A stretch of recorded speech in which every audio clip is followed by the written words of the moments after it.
Is it always coming 7?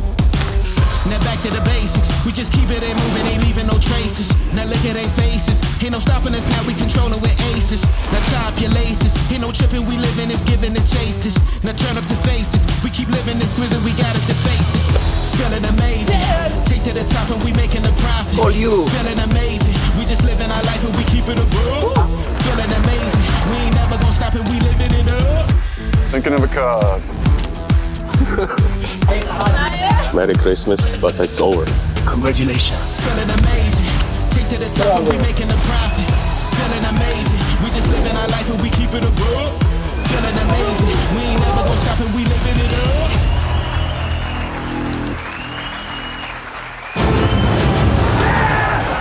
Takes the win here in Barcelona. Jason Mercier, he went with his instinct, he made the call. There's the professional level, and there's the Ivy League. Sebastian Pauli coming to terms with what he has just achieved. Nicky Corrin has done it! 2 main event titles! Sebastian Mallets has gone from poker fanboy to poker champion. This is why people love the EPT. Hello everyone, welcome to Prague and the PokerStars European Poker Tour as we kick off our coverage of the main event from King's Casino at the Hilton Prague. It's James Hartigan alongside Joe Stapleton. Hello, my babies. And Nick Walsh. Hello, hello. Thank you so much for having me. And this is season's greetings from the season finale, the last EPT of 2025, kicking off 5 consecutive days of coverage. Today, day 2. Going to follow this through to the bubble. They're going to play into the money tonight. That means world famous bubble coverage a bit later on. And we'll follow this all the way through to the final table on Sunday. Live every day on the PokerStars YouTube and Twitch channels at 12:30 local time. That's 12:30 CET. The exception that proves the rule is the final day, Sunday, the final table, when we're live at the slightly later time of 1 p.m. Now, with it being day 2, with registration just closing, we don't know yet the final numbers. We do not know the field size. We do not know how many are going to get paid or what the top prize is. That'll be confirmed a bit later on. What you can do right now is join us in the live chat. Questions and comments are welcome, whether you're watching on YouTube, whether you're watching on Twitch, and of course you can check out what's happening here in Prague across all the PokerStars social channels, including X, Facebook, and Instagram. So yeah, I should highlight as well that this is the penultimate PokerStars event of 2025. Many people, once we wrap in Prague, are going to be going down to the French Riviera because we can. I thought you were saying the penultimate PokerStars event ever, and I got real worried. Oh, Joseph. Chip leaders coming into day 2 here in Prague. Dimitrios Kalantaris, the biggest stack. Around 190 bigs at the current blind level, which is 1K 1500 with a 1500 big blind ante. Interesting to see Enrico Kamoshi inside the top 5. This guy is a contender in the high leaderboard in the PokerStars Live League, and yesterday he won the Super High Roller, beating 4 other players. Wow. Wow. Almost a short-handed table. Almost a spinning go. We'll be seeing him in Can. This is the lineup at our first feature table. I imagine we'll be making regular changes to the lineup on the main stage. We've got a former EPT champ, Davide Katai, a former EPT runner-up, Kimo Kirko, a former EPT punter, sorry Tobias Leknes, but we very much remember that ace-king hand from EPT Barcelona, Senkel 92, a legend of the game, Nick. Absolute legend, yeah. Let's not be too harsh. A hero in his own right. Looking forward to seeing what he can do today. I ran that hand through the solver, yeah, and it said that everything was fine, although my solver is Microsoft Flight Simulator. So we've got players arriving here at King's Casino, including Govert Metal, who made the final table of this event a couple of years ago. Felix Schneiders, I believe, is one of 2 team pros who's made it to day 2, the other being Seb Huber, who's just slightly out of frame there. Yuri Gilboa won EPT Sochi in 2019.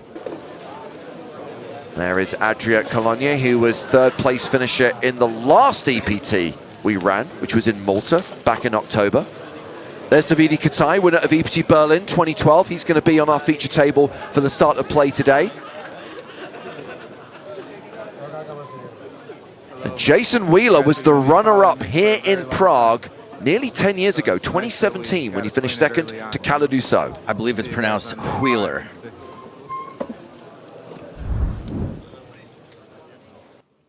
So Registration just closing, and as soon as that has happened and every player who has registered for this event has taken their seat, we will get the clock running. We will be underway. 5 levels to play today, and it is the 5th level of the day, level 15 of the main event, when we can expect to go hand for hand. We can expect that bubble to burst. Looks like around 1,200 entries, maybe 1,220. We'll get that confirmed by Toby Stone during the second session of the day.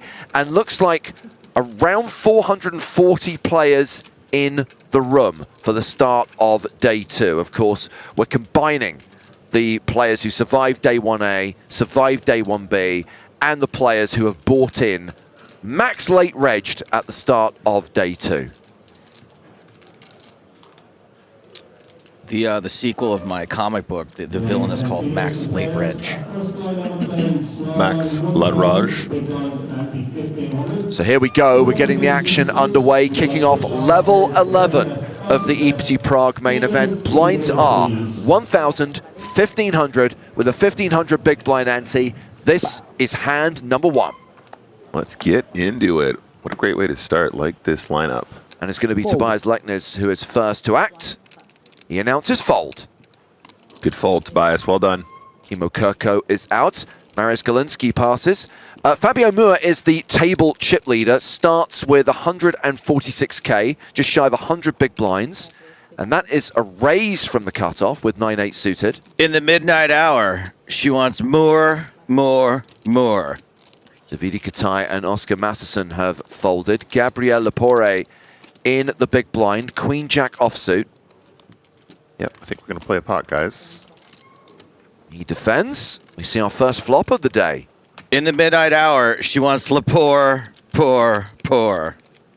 King 10-5. So the open-ended straight draw for Lepore, who is also ahead right now with Queen High. Yeah, I do anticipate we just c-bet this board often. King 10-5. If you're Moore. Don't have to bet particularly big either if you want to get some bluffs through here. 8.5 in the middle. Goes for 3.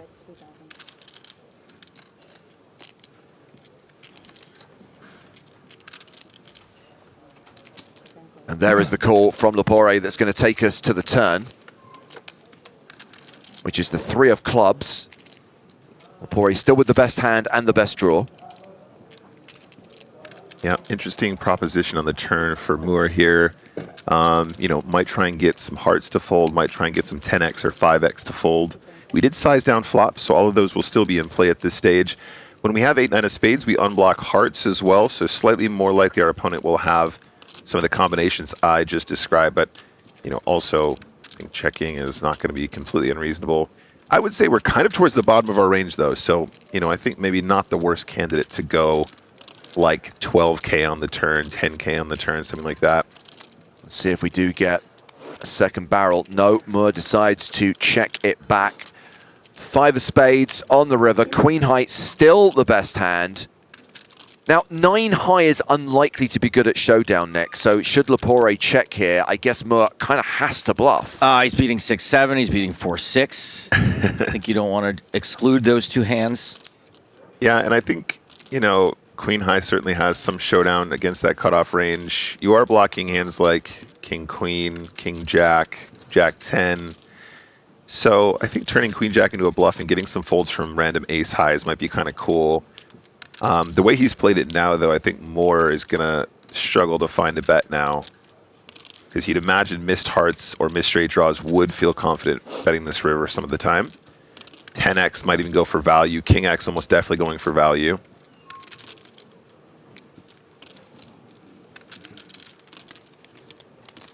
And at this point, has he taken just a smidge too long?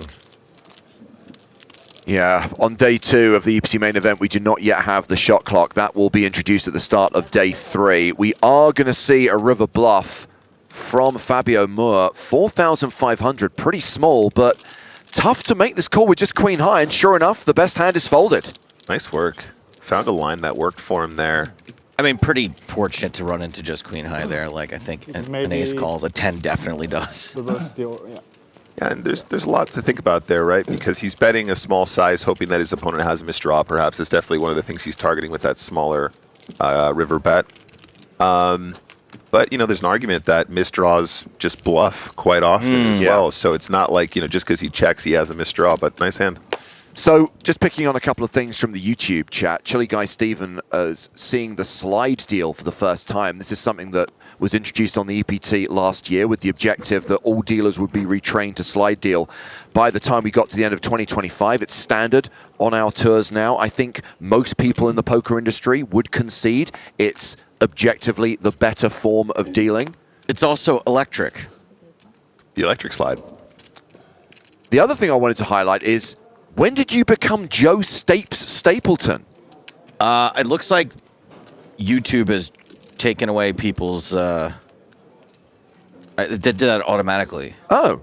I used to be 2 Jacks Joe on there. I don't know why. And like that, hand number 2 is a walk for Tobias Leknes in the big blind. And I believe we have a new player coming to the table. Diogo Vieira from Portugal, who I believe is among the chip leaders in this tournament. So we could have a big stack coming to the main stage.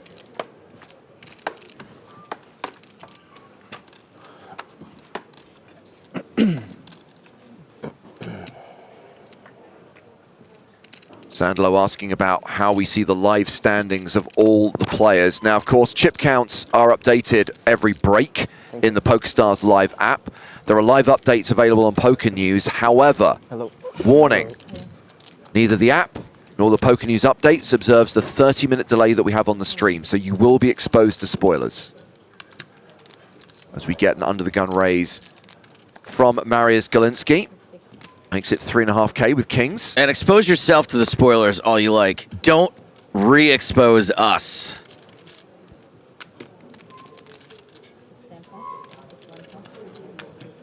And it's going to be raise and take it for Galiński. No action with the kings.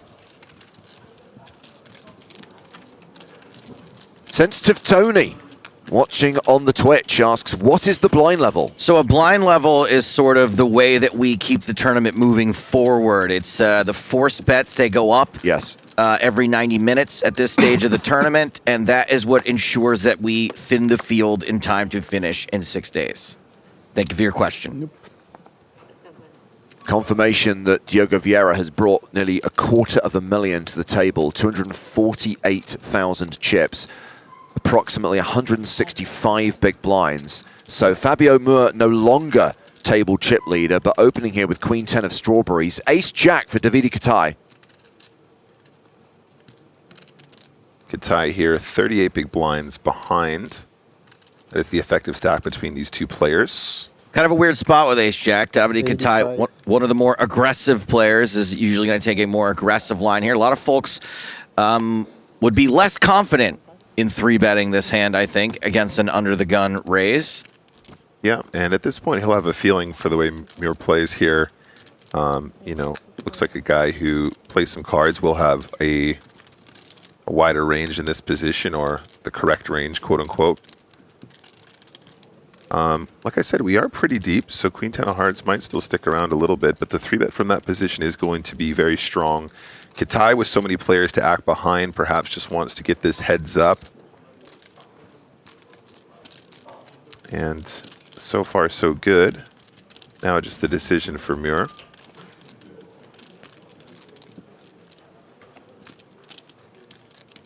Let's get the fold, picks it up, nice hand. Katai, one of the shorter stacks at the table, hovering around the 40 big blind mark. Kimo Kirko, the short stack at the table with 15 bigs. 9 minutes into day 2 of the EPT Prague main event. A lot of people asking about field size, how many total entries. The tournament clock currently showing 1,224, and of course that number not going up anymore because registration closed at the start of the day, but that is an unconfirmed number.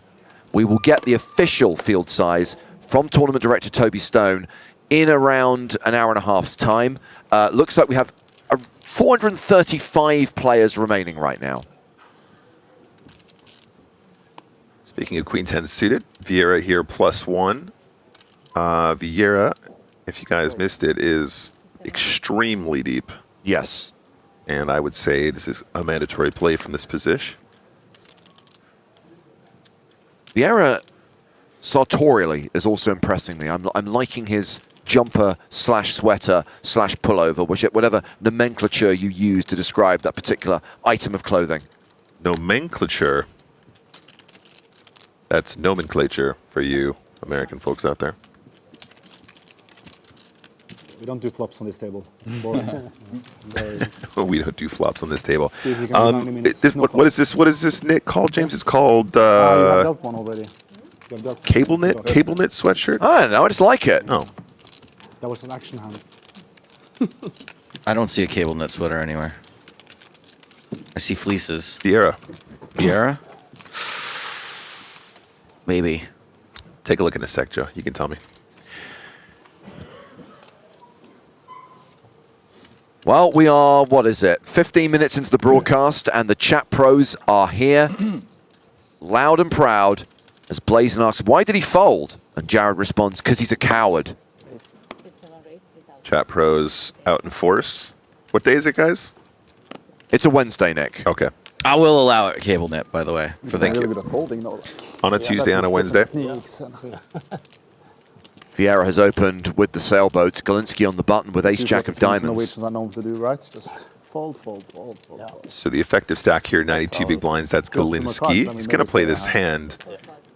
I think he's glancing over at the chips, deciding to call in position instead of pumping up against one of our super chip leaders. Katai in the big blind with ace-8 offsuit. Yeah, this one is going to be close. Close to what? Folding? Well, yeah, I mean, it's probably good enough to continue the hand. If Vidi Katai agrees, that's probably fair. A lot of these offsuit aces, though, Joe, are going to play poorly from out of position multi-way. We can see dominated by the ace-jack. Might get into trouble on a 4-ace flop as well. Well, we have the gut shot for Galinsky. Backdoor diamonds working from as well. Not much for Katai. Vieira still with the best hand right now.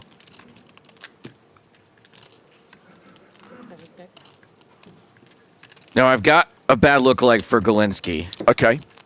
It's going to sound like an insult, but when you think about it, it's not. The ugliest Skarsgård brother. Who's still better looking than 99% of men on the planet. That's right, yes.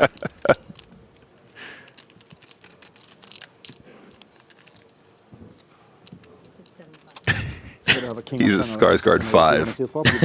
That makes him a US 10. As a US 8. Even their dad is better looking than 99% of men on the planet. Yeah. Oh, amazing.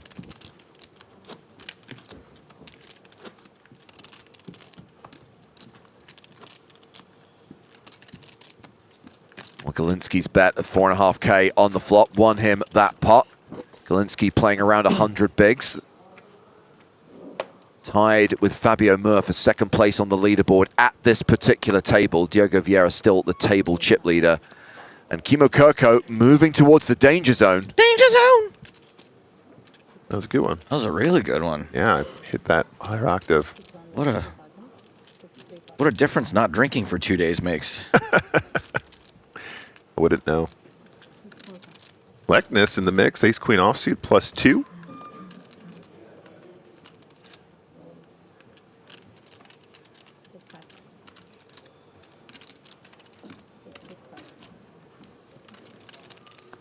Round to Vieira in the big blind with ace tray. I think he defends, guys. Now, does he defend with a call or does he 3-bet with this hand? No, I don't think he 3-bets from here. Unless he's got a particular read on the situation. Let's see how he feels, though.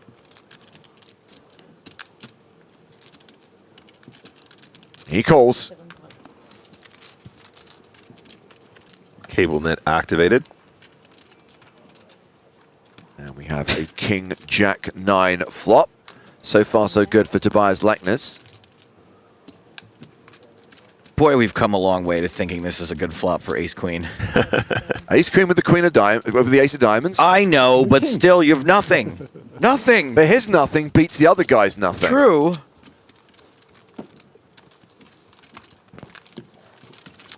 Just love seeing Tobias win. Great guy, excellent player. Also, if you're a fan of mixed games, how do you not know his name? Has he commented on that? Yeah. Has he himself said what he thinks of? I think he thinks it's a pretty standard play, as do many other pros. I mean, we tease him about it, but I think it's probably... Again, if you look at it as just an isolated hand of poker, I think anyone would say that's totally standard. I do think it plays differently when you look at the specific circumstances of where they were in the tournament, ICM considerations, how close the final table. But that's for other people to discuss and debate. I would highlight, Nick, when you were talking about Tobias's credits as a mixed games player, that when we were doing those replays of selected final tables from the recent World Championship of Online Poker, how awesome it was to do the 8-game championship and have Tobias there to provide analysis, to provide commentary and insight into the players who were at that final table. That was actually one of my favorite streams of this year. Yeah, I mean, also just to add to that as well, Tobias has coached many very successful Hold'em players to, you know, tournament wins and W Coops and Scoops and international live tournaments as well. Very, very well respected, especially in the mixed games community, but still a 2-card player of repute. I've only cashed in one live tournament in the last few months, and it was a Tours tournament. So if anybody wants a cheaper coach than Tobias, I am available. And I got Christmas presents to pay for. So Vieira raises small to big, gets 3-bet by Oscar Masterson, who's getting frisky with 10-4 offsuit. A lot of people don't know this. What does the T stand for in Taurus? Triple draw. Nope. Texas Hold'em. 3 draws. It's a 3-draw game. Oh. Strange. Wait, no, that is triple draw. You're right. Sorry, triple draw. I thought I was right. I normally am. So interesting. StatTrick says it looked like Vieira meant to call, but misclicked to raise here, and Masterson maybe picking up on that with the exploitative 10-4 re-raise. Well spotted. I didn't see that. What do you think the percentage of times where people try to exploit a misclick actually ends up working out for the person exploiting it? It seems like 50-50 at best to me. Yeah. Yeah, I actually had a hand like that in London over the weekend at the Hand 'em Up Championship where I misclicked and then somebody tried to exploit it and like got like a massive double with just absolute air. So it works. It was genuinely my mistake, but then the guy just blasted off assuming just I've got like the entire button range or whatever. I think it is a dangerous game to play. You know, those hands are cursed no matter what. Yeah. Whenever there's a misclick, a legitimate misclick, you know, it is just a weird spot all of a sudden. So just to finish the conversation about Taurus, Joe, do all the games play fixed limit? No. Hold on. Because I thought that Horse generally plays limit, and the idea of Taurus, where you replace the Hold'em with the triple draw, is you're removing the most boring variant, which is limit Hold'em. There was no limit Hold'em. Obviously there isn't, but I mean, all the other games played fixed limit. Omaha, Raz, Stud, or better, yeah. So that's... I figured that's the logic behind replacing that one variant, because no one wants to play limit Hold'em. Worst game ever.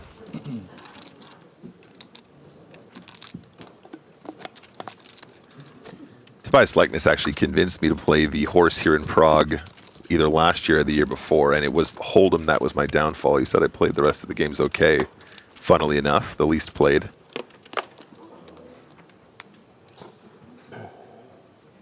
Beck Hodge says, is that Naza? No, that's a different Vieira. João Vieira is Naza. The player at our feature table right now is Diogo Vieira. But thank you for your question.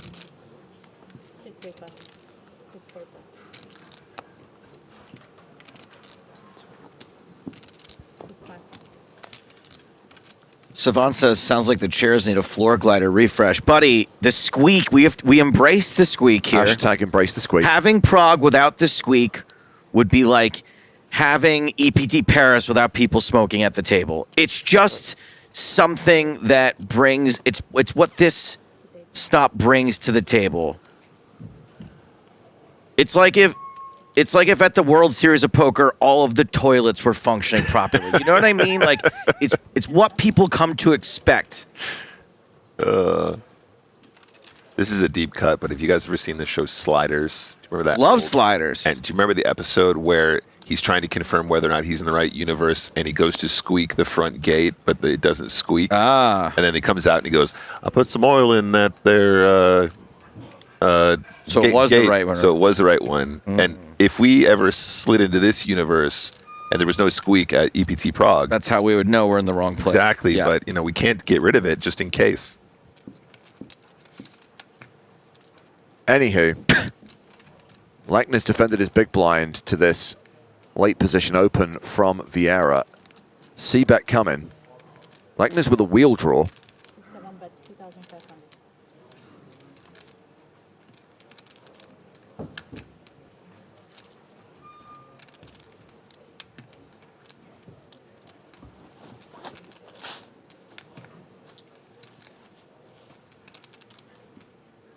Possible check raise candidate? Oh, blocking 4-5 with a spade in hand is very, very cheeky, and I like this maneuver. Oh my God, let's go. Mr. Lackness, that's what we like to see. The cheeky check raise. Gets a fold from his opponent, and Tobias now playing a 50 big blind stack with still an hour and 10 minutes to play at this level. Let's look around the room. There is one of the tournament chip leaders and the winner of yesterday's Super High Roller, a contender to win the High Buy-in Live League, Enrico Kamashi. Look, everybody, it's Enrico Kamashi. David Doherty is currently second place in the low leaderboard in the Live League. Remember, there are prizes for the top 3 in all 3 tiers. Olashemian, don't think he's going to win anything in the league, but he does do pretty well in poker tournaments. Still has swag. Will Kassouf. Does he have the coconuts? 9-8 like a boss. And Marcin Horetsky, former Team Pro, a 2-time EPT third place finisher. That is a random #fun fact. You should be able to combine 2/3 for a second.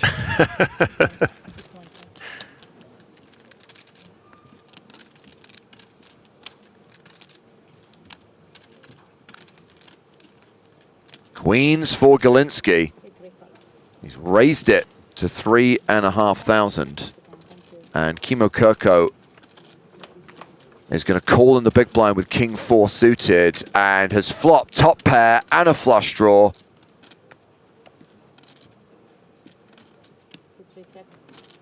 Quick check from Kirko. Yeah, I think our hand is strong enough to bet here. We can see it's not going so good for the queens, but still plenty to get value from against range. Just not this range, I'm afraid.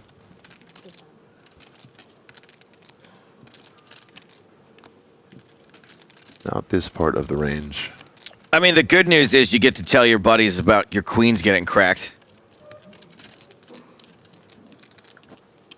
And now just deciding whether or not to call or potentially raise. I feel like probably you can go either way. It's pretty hard to mess this one up when you got the heart draw to go with the pair. But let's see how he feels. He's going to go for it here. Check raises to 6,500. Starts to get really murky here as well because, you know, we can't probably just be bet folding queens on this kind of a texture. Our opponents will have, you know, Jack 9. Sometimes they'll have some hearts. Sometimes they'll have a hand like Queen Jack. I'd say Queen Jack is maybe a more unconventional check raise, but you never know. Usually the hands that have some equity but not so much prefer to check raise. You feel like such a jerk folding this. I feel like such a easily manipulated folding queens to one overcard. You feel like such a ding dong. The only issue that I have at this point, guys, is the check raise from Kirko came out a very short stack, right? There's only 8 big blinds behind Kimo Kirko here. you know, is this a spot where my opponent is likely to do this on the lighter side in the way I just described? I mean, I suppose the answer is yes. Very skilled players here. He ain't no jerk. Yeah. He ain't no ding dong. The problem is, if we do see a push on the turn, are we committed to just calling? Great. The black ace on the turn. I mean, it What doesn't. an annoying card. It is an annoying card because you're probably looking to get the rest of the chips in on the turn, right, and shove 12k into 22k, and now you're not loving this card. At this point with your queens, you're like, well, I can get to showdown, I guess, at least. Yeah, but now you're thinking, do I want to give the straight draws or the flush draws a free card? Should I just try and put him in the bin right now? But, oh, such an ugly spot for Galinsky. Really feel for him here. Yeah, checks it back. We get the river, which is the 10 of diamonds pairing the board. Coco still with the best hand.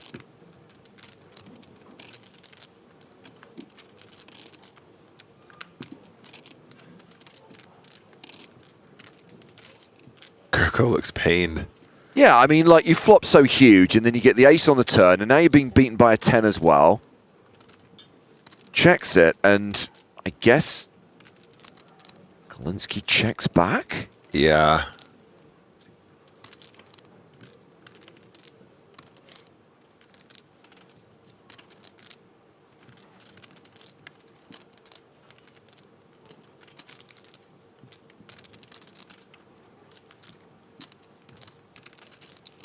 Yeah.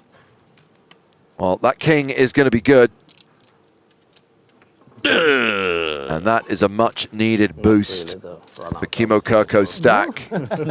He's now playing around 25 big blinds. I'm scared. Yeah, to be fair, it could have gone worse for Galinsky there. Did actually kind of get off Please cheap realize considering that how much king equity he had on the flop. Yeah. Sorry. At least you realize you have to have a king to call pre-flop, yeah? Yeah. You understood the strategy.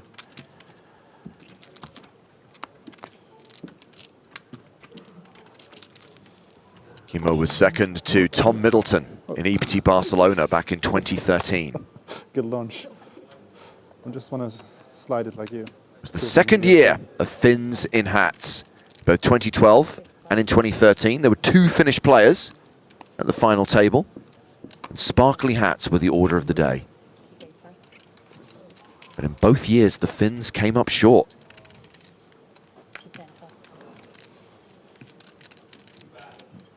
You should have been there the year that we had hats made out of nacho chips, Nick, because then there were hats and fins. Button raise from Leknes with ace-6. The Lashif. Galinsky in the big blind with jack-6. Defense. It's suited. 7-7 deuce on the flop. If only it was the Spraggy.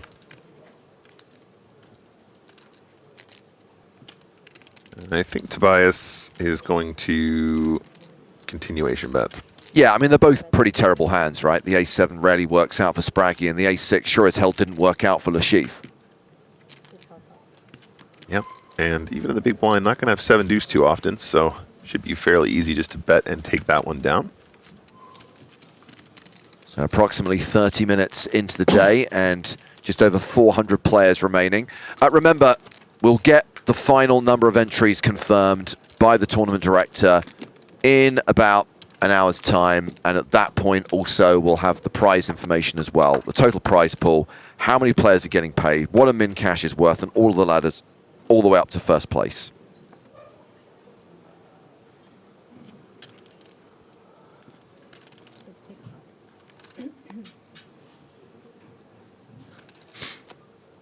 Action folded to Vieira, who has 9s. The Stars Nuts activated. 9-9. Ace King suited for Lepore, who is the effective stack here, assuming that it's just him and Vieira involved in this hand. Lepore with around 77 big blinds. It's going to make it 8,000 to go.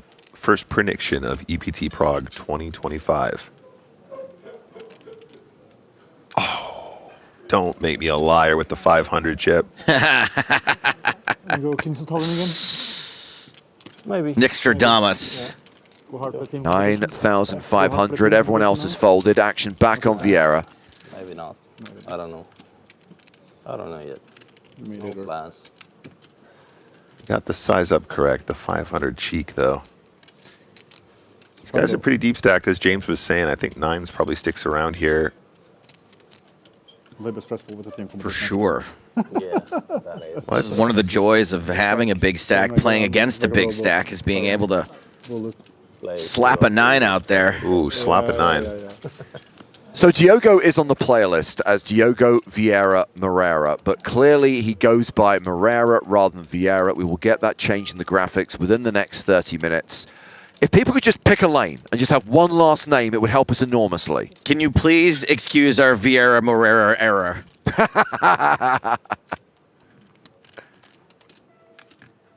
We need some VAR on that Vieira.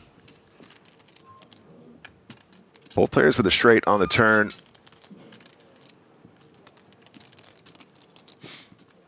Unfortunately, Diogo has the sucker end of the straight. Yeah, and not exactly going to be confident having that 9 on this texture. What hands at 3-bet you are you doing well against? Ace? Nope. Nothing with an ace in it, Joe. Nothing with an ace in it. 10s? Nope. I mean, you're doing fine against all the sets, I guess, for now. Yeah. Makes the fold, and Lepore picks up the pot. That's Lepore. That's Lepore. Lepore, middle of the pack at this table. 86 big blinds, though. When you're turning it straight and it looks so great. Did you say... That's Lepore. Did you say that you were playing poker in London this weekend, Nick? I was playing at the Edinburgh Championship this past weekend. Managed a final table on Sunday. Congratulations. What place did you finish in? I finished in 6th position for 4,500 Great British pounds. I feel like I fudged the final table a little bit, but I had a chat with some of my poker friends, and they seemed to think it was pretty cool. Yeah, it's not like you're a hot girl and they'll just lie to you to tell you played it great. Oh, no. They'll do anything to knock me down a peg. Okay. Unless they're worried about your mental health, is that? I feel like you played it great, Nick. It's okay. Like everybody's been worried about my mental health for years, Joe. Okay, great.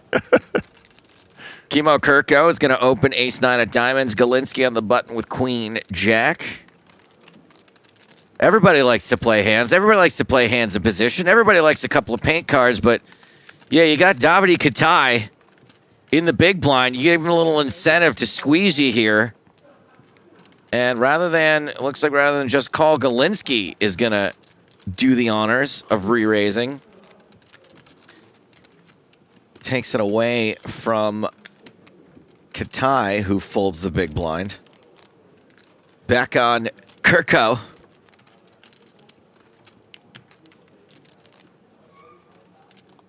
Who does have a short stack. And Galinsky gets away with it. He just felt the need to collect from that previous exchange with the queens and the king 4. That's right. He's like, I'll have that back, thank you very much. And that's how I really recommend that you play poker, is that if someone beats you in a pot, continue to play pots against them until you get those chips back. That's what I say. Take revenge at all times. Doesn't matter what your hand is, just get them back at all costs.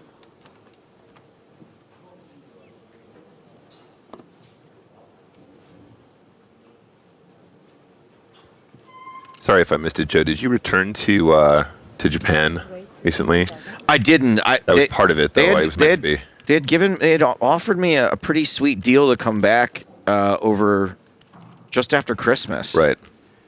But that kind of went cold, and luckily it did, because I have a human in my life that I like hanging out with now, and we're gonna do a little New Year's thing together. So that's fantastic, mate. Love it. Yeah. So I didn't pursue it any further. Now, I did play some poker myself in London over the weekend. At the Hippodrome. Yeah, we're going to handle this situation here first with Massa-san raising under the gun. Pocket tens. Lepore flatting in the very next position with 10-9 of diamonds. Vieira with an offsuit 2-gapper.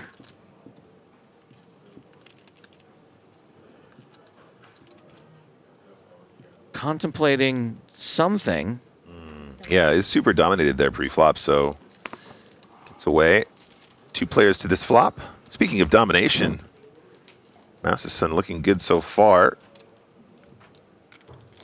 King, queen, deuce, 3 spades. Not the worst flop in the world for having the 10 of spades in your hand. Yeah. Pretty awful for 10-9 of diamonds. Drawing to a gut shot, not the nuts. Catches up slightly on the turn. Not very likely to even be all that into this pair of nines, given the way this hand has gone down. I mean, am I rude to just say, serves you right for calling this under the gun raise? 10-9 of diamonds, 14 people still to act behind you. I mean, I hear what you're saying, Joe, but also counterpoint, it is the Grafton. Sure. And when Sam Grafton, rest in peace. And when Sam Grafton, in the graveyard of Team PokerStars pros, says, let's go, let's play a pot, you say, yes, Samuel, yes. His gravestone does have a bunch of books on it that we leave. I do not approve of this line. Every once in a while. I don't approve of this line at all. Books and plays. Literature, we'll call it. Tolstoy, you know, that kind of thing. To be clear, Sam Grafton is alive. And also still works with us on a regular He's basis. just dead to us. He literally joined us for our coverage of W Coop like a month and a half ago. Joe. Sam wasn't on during W Coop a month and a half ago. Not with me, at least.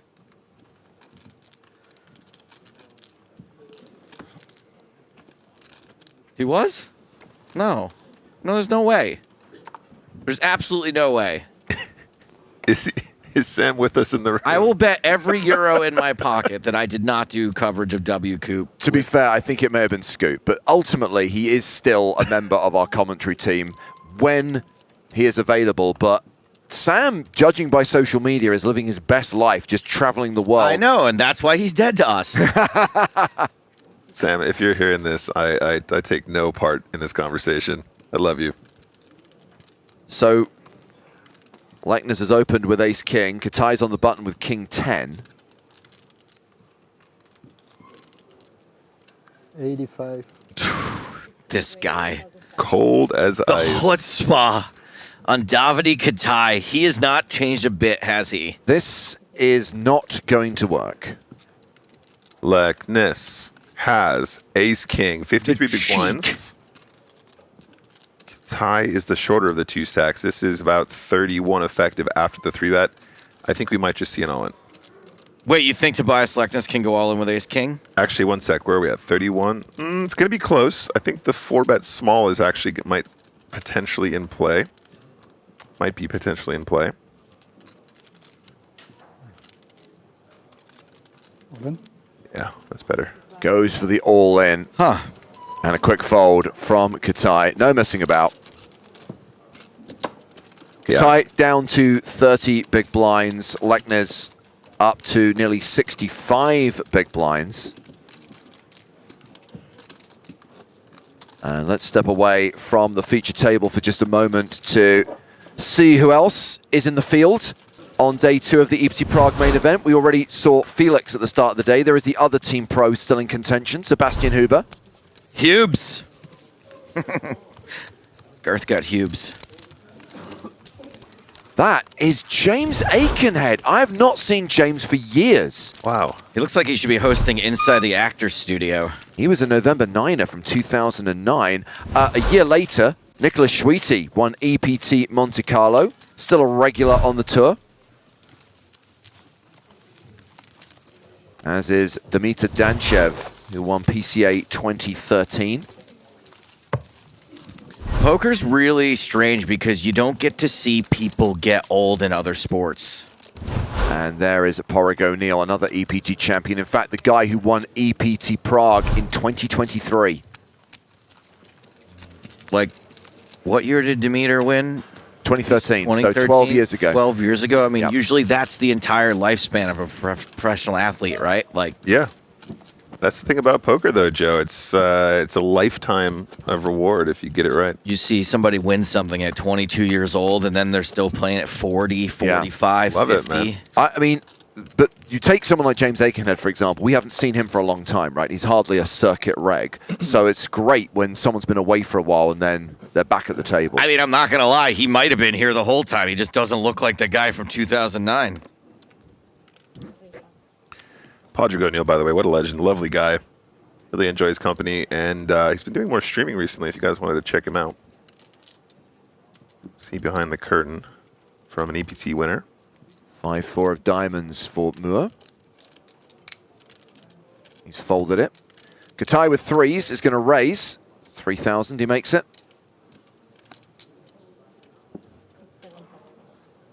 Whose big blind is he going after here? Leckness. Exactly. See? He's following the Stapleton approach. The Stapleton aggression. Might not get past Masterson, who's got ace-jack.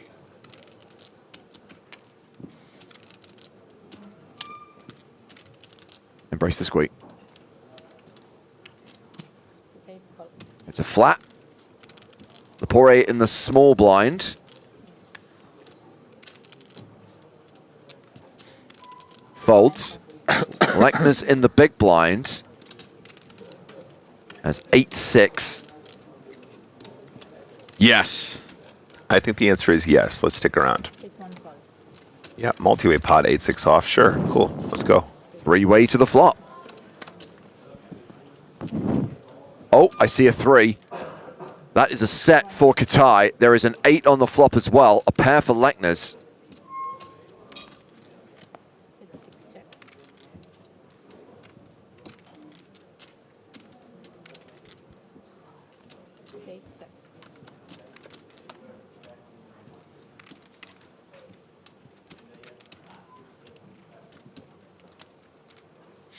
Katai checks flop.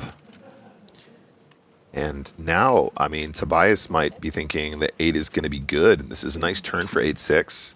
He's keeping it chill, though. This is very good control. A lot of players will just go, well, a checked flop. I must be winning. I should start betting, get some protection going. I think now Katai can bomb turn.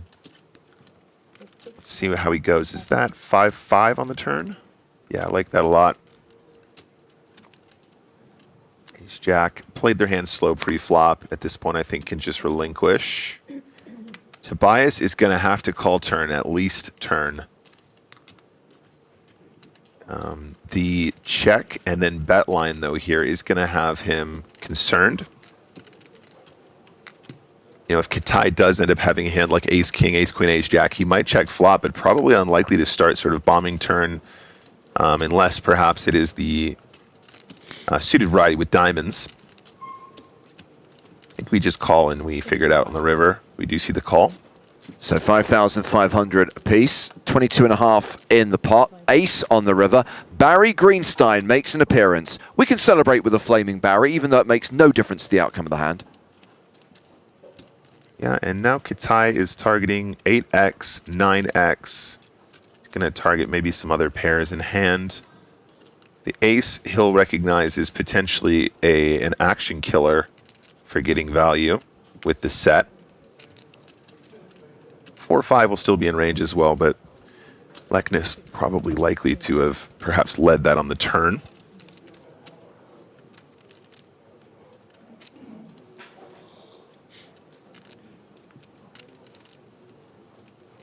This one's really tough, guys. I mean, You know? if Katai manages to get a call here, that'd be pretty impressive. Yeah, I mean, think about it from Tobias's perspective, though. What if he just has Queen Jack of Diamonds, King Queen of Diamonds? What if he has Jack 10 or something like that? What if he has 6-7? So you're saying that you have to think about both what you have and what your opponent has. Because I would be like, I just have an 8 here. That's not even top pair.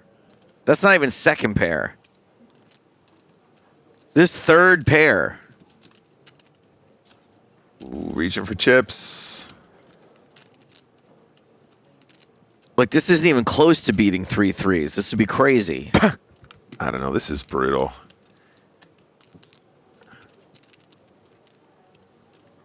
See, I think if Kitai has like ace queen of diamonds, ace king of diamonds, doesn't even necessarily need to bet the turn. So suddenly I think he ends up having a fair amount of sort of missed flush draws with 2 overcards that have bricked. And if we're talking players too, right? I mean, Kitai, he's going to do this. Yeah, exactly. I mean, the ace is a great card to continue bluffing if he has the missed diamonds, right? I don't know. If I'm Tobias, I probably level myself into a call here. But that's me, and I'm no good at cards, Joe. You're a little good. Thanks, man. I think you played it great back in London at the Aspers. Oh, thanks, man. Well, but you know who played it even greater? Tobias Leknes. yeah. Folds the river, is left wondering, but we'll see during the break that he made a good fold there as Davide Kitai chips up to 40 big blinds. Kimo Kirko still the short stack with 21 big blinds. We've referenced that this is the final EPT of 2025. Of course, the first 2 stops of EPT 2026 have already been announced. We will be back in Paris after a 1-year hiatus, back in the French capital, February 18th through March 1st. Expect live coverage of the main event. And in Monte Carlo, it's an EPT mainstay. That's one of the stalwart stops back on the Riviera, April 30th through May 10th. More live events for 2026 to be announced once we get into the new year. Speaking of stalwarts, have a look at this. What would you do about that? It's starting to take over.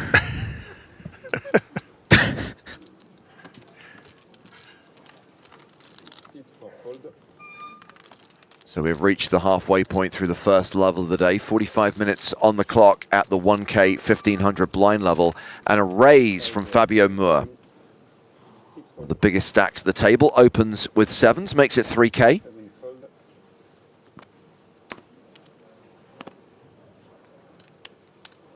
Six-5 of clubs for Oscar Masterson.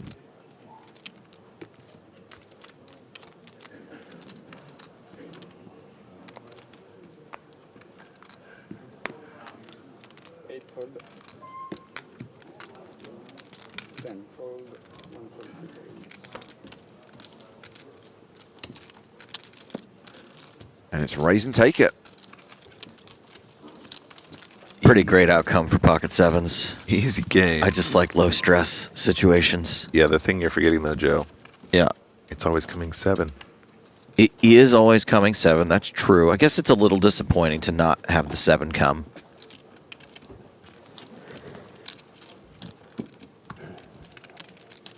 Have we addressed this comment from West Wolf Esquire? It almost felt too self-aggrandizing for me to read it, so I just... Fine. So, West Wolf says, following Nick as maybe a better poker player. Completely understandable, completely fair. Stapes makes me a better human. Now, if I might, James, I know you're a little confused by this. I am very confused. Sometimes you can learn to be a better person by the opposite. Oh, I see, as in like... Don't be like that person. Yeah, being held up as an example of what not to Exactly. So I think maybe that's how Wolf means it. Okay. Yeah, like he watches my streams and he goes, this guy sucks. I'm going to do the opposite of what this guy does.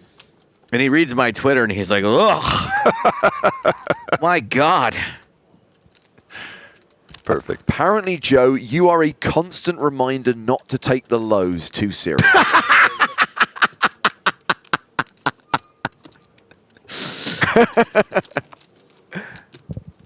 You know, there's that old thought experiment, and if you took everyone's problems and you put them in a circle, everyone would take their own problems back out. My problems would definitely get left in the circle. No one's swapping out what they deal with for what I deal with. Just a reminder not to take the lows too seriously, Joe.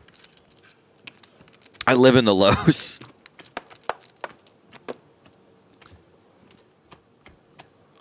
Well, it's going to be Katai first to act here. Folds. Vieira Moreira.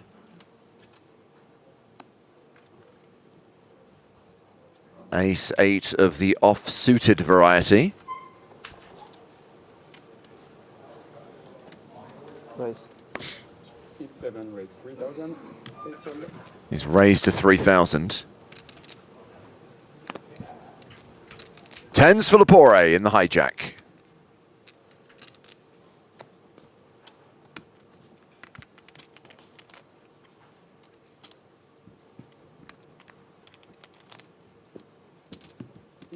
He's going to flat. Lechner's looks interested. King 10 of clubs in the cutoff. Are we going to get a squeeze here, Nicholas? Potentially. I think maybe it's better just to call with the suited variety, though, because it plays so well in position. If we squeeze this and get 4-bet, it feels like a wasted opportunity. So I like this a lot. Ace-3 of hearts for Mariusz Galiński in the small blind. Get in there. Now, talking of squeeze candidates. Nah. You just let the this big blind's never squeezing. Moore, come on. I don't know. You got a big stack. You got a pretty junky hand. So why not just try and pick up the dead money? No, I meant the ace-3 of hearts. Playing out of position with this is fine, but definitely an interesting blocker squeeze candidate. Decides just to call instead, though. Okay, we are going to go 5-way to the flop. And that flop is ace, queen, tray with 2 diamonds. 2 pair for Galiński. Big advantage here.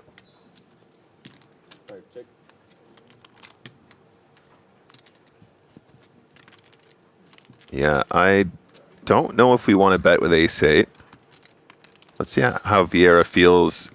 This is a spot where we're going to be very confident very often. The ace is good, but we're in a 5-way pot, and there's a lot of action behind that could get us into trouble. Come on, someone have a poke. You got a gut shot, Tobias. Throw some chips in. Let's have some fun. Oh, he's checked it back.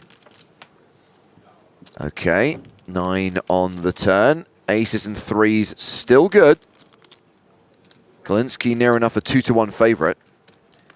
Time to start betting, buddy. I do think Galiński might have a bet here, guys. You know, if only just to, you know, start getting value from 2 pairs. I mean, on this turn, there's going to be a lot of Jack 10. Diamond draws will still be in there. Some other aces will still be in there. Some Queen X will be in there. I don't think you want to bet big, though.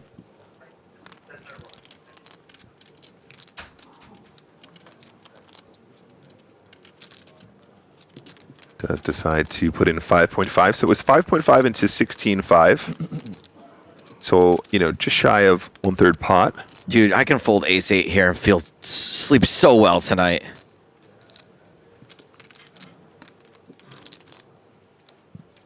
No, no, no. No. Well, it's not over yet. What? I guess. Tobias is going, what are my pot odds here now? Yeah. 1, 2, 3, 4, 5, 6. He needs about 15% equity to make this a profitable call, not including river value. Does decide to fold the king 10, though. Without the diamonds, that is probably correct. With the bare gut shot. Oh, a full house for Galiński on the river. That's really bad for ace-8. Absolutely. Oh, great. Now I'm chopping against ace-10. Woohoo! That's so bad.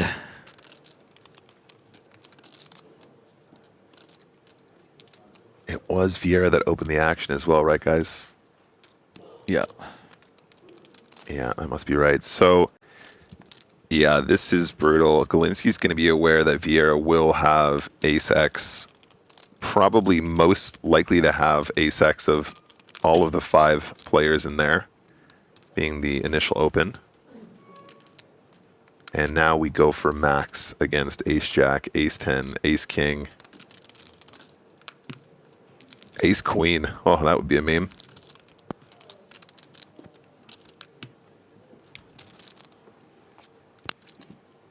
27.5 in the middle. What's the size, Joe? Slight. It's going to be near enough full pot, I was right? going to say slight overbet is kind of cute. Well, he's gone 26. Just shy of full pot. Whatever. It's all the same. Okay, so we've got Jared saying, I don't think Vieira is going to call. Double Decker 31 predicts Vieira calls. Who is right, Jared or Double Decker? Sounds like a great prediction market. Only one of these guys is named after a popular chocolate bar. So I'm going to say Double Decker is right. Galinsky bar? Yeah, I've never heard of a Galinsky bar. Yeah, Scott says Double D's right. Double Decker. Oh, Jared's gone back. Oh, I didn't see Vieira stack. Now I think he might call. Too late. Too late, Jared. You already had your moment. You predicted a fold. You only get one prediction, bro. You don't get to go back.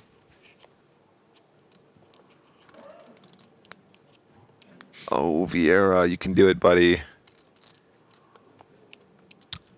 I'm with T-Burn here, who thinks this should be a chop. Aces and threes of the queen. Not how poker works. This is so rough, though. I feel like Galinsky... Oh!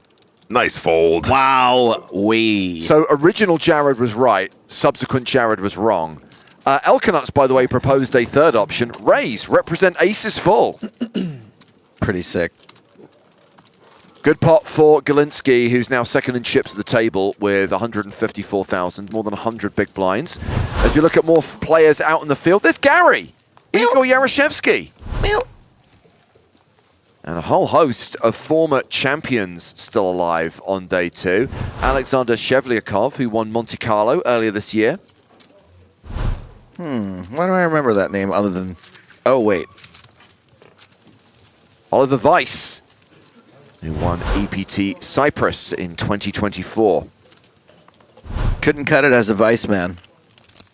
At the final table of that event was Anton Vig, who won EPT Copenhagen in 2010. There have only been 2 iterations of the PSPC, and this guy won the second. Alexander Shilko, PSPC 2023 champion. Let's get that PSPC back, huh? I could do with a trip to the Caribbean in January. Well, while we're talking about poker in the Caribbean, Maria Lampropoulou won PCA 2018. And did it in fine fashion. So 30 minutes left on this level. 390 odd players remaining in the tournament.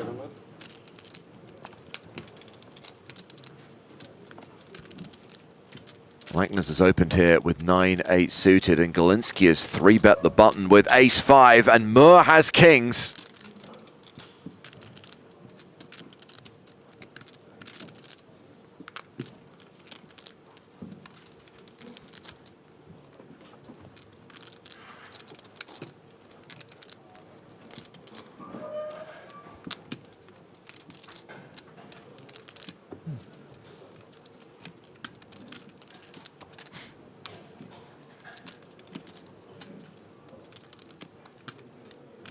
I'd be pretty excited here.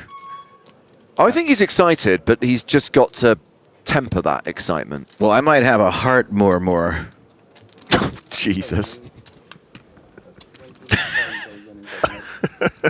It is a 4-bet to 27,500. A fold from Katai, a fold from Lackness, and I imagine Galinsky will dump this ace-5 eventually. Nah, man, ace-5 off. This is Don't Lackness it. Don't just ship here with the ace-5. The computer says you're supposed to ship it here 14% of the time.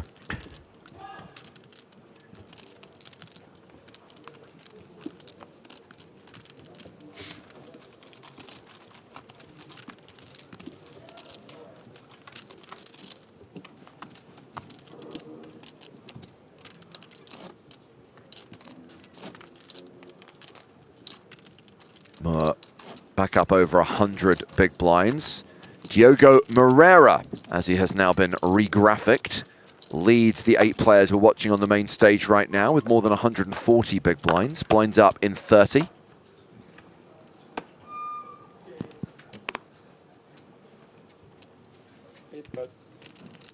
So I'm getting word that the Vieira era is over. Correct. And we've now entered the Moreira era. Correct. And once again, we apologize for the error.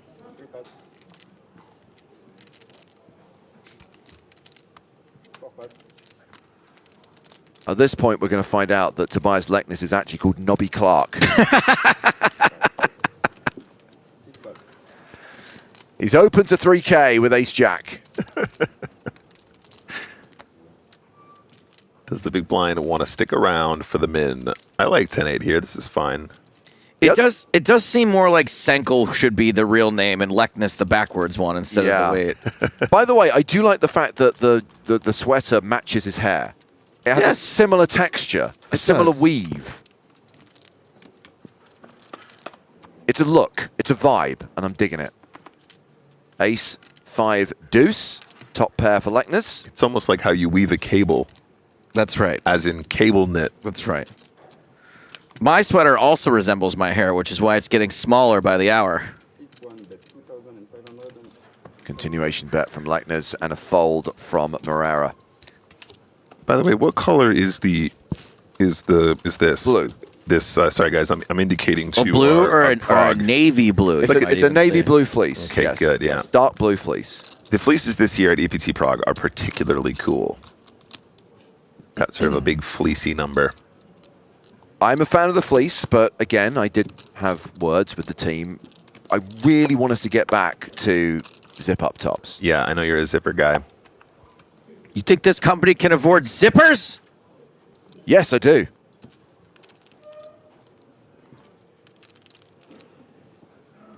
Sorry, Nick, I'm afraid we're going to have to let you go. Zippers took up all the budget. Hardigan needed a zip-up hoodie. Join the bread line, buddy. I mean, I'm not going to lie, Nick, I would miss you, but I do feel it's a trade worth making. What happened, Nick? Zippers. Galinsky with 5s. Kids these days. Raises to 3.5K.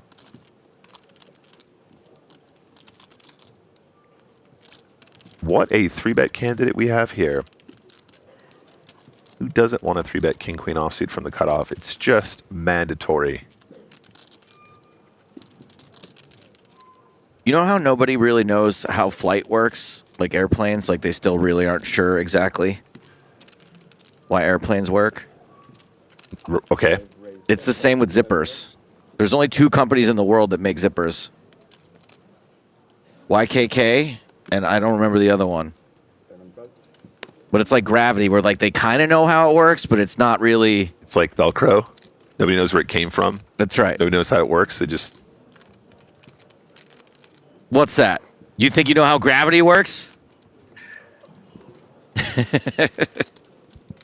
So we have seen the 3-bet from he's re-raised to 10,500. I mean, they're both pretty deep. Yeah, set mine. Can we get some set mine, please, Joe? Yep, here we go. Oh, Describe man. what I'm doing. That's great. Oh, wow. Yeah. Good set mime. This is me pulling the 3rd 5. I shouldn't be saying this, but... It really looks like you're on a rope. 5s in on a rope. 997, 5 still ahead. It didn't happen because I talked. And why would we not want to continuation bet on 997?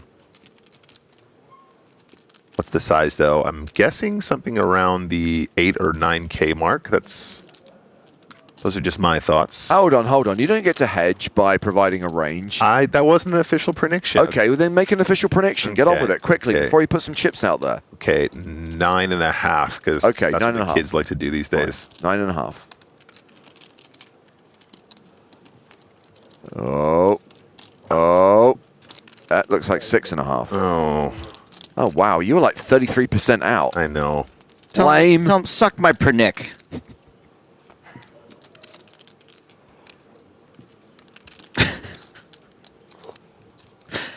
You're watching EPT Malta. Where are we, Joe? Malta. That way, if anyone reports this, they'll report the wrong event. They'll spend hours watching the wrong stream. I mean, to be fair... Send me the time code for EPT Malta now. I want to hear what was said. To be fair, for the last 2 years, people keep telling us that we're in Rozvadov when we're in Prague, so why can't we be in Malta? All right, bet Nicole. We have the king of spades. And the 5 of spades. Yeah. So many flush draws. Okay. Galinsky's going to check. Quickly want to field this question from Tonal03, who asks, is this really live? No. Thank you for your question. Okay, so far so good. Now, does Moore want to fire turn? Having the king of spades is of particular relevance here because your opponents will not have king, queen of spades, ace, king of spades, king, jack of spades. Those are all candidates that we'd be concerned about never getting folds from. And if we barrel turn here, we can conceivably get 5s, 6s to fold, maybe 8s to fold some of the time. 8s is a bit of a trickier one here. But turn decision on Moore. Tech predicts a bet of 14,000. On the turn, okay. Well, we're a bit late to predict the flop bet. That would be an interesting flop bet as well.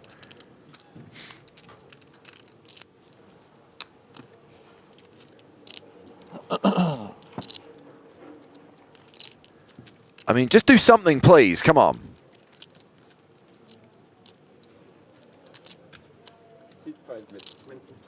Oh, that is big. 22,000. And that means tech, you lose. I believe the technical term is womp womp. Indeed. How bold does Galinsky get here? He's got to be aware that calling with 5s on the flop is going to lead to some turn barrels, some of which he will be beating. Having the 5 of spades means we do have a spade blocker, but how often does Moore have a 3-bet with the 5 of spades that's now a flush, right? It's not as relevant as the king of spades was in the previous conversation. Oh, he's calling. Yep.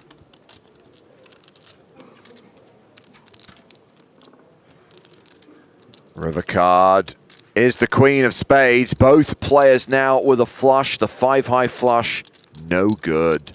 No bueno. Rubbish. Also, the queen is beating the 5s. Didn't need it to be a spade, just needed the queen. That's it. It's very confusing. And now Moore has a decision. Do we value bet the king of spades? Does Galinsky have enough ace X of spades or ace X with the ace of spades, which is now the nut flush on the river? Or do we want to try and get value from hands exactly like this? Pocket 8's 8 of spades, pocket 6's 6 of spades, pocket 5's 5 of spades, pocket 4, 4 of spades.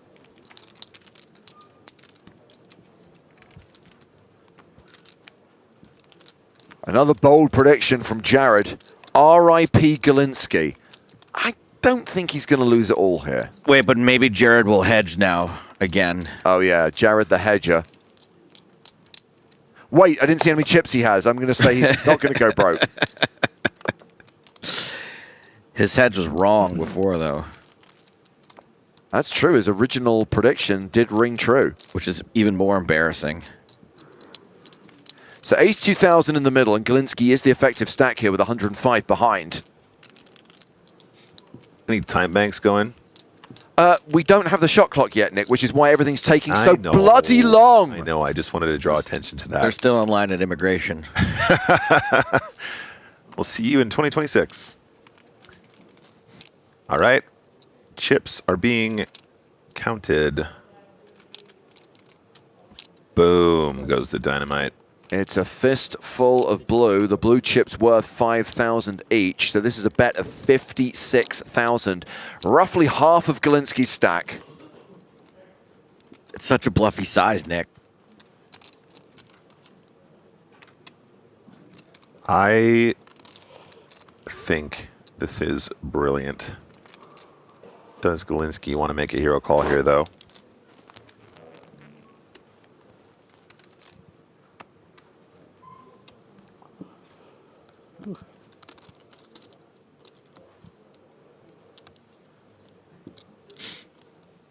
stiff, says unlucky Galinsky. He played the fives well.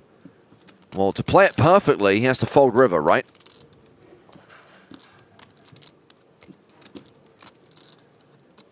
And he does. Nice. Gets away from it. Big boy poker. And Fabio Moore now has more than 200K. More for Moore. Around 135 big blinds, with the blinds going up in 21 minutes time. Galinsky drops down to 105K. That's still 70 big blinds, still a very playable stack. Kimo Kirko is the low man at the table, has 20 bigs. I have to say, the more I watch Fabio, I like him more and more. He's pretty fab. Fabulous Fabi. He is fab, but he's also fabby slow, and I just really wish we could pick up the pace a little bit more. Oof. Fold. Fabi slow is a good one, too. Fabby is a little flabby. Ace-king for Kirko. Raises to 3,000. Round to Katai, who folds. Herrera on the button, still table chip leader. Passes. Masseson's out. Gabriel Lepore, Jack 5 in the big Poker is blind. difficult. Sorry? Poker is difficult. Sometimes it is. Sorry. He hasn't much got easier time to to play just this advise. hand. He's got a philosophy class to teach. That would be Makes easy. life so hard, yeah? That would be easy. Oh no, he's betting big again. No? Double-decker highlighting that Galinsky is no can slouch. actually- Have you ever had a double-decker, Joe? In your time in the UK, have you ever been treated to this Yeah, delightful piece Is a of double confectionery? is a double decker the one where the girl lays on the bottom and you? We're talking at cross purposes as usual. Nick, you must be familiar with this We'll see on TV. snack. Oh, this is on TV? Yeah, it's the one where the girl lays on the bottom. Yes, no, I have had a double decker. I think I've had a double decker. The delicious wafer snack You I have absolutely enjoyed. I think I had a double decker in Amsterdam. It's a great place to be today. I will give you the official description. Yeah. The ever accurate. Hold on a Wikipedia. second. Let me guess. Let me guess. There's Okay. caramel in it? No. No. There's some kind of wafer in it. How's there not caramel in a double decker? Oh wait, what am I thinking of? I'm not even thinking of the right bar. So, Double Decker is a brand of chocolate bar introduced in 1976. Its name derives from the well-known Double Decker bus. It is a mixture of milk chocolate, nougat with a hint of coffee, and crisp, crunchy cereal. This has proved to be a very popular recipe being used in cakes and other confections. It has been manufactured in Poland since 2011. I think I have had a double decker before, and I think I find them to be all right. I'm not a big candy bar person. Oh, I'm thinking of Tunnix caramel wafers. On this play, it's more fun to watch than being like, stay out of the mess. Yeah. Enjoy the show. Yeah. Tune in on YouTube. Grey faces, I've never clocked the coffee and I've done loads of them. I'll be honest with you, I didn't know there was coffee in there. That's how they get you. Long show. I don't. Yeah, I've definitely had a double decker. Didn't realize coffee was in it. So Galinsky's raise called by Moore and Matheson, and look at this. Club draw versus two top pairs. Galinsky's top pair better with the king kicker. Yeah, maybe time banks. Yeah, Moore's in big trouble.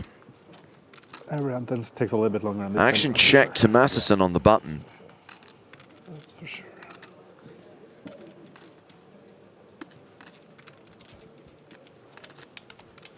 Well, Lobster pointing out that Moore does have backdoor diamonds working for him, just clinging on to a little bit of optimism. As Matheson bets into a pot of 14,500 with his flush draw, makes it 3.5K. Aces bluff. Galinsky ain't folding I yet. really wanted to do Hand that. too strong.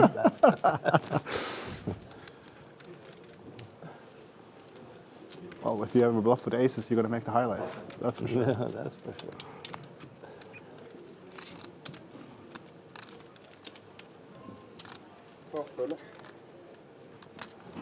That is a call from Galinsky.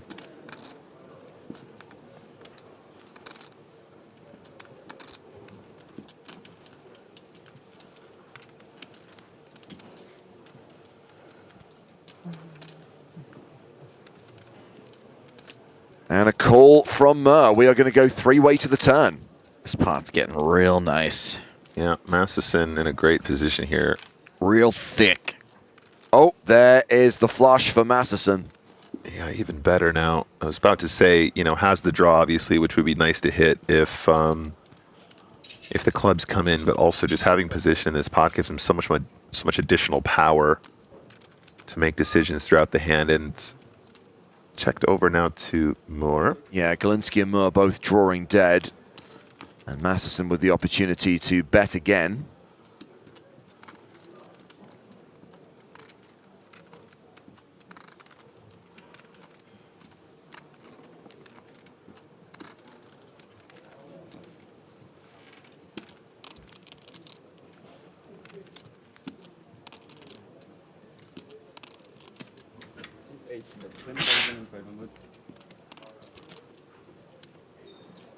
And we get Masterson betting 10,500. This is an interesting spot for Masterson, right? He's turned the clubs and, you know, it just feels so natural to just want to go ahead and barrel here. I'm not suggesting that this is a mistake or something we shouldn't be doing. However, I think that if you're in Galinsky or Moore's position, it just feels so hard for this to be weak, you know? This isn't going to be a bluff very often, I don't think.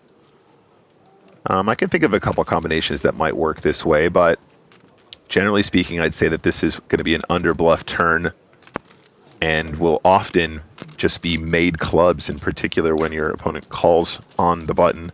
Will have a lot of suited combinations, obviously including clubs. Well, Jamie on YouTube says, bad bet, better to check there. I do wonder if we're supposed to check back the turn and protect our check back range, quote unquote. Right. But, you know, I think that betting when you make a flush is never going to be a bad thing. I think that the ace is a particular scare card, not only because it's clubs, but also barreling an over card will probably get some of the queen X to fold, as we can see two of them, in fact. On to the next one. Masterson after that hand playing 64 big blinds. Average stack right now, 99,000, around 66 bigs.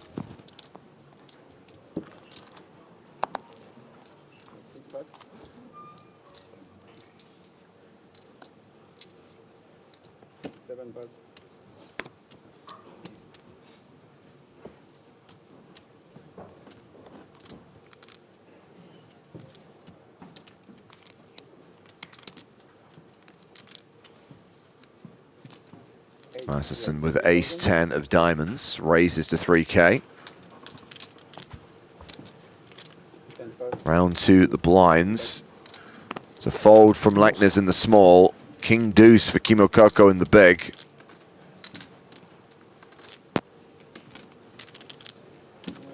And he folds as well. No king. So we are coming towards the end of this level, heading towards the first break of the day. Maybe a king. Ah, you stop believing in the kings? We talked earlier on about I'm never gonna stop. the PokerStars Open in Cannes that takes place directly after EPT Prague, December 16th through 21st. We also referenced the fact that the first two EPT stops of next year have been confirmed. Paris in February, Monte Carlo in April. Also confirmed in the last few days, the dates for Scoop 2026. Just to save the date at this point, the full tournament schedule, series guarantee still to be announced. But I think we wanted to get the dates out early because, as I'm sure you've noticed, Nick, the series is taking place earlier than usual. That's right. Since 2009, when Scoop first launched, it's always been in May, straight after EPT Monte Carlo. This year, or rather next year, 2026, it will be in March. March 1st through 25th. So more details to follow, but the one thing I can tell you is that we will be providing live coverage of the Scoop main event on the PokerStars Twitch channel. That live coverage coming in March before we go to Dublin for the Irish Open. Raise and take it for Davide Katai there. I knew I can do it.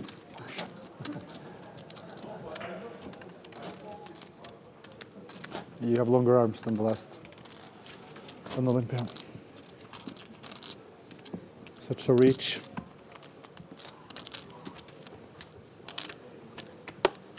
longer arms, you call it maybe, not hands. Well, I guess those might be a longer too, but... Yeah, I just decided to double check my dates, Nick, and Scoop will start the Sunday that EPT Paris concludes. So we'll be streaming the final table of the EPT Paris main event on the day that Scoop begins.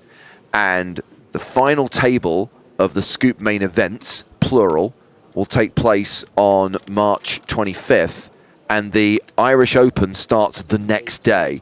So it literally sandwiches the EPT Paris and Irish Open. Fantastic. I was going to say that's not too dissimilar from us finishing EPT Monte Carlo and going straight into Scoop, but it's going to be in between the two now. Well, that'll be fun. So you're saying more poker is better? It reminds me of what happened with WCOOP this year, right? You know, Barcelona finished, WCOOP started pretty much immediately, and then as soon as it was done, we were in Malta for the EPT, and it'll be the same with Scoop, where we get back from Paris, we have Scoop, and then as soon as that's done, we're straight to Dublin for the Irish Open. Yeah. I mean, coming out of an EPT and going into that is one thing. Coming out of the Irish Open requires a little recovery, does it not? I think there's a decent gap this year between the end of the Irish Open and the start of Monte Carlo. Nice. Because obviously the Irish Open moves every year because Easter moves every year. Yep. And this year I think there's like a 3 or 4 week gap between the final weekend of the Irish Open when the main event concludes, and we'll be streaming that and Monte Carlo starting. Excellent. Can't wait. 2026 is going to be a big year. I can feel it. And Masterson is going to bet here. He was the pre-flop aggressor. He's continuing for 2,500. Mur still with the best hand with pocket fours.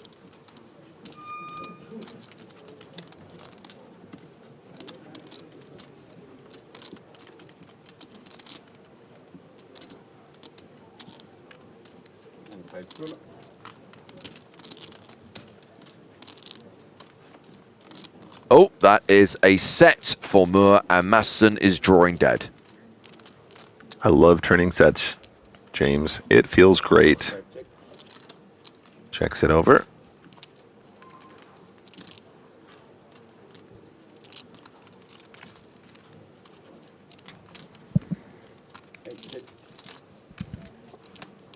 Goes check, check. Queen on the river. So Masterson unluckily rivers a pair. Jared's prediction? No, come on. R.I.P. Masterson. Jared, I like your sense of humor.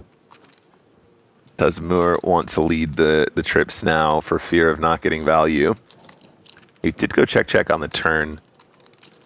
And often, that means that our opponents will have either nothing or some of the weaker hands that they might still call a bet with, but won't be willing to bet in position themselves. 13.5 in the middle. Moore does like to take his time.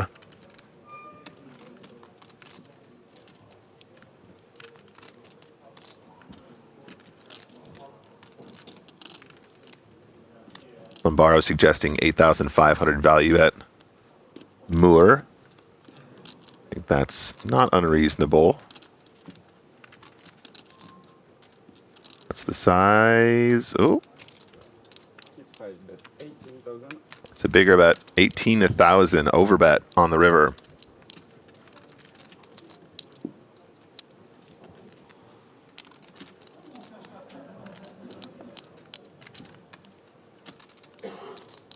Does the overbet get called here? I think Masterson is going to relinquish, does let it go.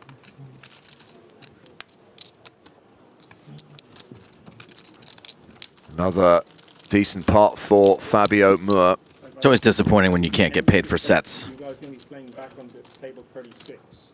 Now, when we go on break, we're going to be changing the lineup on the main stage. New feature table will be coming up, and it'll be this table, headlined by Ola Shemian, a player with more than $20 million in live earnings. Also at the table, a former EPT champion, Dimitar Danchev. We established earlier on that he won the PCA in 2013, and that's Patrick Jarosz, who you might remember was the final table of EPT Barcelona in 2022. Hell of a guy. Hell of a guy.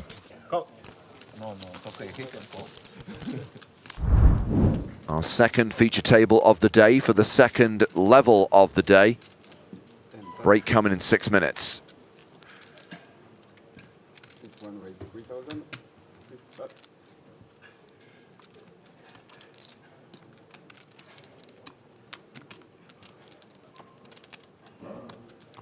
Galinsky on the button, 6-5 of hearts.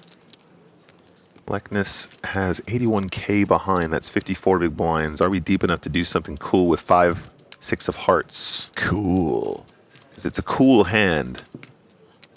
It's a hand that, you know, has a lot of potential.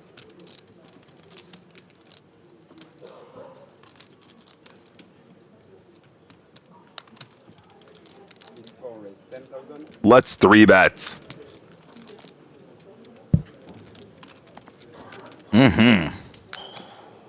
Out of line. I love it when a player gets ool.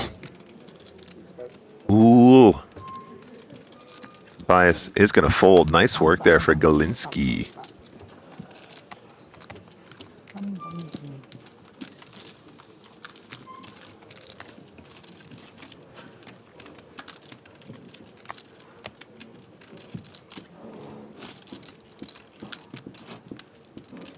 Galinsky looks like Floki from the Vikings show. Does anybody watch Vikings? That's a good bad lookalike. You a Vikings guy? I watched some of the early seasons, but that's a good shot. If he had the makeup on, he'd look like Floki. Okay, got it. You have to pronounce it correctly. Floki. A Floki. Does Floki stand for fake Loki? He was kind of a disciple of Loki, or like he was inspired by that part of the pantheon of the Nordic mythology. He was named after him, or he named himself after him. Galinsky here with ace-queen suited on what will be one of the last few hands of this session.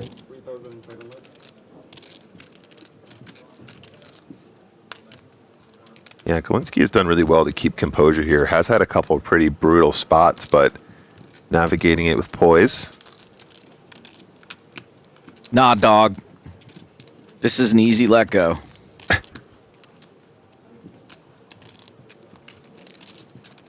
Does anyone talk about reverse implied odds anymore? What do they call it now? There's new names for everything. What do they call it now? 9 high like a boss. Here, what do you think? What do you think, Joe? I think it's a good look. It's a good bad look-alike. Yeah, sure. I mean, I think that's. I don't even think it's a bad look-alike. It might be a good look-alike. Might be a good look-alike. Well, we're going to step away from the main stage and go to the outer table, specifically the table that's about to become our new feature table. It's Shemian versus Dimitar Danchev. This hand has gone to the river. Shemian's bet 12.5k. Danchev has effectively moved all in. He's left one chip behind. The board is Queen 8873 with 3 diamonds. And Shemian looks pained.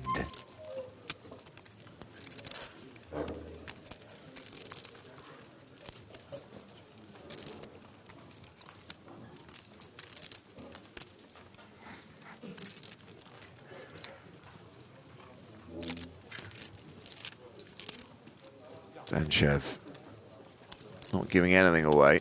Especially that last chip.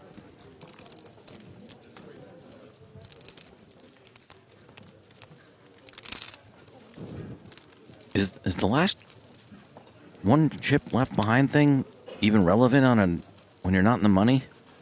Is it just practicing for later? Shemian folds. Can I see one? Danchev says, yeah, you can see one. That is a 7. Well, there was a 7 on board. There's probably another 7 under there. That would be a full house. Cheeky monkey. So a reminder, these guys are going to be on the stage for the second session of the day. That is our new feature table on the other side of the break. Babu was first. 6-7. And we've got trips here for Masterson. We know that Tobias has the ace of diamonds. Does he have ace king? He did raise pre.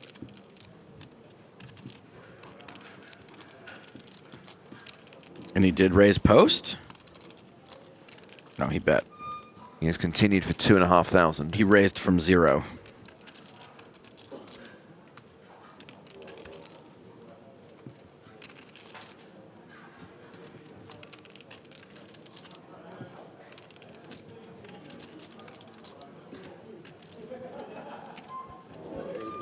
Masterson raises, and a quick fold from Lekners, who clearly did not have ace-king.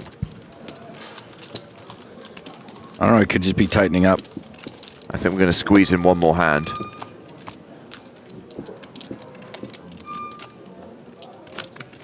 Hashtag embrace the squeak. It's like a haunted playground out there. It's going to get worse in the next 30 seconds as Oh, yeah. 360-odd players go on break.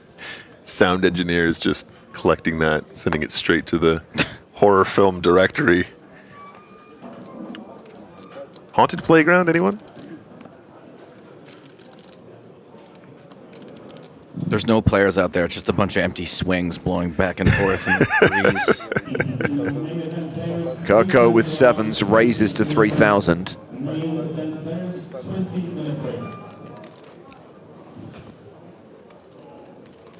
Queen 4 on the button for Morera. That's a fold. Masterson in the small.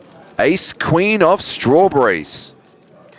So just a reminder, guys, Kimo Kirko has 18 big blinds behind after making it 2x to go from +1. So this might be 3-bet, quote, potentially get it in territory for Masterson. It is UTG +1, but he is very short stacked. He can generate fold equity. We have what I would consider a premium hand, of course. Yeah, let's just simplify this equation here. He's going to pump it up and make it 10,500. And with Kirko's stack, kind of feels like this is shovel fold territory. Yeah, and he's probably already decided what he's going to do, although the 3-bet from the small blind does give pause as well, because there will be fewer 3-bet bluffs coming from that position against his stack size. And so he just has to go, shall we flip?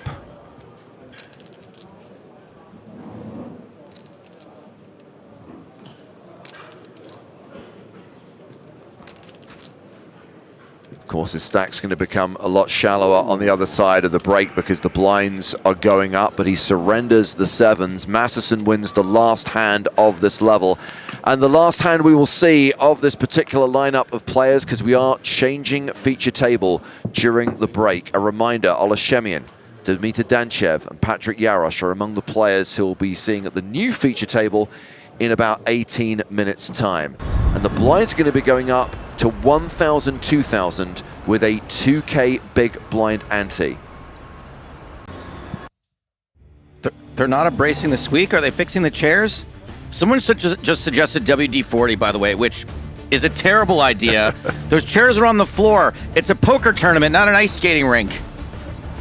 So this is how things end after the first level of the day for the players at our former feature table. Morera and Moore had good sessions. They're still going to have more than 100 big blinds each when they come back from break. Kimo Kirko will be in the danger zone. Danger zone!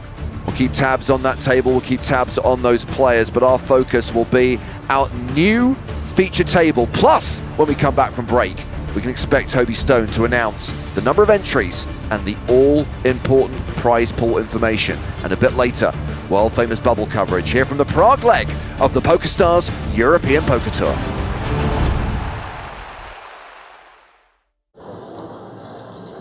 So blinds are 12,000, 24,000 with a 3K ante. Oh. And I referenced, Joe, that when we got towards the tail end of Season 4, that's when the whole issue with nine-handed play became a thing. And this event was no exception. I have very clear memories of this being an absolute grind, trying to get down from 9 to 8, which of course is where play would end for the night, with the final 8 returning for the final day, which is the official final table. And Jason, re-raise all in. Small blind pass, big blind pass. And we have an all in. Jason shows ace king. So coin flip alert, and it's Davide Katai who's the at-risk player. Like The Wire versus Breaking Bad. One of these two things from 2008 has a slight mathematical advantage. One show was ending, one was just beginning. Ace king. Let's see the flop.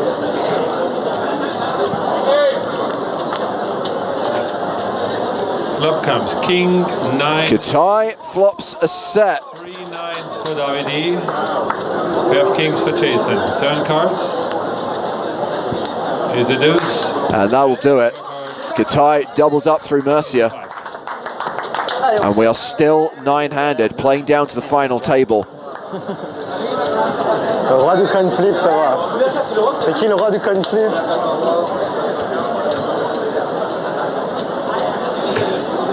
Nice. Thank you.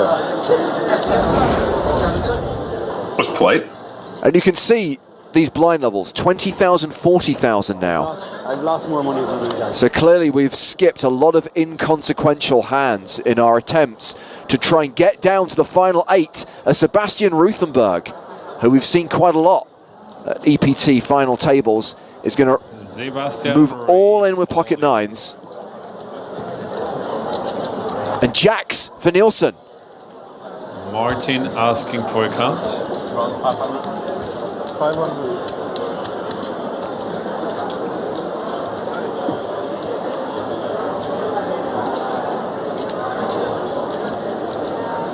And the blinds have just gone to 2040, right?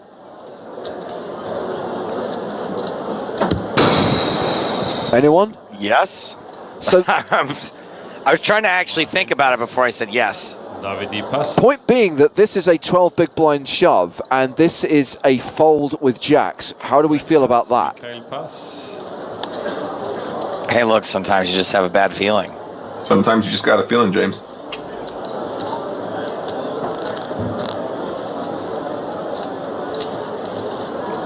Even Jason Mercier seems a little pained with ace queen.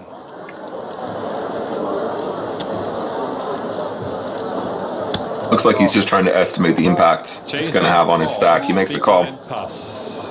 Jason shows ace of hearts, queen of diamonds, and Sebastian shows...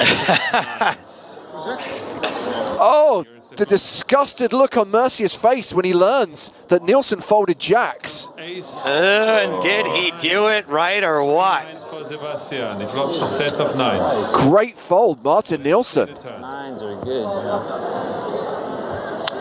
Is it jack? Terrible fold, Martin Nielsen. Sebastian doubles up. 480. I think Jason is trying to say that if the jacks had played their hand more aggressively, he can let go of ace queen, would have saved him some money, would have eliminated the player as well. Yeah, I think that's why Jason's slightly peeved there. He feels it was an incorrect play from Nielsen, which ended up costing him. Yeah. Jacks, are you serious? No way. Oh, man. See, the good news is I'm not even smart enough to know that him folding jack screws me there. I'm like, I lost the flip. You got me. You'd almost don't want to know what Nielsen's hand was there. Absolutely not.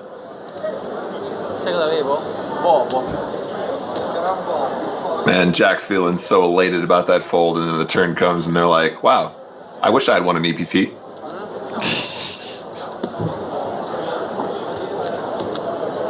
I mean, to have it televised as well, you're thinking, yeah, I came pretty close one time to winning an EPT, but guess I shouldn't have folded those jacks. Should have played those kings, Mike. Katai shoving the button here with Queen 7, all in for just shy of 300k. Around to Lundell in the big blind, and I think Davidi's got him covered, so this will be all in to call. Yes. No. Lundell actually has 2k more. Oh, wow. Wow. So it's pretty much an all-in for him.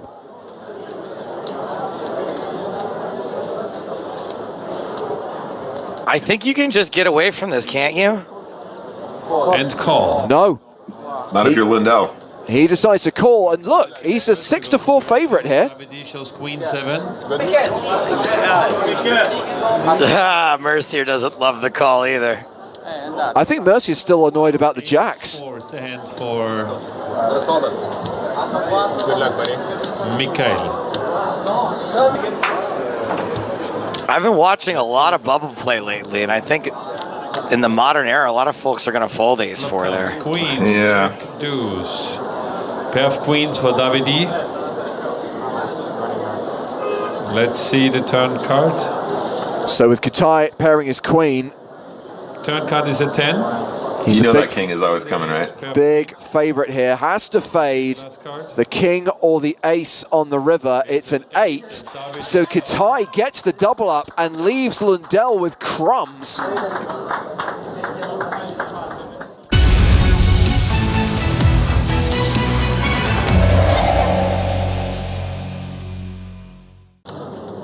Blind's now 25,000, 50,000 with a 5K ante, and Mattia is all in. Fintan pass, Sebastian pass. Davide call. Action is on Dren, still in the big blind. Dren pass, so Daniele are in with queen 10 and a pair of 10s for Davide. Italian David Wallace, all in and behind. Pocket 10s for Davide, here's the flop. Flop comes, 9, check, 9. Now Daniele has an open-ended straight draw. He needs an 8 or a king or a queen. 3 on the turn is no help to him. There's a lot of Italians on the rail. Or queen. Let's see the last card. Things could get loud in here. It's an 8. Oh.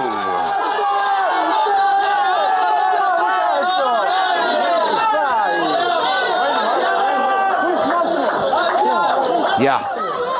So savage. So savage. You can't include that moment in a montage. Yeah, you're right. Did he just bounce that frog on a ball? The frog and a ball got bounced. There it is, frog and a ball. Just to be clear, this is Daniela bouncing frog in a ball Mattia we're talking about here.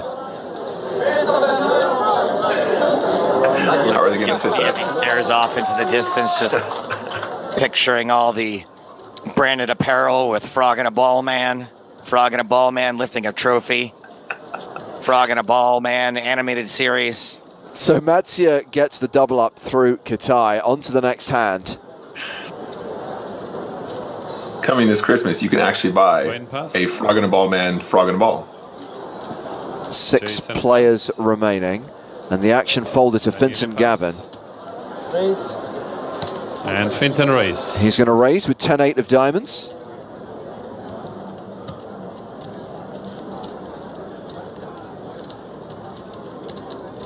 Raise to 120,000. Sebastian pass.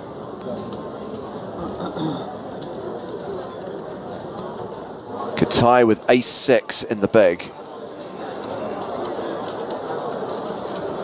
And Davide in the big blind call. 2 players. Maybe this is where Fintan showing the 10-6, not exactly helping his reputation. Tray of spades, 4 of spades, deuce of spades. Davide check. Great flop for Katai, who still has the best hand with ace high. Checks the action to Gavin, who continues a bet of 200,000. It's actually a really good flop for him. But when you can't see what your opponent has, you're always concerned he's going to have a slightly bigger spade than you, which does take away a lot of your equity. But no, the straight flush draw. 10 of clubs. And Gavin Davide check. improves to top pair on the turn. Oh, such a tough turn here. Gavin's always just going to put on the pressure now. Fires a second barrel. This one's 400,000. I feel like even if you're raising the button pretty wide, though, like the 10's gonna hit you a lot.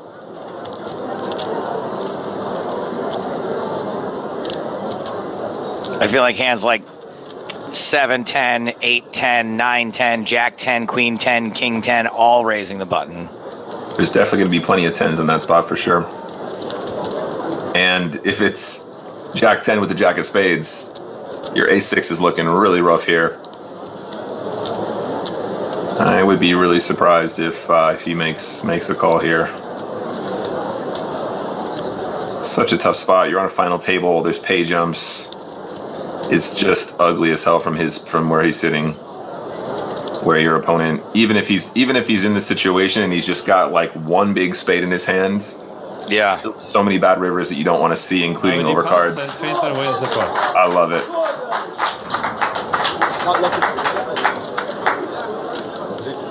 Shows the 8 of diamonds. No, he showed the 10. Oh, did he? Okay. I wonder what would happen if he didn't spike the 10. It's definitely a spot where people can put you under a lot of pressure and continue, but once you hit the 10, I mean, Two of them are the same, Thomas. It doesn't matter. confident man, he's just going to keep pumping it in. Oh, yeah. The suit is important, I suppose.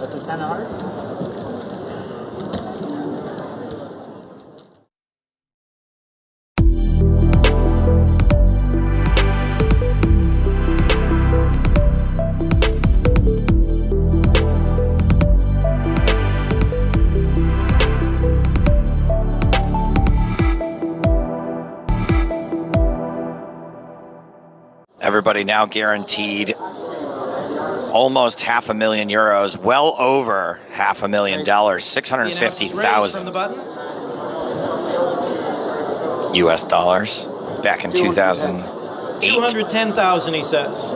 It's a beautiful starting hand there, Ace-7 of Hearts, especially when you're short-handed. Get Sebastian to fold. But Katai has one that's slightly better. Over to Davide in the big blind.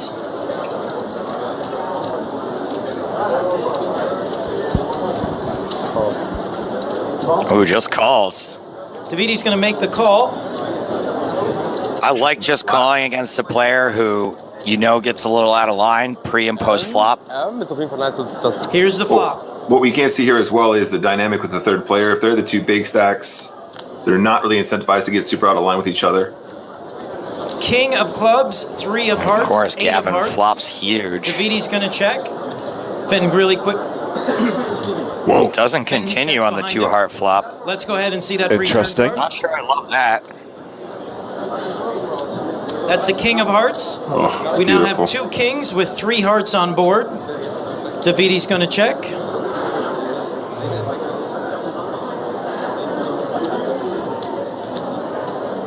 I mean, Nick, we like betting that flop because sometimes we win it, and then also when we make our flush, we can bet more here on the turn, right? Yeah, you build the pot up. I mean, you do want to. If you're gonna bet this flop as a bluff at any frequency, you also need to have stuff that's strong, and you also need to have, you want to have some top pairs, you want to have some draws as well. If you're gonna check back any flush draw, as I mentioned in the previous hand, you want to maybe be checking back with the ace highs, where ace high will be the best hand quite often.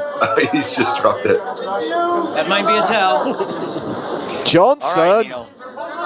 Davidi is going to make the call of 400,000. But yeah, betting. I mean, for the most part, you're going to be betting a lot of your draws here. Maybe you mix it up and don't always do it with the ace draw. We've got 2 kings on board with 3 hearts. King, king, 8-3. Let us see the river card, please. I'm just waiting for Neil to be like, so anyone with 2 hearts has a flush. And the river's a 10, so King 10 just made a full house. Gavin's looking nervous. Doesn't look like he's going to call. Tell me, did you fill up? Gavin likes to chat when he's got it, doesn't he? Chirpy chips. He's going to check his nut. He checks behind. Ace high flush, and Davidi's going to pass. I think you're full, he says, and he checks behind with the nut flush.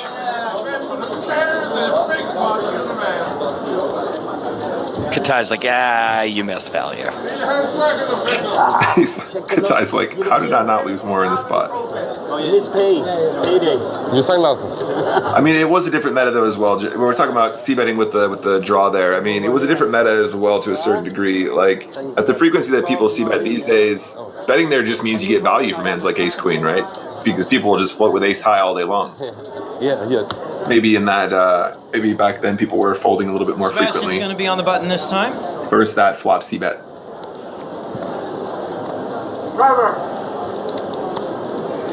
He's going to pass it over to Davidi in the small. He's going to pass as well.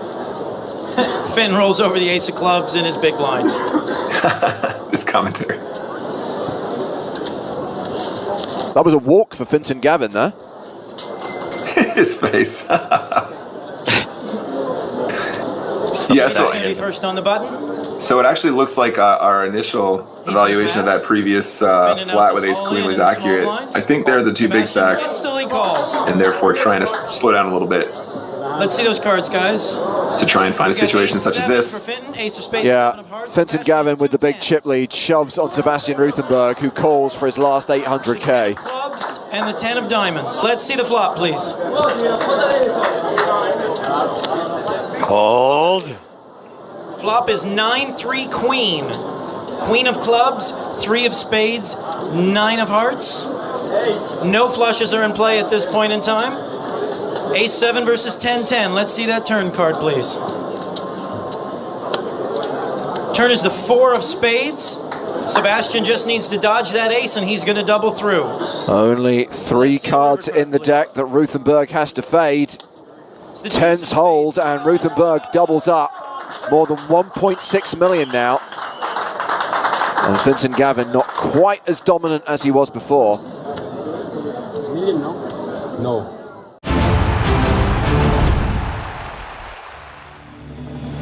Well, hello, my babies, and welcome back to the PokerStars European Poker Tour, live from King's Casino in Prague, the Czech Republic. I am Joe Stapleton. Joining me via the internet is Griffin Flush Entity Benger. Hello, everyone. There he is.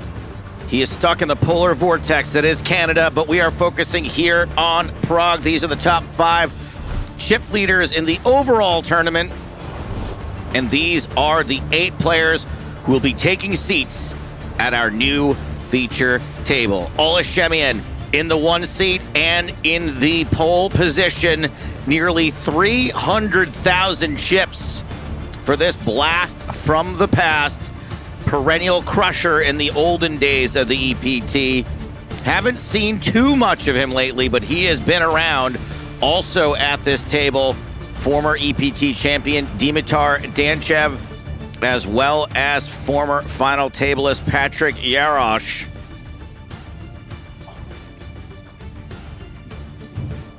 .360 players remaining of the 1,224 who began.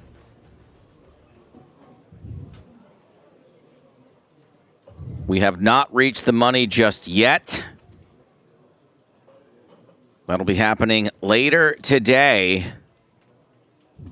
1,224 total players, Griffin. That's the same channel that we come on in the United States of America, channel 1,224. That is a very perceptive observation. What channel is Sportsnet in your neck of the woods? That's going to be 1405, I believe. 1405, amazing. Yeah. Phenomenal. This, of course, is the last event of the year here on the EPT, the main EPT. Still got Can after this. Griffin, you've been playing some poker? Had some results recently? Yeah, tangled a little bit there in Kanawagave at the Playground Poker Club. Nice little second place finish. Nice little end of year boost. Congratulations as we thank you very much. Have a look at this featured table. Ola Shemian in the 1 hole, as we mentioned. If you feel somebody's watching you, probably right here we've got Takumi Adani all the way on the left. Darius Valentiniago, Gabby Lifshitz, Demeter. What's this? I don't know. Some just go see him. This being have an appointment with some Attila professional Cox and ask for something. Also, the fact that someone this here Stefan Kohler. Maybe that was Attila. Patrick Yarosh here. We know him. Great job. I have a lot of experience. Great job. Someone's watching.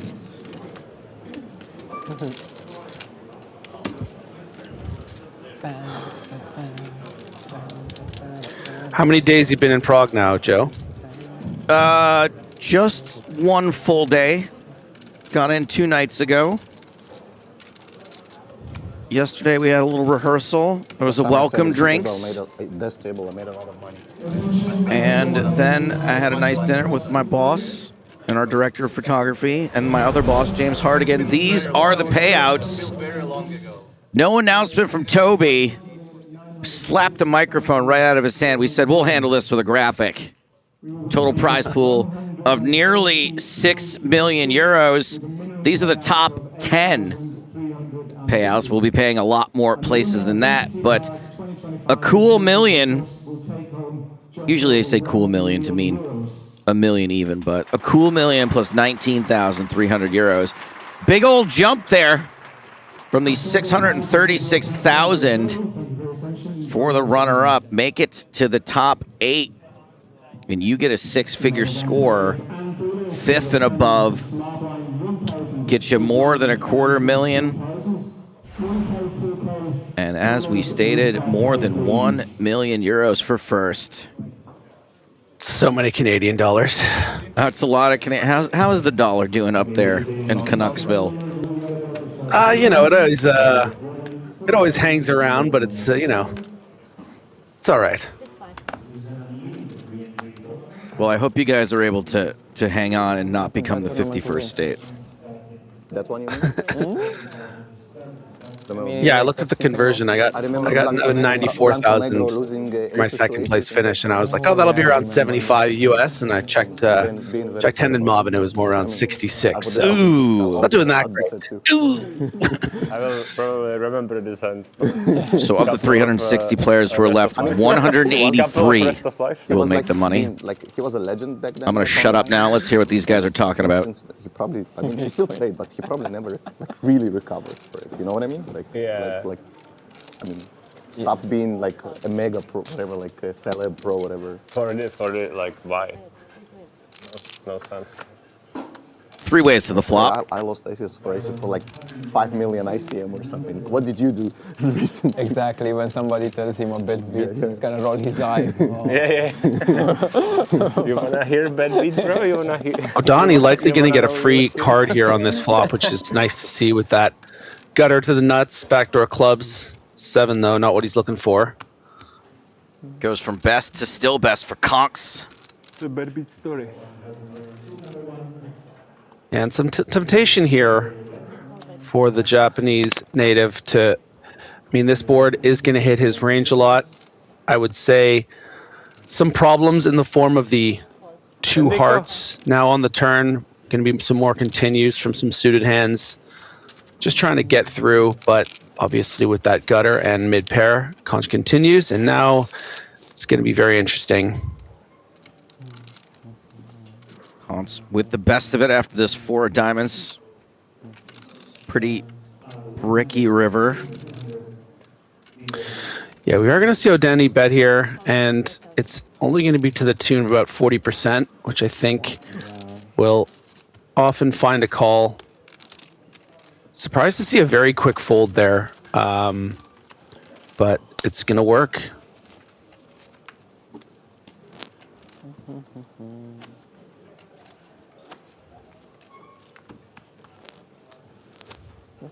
Mitch up to the table here. Confirming. Every time, you know, it is the year of Romania, so I'm going to go easy on this guy, but year of Romania. We do sometimes struggle with what's someone's first name and what's someone's last name in Romania. They still do it the other way around. So we're going to fix Darius Valentin's first name to just Darius, I believe. Patrick Yarosh is going to open this pot. 5-4 of hearts. I have to fold. Gets around to the 7 deuce for Darius Valentin. You don't have a hand, you know.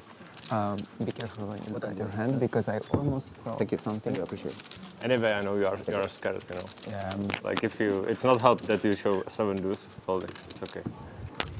Somebody's watching me. It's my sighting. They are gonna get a copyright strike on YouTube because we are singing that song. They are gonna close the stream. As long as it's not Griffin doing it this time. No 7 deuce game here, unfortunately, at the EPT. Tried to make it happen, but I was shot down. Patrick Yarosh showing a little personality here. We know him from his various feature and final table appearances. The real question is why I play 5-day tournament. Attila Conks. Pocket tens, makes it 4,000. Live shit, 6-5 in the big blind, defends. Breathing either. Got you. It's okay, my friend. Yeah, completing with one of the worst hands you would consider from the blinds. Looking for flops like this to give you reason to continue. Obviously, you've jumped ahead of hands like ace-jack, ace-10. Ola is nice guy. Behind the tens, though. He's gonna stop it, you know. I will tell him as well.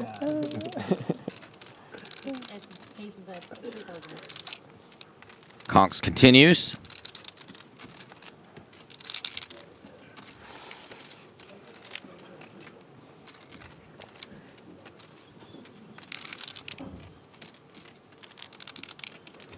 Liv Shits does make the call with second pair.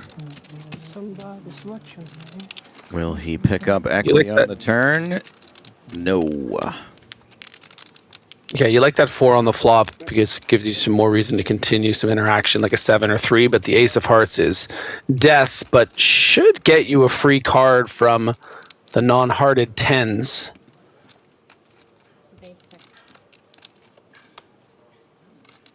And that is a rivered set for Conks, which is the best hand. 4 hearts can't be all that welcome a sight. And Liv Shits with some consideration here. You would hate to lose to black 7s on the river here.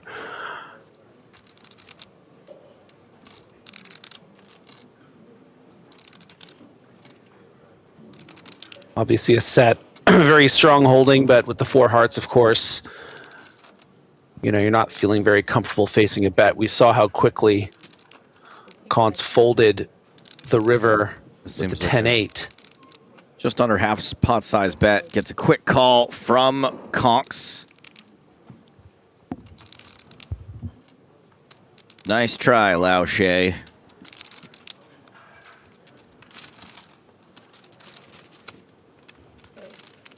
Conks is going to rake that one in, adding 18,000 to his stack. Puts him at 49 big blinds, 4th at this table.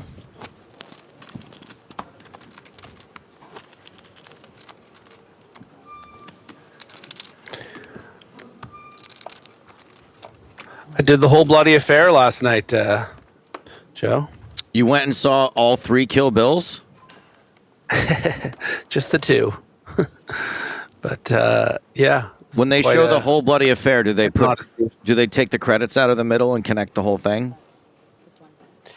Yes, and there are some subtle differences as well as an additional anime sequence for the O-Ren flashback, which was pretty badass. It was cool. It was nice.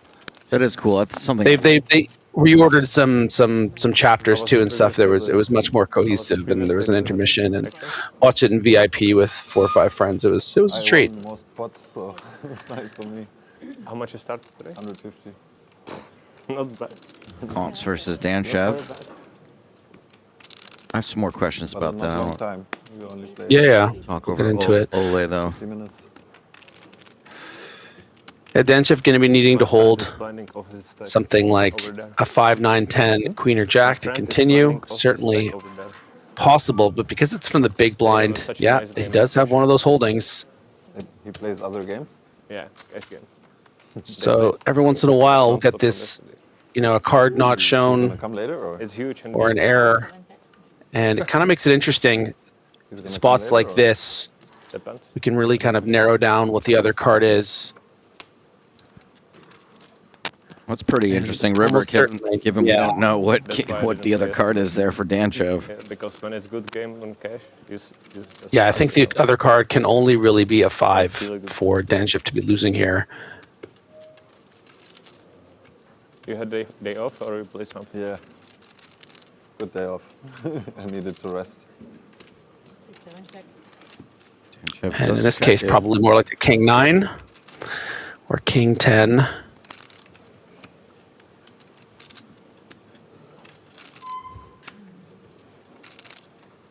Seemingly with a I was here all day. pretty easy. Oh, he's gonna go turn these 7s into a bluff. Size bet. Yeah, he's gonna turn the 7s into a bluff and try to get that 10 or that 9. Sounds like he kind of agrees with you, Griffin. It was deep in both PLOs, right? 5 and 10. 12 and 9. That's a lot of grinding, actually. Did you play 5K here? Kilo? Yeah. How do you figure out when to do this, Griffin? How do you figure out when you're like, oh man, I got a pretty easy check back here, and I can just show down these 7s, and you're like, nah, I'm going to turn it into a bluff. What makes you decide to do that? Well, I mean, you just start breaking down the sort of range of hands you expect your opponent to have. You really don't want to lose a showdown here to like, you know, 8-6 of spades or, you know, King 9. You're going to have a decent amount of jacks in your range here. You're pretty sure your opponent doesn't have that. With quite that strong range under the gun as well. I think it's a nice combination to turn into a bluff. Because like I said, you know, you're only really beating, you know, 5x, which doesn't seem like enough combinations of hands. Happy to fire one more, I guess. Yeah, sure, for sure. You know? Yeah, they get like 2, maybe 180.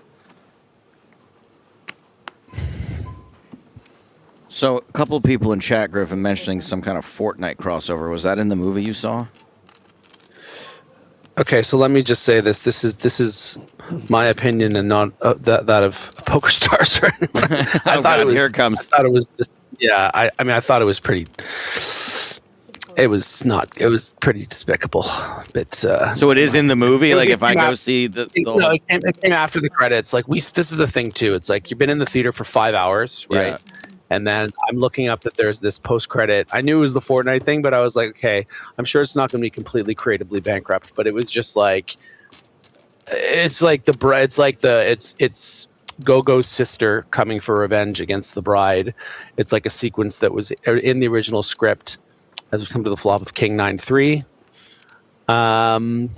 And yeah, there's like Fortnite characters in it instead of real people, and it's just like a. It was just an advertisement for Fortnite, and yeah, I didn't. It was not the last thing I wanted to see leaving the theater. It was kind of what we ended up talking about, which was just like, well, that's too bad. Checks around 10's still good, so it's just kind of like a basically like a total cheapening of the entire experience. Yeah, I think it was probably done in collaborate. Like there was some sort of. It's just like.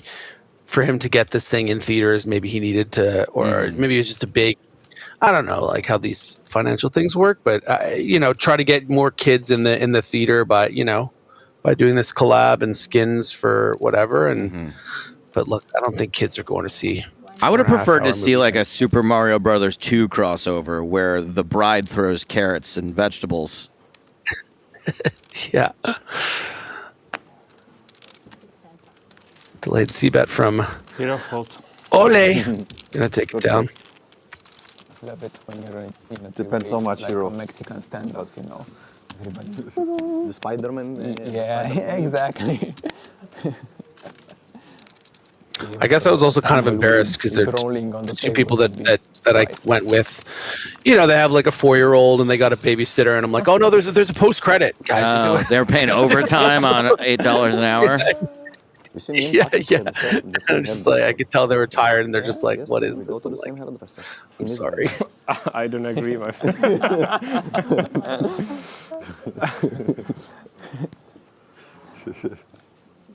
Get them together and put them to fight, so to see who is better, who got a better hairdresser.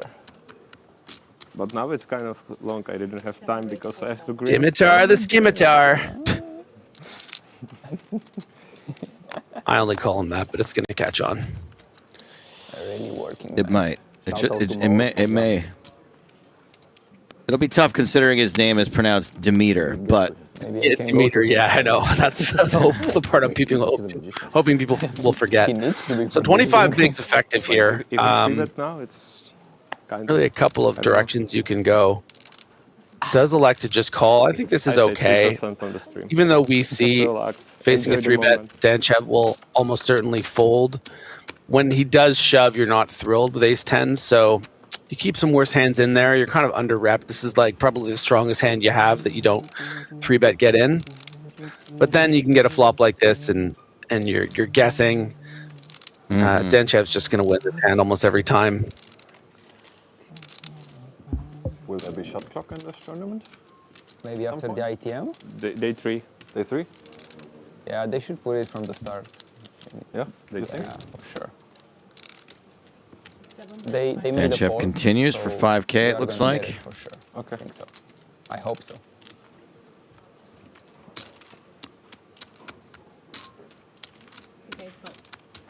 And Conks sticks around. Because I also like there to be like was ahead but had the least amount of equity. Now is behind and has by far the least amount of equity. The vibe in the main event is different though, because you can take time here and there, you know, like, and not be too stressed about it. Yeah, really sort of dangling on that tightrope. We talked about how pre-flop maybe the best hand he doesn't 3-bet get in. Now maybe the worst hand he would call on the flop. Like half an hour. Not half an hour. And now behind. 30 seconds. Oh! Does manage to catch one of those 8% equity outs. And then like the river, Barry Greenstein. Massive decision. Then you can use it. I think it's a good idea. I prefer 5-6 seconds every street. Personally as well, but but not everyone will approve this. Oh, that's the look of a man who got a rivered. Also the look of a man who's a true professional and isn't going to make a thing out of it, even though I would be freaking out right now. I think the chips in 5 seconds is a tough thing. No, but honestly, the first higher tournaments I played, I spent all the time max in like few levels, you know, it wasn't that.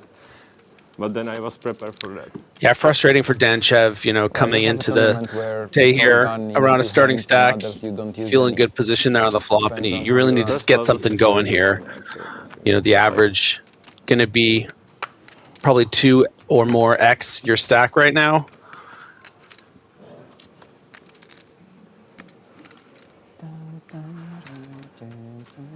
Inky Can Do It on YouTube says, soft table, OMG. Action here on Stefan Kolar with pocket sevens. He is all in. Kolar was the shortest stack with 8 big blinds. Darius Niago is not going anywhere with ace-jack suited. Call. Is going to call. How much is the all-in? How much is the all-in? Asks Dimitar the Scimitar with pocket tens.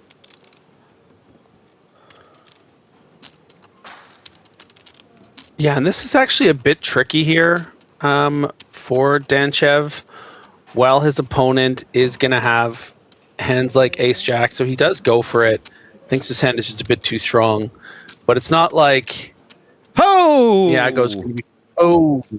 This just keeps getting better and better. Patrick Yarosh with ace-queen suited has every one of these players covered. Okay. Yeah, I think this is just a fold, though. I mean, we can see, of course, this is doing decently, a fold, Joe. But if you consider, if you consider the action here, you know, I think Danchev has the bottom of his range of what he'd be prepared to put in here. He's going to put in ace king plus, tens plus, right? Ace queen suited doesn't do that well against it. You still have to consider the strength of Niago's flat here. Like I said, I don't think Niago's going to be calling with ace 10, king queen, so he's going to have ace jack suited plus. Clearly you're right, but you are annoying.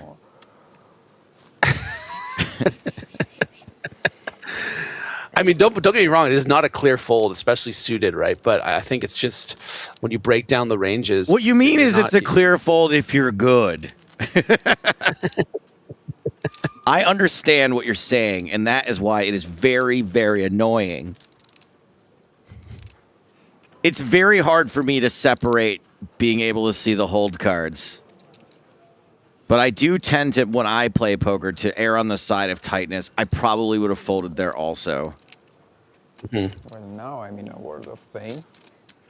But I probably fold in other spots when I shouldn't, I guess. So just because my broken clock would have been right there doesn't mean I know what the hell I'm doing. Niago, with 2 overs, would be flipping against each of these players. Yeah, and he happens to be looking at the best case scenario here. 2 sevens, Right. 2 tens. And he's going to be completely spinning when he sees he put in, you know, 17 plus the sort of, not dead money from Kolar, but yeah, he's going to do it. And he's going to be really thrilled by what he sees. All right, so we have a 3-way all-in. I want my cards back. 2 players at risk. Give me my cards back, please. Danchev, the favorite. Pocket queens. And I'm not prepared for a 3-way flip. Because one of them dominates the other. Literally. Queen 6. So I would need 2 things, something that races against 2 things that one that dominates the other. Yikes, that's a tough one.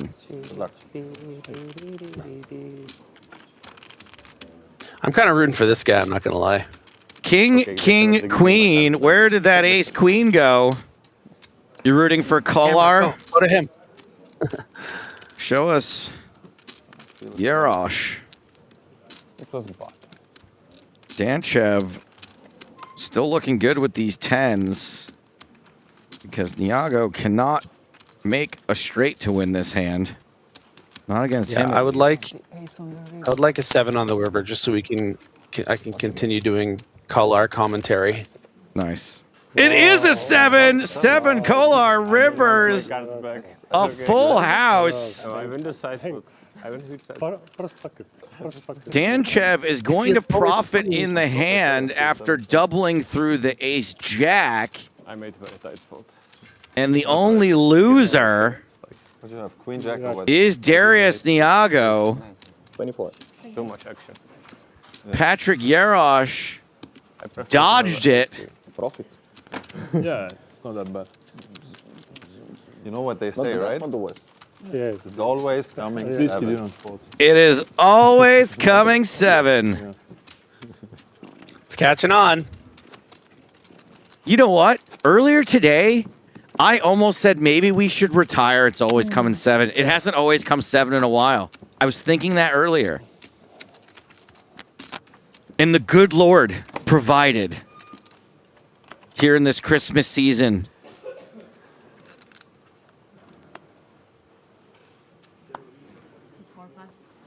Griffin, do you know the line from the Lord's Prayer that Jesus is seated at the right hand of the Father? No. Well, that is the line that's something that said. I grew up Catholic, and to me, in poker terms, that means that God has position on Jesus. Nice. Sorry, I should have yes and to that. No, that's okay. I was just worried he was going to. No, it's fine. You didn't know. I asked you a yes or no question. That's all right. No big deal.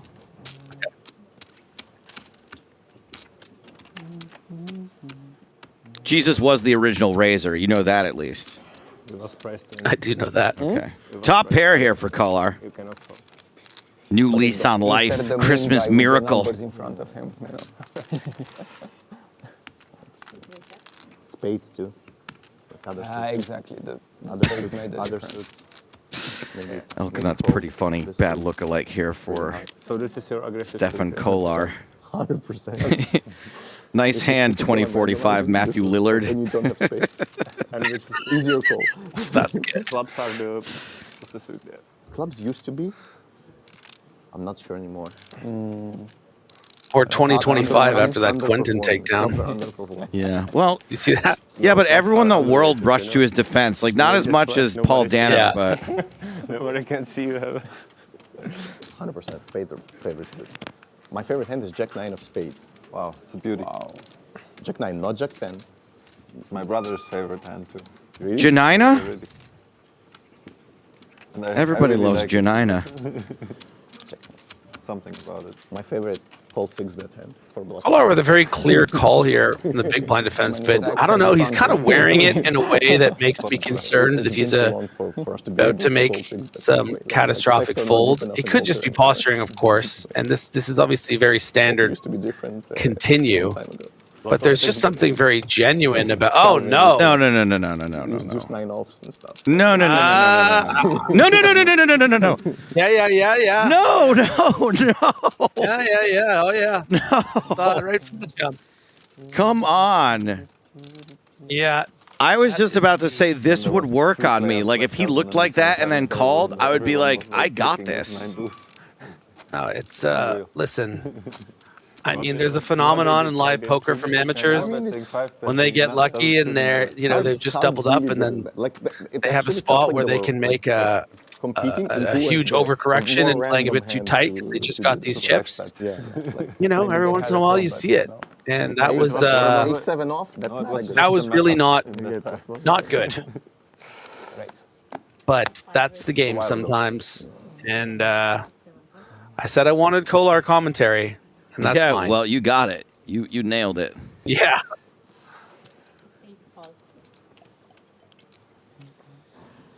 It's coming back. I feel it. I'm bringing it back. Fuck.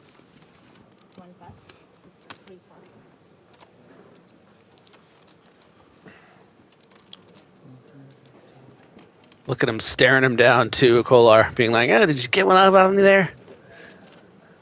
In my first EPT main, I called 4-bet, 6-bet folded versus Robinho at some hand. Robinho? Yeah, and a hand I would like, and also like not the best client to do this against. And I would never called 4-bet this hand. Like, I mean, it's a clear fold now. Okay, you know what I mean? Like, and back then it felt like funny a good... because in the first EPT I ever played, checks that around, guy went crazy and crushed everyone. Like, fuck that check. That's the one he won? In 4-bet pot. The one he won or no? He was final table in the end in Berlin. I don't know, he didn't win. No, I think he won London or something. Yeah, he was final 2 tables, so final table. But yeah, it was fun. I was like, what is this guy doing? Checks around again. This is crazy. Is everyone chopping this with ace high? No. 15 years ago. Ace queen plays. Yeah. Reminiscing about the meta 15 years ago. We were just watching there before we went live. If you were tuned in early, as this ace queen is going to take it down at Showdown. So an EPT, what was it, Barcelona 2008, 17 years ago. But the meta changes so interestingly, and those two talking about, I believe, Robinho, how he was sort of ahead of the curve, doing things that people weren't doing yet. Of course, an EPT champion in London, also final table Berlin. Robinho, isn't that a soccer player? May also be a soccer player, but also known as Robin Italo. Oh, sure, Robin Italo, sure. Yeah. Yeah. $1 million. You sure? Okay. If I don't like it, we switch. Now the computer is gonna be confused.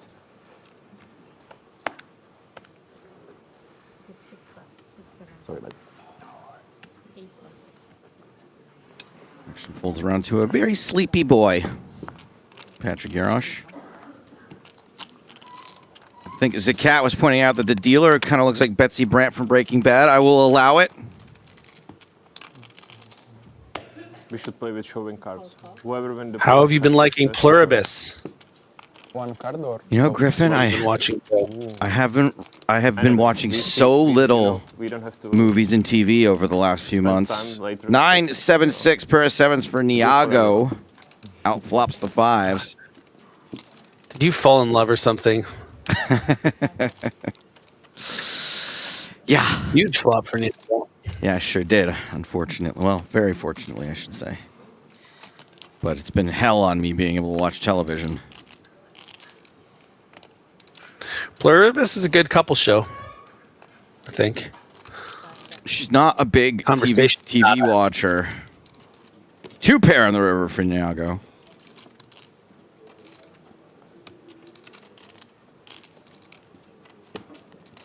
I have, since being separated physically on this trip, started watching Black Rabbit, and I am enjoying that.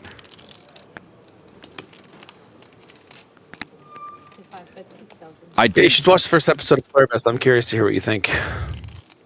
To address this comment in chat from Arn Ross Stapes, see one battle after another. I did see one battle after another, and I think it is one of the best Westerns I have ever seen in my entire life. I do wish that the politics had been a little bit less on the nose for the only reason that I wonder if I would have still liked it as much. If it had been more ambiguous in some of its messaging. Niago bets 6,000, gets a fold from the fives, under pair to the board.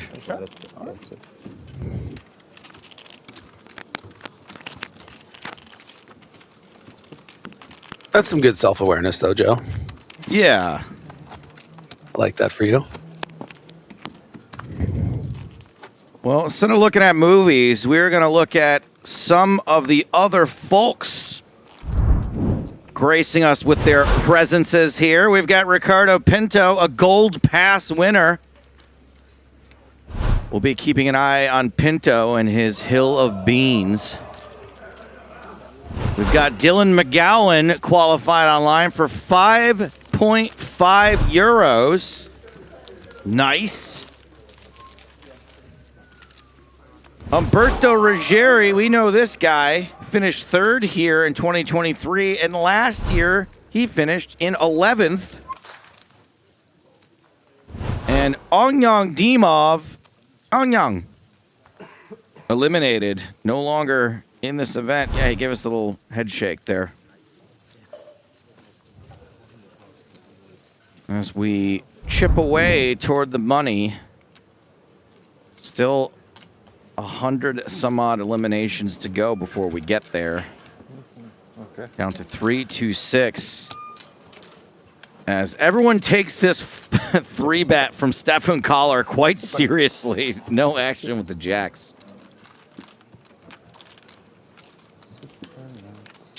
Someone in chat bringing up the chair company. I have started the chair company. Griffin, I'm sure you're all caught up on the chair company. I'm only on maybe episode 4. It feels like the movie Friendship. Yeah, I mean, I think that Tim Robinson is going in a particular direction with his, I wouldn't call it post, I think you should leave career, but it's interesting. I mean, I'm enjoying the chair company a bit more than Friendship, but kind of just wanted to make more. I think you should leave. Yeah, I mean, I'm the same. The chair company is certainly interesting and weird and funny, but it feels like basically like a lot of, it's a very similar character to me, to the Friendship character. Yeah. Played it good. But I don't think I've seen a movie other than, the only other movie I saw, Griffin, was at your recommendation. One Blocker. I would like to wager. Badlands.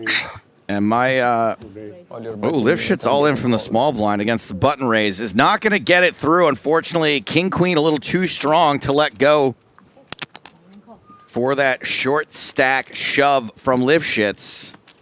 Domination situation. Yeah, Lifshitz with a bit of fold equity here from the small blind on 9.5 big blinds. Really hoping for some, king 7 off, raise fold, something like that, instead of, the king queen. As a punishment that you miss the flop. Or a flip against something like an ace 5. Didn't miss. Queen high flop. Not much help for Lifshitz. The 10 is somewhat helpful. Okay, turn it. Okay. And 20 squats. Okay. 6 of diamonds is not a helpful turn for Gabby. So that's why I said, Doesn't have a jacket to put on. Might not be enough just standing up. GG. 2 pair on the end for Niago. But it is Lifshitz who is going to go. As we have lost 4 players in the last couple of seconds. Gabby Lifshitz is out of here fairly early on day 2.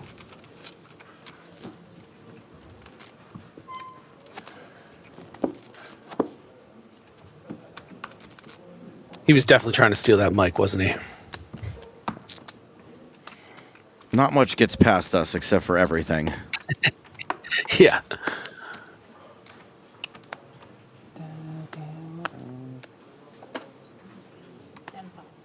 Sorry, the only other movie I've seen in the last 3 months is it was based on your recommendation. And just to give Griffin a little bit of credit, so my new relationship, she works in the film industry and doesn't really love to go to the movies that often.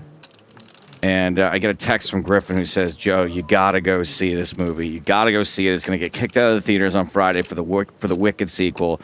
I've seen it twice already. I'm going to see it a third time with some friends.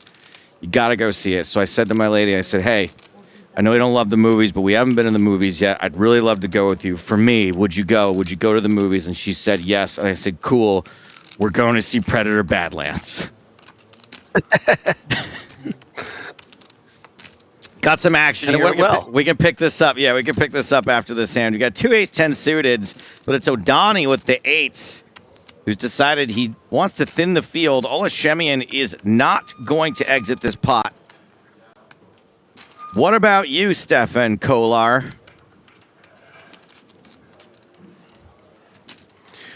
Kind of an interesting decision, actually, to go with 3-bet here for O'Donnell. Yeah, it seems a little creative, I'll call it. Creative. I think it's kind of nice. Of course, it didn't get Shemian out, and it is going to get Kolar out. I think it's a bit nice because Shemian will be opening relatively wide with Kolar on the left, having nearly 300,000. So you're going to get a lot of folds from Shemian, and then a lot of folds from Kolar. So 8s, I don't think is normally the kind of hand you would elect to squeeze here. It feels like more of a closer to a pure call, but because of the very specific situation, I don't mind it. Does get out flopped here from Ole, but should get another check here to realize that 26% equity. Shemian does check, as Griffin predicted. O'Donnell does get the free card, as Griffin predicted. Shemian Rivers, Broadway. Look at Kolar. Look at oh, that was awesome. I missed it. I was looking, but I guess it was quick. If I could describe that face with a word, it would be harumph. Oh yeah, no, I saw it on the. I just saw it. Yeah. I had the broadcast there. Fantastic. Shemian value bets this river. O'Donnell with more or less an underpair to this board. No straight. The flush didn't come in. Pretty cheeky bet here for Shemian to bet with something that 8s is beating. Seems like a pretty obvious, nice attempt. Kolar, if you want to tell people you folded an ace after the hand, it's okay.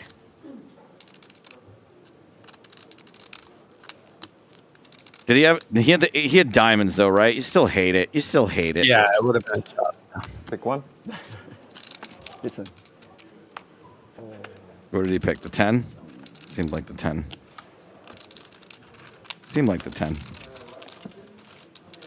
So anyway, I said, Hun, I know that you don't like going to the movies that much, but we got to go see Predator Badlands. And it was one of those situations as we welcome Ersin. His name is iCal, like the calendar? Okay, from Switzerland. Hearts. There it is. Ersin iCal. Inventor of the iCalendar. I gotta go see Predator Badlands. And so the whole time I'm in the... First of all, I bought a $50 popcorn bucket. That was the Predator helmet. And the whole time I'm... You know this move very well, Griffin, I'm sure. Is I'm watching her watch the movie.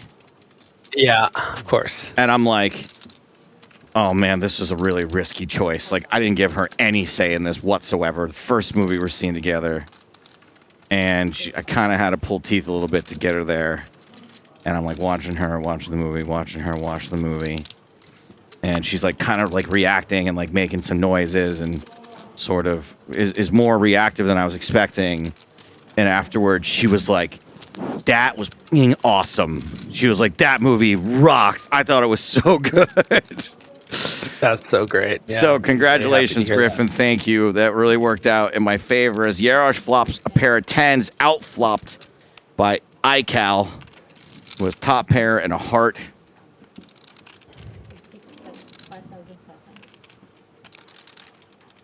Yeah, and listen, I know that you, Joe, you value your privacy and everything. You did mention she works in the entertainment industry. I will say her name rhymes with Fargo Bobby.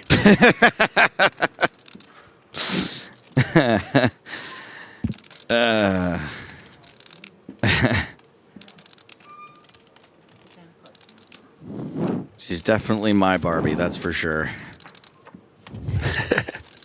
3 of spades on the turn. Ikal still ahead and the favorite.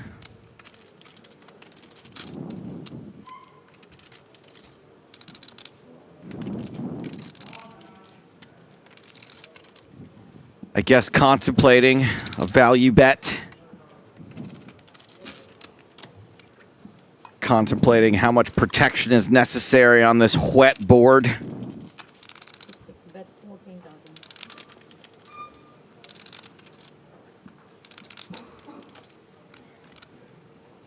That's 14,000 into 22,000. Decides to make it a little pricey to draw.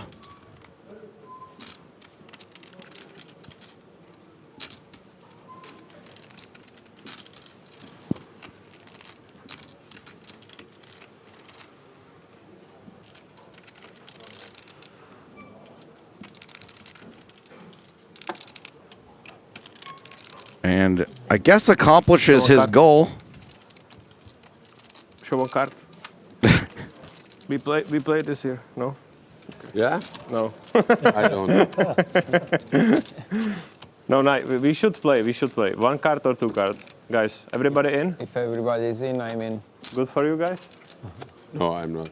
On the feature table, it's kind of moot, right? They're going to find out 30 minutes later. You really want it? Of course. Or at the end of the level. Yeah. Okay, when everybody's in, I'm in too. I love peer pressure. But it has to be quick. What? It's one of my favorite things.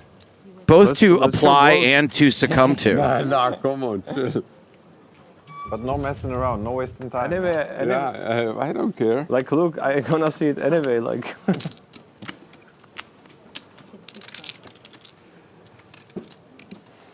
4,000.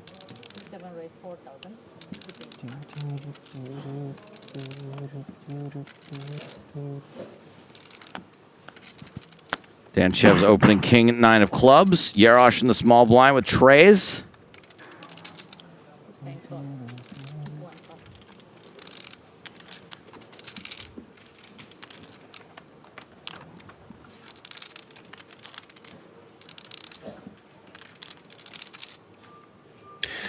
Interesting spot here for Bucket 3. It's nice as a set mine.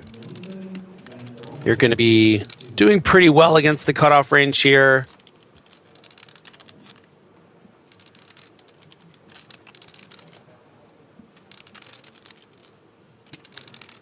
Pair of 9s for Danchev. Is good.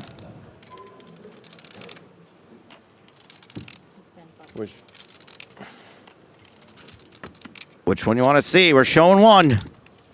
Ace king for sure. Could be anything. For sure. King 9 suit. I think the loser should have to show one too before they fold. Still the best hand. Everything is it's a range battle. Yeah. A range bet. Welcome.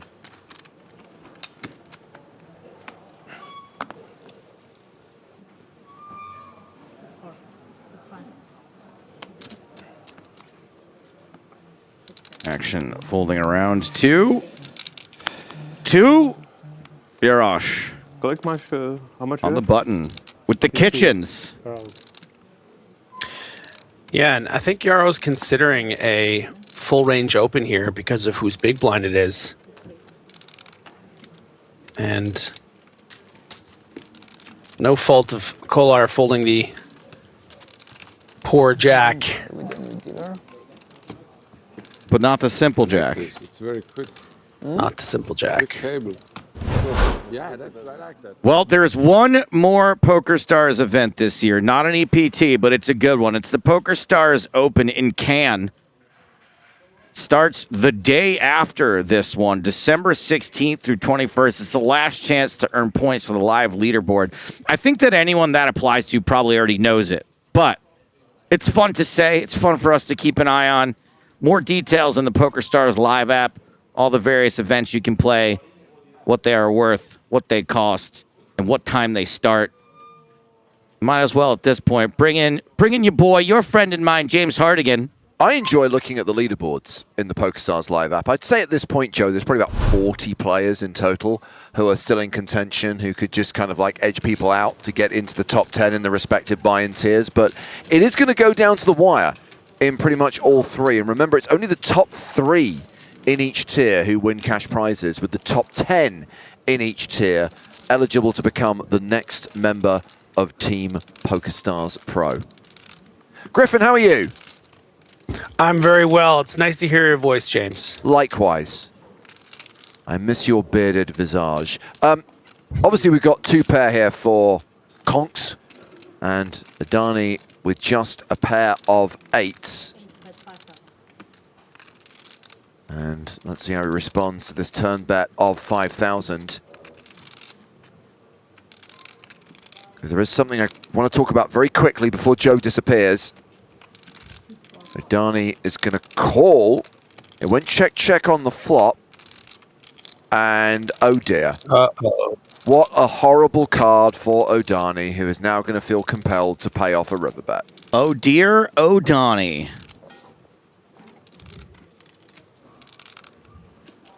21,000 in the middle.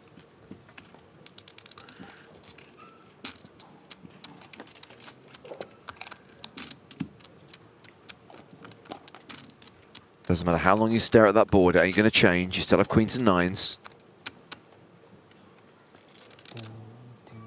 I guess it's a bit of a difficult decision when you think about sizing, because you feel like you kind of block the really strong hands. So does just go polarized with the slightly over pot bet of 25K. Yeah. Oh, why did I have to river that 3?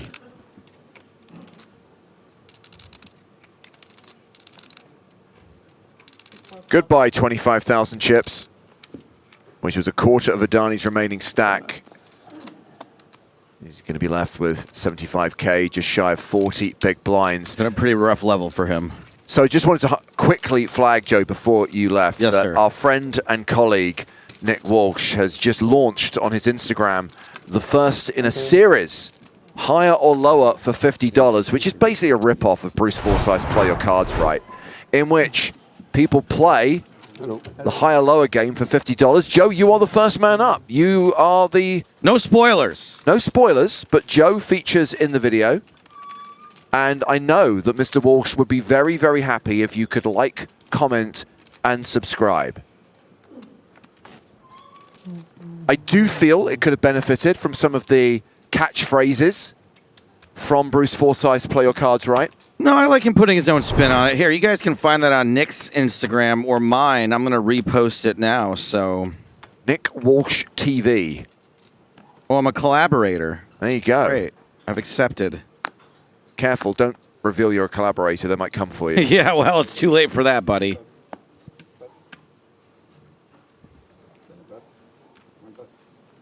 There's no nice to see you nice. There's no nothing for a pair. Not in this game. And there's no dollies doing their dealing. I mean... Quick table. I appreciate, Griffin, these are cultural references that are largely lost on you, but just roll with it. Just go with it. I'm going to go watch Consider me rolling. So we have got around 40 minutes left on this level. Olashemian still table chip leader, 315k, nearly 160 big blinds. Huge stack to have at this stage of the tournament. Stefan Kolar is the shortest stack at the table with 24 bigs. 1k, 2k are the blinds.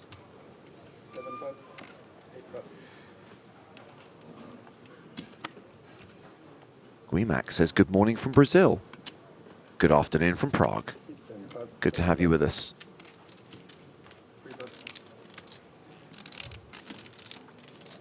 Okay, I'd like to see Adani win a hand. I was sad to hear, Griffin, that he's not had a good level. Yeah, and is going to take one down.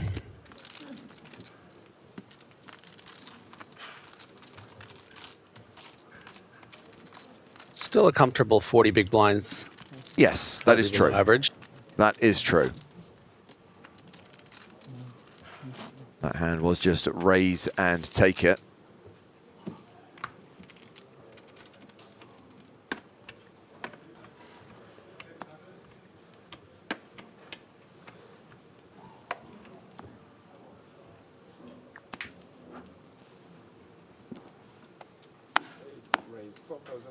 Pocket nines for Conch.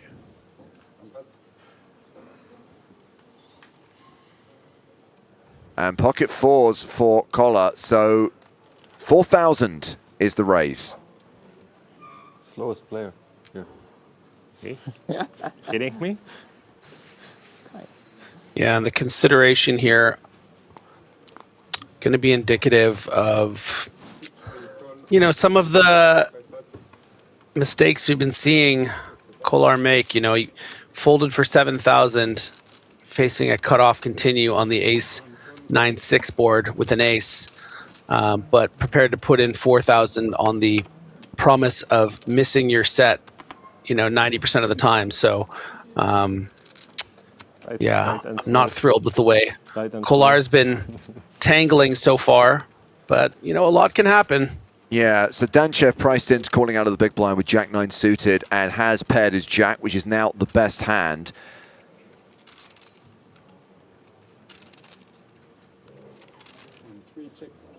And looks like it's been checked around, so we get the 5 of spades for free on the turn. Danchev now a 93% favorite. Checks a second time. Still no bet from Conch.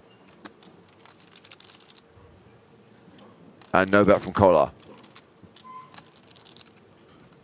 Deuce on the river. Board now straighty and flushy.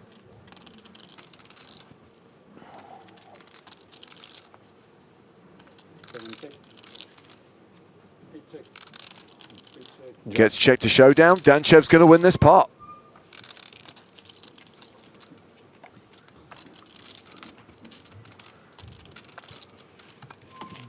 And let's head to the outer tables. Let's check in on Team Pro Felix Schneiders, who is in a hand against Vincent Melli. And we're on the river here. The board, ace 10, 9, 8, 5. A bet of 16k from Melli. Decision on Herr Schneiders. No flush possible. Ace 10, 9, 8, 5. 2 clubs, 2 hearts.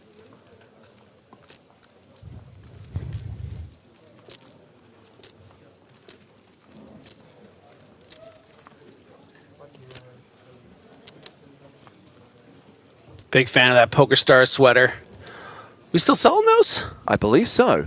That's a call, and that is 7-6 for the straight. And Felix mucks, and he is going to be down to just 6.5k. Felix Schneiders in the danger zone. Danger zone! Keep grunding, Felix. Grund it up.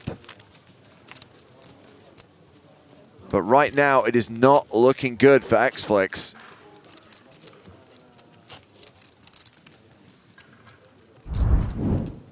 Back to the main stage, back to our featured table. 301 players remaining from a starting field of 1,224. We had that confirmed at the start of this level. Total prize pool in this year's EPT Prague main event, 5.9 million euros. 183 players will make the money. A min cash, 8,350 euros. Up top this year, 1 million and change. 1,019,300 euros.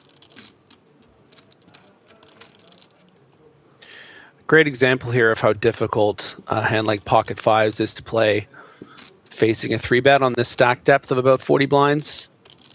I think given the sizing from, I would imagine 4,000 the min raise to 14.5, I think we should probably mix in more folds at this particular big blind depth. Just going to be very difficult to play. The pot's going to get inflated. You're only going to have a 2-to-1 stack to pot ratio. It does find the call technically ahead on the king, queen, 4, 3 diamonds, but yeah, a lot of ways in which you can be behind like that ace turn. So I think this is a bit of chasing from Odani. I'm not thrilled by it.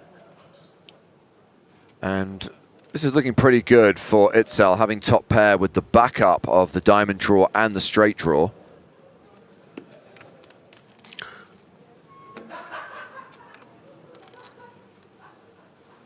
Yeah, now we can see 56K out there, 53K left. You feel like you've just jumped ahead of something like King Jack of clubs or, you know, Queen Jack of spades. But if you do shove and get called, you're pretty much always in big trouble.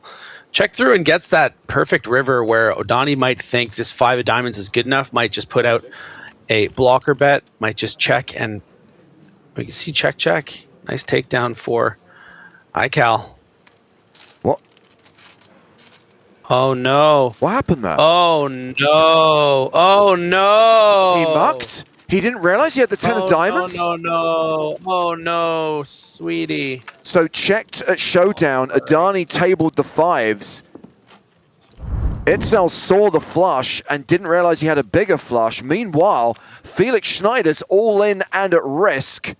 Felix with the Grafton, 10-9 suited, dominated by ace-9, but that 10 on the turn is domination rotation in Felix's favor, and that is going to see Felix back up to 18K. He survives. So the answer to your question, Zuma's daddy, weird why check there, is he didn't realize he had the 10 of diamonds in his hand, and he clearly didn't look back and double check.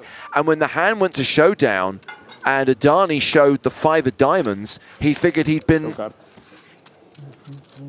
caught on the river. He figured, oh, my opponent made a flush, my pair of aces is no good, and he mucked his cards. Had he just shown it, the cards would have spoken and the pot would have been pushed to him. You don't have to show? We do. But they don't. Yeah, not an insignificant pot. I mean, 30 big blinds out there. It's pretty important at this stage in the tournament. Yeah, around 180 players pay. We're down to our final 300. iCal just none the wiser right now, but you have to wonder, right, James? Is he going to find out? I mean, surely someone's going to tell him that was watching, maybe a friend or family member. I mean, when the flop comes down all diamonds, Griffin, even if you're not 100% sure what you have, you know one of your cards is red. I mean, at some point, you're going to look back and check the suit of it, right? Yeah, that's. I mean, look, you have a better understanding of the card reader than I do, and I think you probably are going to say that it's almost certainly was the 10 of diamonds. So it's it's human error on his part. So that's we haven't seen one of those in a while. That's it's a little bit embarrassing. Sure. But, listen, we all make mistakes these days. We do. Long. We do. And of course, it's worse when it's highlighted on a live stream. But the reality is, I'm sure people make mistakes like that all the time because we are humans. That's what we do. We make mistakes. Power poker here from Ole. Look at this. You know, a hand that I think we would expect to see just calls from a lot of the time in this spot. But Ole taking aggressive action, recognizing, you know, Concha's going to be raising pretty wide, going to have a lot of hands to fold. Look at this. Oh my word. James. What a gift for Shemian, flopping 2 pair when his opponent flopped top.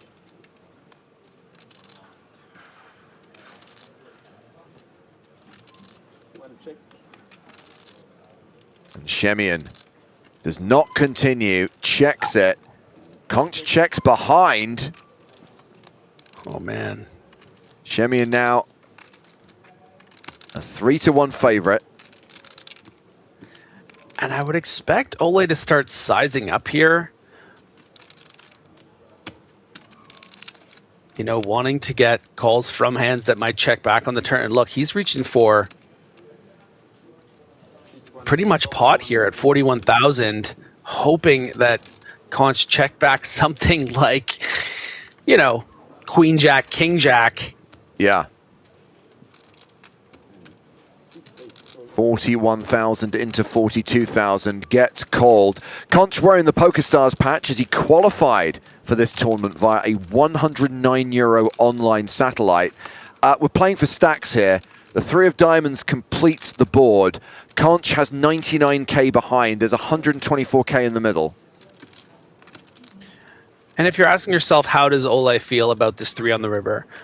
I think he feels fine about it. We don't expect a lot of 4x combos for Conch here. You think maybe ace-4 of clubs, the only one, maybe pocket 4s that continues to pot on the turn. It's not like Conch is going to have ace-4 of hearts here and call on the turn to pot, you know? So he's thinking that his opponent's going to have something like what he has, ace-jack, king-jack, queen-jack, maybe something like pocket 9s or pocket 10s. And this is the precision in which Ole played this hand to stay under-repped. This is going to be very difficult to let go. Yeah, he has shoved on Conch. It is all in to call. And you just know that a high percentage of the time you're being pushed around by this absolute beast. And top pair, top kicker is probably way ahead. On this occasion, it is not. Yeah, I mean, to Conch's credit, though, do we really think that Ole is going to, you know, 3-bet a hand like ace-9 off and then check the flop and then bet shove? It doesn't feel very bluffy. You'd think a bluff line would start by betting on the flop. So I think the alarm bells are going off. But you do have ace-jack. So the strongest part of Ole's range. And yeah, he does pull it off. Wow, calls all in, sees the bad news, and that is going to be the elimination of Attila Conch. A qualifier KO'd. What is Shemian going to have after that hand? Close to more than 475k, nearly 240 big blinds. And I think it's really important to note, James, that although that was an incredible stroke of luck, because of the way that seasoned professional played it, he got all of the chips. And when we say all the chips, we're talking like 80 big blinds. Had he just flatted pre-flop, as most players would, yeah, check raise on the flop, call, bet the turn, call, river. Ole's going to have a lot of 4Xs in his range, just flatting pre-flop. I think that Conch probably gets away, but because of the way he played it, because he boosted up the pot pre-flop, because he got lucky on the flop and played it in the way he did, he got all the chips, and I think that's pretty masterful work from the longtime EPT veteran. Yeah. Politis watching on YouTube. Nothing has changed. It's amazing how people's memories or recollection of previous EPTs is distorted. We do not have the shot clock in play until the start of day 3. We do not have the shot clock before the bubble bursts. It has been tried. It does not work. It results in more stalling than when we don't have the shot clock. Hence, it comes into play at the start of day 3 once we are in the money. So for today, no. Bernie the Lizard gets a day off.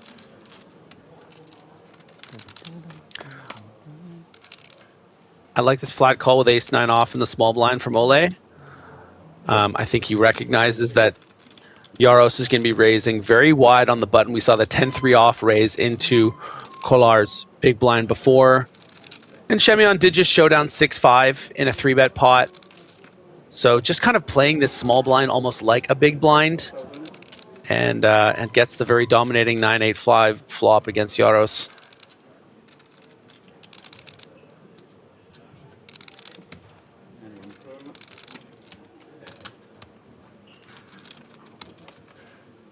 Well, ace-9 still way ahead.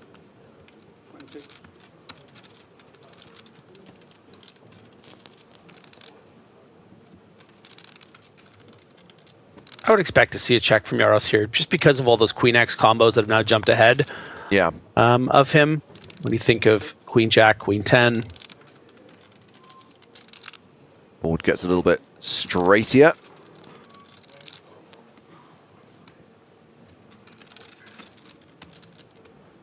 It's actually too bad that that river came in for Shemion. Could have gotten some nice value on like a 4 on the river. 7 is just going to be a bit too thin now that the 6Xs make straights.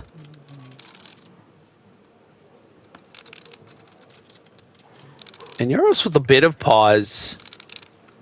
Maybe he thinks that Shemion would have bet something like a queen. Do I ever just get value from ace-8 here with a very thin value bet? I think he'll think better of it, but I think that's where the pause comes from. Ace-9. Yeah. Check, check. Ace-9 good. Another pot for Ola Shemion. Now playing more than 487,000. Closing in on the 250 big blind mark. Things going very well for Shemion at our feature top table. 5 stack in the room. Absolutely, right? absolutely. Sadly, Felix Schneider's not on the leaderboard. Felix Schneider's has 0 chips. X-Flex KO'd during the second level of day 2. And at the start of this session, we lost Seb Huber as well. So no red spades remain in the EPT Prague main event. No PokerStars representation. Schneider going to go Felix his wounds. Do you know what, Griffin? I'll allow that. You can laugh. Yes.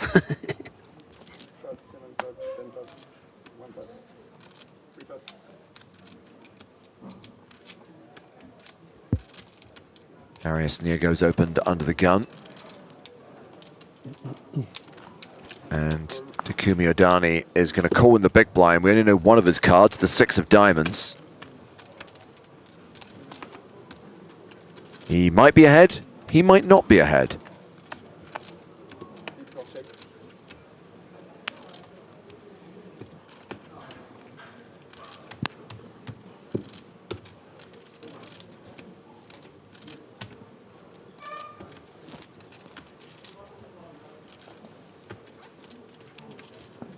Here comes the C-bet. 6.5 into 11 and a fold from Odani.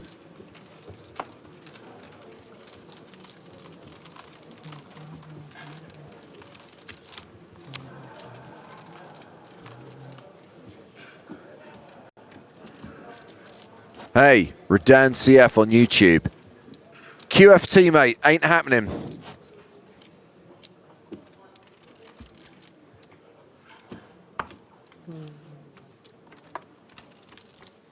Griffin's furiously Googling what that is an abbreviation for.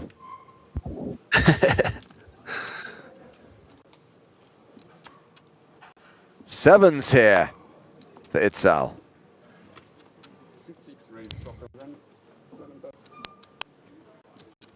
Diamond in hand for iCal. Anything could happen.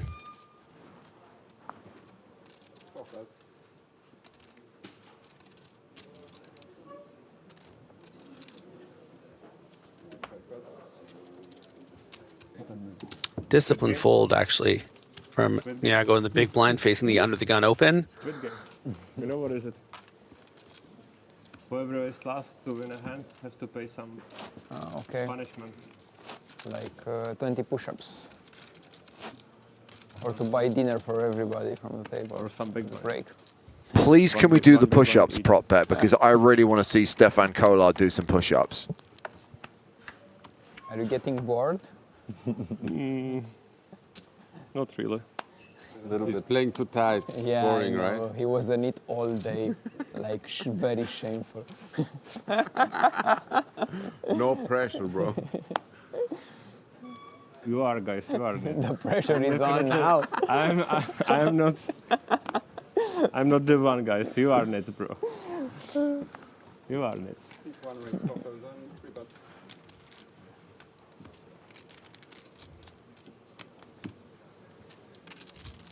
Dani with ace-7 suited.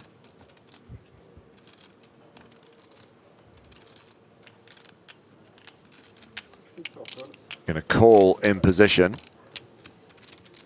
And Itzel's going to call out of the big blind with the 10 of hearts and another card to be determined. He has the card that he thought he had in the when he mucked. 10 of hearts. 8-5-4 with 2 diamonds. I mean, Adani ain't folding this.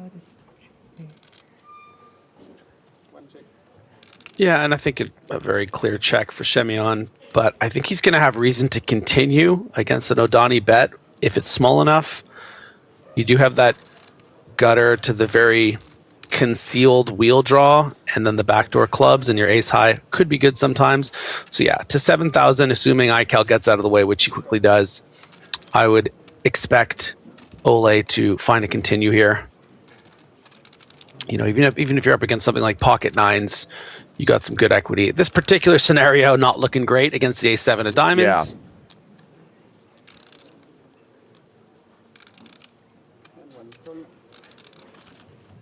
Semyon calls. We go heads up to the turn. The 9 of spades. Still some opportunities. Right now, Adani 3-1 favorite to win the pot outright. And he makes his flush on the river. Actually, that's a flush and a straight. Overkill much? And Semyon finding himself kind of with the bottom of his range. But I think it's a difficult spot to bluff. Sure, you can have something like pocket 7s, pocket 6s as played. But what are you trying to fold out from Odani that is sort of value on the flop? I think that, you know, Ole's obviously on a bit of a heater, going to try to find ways to win pots that maybe he shouldn't. But let's see if he reads through this one and recognizes. No, he is going to reach for chips and bet against the nuts.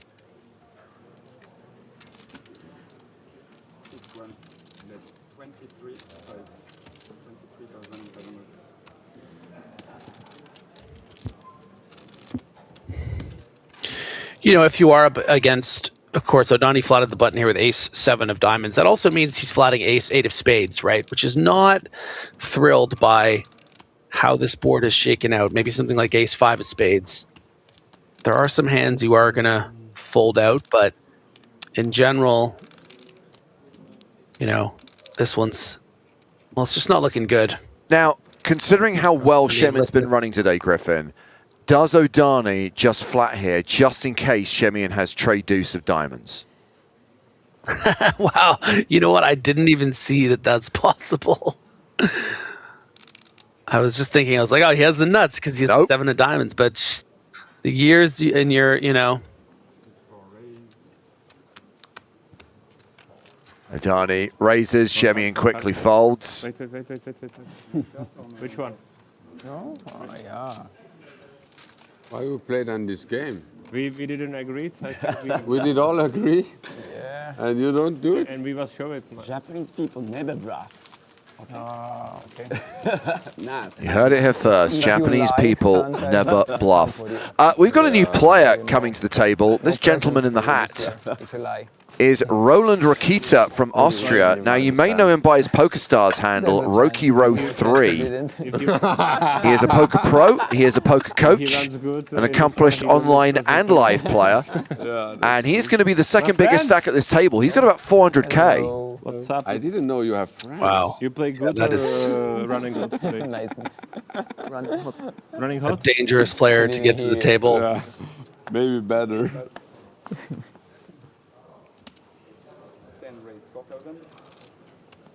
Patrick Yarosh in action, opening with 10s.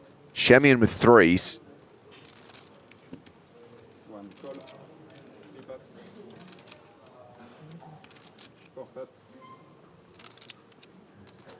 It's always nice to get little set mining opportunity. And we've got the Queen Jack of Strawberries for Niago. That's going to be a call. And with the blinds folding, we're going 3-way to the flop. Which is Queen High. Hobby Shack says that's a beanie, James. It's still a type of hat. So you went specific.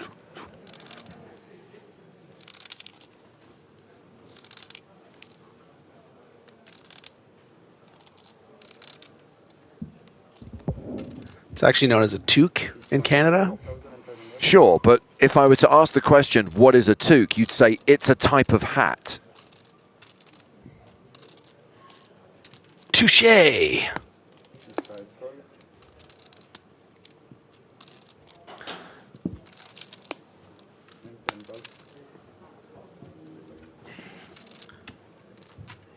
So you can see how much those 10s shrink up once we see two players continue in a very wise fold from Yaros. Had this just been a bet from Semyon, we would have seen the check call from Yaros, but recognizing the strength of Niago's, he's overcalling the button off 30-ish big blinds, continuing on queen 7 deuce. It's pretty much almost always going to be a queen. But, Niago is going to be concerned, not concerned, but just a bit cautious, because Semyon could have something like king queen, pocket 7s, easier to keep this pot small and then maybe go for some river value. The diamonds do come in. I think there's a world where this does still just go check, check. I don't think Niago is going to expect value from, maybe the one hand would be like a queen 10 of clubs or something that might call. But even in that case, this sort of call check bet line is going to be even stronger than that. So.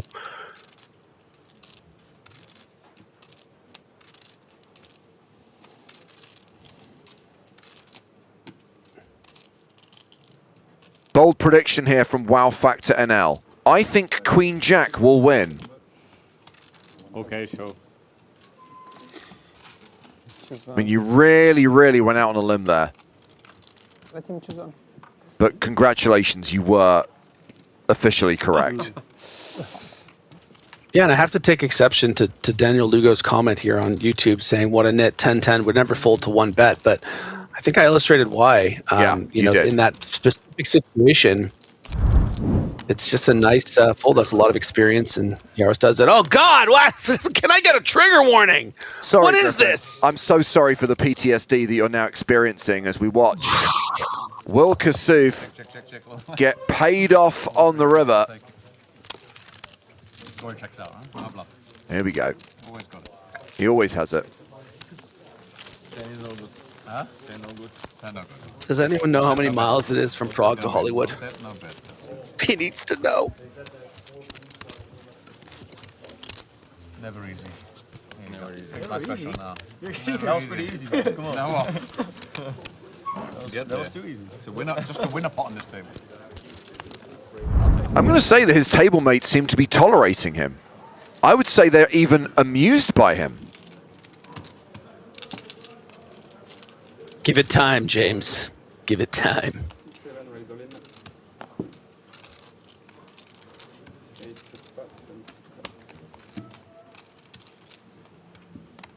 Danchev all in here with ace-queen from the small blind. Came over the top of Itzal's button open. Got folds. Yeah, Ical, if you wanted 55,000, you should have showed your hand with ace-10. I mean, all he needs to do is just show that, and the pot would have been pushed to him, but...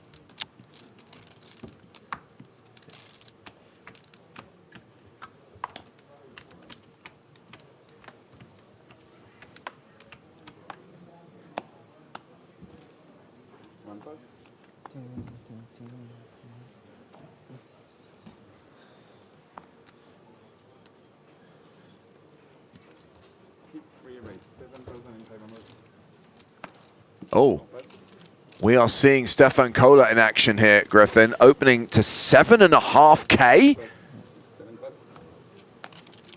Big raise from Kohler, and we know he has the Jack of Hearts and something else. 14 together. And Yarosh with King Queen in the big.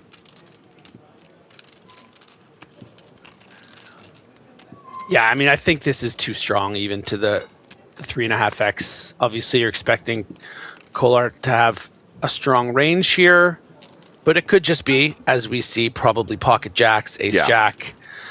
So I think you want to just treat this spot as like, I mean, he's really thinking about folding. I mean, there is some consideration, but I think he's, the problem is just the player's not strong enough to, like, you're just going to find other ways to win when you don't hit, and you can get away from some situations. Yeah, he is going to flop better. I mean, the near 4x open does smell of pocket jacks for sure, and did Kola, I thought he said all in there. No, a small bet, 4,000, 4K into 18K, and obviously Jarosz, having flopped top pair, is going to call.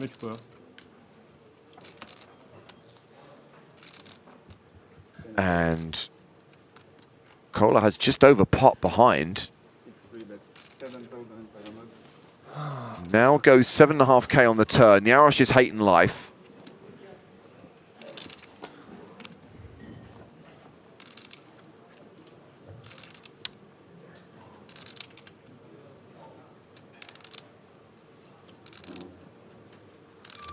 Yeah, I think this is a bit of acting from Jarosz. He knows that this hand is too strong not to play for stacks, so he maybe wants it to look difficult. And then we'll just be calling the all-in on the river.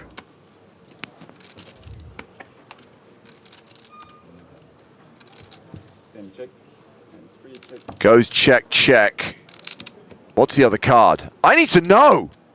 Oh, shocking. It was a jack. Oh, he had the James and Joe. He had the good old JHJS. And as ever, it let him down. Because that's what we excel at, letting people down. And that is going to leave Stefan Kola with a 10 big blind stack, as Patrick Jarosz is now up to 75 bigs with 10 minutes left on this level.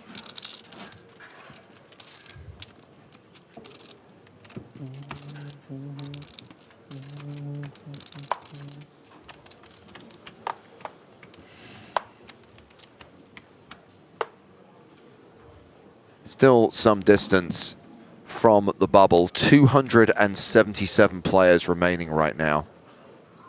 Yeah. We will go hand for hand when we are at 184, because 183 will get paid. Kola all in on the very next hand, shoves with nines.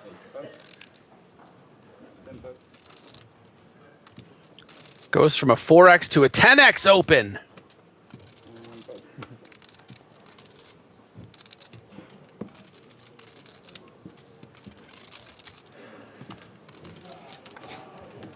It wasn't English on the big blind. I just really didn't want to call. I didn't want to call. I changed my mind.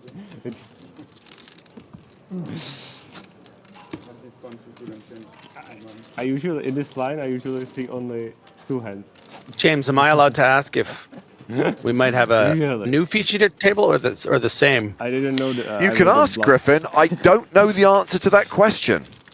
Okay, but the reason I ask is because I would just love for ICAL to come back after the break and the conversation be about that. Sure. Well, I see what you mean about the hand where he folded the flush.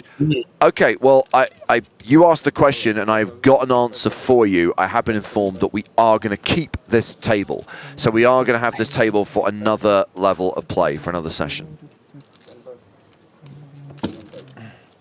And the recipient of that 10 high flush muck, O'Dani getting aces. Yeah. But no hack.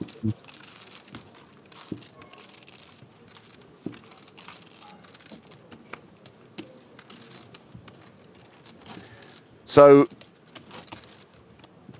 Haga Gergo watching on YouTube says, Kasuf sat behind me 2 days ago and he was quiet for like 2 hours. Maybe he's changed. I think Will is on his best behavior. I think he knows there'll be consequences if he isn't. But all I would say is what happened in the summer, I firmly believe was a direct consequence of him being in the spotlight very early on in the tournament, with him taking a seat at the feature table on one of the very early days of the main event and sitting at that feature table for an extended period of time over the next few days. And I think we just leave him in the field, and if he makes a deep run and he becomes a contender later on, fine, showcase him. But I don't think he needs that attention now.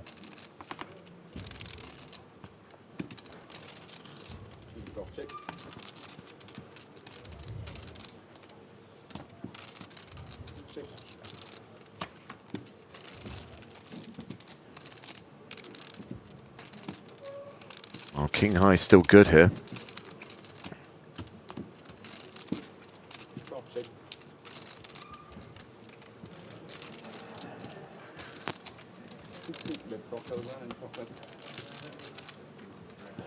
And that bet from Itzel is going to get a fold.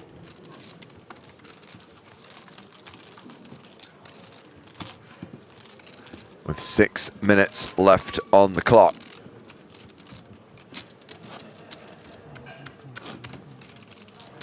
So Griffin, I don't know whether you saw, but before Joe and I came to Prague, we were in London together doing voiceover sessions for the next cycle of shows for the big game on tour. It's the final table from season 2.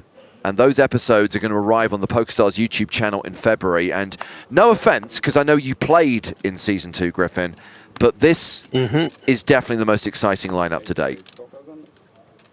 We've got poker legends Antonio Esfandiari and Phil Hellmuth. We've got two-time EPT finalist Rania Nesruddin. We've got sports talk show host Nick Wright. And we have one of the greatest NFL tight ends of all time, 4-time Super Bowl champion Rob Gronkowski. The first 2 shows are so much fun, and I can't wait for everyone to see them when they start dropping on the PokerStars YouTube channel in the new year. Yeah, I can't speak to what happened on the table, and even if I could, I wouldn't. But I will say the excitement in the room and the it was bombastic. Yeah, it definitely seemed like it lived up to expectation.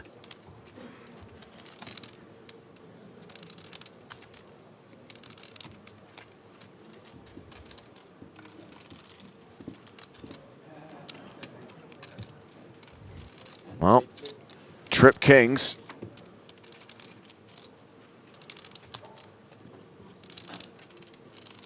Know that Niago has the best hand, even though we can't see one of Rakisa's cards.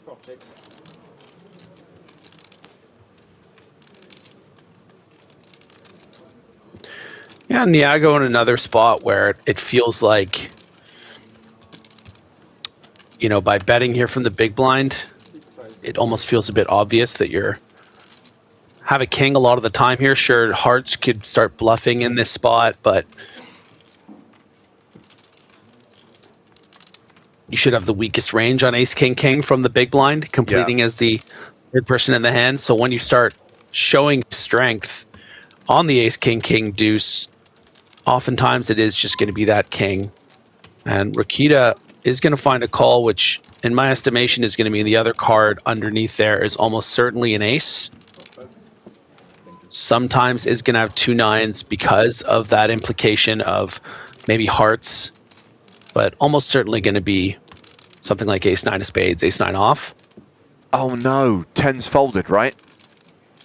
10s did fold, but O'Donnell not wearing it the way that Kolar did earlier when he made that straight on the river. I don't think you were with us yet, James. No. He was out of the hand, and the river would have given him a straight, and he did sort of an eye roll for the camera.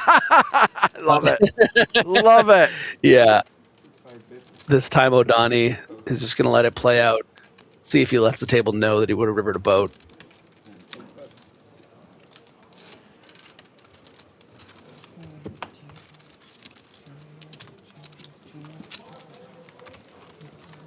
Two and a half minutes on the clock. Blinds will go up, and that is bad news for Stefan Kolar, who's got 10 big blinds right now and is going to have a shallower stack when we bring you the third level of the day. And yes, as Griffin and I were just discussing, we will have the same lineup, sticking with this feature table for another 90 minutes.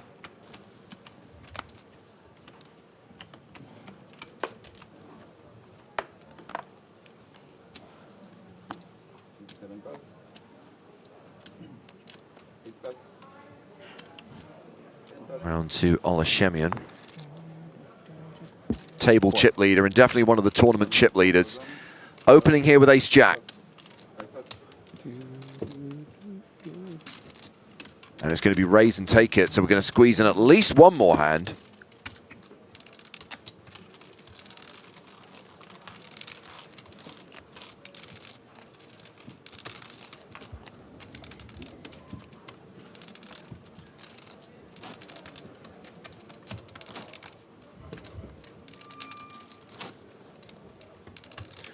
Ole Shemion, also known as Wizzo Wizzo.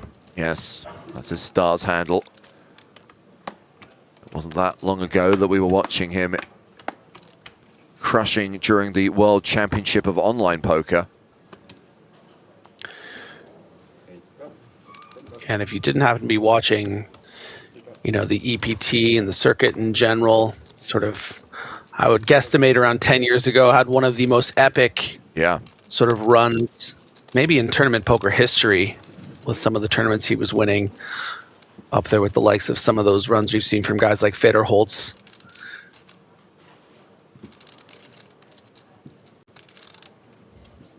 Itzal calls in the small. Danchev raises from the big. And this could very well, so we are going to see iCal just call. I think there is some consideration to limp shove for 30 big blinds there, but maybe deciding, you know what, that's a bit too much. Maybe something like off 20, 25, we might see a limp shove, but iCal deciding to play it a little more cautiously and would have, lost the race against Danchev, at least on the flop. Depends if he was fun. Look at that. Look at that flop for Danchev. That's nice.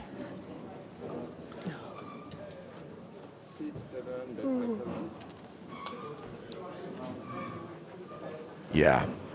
95% equity. Top pair, nut flush draw, straight possibilities.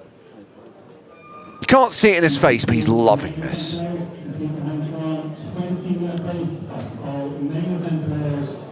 Oh, I don't know about this. Oh. This is. So I can tell you where this comes from. Obviously, it is disastrous in this scenario, but this comes from a place of, okay, if I believe Danchev, is going to be balanced with his raises between very strong hands off 30 big blinds, the ones that are prepared to get in, and then the ones like 8-3 offsuit that are just trying to take it down before the break. This would work really well. Danchev, and not really the type, I think, to go after it in that way so much. So this just seems face value like a bad move, but I understand that the logic for iCal, but yeah, this is not going to work out well.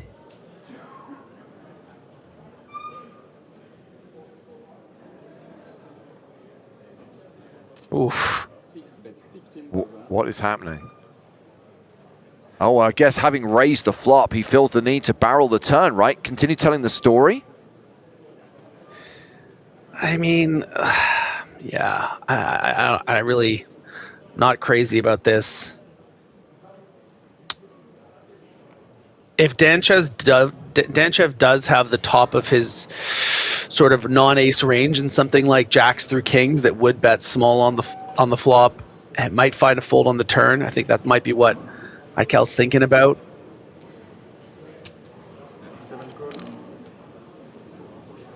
Danchev. iCal peers over. I know. Throws up in his scarf. Well, I guess he's trying to see if he can push him off it, right? Danchev with 26k behind, 72k in the middle, and he's thinking, if I jam river, is he folding? Probably not. I check.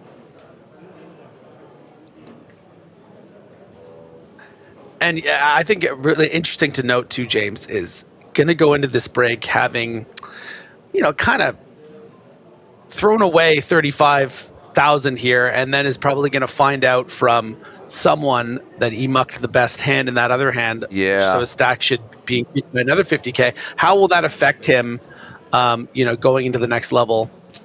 We'll have to see. I can only say how I'd be feeling, Griffin. I'd be very, very disappointed. I'd be disappointed in myself, and it would affect me mentally. I might just quit the tournament and go home. But yes, Ersin Itzal is going to get that information during the break, and we will return with the blinds going up to 1k, 2.5k, and the same lineup on the main stage, headlined by Olashemian, not just tournament chip leader, he is among the tournament chip leaders. We also still have Patrick Yarosh and Dimitar Danchev, and we have Stefan Kolar, who has fewer than 10 big blinds. So yeah, a short break, and then the action continues from here in Prague. Remember, we're playing into the money today, world famous bubble coverage still to come, and another 90 minutes of poker on the other side of this break.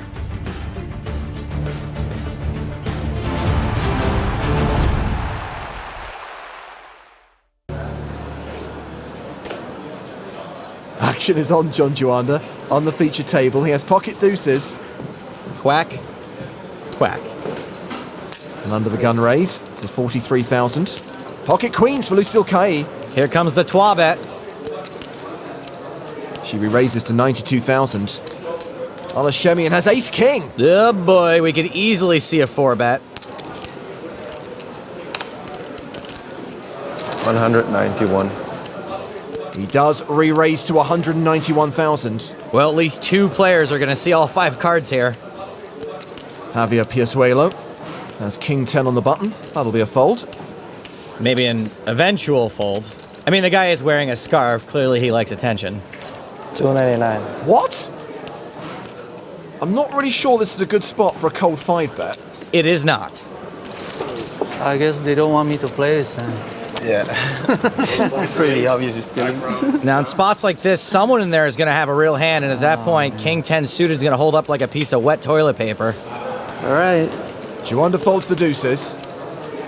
I'm on in. Lucille Kai shoves. Shemian's getting 2 to 1. All in. He reshoves. Wow. We got aces and kings, huh? Piazuelo finally folds. Queens. Yeah, it's a flip.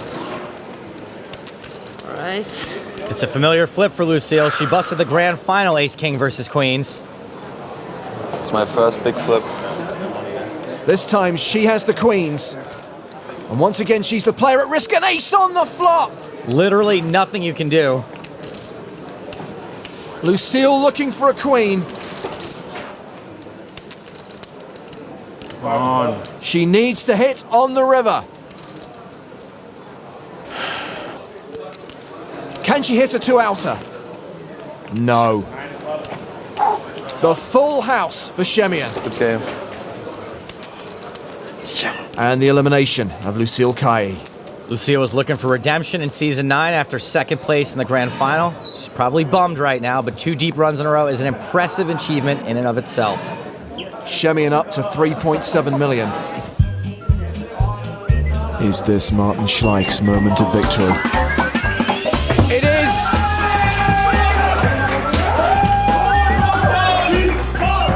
There's some very enthusiastic fans in the crowd, Martin. Friends of yours? I got to know this guys a few hours ago. They came in and Yes, to be clear, Ola Shemian was one of 2 random Germans hanging around who railed Martin Schleich at the prospect of free Jägermeister from one of our producers. True story. Blinds are up to 12.24 with a 3K ante. I could use this one as well. Shemian 48. Picks up another big hand. Pocket aces under the gun +1. He raises to 48,000. Kind of a big hand. And this is also a big hand. Kings for Juanda. I haven't seen a cold deck this bad since EPT Siberia. Juanda 3-bets. Makes it 145,000 total. This is going to be a shame. Action back on Shemian. 287. There is the 4-bet. This is like watching 2 trains on the same track. Going toward each other, of course. Would be interesting if one was following the other. That's just weird. And Juanda 5-bets to 590,000.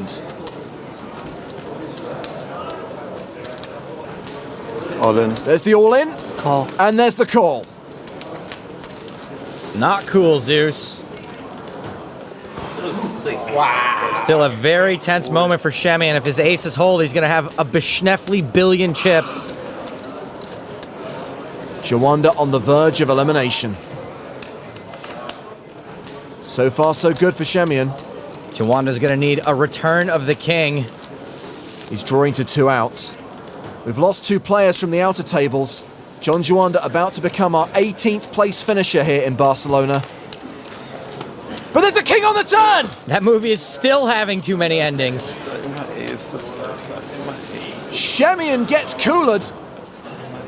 Some people would say you have to look at this like losing a flip. Since you both play aces and kings the same way, it could have easily been on the other side of this. But John Juanda does drink your milkshake. No ace on the river.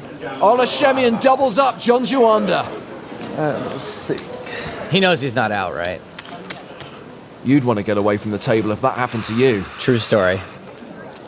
And John Juanda getting it quietly. What a pro. I think Ola Shemian might actually be going to get sick. That was a sick hand. That was a cooler. John Juanda up to 3.5 million. On the secondary feature table, 3 players have gone to the flop, those players being Ola Shemian, Ilari Sahamias, and Aku Joentauster, who got moved off our main feature table. Shemian's ahead, and he's the only one who's not up against any blockers to improving his hand. Joentauster will bet 100,000. The guy with the least equity, firing there. Shemian with top 2 will call. Just calls thinking maybe he's up against exactly what he is up against, a pair and a straight draw. And Sahamias will also call. Turn, the 6 of diamonds, changes nothing. Diamonds also not a factor. Ilari checks a second time. Joentauster bets a second time, 300,000. Joentauster raised his hand under the gun pre-flop, and by golly, he's going to keep repping a strong hand. Gosh dang it. Shemian has called. Actions on Ilari. And Sahamias will fold. Yeah, probably for the best. So 1.149 million in the pot. And the river card is the deuce of spades. Well, it's come banana, banana. No one's improved. Joentauster has roughly a pot-sized bet behind. I'm all in. And he shoves the river. With just ace high. Wow, the 4-barreler empties the clip, throws the gun. And we can oversimplify this and say it's a random 4-barrel bluff, or if we look a little closer, we can see it's fairly methodical. Joentauster could have very easily have a nut hand with the line he's taken, whereas Shemian can't because he probably wouldn't have called twice. It's a tough spot for Shemian because all Aku's value bets are beating his hand. Top 2 is a bluff catcher. Shemian will call the bluff. Gulp. And Aku Joentauster will be eliminated in 14th place. Nice call, kid. Shemian adds nearly 1.9 million to his stack. I hope you guys don't mind, but I wrote a haiku for Aku. Bye, Joentauster. Aggressive young Scandi out. Still a good finish. Please tell me that's the last of your finish puns. You know I can't do that, James. Ola Shemian, now up to nearly 4.3 million.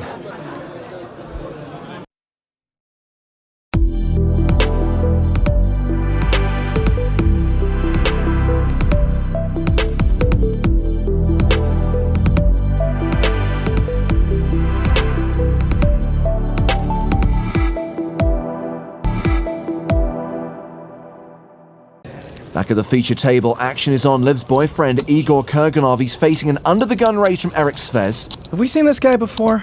Not sure, but his Svez is familiar. Oh, man. I'm so sorry. Well, it's been folded around to Ludovic Geilich in the small blind. Angus McAngus. He's kind of like a bagpipe, real noisy, and nobody knows how it works. Ace-deuce offsuit.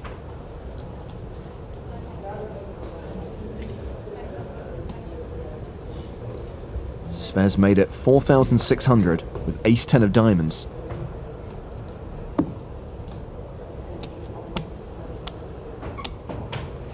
Ludo's going to make it 15,800. It's a pretty aggressive 3-bet. I guess he doesn't want to just call out of position against an under-the-gun raise. Ooh, jacks for Ola Shemian in the big blind. Oh boy, oh boy, oh boy.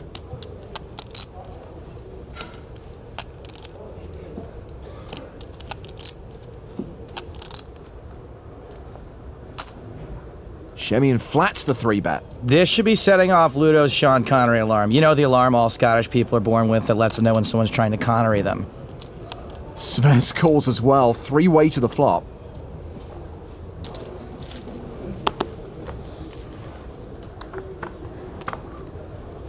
And it's a king-high flop. Shemian's still ahead with jacks. Ludo's got almost 0 equity, but luckily he also gives 0 you-know-whats. 50,000 in the middle. This is a continuation bet of 21,500. And Ola's not folding for 1 bet. Nerp.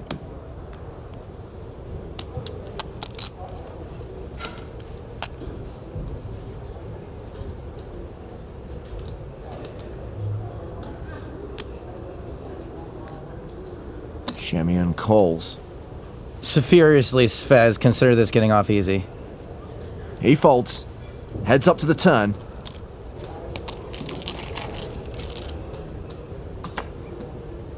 It's the 7 of hearts, pairing the board.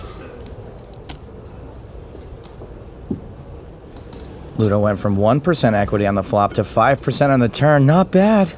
Still only ace high. But it looks like he's betting again. 48,000. This guy's pretty nuts, huh?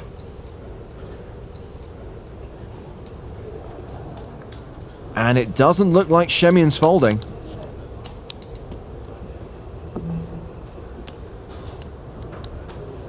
He calls again, and this hand's going to the river with 189k in the middle already. Neither player's got that amount behind. And Shemian rivers a boat. So not only is Ludo losing, but he'd have a better chance of getting Olo to do the truffle shuffle than to fold.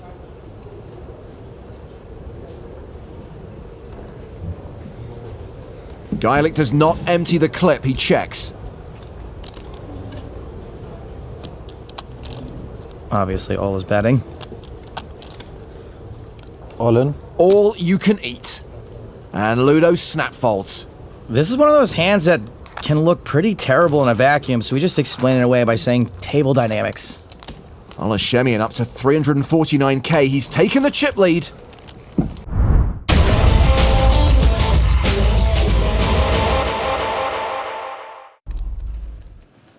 And action is on Ola Shemian. He is raising under the gun with Jack 10 off.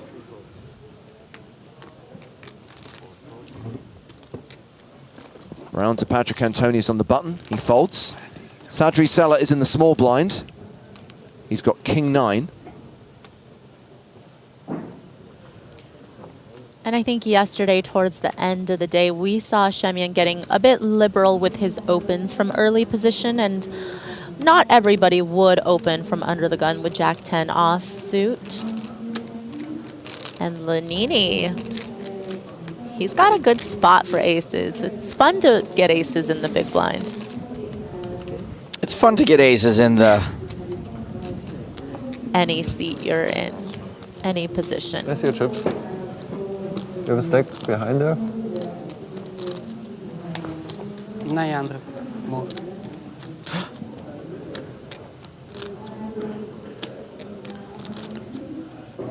I don't mind that he's 3-betting right now, because you usually assume that people's under the gun open range is quite strong and that you will get more value this way. But Shemian is a bit weak, but he has position. He's like, no, I'm going to see a flop. I'm going to outplay you. Or just crack Outflop your aces. you. Yeah. Oh, Shemian flops trips. I like this check by Lanini. Hold my hair back, Maria. Not on my shoes, No, Joe. I'm going to... Hey, there's a turn and river still. I like to see Lanini check call.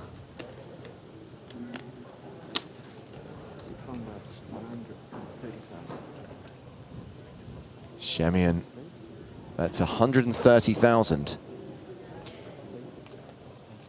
If you check call here with aces, you just keep all the worst hands in, and you also give someone like Shemian the option of barreling on later streets.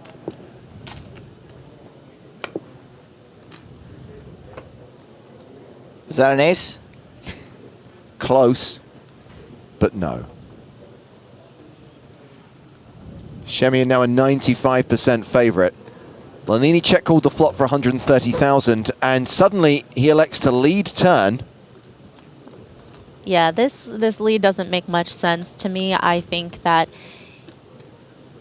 if you check call the flop, then you just open it up for Ole to do so many things on the turn. The worst thing, you have nothing to protect from. Either Ole has a jack or eights full, or he's going to barrel off with no real equity against your hand. So, and you're also just letting Ole off the hook. You're like really to fold hoping in this spot. You're really hoping he has kings. It's very wishful thinking. And Based on the pre-flop action, that's highly unlikely. Right.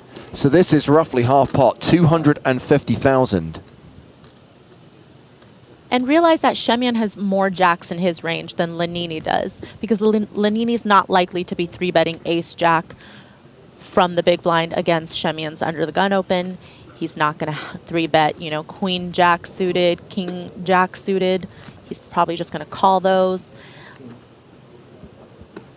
When Ole stares at, Lanini there, he's not actually trying to figure out if Lanini has him beat, right? No, he's just trying to figure out if he moves all in, if Lanini will call him. Indeed. Well, Lanini had 500k behind, so when Shemyan shoves on him, it's a snap call from Lanini, and he's now drawing to 2 outs. He will need Barry Greenstein. He will need ace on the river, or Ola Shemyan will claim his scalp.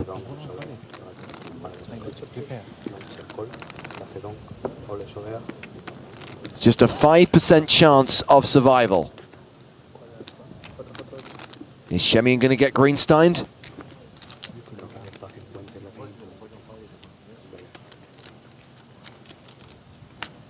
The river is a 9. And Ola Shemyan eliminates Davor Lanini in 14th place, taking us down to 13 players. And Shemyan is now closing in on the chip lead. He has got 3.7 million, close to a 150 big blind stack, while Lanini walks away with 35,500 euros.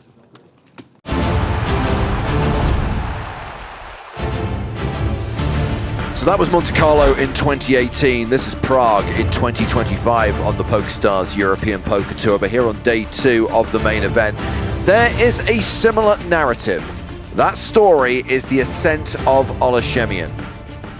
We said he is probably among the tournament top 5. We have confirmation he is the tournament chip leader with 272 players remaining, 444,500 chips. And suffice to say, he is the biggest stack at our feature table. We have the same lineup on the main stage. Shemyan joined by the likes of Patrick Yarosh and Dimitar Danchev as the blinds go up to 1K, 2.5K with a 2.5K big blind ante. It's James Hartigan joined by Nick Walsh. Hello, hello. Thank you for having me. And still with us live via satellite from Montreal in French Canada, it's Griffin Benja. Hello, everyone. That was an amazing coincidence. All those Ole Shemyan clips in the break. That was remarkable. I'm sure it was just coincidence and not someone making the editorial decision to fill the break with Ola Shemyan hands. We have a lot of them. So confirmation that the 3rd level of the day, level 13 of the main event, is underway. Back to the action at the feature table. Ace Heart asking how many total players in this one. If you look at the top right-hand corner of the screen, you have the field ticker, which updates with every elimination. Shows 1,224 total entries. And the current number of players remaining, 272. A reminder, 183 will get paid. We will play into the money today. World-famous bubble coverage a bit later on tonight. Hey, Griff, congratulations on your recent scores, man. Looking good. Yes. Thanks, guys. Yeah, it's always a thrill. No better feeling than getting deep in a poker tournament. So that was a lot of fun. The perception is that you play like one tournament every 6 months and final table it. It's, I mean, I don't know what to tell you, James. Accurate. Well, this is... I'm cursed to prefer hanging out with you guys. Top pair for Itzel. So the key question is, does he know about that hand and will it come up in conversation during the session? Yeah, Nick, are you all caught up with the James, drama? I mean, I like to keep an eye on the events, but James caught me up with the full breakdown details of this drama. Shemyan gives him a look as if to say, do you know that you have 2 diamonds right now? Oh, he doesn't. Okay, that's good. Ace of diamonds in hand. 10 on the turn, so Itzel now a 9-1 favorite. Griff, is there a tell kind of a pure equity call on the flop here from Shemyan? Go ahead, Nick. Sorry, Griff. Is there a tell to do with blinking? Do you have any blinking tells? I don't. Do you? Well, so Somebody once told me that, you know, blinking is usually just a sign of thinking. Often humans blink more when they are deep in thought, but I don't know if there's any particular sort of trends that you could pick up on or patterns that would indicate strength versus weakness any more than, you know, thinking about a good spot is any more hard than thinking about a bad spot or a bluff spot where you might have not a particularly strong hand. That went check on the river, and Sinitzel tabled his cards, so won the pot. Perhaps missed a little value there, Griff. What are your thoughts on that river check? Yeah, I mean, I think it is a little tight. I will say that I don't think a bet check bet line will look particularly bluffy. So in the times that Shemian has, you know, ace 7 suited or something, you know, is he going to even call a bet on the river when it doesn't really seem credible to be a bluff? I guess we'll never know. Guess we'll never know. Danchev opening the button with Queen 9 of clubs. The Spraggy for Roland Rakita, ace 7 offsuit.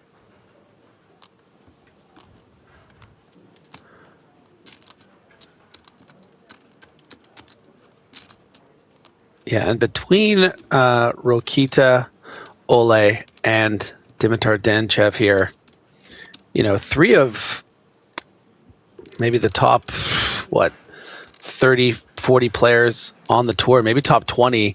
So pretty impressive players, 2 of which are top 3 in chips. Yeah. And Rakita going after this button open here. Juggernauts of the mind sport.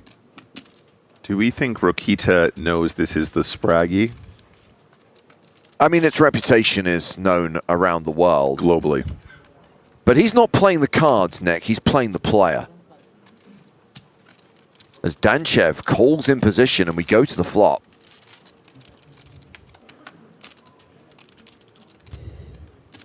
Queen for Trey. Top pair for Danchev, 84% equity. Not the worst start. Does Rokita want to continue telling a story? It is a relatively dry flop texture. Yeah, just as a rule, you're going to want to be continuing on these sort of king 3-4, queen 3-4 type boards as the aggressor. We can see, of course, Danchev does have the queen 9 suited, but that also means he's going to have the king jack of hearts that's just going to fold on this flop. Yeah. So no need to really bet big.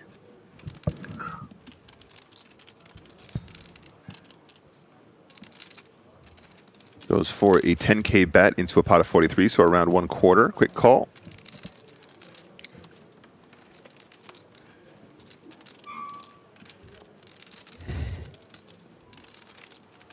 Okay, well, Rakita has picked up a couple of straight draws on the turn. And Danchev only with about pot remaining. You've now turned a double gutter. Yeah. You have to consider, what hands am I trying to fold out were I to shove for pot here? If I'm never really going to get a queen to fold. So is reaching for chips, but maybe not everything. Maybe just wanting to clear out those, you know, king jack of clubs floats, which I think is reasonable to quarter pot on the turn, and not expecting a fold from a queen, but also not really expecting a shove from a queen either, right? So you are kind of setting the price of what you have to pay to actualize that equity when your opponent does have a queen.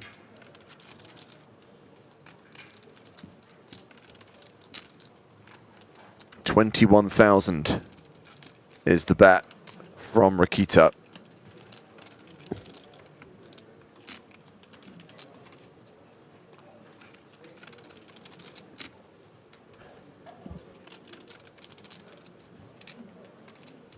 I think worth considering, you know, there are some pocket 8s and pocket 9s that wouldn't have been prepared to get in 40 big blinds as well, that they might have. Could fold out on the turn, jack on the river. Yeah, the board bricks out for Rakita. And Danchev with just 47K behind. Less than half pot.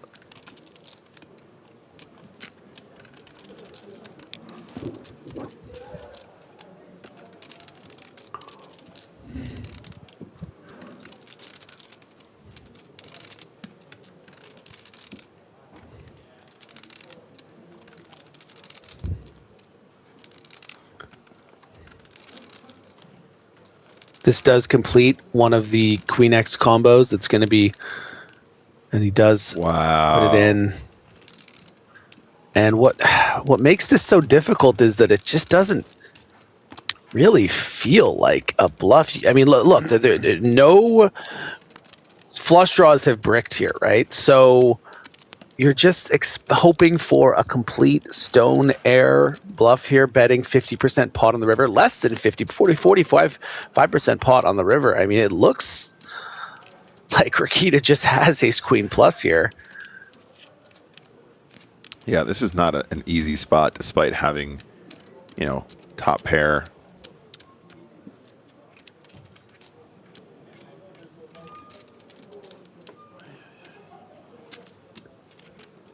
And the other thing too, right? Ace 7 is it's such an interesting hand to have because it is the one that you would want to continue for that bet.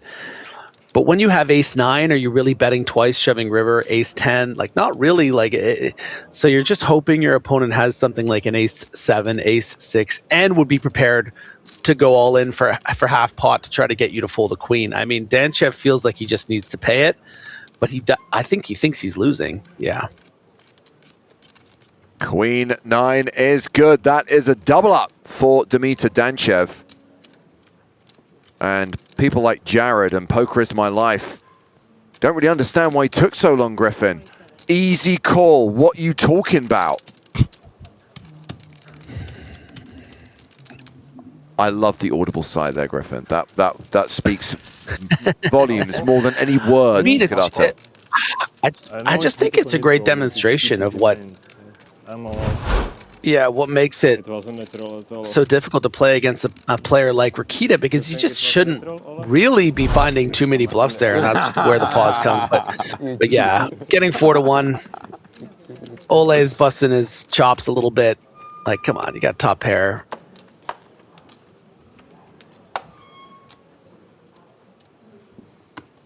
Danchev now up to nearly 200k. Still have Kolar playing 8 big blinds, still in the danger zone. Danger zone. Danger zone!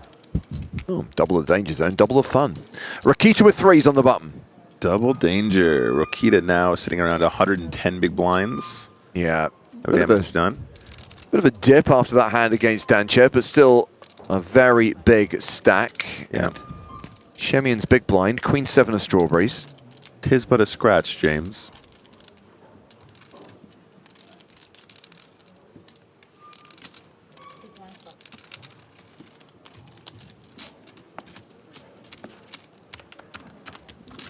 Shemian defending. We see a flop, which is pretty decisively in Ola Shemian's favor because the 7, and sometimes the 7s, always coming. Pocket 3s might be tempted to just fire flop, does decide to check. Yeah, I think that you might expect to see a c-bet from 3s there because of the protection you would want against a hand like, you know, a king 8 or something like that. But I think the reason why Rakita elects to check is because he really respects Ole's ability to turn something like an 8-6 off into a check raise most of the time, and then 3s are just really frozen up. On the 6, I think we can expect Rakita to start thinking about even just folding, because even though he is ahead of something like a king 8 now that has turned a gut shot straight draw and might bet, you know, if we expect someone like Ole to almost always be betting the river, maybe we just want to make some tight folds to this pot size bet, but is going to call. And we see a river card, which is 6 of clubs, double paired board, full house for Ola Shemian. And Rakita's been counterfeited. Rakita is literally playing the board. Might be good for him, you know, where the river, something like a deuce, might have considered a big call.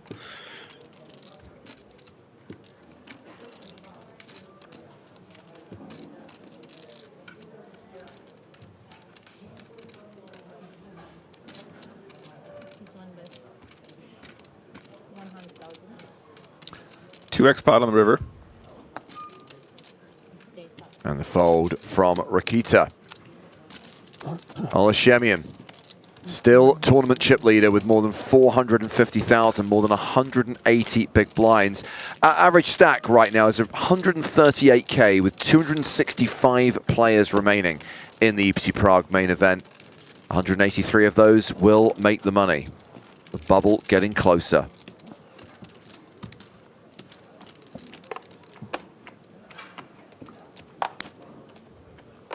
Tom asks, can I be reminded of what 3-pair beats again? So 3-pair ties against trips, but it does not tie against a full house. So that was a loss, whichever way you look at it. But yes, if it had just been 3-pair against trip 7s, that should be, under the rules that Joe and I have introduced to No Limit Hold'em, that would be a draw, a tie, a split.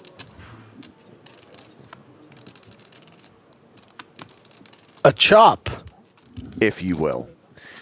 Ace Queen has raised to 5,000, and a frustrated Stefan Kohler does not defend his big blind.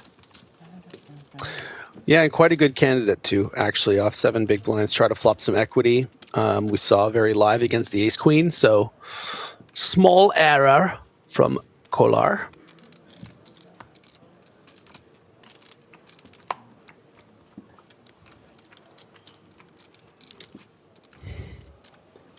Spyro asking, where does a 7-card straight rank? Well, that pays the fortune bonus, my friend, especially if you're not using the Joker. Make sure you play the envy bonus.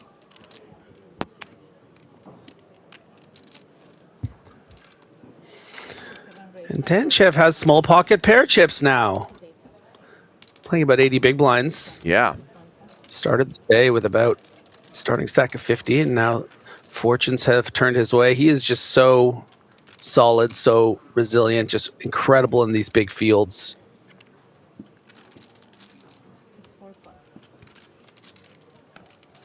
Donnie's going to stick around here in the big blind. And we'll see an ace-ace-king flop.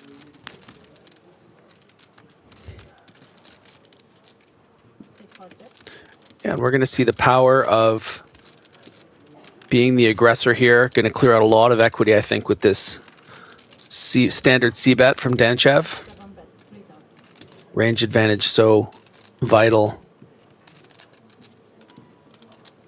And a resigned look. Yeah. Yeah. Look at the size on this as well, Griff. Just the smidge over 1 big is what you want to do here. Lovely stuff. 2-meter Danchev, such an experienced player as well, so you know it's good.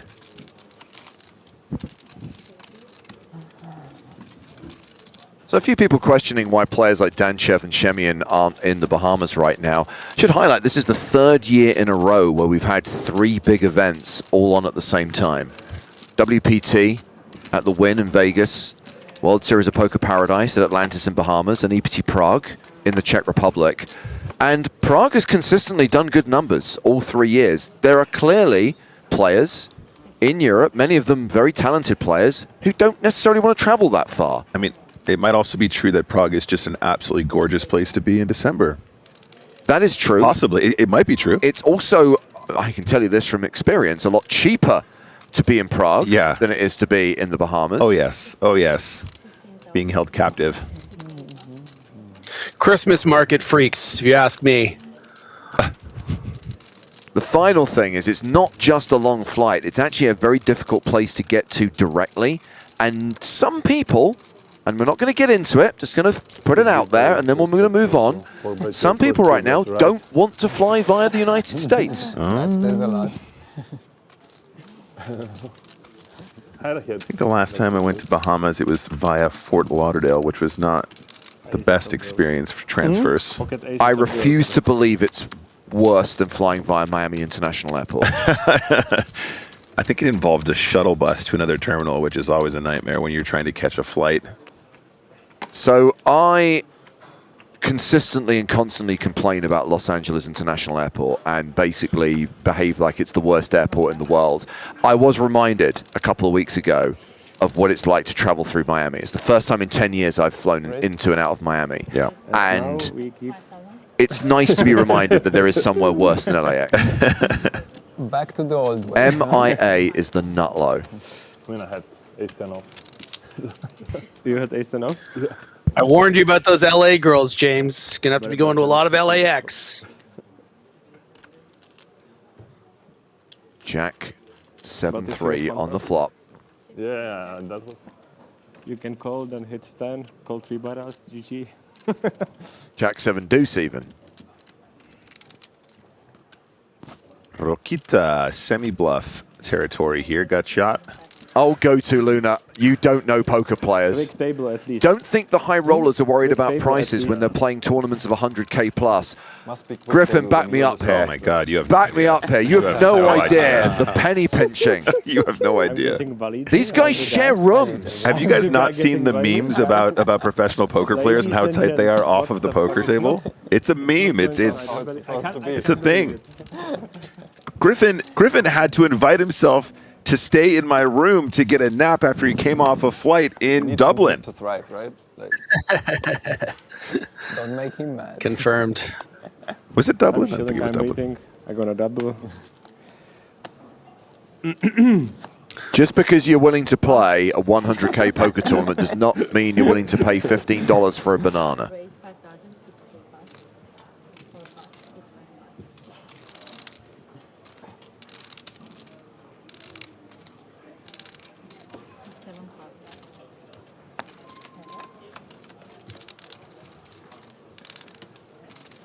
Shemian still with the best hand on this Jack 8-6 flop. It's 5 days tournament. It's no hurry, guys. It's a marathon. It's no hurry, Mr. A7, okay? I understand. Understand. Come stai? Jarosh making me laugh here. Keeping the spirits high out here. Christmas spirit. EPT Prague.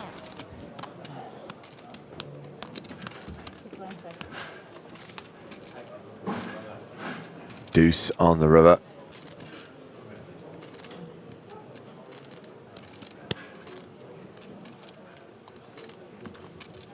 Alesso. Alesso. You lose. Good read. 7 Hanabe. 7 sushi. Well, let's head out into the field and check on action at one of the outer tables. Talking of the Bahamas, Maria Lampropoulos, a former PCA champion, in a hand against Stefan Dimitrov. We're on the river, and that's a bet of 51,500 from Maria. The board, ace, jack, 10-5 tray. No flush possible, but a couple very straight combos are possible.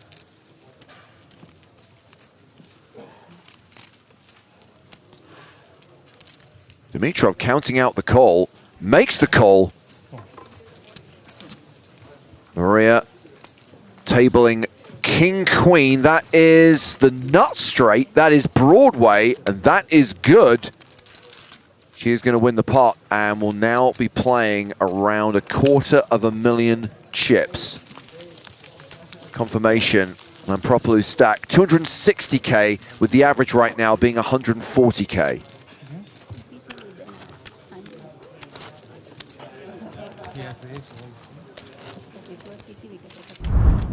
Okay, I was probably exaggerating when I said the bananas were $15, but I wasn't exaggerating by that much. Whoever said they're free, lol, 30 cents in your dreams. Can you remember, Griffin, from all those times we stayed at Atlantis, how much a banana cost? It was at least 12 bucks. Yeah, it was double dig. Best case scenario, $10, right? Best case, oh, it was more than that.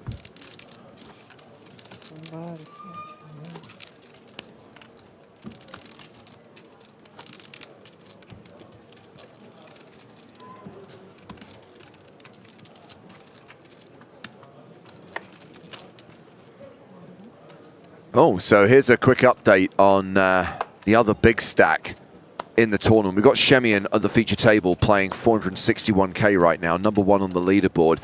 His closest rival is Terry Jordan, UK legend.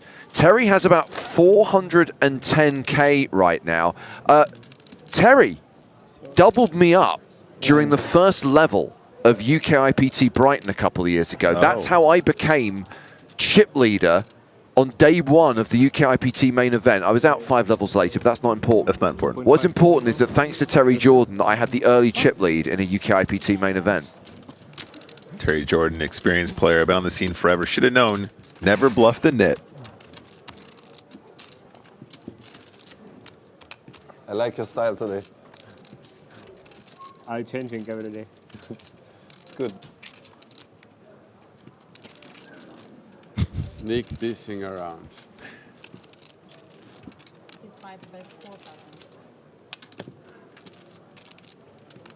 Banana Orchard. You guys are funny.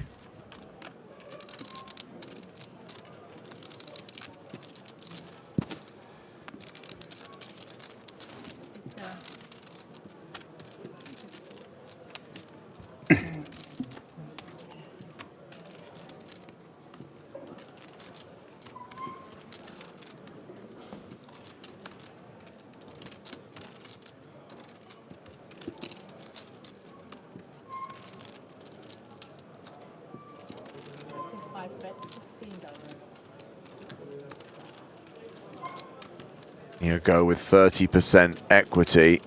Bet 16,000. Danchev ahead right now with the 8s.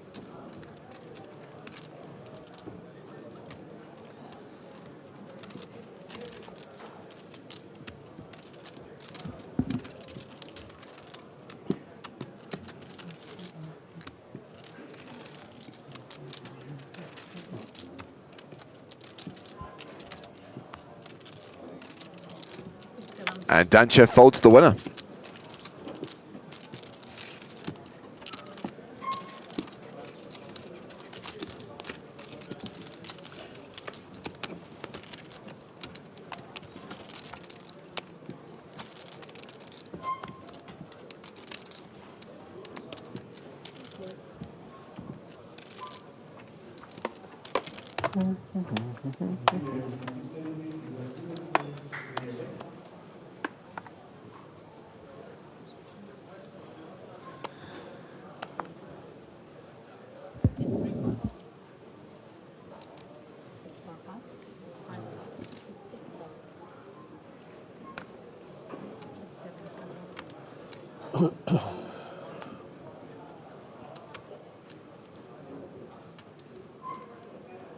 I think it's next time, I think.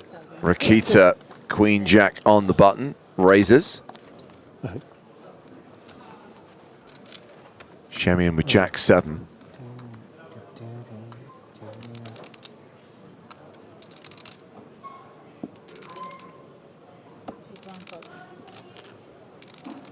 How many 7s on the flop, Griffin? Well, it's always coming 7, so at least 1. Oh, dear God. Oh, my goodness. No, instead it's the Jack and the diamonds, so...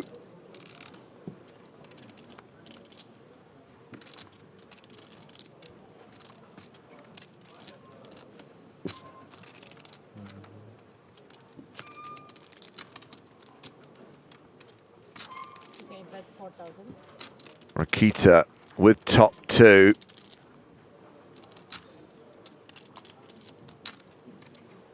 Incredible that Shemian is dominated here and still has near enough 40% equity. Calls the 4K, go to the turn. Yeah, 40% seems high, doesn't it? And now it's going to be 100%. Well, 95, of course, the full house possibility for Rakita, but Shemian's blocking that draw. Shemian with the flush.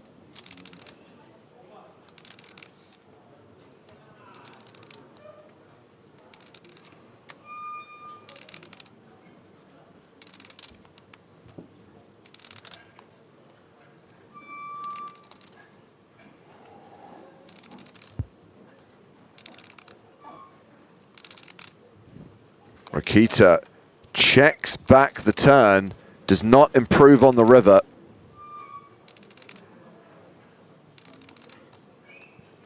Quick, Griff, does Shemian bet the 7 of diamonds? I don't know. Thanks for that. I mean, it's just, well, it's just... Seems a bit weak. It just seems too... Yeah, and, you know, I think that there is a world where Rakita might want to fold out a Jack X by the river, but deciding, you know, not to bet the turn to do so. So yeah, he wins. Yes, you do. Shemian continues to run pretty pure. And still playing around 190 big blinds.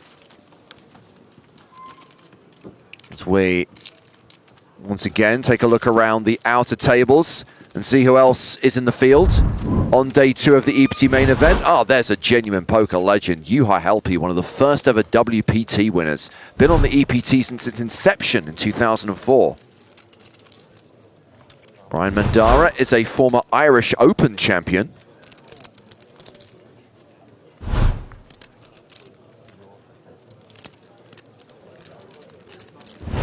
Talking of Ireland, there's Conor O'Driscoll.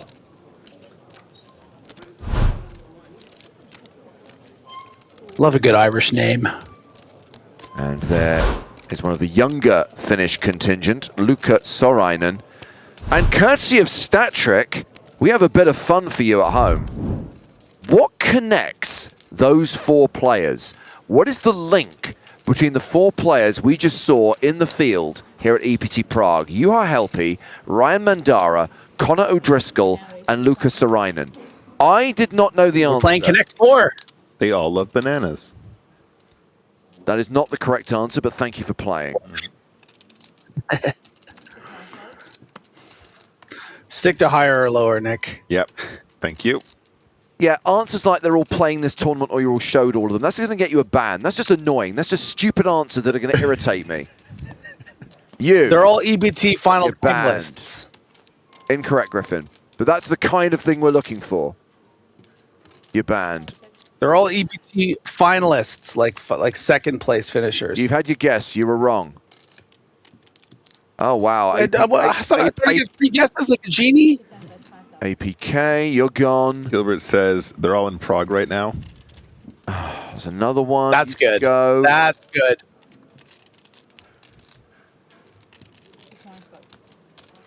They all have chips. Although that's God, hold on a second. That's not really fair though. They were all in Prague 30 minutes ago. Can you guys? Yeah, we'll talk about this end. All right. I have to ban 90% of the audience because they're all submitting stupid answers.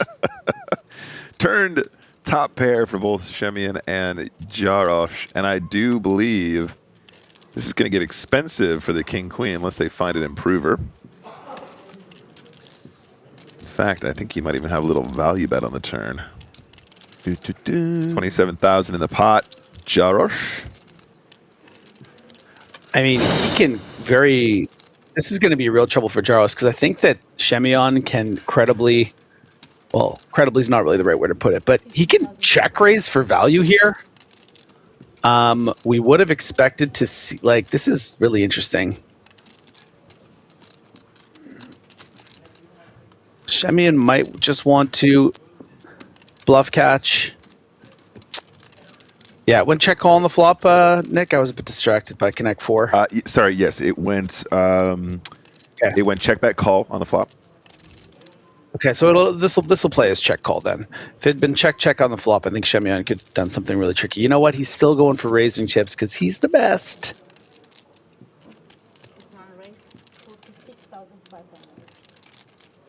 Yep, so check bet call on the flop, bet turn, and now a raise. The initial bet from Jarosz here was 15,500, raised to 46,500 total for Ole Shemian.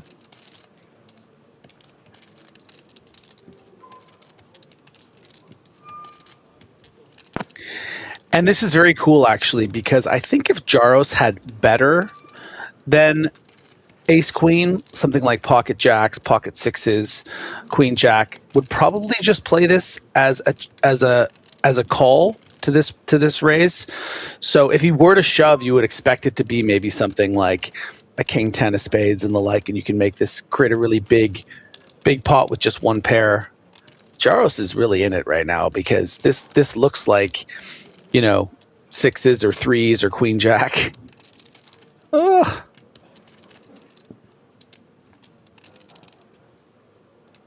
I mean, folding to Ole Shemian when he check raises the turn here is Feels like such a bad prospect. King Queen is so strong on this board as well. This is brutal.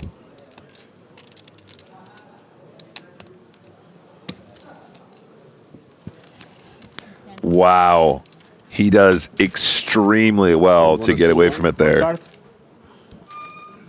Okay, so we did have a few legitimate answers. Look, I'm not going to lie to you, it's a bit obscure, and I don't think anyone's going to get it. But please don't shoot the messenger. This was StatTrick's question, so please take it out on StatTrick. I'll make sure I put his email address in chat afterwards. Good hand. All four had their biggest live scores in 2024. Gasoline on the fire, you know. Oh, God. See, I don't know if that's not so bad. I kind of like that. It's showing that they're all, you know, like on a heater of sorts. You know? So Helpy was 5th in the World Series, 25k Omaha for $500,000. Ryan Mandara won the EPT Cyprus 10k high roller for $700k. Connor O'Driscoll was 2nd in an Irish Poker Tour event for $77k. And Lucas Sarainen was 20th in the EPT Barcelona main event for nearly €52,000.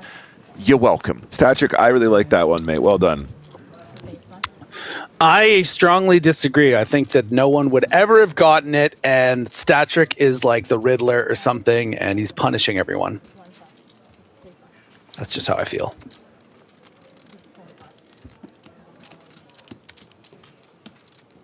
It's amazing. He was by far and away the most popular member of the production team until about 30 seconds ago. Who, me or StatTrick? Oh, hold it. It's not your question. Oh, no, I've thrown the wrong person under the bus. Name and shame the individual, or are you going to take one for him? It's Gilly. Oh, Gillardine. Okay, yeah, makes more sense. Okay, now. guys. So basically, I just need to revise that. So this is the person you need to email instead. You know what, Gilly? Actually, I like it. You're thinking outside the box, keeping people on their toes. You kiss ass. When you thought it was Patrick's question, it's the worst thing you've ever heard. And now it's Gilly. It's like, oh, Gilly, I love you. Anywho, we have got a set of 9s here for Itzal. And Patrick Jarosz is betting into him with a pair of 4s. A reminder of the pre-flop action. Itzal open to 5k. Jarosz 3-bet to 15k. So this is a continuation bet with less than 1% equity.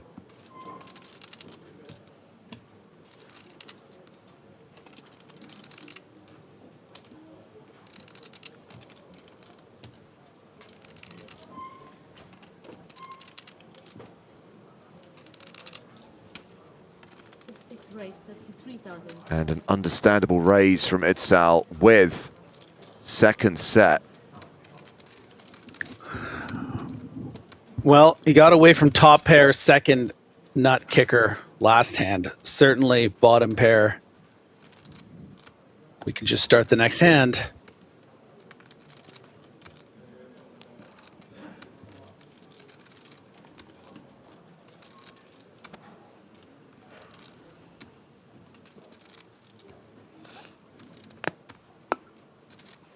Nope. Sticking around. Hanging around. Hanging around.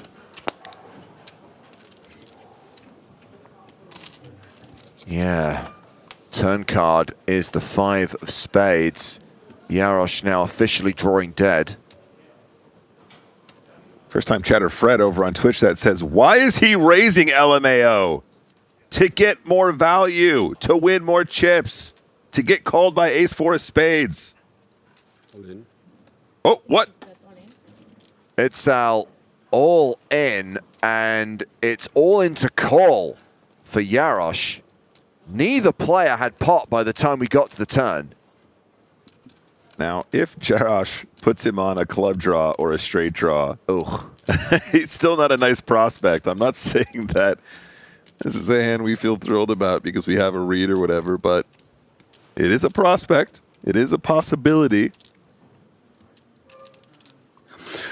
Yeah, and I think that the reason why that prospect is there is because you would anticipate with a hand as strong as pocket 9s that would just call the C-bet after the 3-bet pre, right? You would expect to see some more trapping.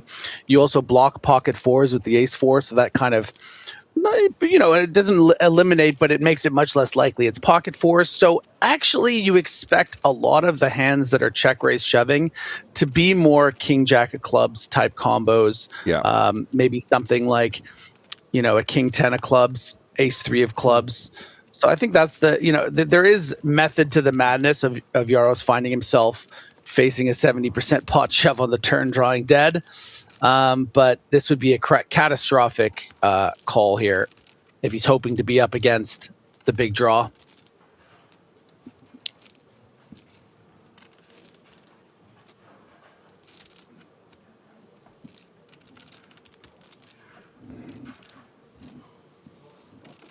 Jarosz is also coming off that fresh spot against Ole Shemian just now. Perhaps feeling like, you know, a little bit discouraged by that encounter, feeling kind of brave to try and make some hero calls now, but we can see it's not good at all. Yeah, I think the problem is you know, Ole would be more capable of making a play, I think, than Eichel. I agree.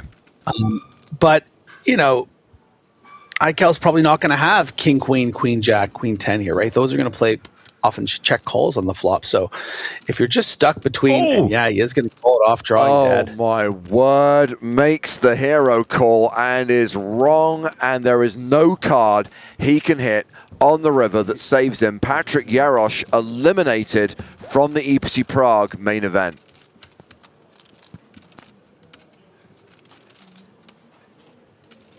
And that's going to take us...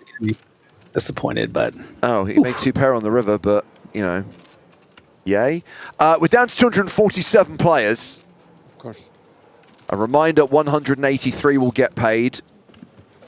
We will be going hand for hand a bit later on this evening. And a lot of people blaming Stat Trick for that hand.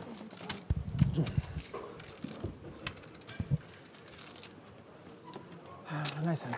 Sinitsal now playing 271k, more than 100 big blinds. Ole Shemian still sat there with more than 200 bigs, more than 500k, and still more than half the level to play.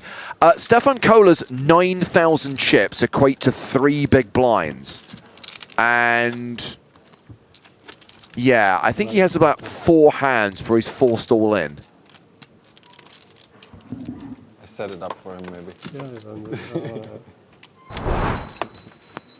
The starting stack, Stowe Gas 11, was 30,000 chips. Now the average stack is 150,000 chips. That's 5 starting stacks. 5 human beings become 1. When 5 become 1. You know what, Nick? I need some love like I've never had love before. Want to make love to you, baby? I've had a lot of love. Now I'm back for more. Sorry, the concept of Griffin making love to me is just... Well, it's affected me. Griffin, set your spirit free. It's the only way to be. I will say, that is a great duet karaoke. I did it recently. My friend had a birthday party, and we duetted that song. It is one of my favorite Spice Girls songs, for sure. Oh, yeah. 6 of hearts. We've had Danchev open ace-9 of clubs and Rakita 3-bet ace-6 of hearts. Looks like the action is back on Danchev. Things got a little bit wobbly there for a second, and he's going to call, and we're going to go to the flop.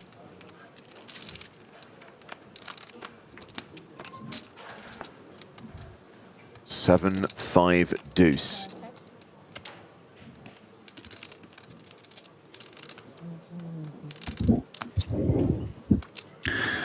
Danchev would love to see a turn card, but it's very difficult out of position in a 3-bet pot to find continues here. I think it's really going to be sizing dependent. Rakita's probably going to go quite small here, so maybe with that ace-9 of clubs, that interaction potentially with the 9 and the backdoor clubs might be reason enough for Danchev to see a turn.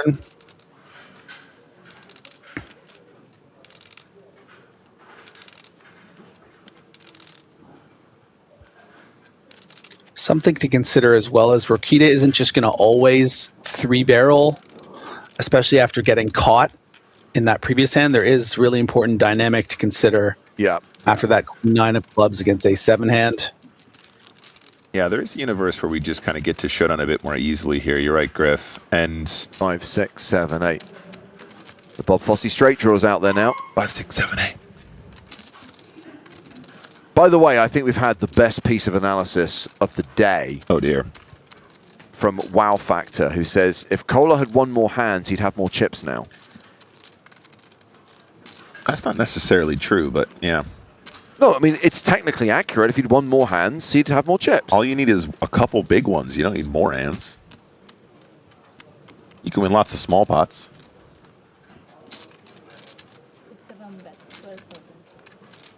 I just really don't want to see him forced all in on the big blind. I hope he finds an opportunity in the next, few hands to get it in. Is this a Danchev lead? Yeah, 5th pot, price setting. And Rakita is very pleased to see that he's got a 6 in hand now. Much better prospect now on the turn with the up and down straight draw.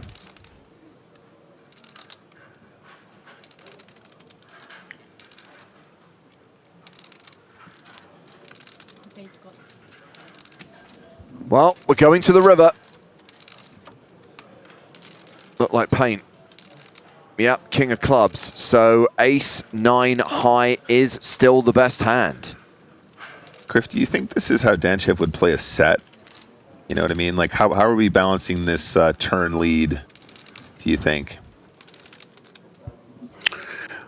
Yeah, it's a good question. I don't really have a good answer. I feel like it's going to be a lot of hands like what Danchev has, but it's just, you do it to sort of freeze up something like King-Queen that might just decide to bet really big on the turn and might even just fold to the small bet. Now it's interesting because Rakita is going to find himself with close to the bottom of his range. Certainly could have something like 9-10 suited, Jack 10 of diamonds that would c-bet and then just call. Ace 6 really shouldn't win, and the king favors Rakita here in this spot. Would play ace king like this. Pocket kings might just call to turn as well. So let's see if Rakita decides to turn this hand into a bluff. Should work against Danchev's hand.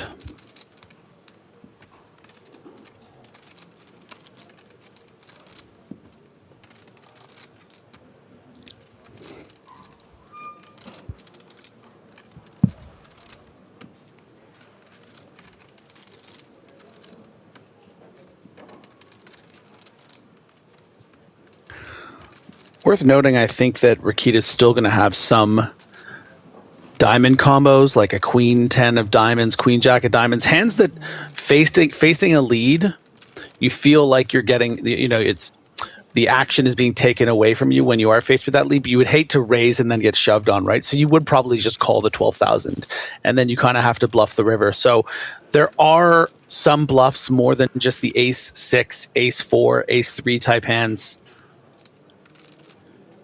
Let's see if we get a hero call from Dimitar Danchev. Meanwhile, quick update from the outer tables.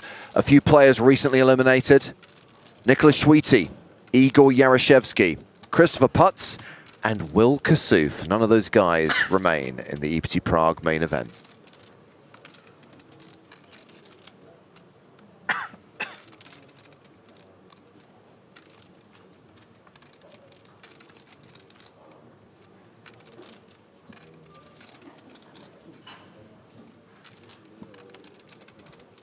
Danchev's instincts have been pretty on point today, especially against Rakita. But on this occasion, he folds the best hand. The bluff gets through, and Roland Rakita chips up to 116 big blinds. So coming in Paris 2026, the next Spin and Go Championship Live. It's prestigious. It's dynamic. It will see 81 qualifiers competing for 300,000 euros in prize money. We know 100K is guaranteed for the champion. How the rest of the prize money will be distributed, we don't know. That's the great thing about Spin and Go. It is gloriously unpredictable. But yes, EPT Paris 2026 will see the third iteration of the Spin and Go Championship Live. The first was here in Prague last year. Yep. The second in Barcelona this year, And televised. third Yep. in Paris next year. And at this point, we are rejoined in the booth by Mr. Joseph Stapleton. Hello, my babies. Hi, Joe.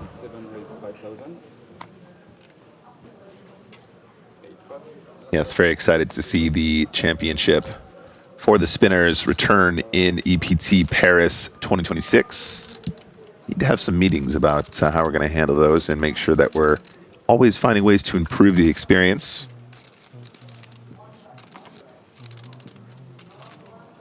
And I need to double check, but I think qualification might still be going on, or it might have just finished. Let me double check.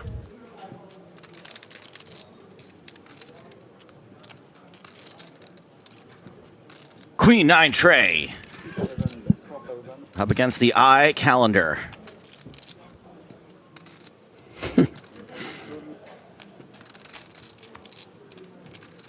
I've got a great bit in my act about the iCal as we see a repeat 9 on the turn. I'm not sure I can tell it on the air, though. iCal checks.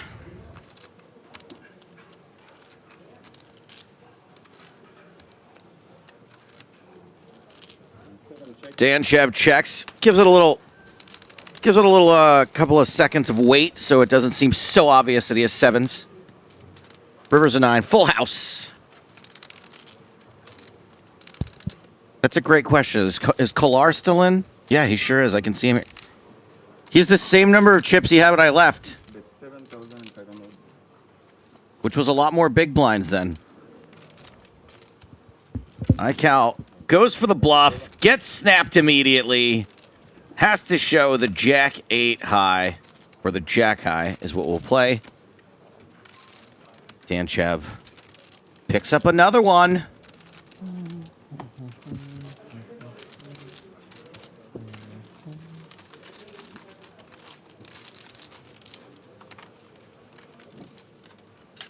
Are we going to get to the bubble today? I believe so. We still have to lose 60 players? You know, Joe, there's a defenseman on the Montreal Canadiens named Arbor Jackai. Arbor Jackai? Yeah, but it's spelt Xhekasj. That's, hey, hold on. You know what it's Xhek. AJ. AJ. And you know what his nickname is? Jackai. Wi-Fi. Wi-Fi. Because it's like a Wi-Fi password. Yeah. Amazing. That's pretty cool. I did this bit at an open mic once about somebody having a last name with the circle through a line through it. You know, with one of those letters. Yeah. And nobody laughed, and I told my buddy about it. He goes, "Yeah, that's a Seinfeld joke." I was like, "What?" He's like, "That's literally a Seinfeld joke." I was like, "Oh man, I inadvertently ripped off Seinfeld at an open mic, and everyone knew it." Nice. 3-bet from Niago. Takes it down. Well, button aggression. One of my friends had like. What's the deal with these expensive bananas in the Bahamas? Come on. Donkey.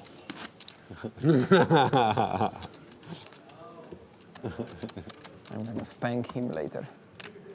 Oh, don't threaten me with a good time. What do I have to do? I knew there was money in the banana stand, but not that much. I hope he had the biggest cooler. Crossover joke. Otherwise, he's gonna get spanked. There's always money in the banana stand. All right, Luis here has got an interesting question here on YouTube. He was fucking around. Hold on, Found sorry. out, huh? Yeah. You know how it is, right? I know. You always find out. 1 hour can happen a lot. Yeah, that's true. Or wait for it. Coming back. He's coming back. He's coming here. Here? Yes. This table? Yes. No way. How you know that? Because his watch is off the hand and the phone and everything. Yep, he's coming here. Okay, he's not That's a funny. donkey. Joe, have you Now seen you know. Auntie Donna's Big Ol' House of Fun? But now you cook. The one from like 5 years ago? Another big stack out of the Yeah. Yes. So I'm sure this wasn't an intentional additional crossover joke from I Love YouTube 621, but he said pretty fly for a Wi-Fi, which is probably just referencing the Arbor Jack Eye conversation, but it's also a reference to Jerry Seinfeld in Auntie Donna's Big Lots of Fun, if you remember that from the first episode. I don't remember the Seinfeld reference in the first episode, no.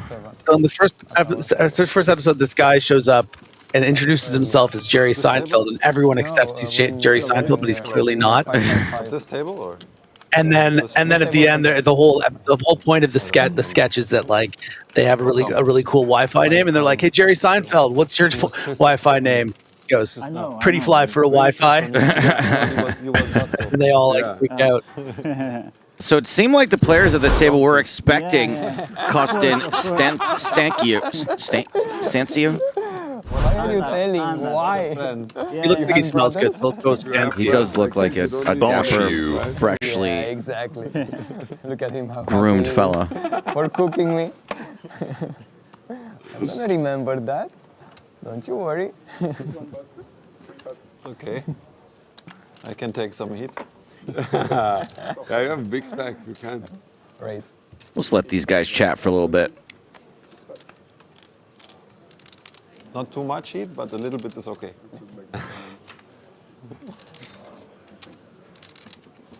They're having fun. I could use another break.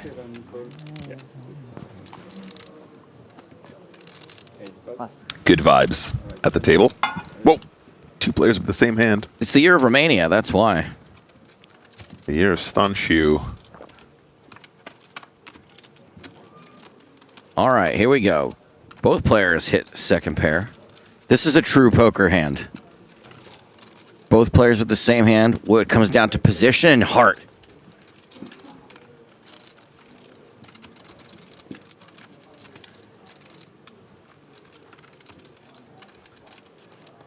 This is the second dude I've seen with the Scotch and soda sweater. Is this the thing? I have a Scotch and soda sweater I almost wore today. Oh, yeah? It's way too nice of a thing for me in general. So it was a gift for my birthday from someone with actual fashion sense. Okay, so it's like a cool thing to wear. It's a sweater. Have you heard of the brand, Griff? It's a bit more Eurocentric, I think. Ooh, Niago with the Jack of Hearts. Suddenly with some hope of not chopping this pot.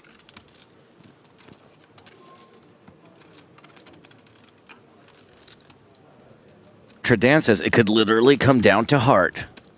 I wish I could say I intended that when I said it. But I didn't. Yeah, go here. Got more heart. Is it enough? River is a jack, though. Whoa. It's not another 3 hearts. There it is. Jack of diamonds. On and off.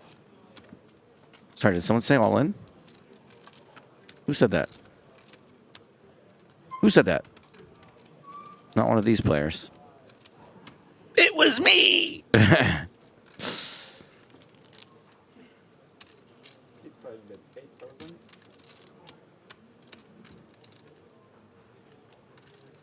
And the bet of 8,000 is called for 8,000.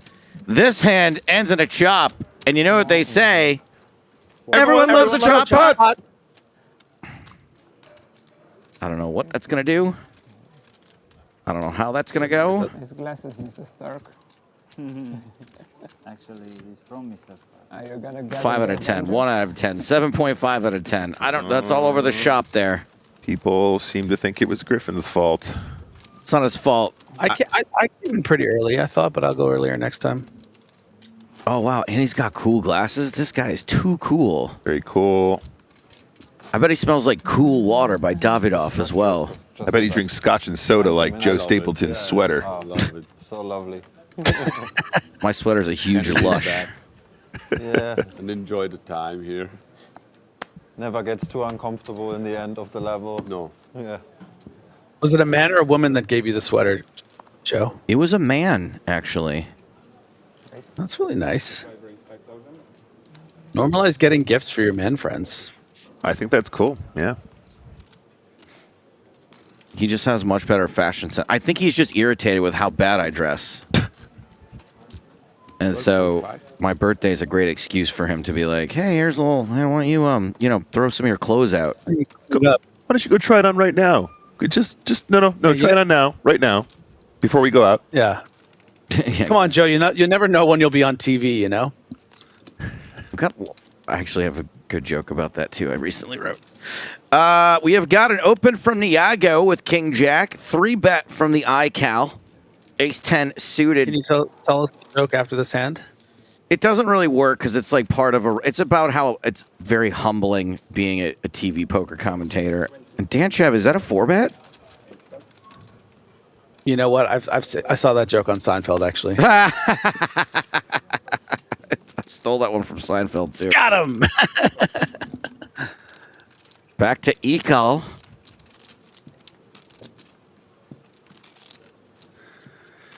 So Danchev with a very comfortable sort of 4-bet fold kind of hand. This is just sort of like my hand's too strong to just fold facing a 3-bet. I feel very okay if a 5-bet comes in. I can just get out of the way. Sometimes I'll get a call from a worse hand like Ace 10 suited. And now he's playing a pretty significant pot of around 60K. King 9-9. What was that hand that got folded? King Jack? Terrible fold. 2 clubs on this board. iCal checks. Now, I'm not saying Danchev will always c-bet flop, but I think he's allowed to c-bet extremely small now if he wants to. In a cold 4-bet pot.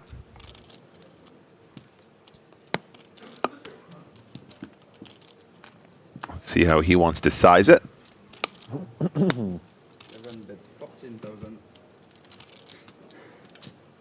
Yeah, 14K. That was 14K into a pot of 65. Lovely work there for Danchev. Lovely work. Nice one. Danchev, as someone noted moments ago, firing on all cylinders. Seems real locked in, as the kids say. Absolute geezer. Shemian still up top on our feature table. Potentially an overall chip leader. We mentioned earlier, 499K. Stanchu just joined the table, 289.5K in second. Kohler needs to do some work, Joe. Everything old is new again. So if Ola Shemian won an EPT, that would track for everything else that's happening. But in the world? Yeah, like just history repeating itself. And if someone said Ola Shemian wins EPT, what year would you think it is? Probably not 2025.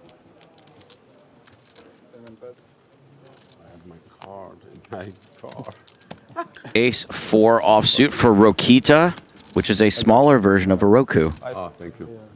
A small Roku. Worth mentioning the hijack fold with 9-7 suited from Danchev. I think that speaks to a very deliberate strategy of, not tangling with Rokita and Ole as much as he needs. Oh, so you know what? Actually, it's because the big Kohler had no money in the Never big mind. blind. Yeah. Never mind. Yeah, one big blind in the It's big good blind. you're looking for stuff, though, Griffin. That's great. That's a very curious mind. Yeah, I like it. But Stefan Kolar is all in. 2-4. I think he might be a fan favorite. I think people might be rooting for Stefan Kolar. I know I am. It's not the worst spot if you're forced in here, basically. 2 diamonds on the flop. Fair fight. 7 from heaven. A diamond would pretty much lock it up for Kolar.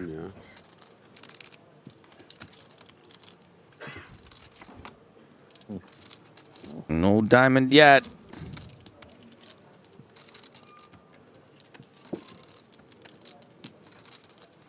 River card. Kolar KO'd. Ah, poor fella. GG, dude. Elimination station. Well, 35 remain. I was trying to read this. Here's a quote from a comment from Zach. My dream is to make it to Prague one day for an EPT. My birthday was on Friday, and I know the festivities started last week, so Prague would be a perfect birthday place. Couldn't agree more, buddy. Yeah. And it's relatively affordable as far as the places we go to. Prague's still pretty cheap. You don't have to stay here at the Hilton. Lots of very affordable options that are right in the city center. Lots of beautiful spots to check out. Lots of beautiful architecture. Lots of beautiful people. Beautiful people for sure. Great event space here. You can come and join us and then, you know, chip off wherever you want in the city afterwards. I keep trying to convince them that a great promotion would be, you know, there's like a gold pass. Yeah. People should be able to win a Stapes pass where they can share a room with me for the week. I think people would go nuts for that, Joe. And we just document the whole thing, what it's like being my roommate. Or having me as a roommate, I should say. Eco, 6-5 of spades. Gotta open. Danchev wants to play Queen 10 suited. And I love seeing this because that means I can play Queen 10 suited in this position. McDonnie defends, 9-8 of diamonds. Ace 10-8. Pair for O'Donnell, better pair for Danchev.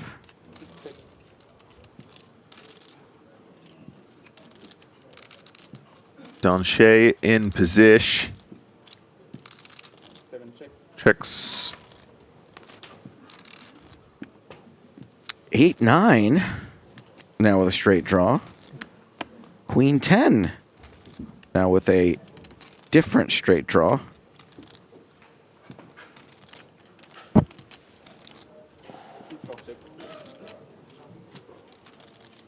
Six, 5 in the weeds. Drawing dead.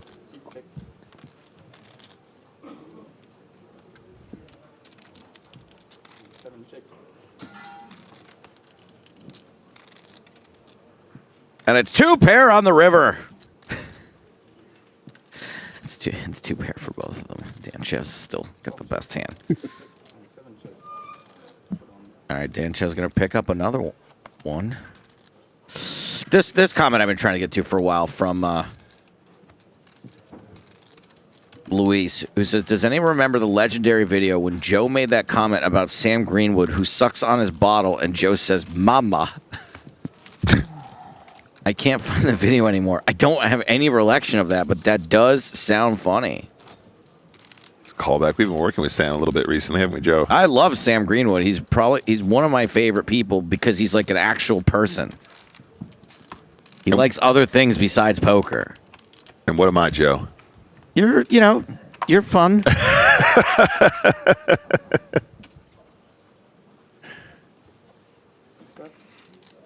Griffin likes anime and stuff. No, I mean, Griffin, is also a dude.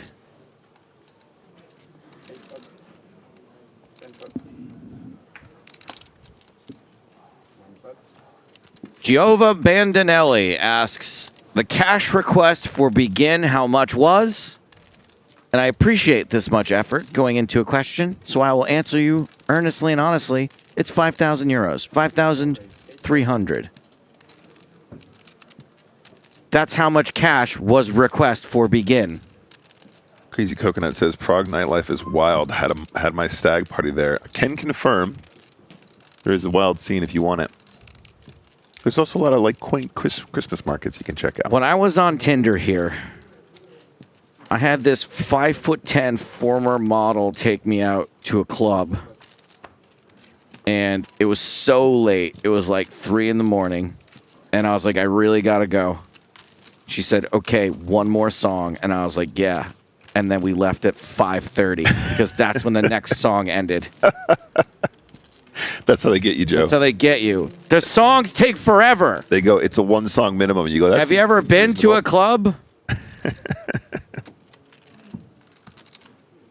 Lupinzo says, and then you woke up, Joe? No, she was a 5'10" former model, but she was horribly disfigured. She'd been in a real bad accident.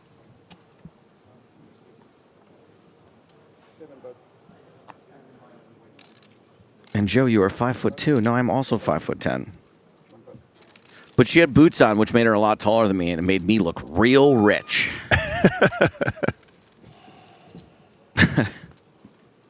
That's right. She was pancaked by a dump truck. Welly, then I think you should leave reference. Thank you very much. Pancaked by... Does she usually say how they died? I don't know if he's in it. Maybe. No, who he is for sure. Yeah? We all know it, right? Oh, goodness me. The guy who was there before. Your friend who got cooked. You guys have been at James Dean's, right? In Old Prague. It's a famous one, right? No, but not for a long time, yeah. Yeah, if you guys have never checked that out, that's a fun one. Anonymous, that's a fun cocktail bar. Right, they have really fancy cocktails that all sparkle and explode and smoke and stuff. Yeah. Yeah. They got one cocktail so fancy it'll drive your kids to school. In a Merc. Pocket Queens for Stanchu. Will he get action? Yes, out of the small blind. Ole, cappuccino? Yeah. 8-6-4 is the flop. Pretty delightful for Pocket Queens. May not get any action on a continuation bet. I don't need this. Just this. Thank you.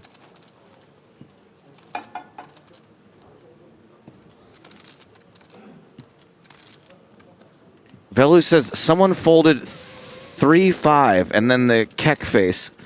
Look, I'm all for telling people what you folded and, you know, being like, that guy would have made quads. You don't get to do that for what would have been an open-ended straight draw that's not even to the big end of the straight. You know what I mean? I know what you mean. Like, come on. Where are you from? Romania. You're Romania. Year of Romania continues.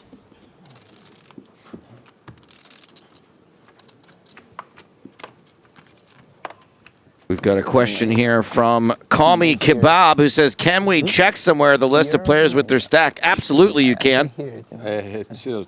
Thank you for your question. A long way still. Nah, it's already done. Year is almost over, so. Exactly. What a better time. Yeah. Gotta pick 26. Yep. We are everywhere. 26 or 25? No, 25 and 26. So it's gonna be repeatedly the year of Romania. Well, it was There you go. You know, it's a while ago already. I know. Some consideration here from Rokita. One of those really poor playable hands pre-blind on blind. Sometimes you just want to ISO these and hope to take it down. You're hoping your opponent has something like a queen 6 off that'll just fold to a raise, but king 5 suited definitely going to fall into that category of a limp call. So we will see a flop.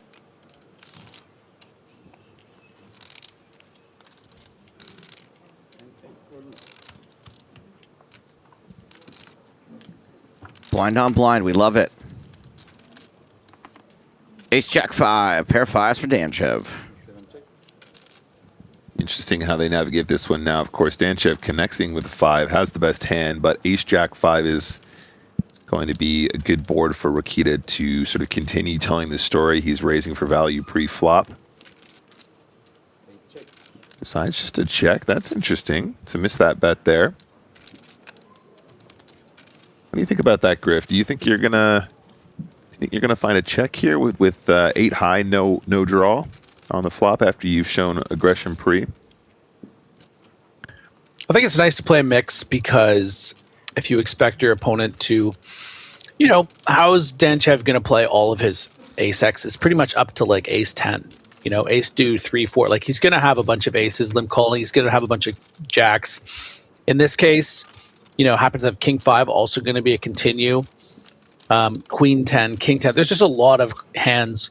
There's strength in Danchev limp calling a 4x, you know. So I think a delayed continuation bet is interesting as well because it's going to be hard to fire more barrels. Now you're up against this pretty capped range, and Danchev more likely going to have, when he has a continue, something like a 5 or a jack than an ace.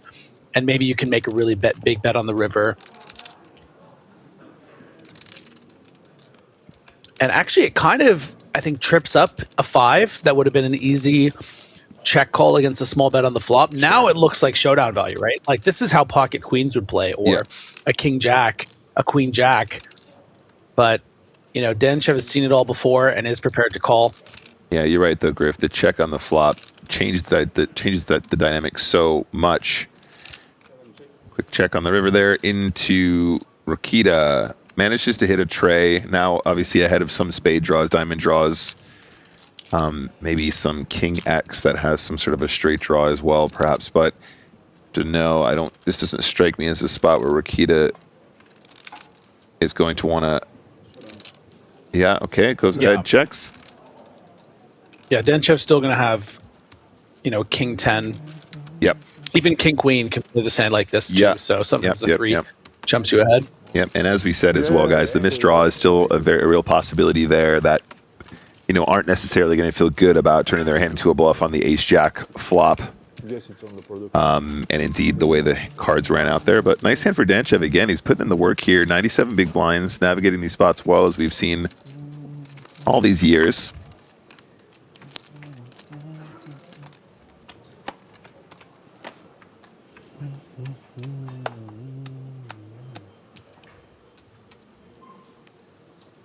Shemian definitely looks more like a grown-up now, but he's still got that whimsy about him. He's still got a very youthful quality to him, which I can appreciate. Here's the thing about Ole. I've only ever met him in person a handful of times. Really nice guy. I don't think I've ever seen him not look windswept in some capacity. Sure. Well, he flies by the seat of it. He always looks like he just flew in on like an old school plane, like a biplane. Yeah, he's got swag. I think he might have actually flown to Prague. I've never been on a biplane. I've always been biplane curious. Yeah, sure. Understandable. They're cool.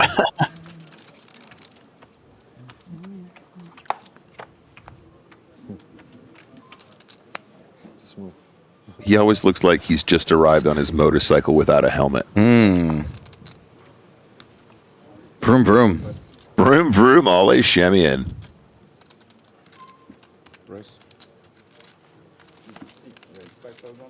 This is a hand that we should play. There it is. 5K to go.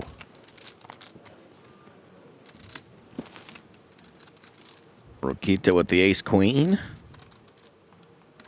And these guys are super duper deep.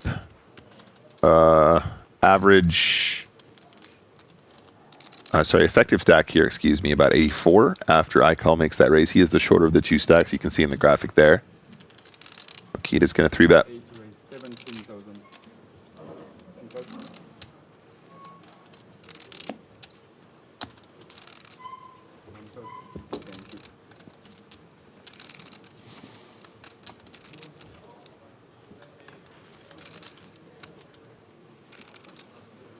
Calling there would have been so disrespectful. Oh yeah, just a slap to the face, really. Yeah, Ole Shemian, handsome guy. He's been doing it for years. Crushing them poker streets. Wizzo online. If you guys weren't aware, you often catch him playing the highest possible stakes on stars during our events, such as Scoop and W Coop. Thanks.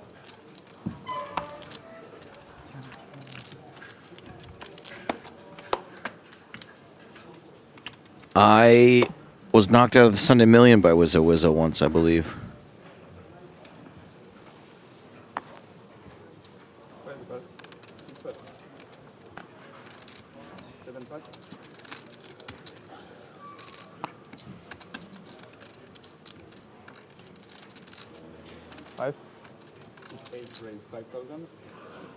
Rokita back in action, this time making it 5,000 with ace-8 off. Stanchu, ace-jack on the button.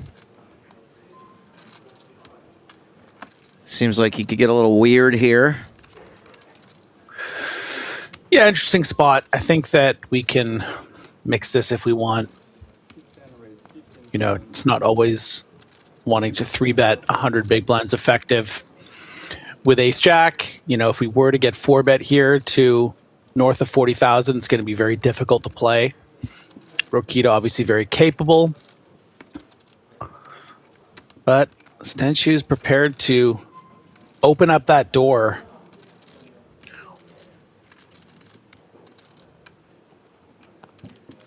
That looks like a fold to me. And he's closing the window on Rokita. Window closed.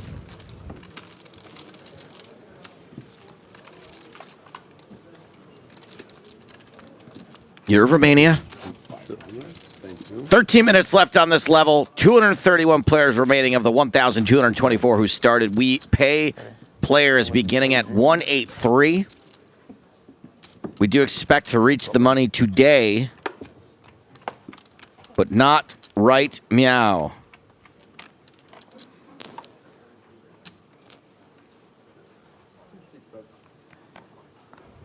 We have got a 20-minute break after this, then another level, then a dinner break.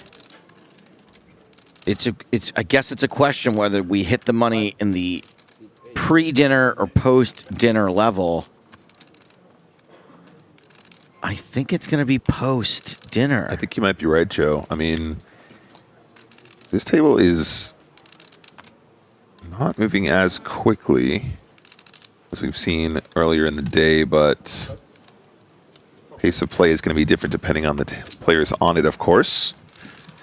Still some ways to go before the money.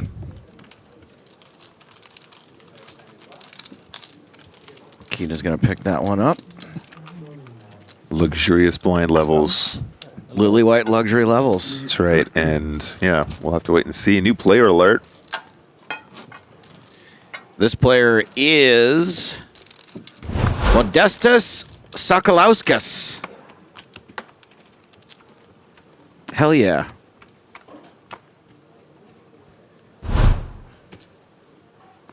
Modest Sakamausas. Look, they're not all going to be winners, okay?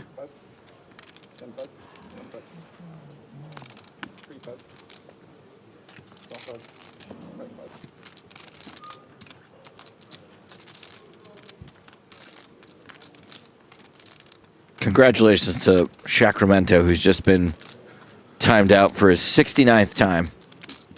Nice. Well done. Uh-oh. Ekal.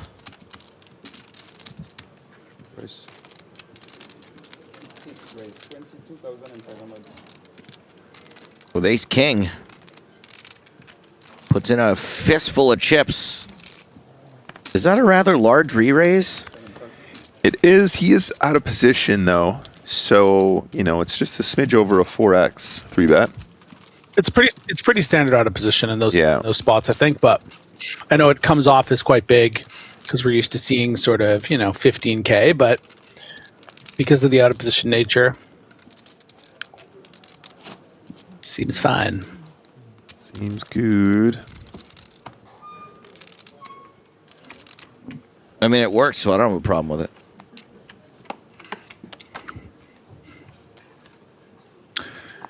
Yeah, the only time that we're going to see out of position 3-bets are when they come from the small blind to the big blind. So that sizing is always going to be inflated.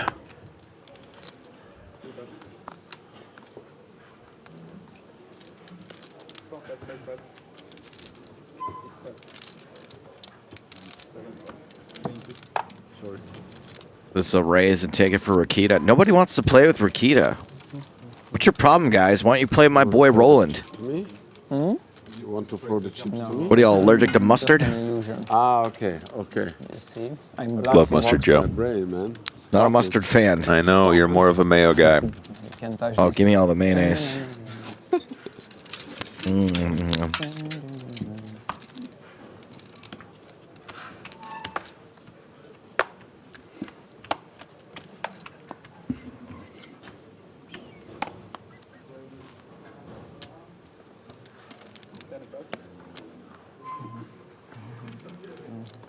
Olashemian with the 9-9.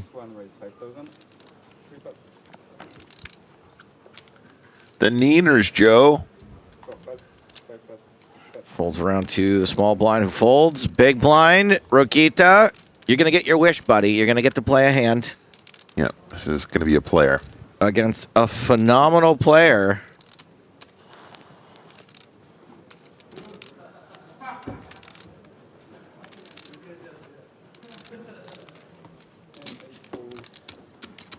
Here we go. This could be huge. Queen, 5, 6, and a diamond. Top pair for Rakita.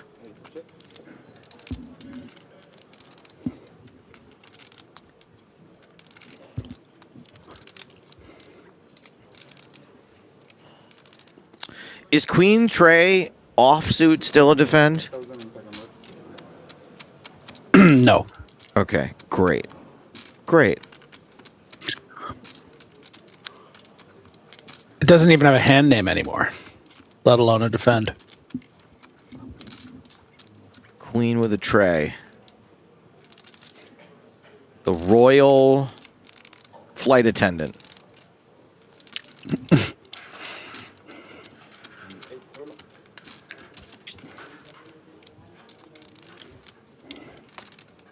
Turns an ace after it goes check, bet, call on the flop.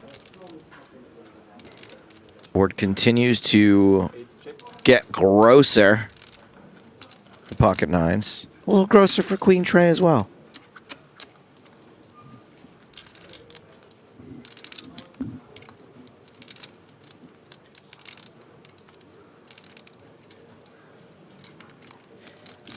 Oh boy.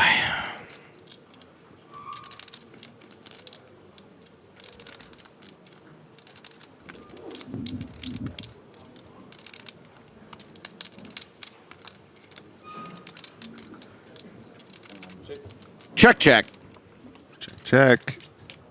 King on the river. So that's 1, 2, 3 streets of overcards for pocket nines.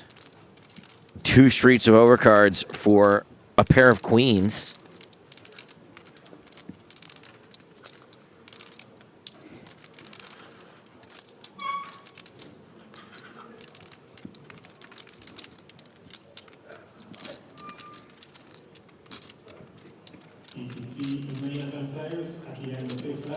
Yes, everyone. We know what the Queen 3 used to be. You know what? This is our fault. I can't even be mad. Yeah. Like I can't even really be mad about this. To think that all of chat would understand what the hell we were talking about. Check, check. Ole, you want to buy it? No. Queen Tray takes I it. will exchange 500 Why is Glenn here? for 1,000. He's here to tell you that you've been fired, all of you, for being boring. Here's the new feature table. We've got Pietro Nicasto, qualified for 25 euros online. Anton Vig, Copenhagen champion. And, is this a joke? Paraskevas Sukaritis. Nailed it. Who's a 530 euro online qualifier. So a couple online qualifiers, an EPT champion.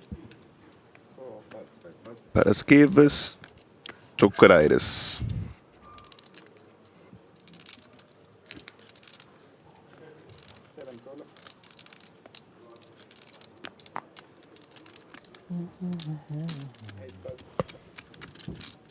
So we've got a raise from Shemia with 10-8 suited under the gun. Dan Chav with a dominating 8, dominating another suit, which is clubs. 2 clubs on the flop. Whoa. And a straight draw, but it's a flopped joint for Shemian. This is very spicy. Joe asked for action, and here it comes. It's too late. We already fired these guys. No matter what they do here, they're not coming back. This is an absurd flop. Yeah, this is nasty. Danchev probably wants to start putting chips in now to the tune of half pot, perhaps. Looks like 4. Looks like a half of half pot. Here. Half of half pot. No. Yeah, but knowing Danchev, I mean, he's not going to be putting in a third bet on this flop. Probably just be 5% of the calling the big raise. There's the raise. But you're gonna be Is it to 13,000? 18,000. I don't want it anymore.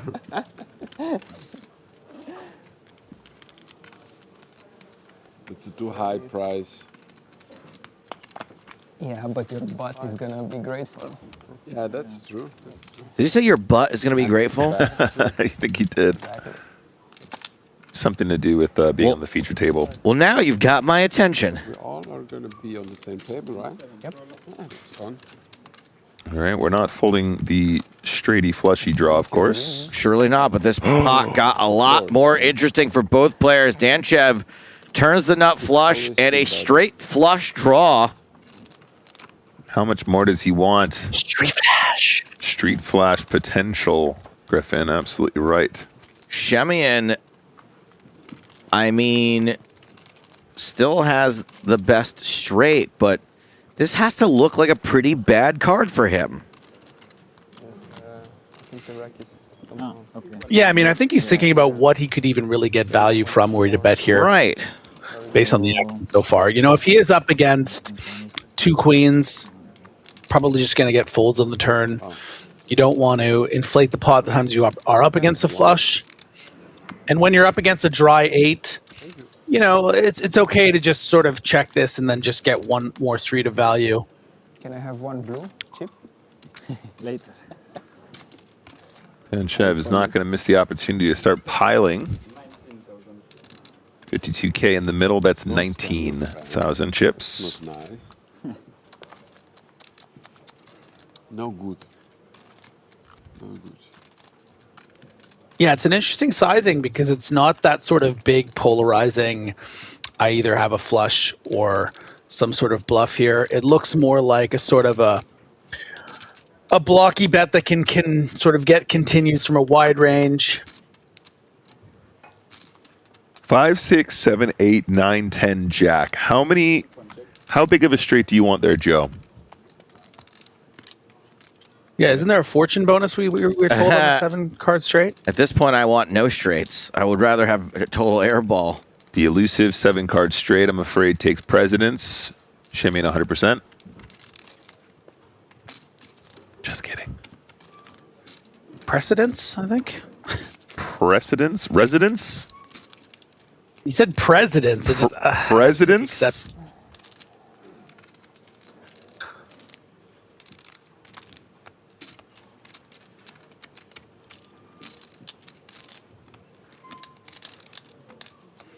Denchev thinking, okay, well, I have an 8 in hand. I got check raise on the flop. It was probably something like a 2 pair. Is there anything? What can I bet to even get called by that? And if my opponent does have an 8, I don't want to bet too much to maybe get him to fold because of my flush. That is a lot. Yeah, it's going to be 80,000.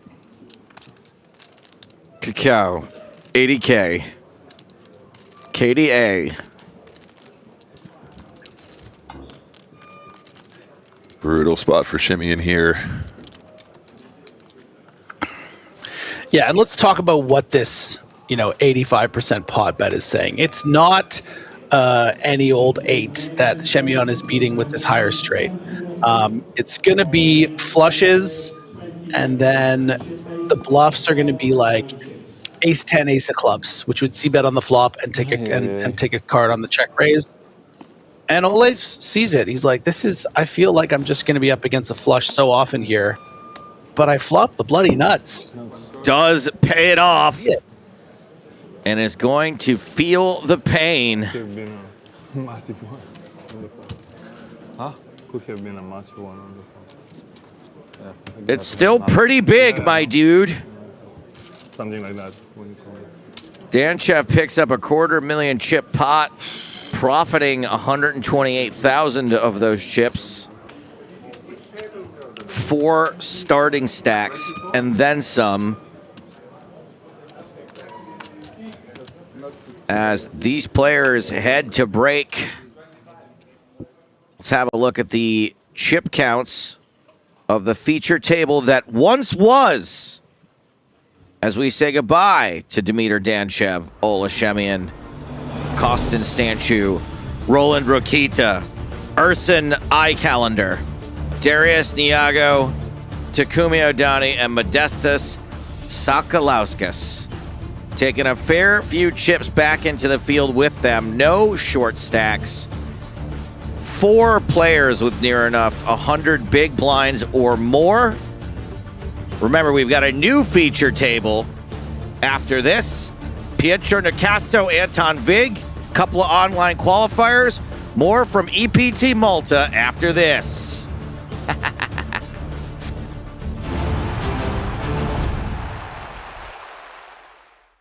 Action will be on Owen Crow. Wow. He will fold from under the gun. Chip leader Jerry Wong has kings. Run better, Jerry Wong. From under the gun +1.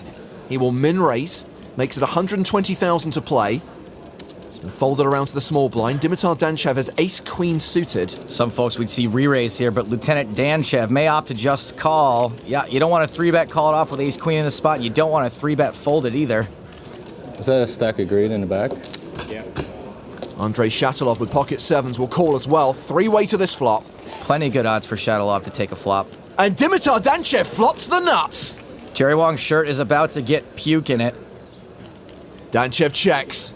Shatilov checks. Wong, an overpair to the board, plus a flush draw. Yeah, so he's not even going to really know to be afraid of this flop.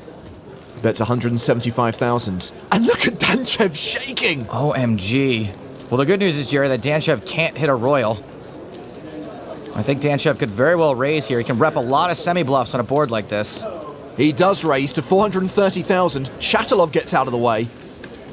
All in. Jerry Wong shoves. Call. Danchev calls. Gotta respect the lack of slow roll, but when you get called like that, your stomach just drops out. Wong drawing extremely thin, just 3% equity. Danchev set for a big double up here. Like Mike and the Mechanics, Jerry Wong is gonna need a miracle. You wanna chop the pot? No. Everyone loves a chop pot. Well, that'll do it. Yes. He was already ahead. They turn me every single time. I don't know who these guys are, but I like them. Danchev's rail celebrates as he doubles up to 4.1 million.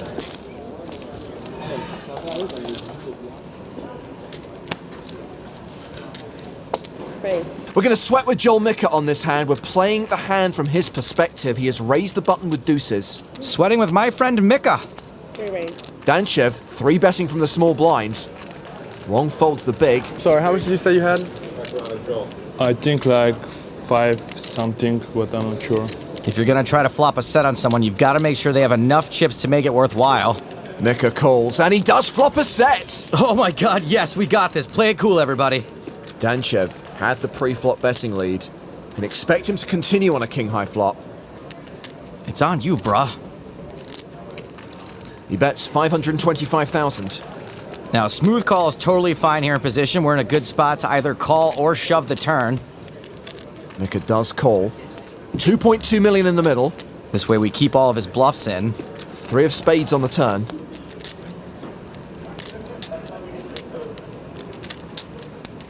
Danchev does not fire a second time. He checks. Well, if Danchev had a king, he probably would have kept betting there. I think now we should bet for value. Protect a little bit, set up a river shove. Somewhere in the range of a Milski should be good. The grey chips are worth 100,000 each. The green chips 25,000. So that is a bet of just over $1 million, 1.1 million. How much? Roughly half the pot.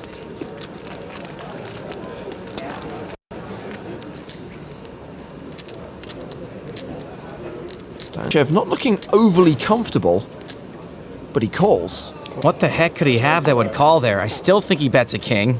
Maybe a heart draw, a baby ace that has a pair and a gut shot. Sometimes pocket kings, but I think even then he raises us. Not really sure what to make of this. A 4 on the river. Woof, ugly river. Any ace is now beating us. I'd really love to not face a bet here. We will happily take a free showdown. Danchev considering his options. 4.5 million in the middle. He's got 2.8 million behind. He checks. And Mika checks it back. Danchev shows ace-queen. He rivered a straight. Nice check behind us. Danchev tried to catch us in his net, but now he's just wearing it.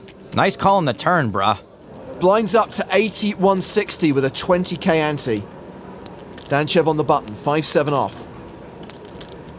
He raises.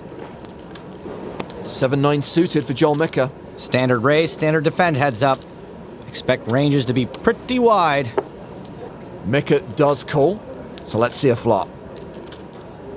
8-5 deuce. Danchev pairs his 5. Mika first to act though, and he's got squat. He checks. Danchev checks behind. Little pot control. I'm already in cheap showdown mode, maybe. Mika picks up a flush draw on the turn and bets it. 475,000. Got a gut shot to go with that heart draw as well. Danchev calls with his pair of fives. 3 on the river is a brick for Mika. Gross card for Danchev, but one Mika could potentially bluff at. And looks like he will bluff. Yes, 775,000. Danchev has exactly the 817th nut, so this would be quite the hero call. Although he is wearing the black Spider-Man outfit, so maybe.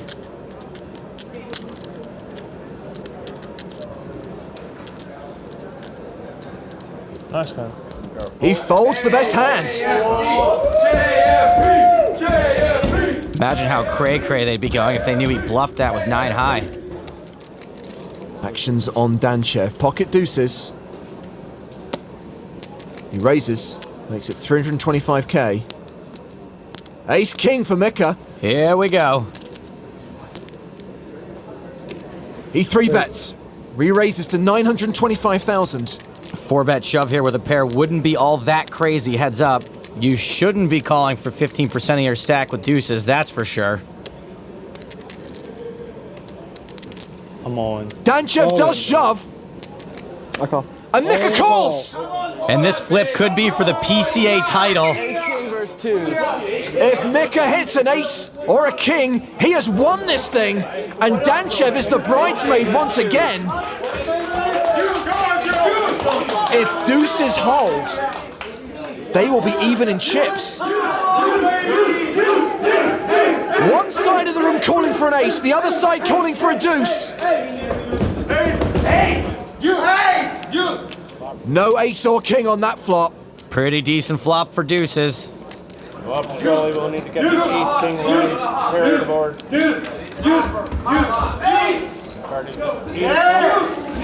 Danchev will double up unless there is an ace or a king on the river.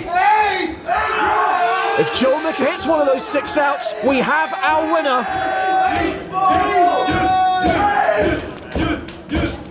The river card is a 10. Danchev doubles up. What an amazing hold for deuces. See, it does happen. Dimitar Danchev wins a massive flip, the biggest flip of the tournament so far, and now has the slight chip lead. And it's all gone quiet over there. Blinds 100-200 with a 30k ante. Danchev has 3-bet Mika pre-flop. Mika calls in position and flops top pair. A pair on a very dry board. Danchev continues with 750,000. Standard C-bet, no reason to fold here, no reason to raise. Mika does just call. The turn, 4 of diamonds. With no pair and only an 8 high flush draw, I think it's perfectly reasonable for Danchev to slow down now. Nope. He bets again, 1.65 million. I only like this bet if he's planning on barreling the river too. Mika can have way too many drawing hands that are ahead. Mika calls a second time. 7.1 million in the middle, and a jack on the river! Terrible, terrible river for Mika. Danchev absolutely has to value bet now, and Mika could very easily pay him off. A value bet of 2.8 million. I think Joel might even be more inclined to call a little frustrated, wanting to win this tournament even sooner.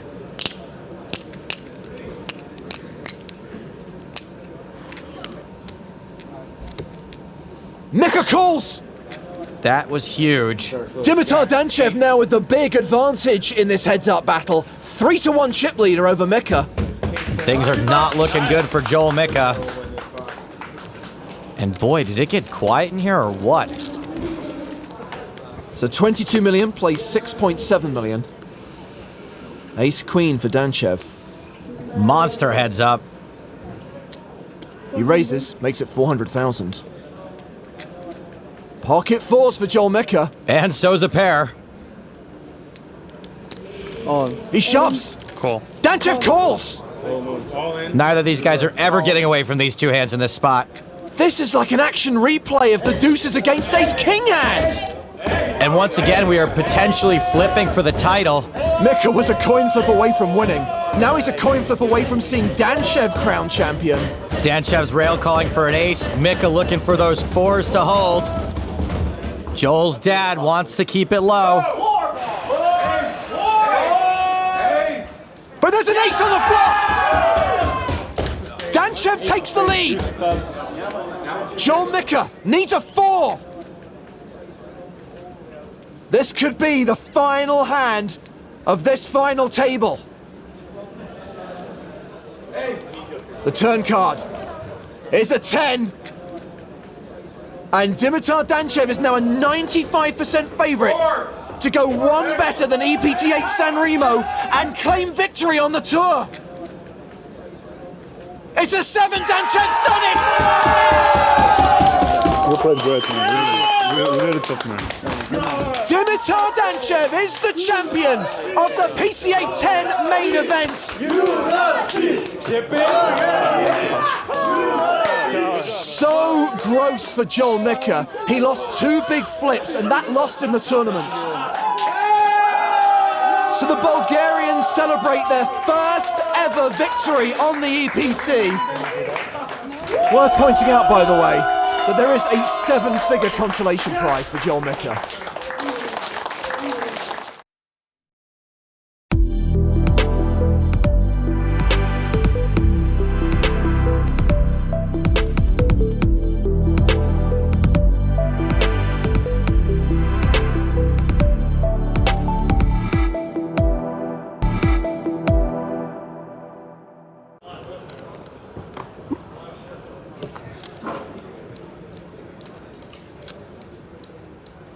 I call. Lippmann's gonna call with Queen Jack on the button. Don't love the call. Yes, it's for not many big blinds, but you've got 2 people act behind you, like this guy. Jerry Wong in the big blind with ace 10. I think if Lippmann had re-raised, Wong's forced to fold this. As it stands now, Wong may be the one putting in the 3-bet. 315. He does re-raise. Well, I didn't love Lippmann's first call. I call. And now we are officially breaking up. I register the high roller. Go hang out over there. Good news for Mosen is that he's only up against unpaired hands that will have to hit to win. And there is a 10 high flop. Wong takes the lead. He's gonna love this flop. Now Mosen knows if there's a bet here, he's toast.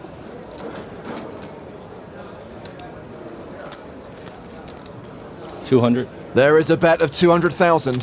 Small bet. All in. What? Some hope for Mosen. Oh. I call. Never mind. So looks like Chirani is going out, and Wong is going to double up through Lippmann. Are we sure Lippmann's not a football coach? Because that was an absolute punt. Oh boy, actually had a hand. I need paint. I need paint. I need paint. Give me a paint. Give me paint. That's not paint. It's a 6. Give me a paint. Mosen's hopes of doing the double have all but faded. Feel it's coming, baby. Come on. Give me paint. Give me paint. Give me paint. Paint. That's not paint either.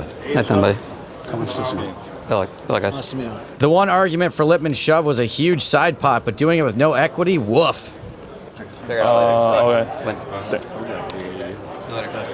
Thank you. And we have lost our last remaining EPT champion. Ryan. Coach just blew up. Yeah, I'd say that's pretty accurate. Like an overinflated basketball. Just don't believe me, huh? No, I didn't believe you. Well, now Wong's got all the chips. Believe that.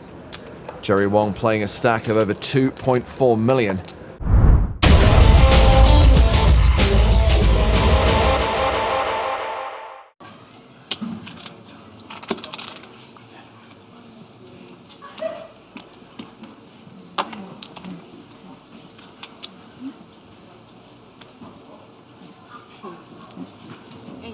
Action folded. Turn Mulder. He's out. Table chip leader Cheng Zhao folds Queen Deuce. Marius Kuzmanis is on the button with kings. He can't be stopped, James.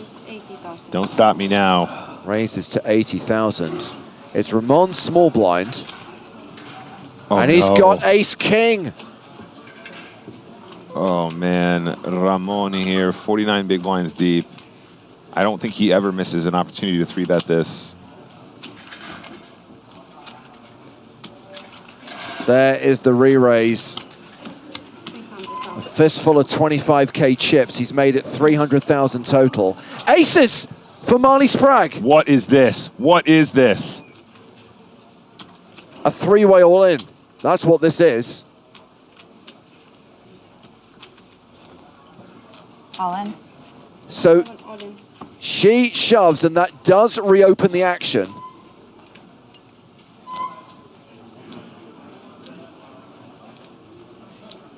Kutsmanis wants to see what Ramon has behind. We can see that Kutsmanis has him covered. So question is, does he flat and try and get Colias in, or does he raise and try and get Colias out? Because he ain't folding, that's for certain.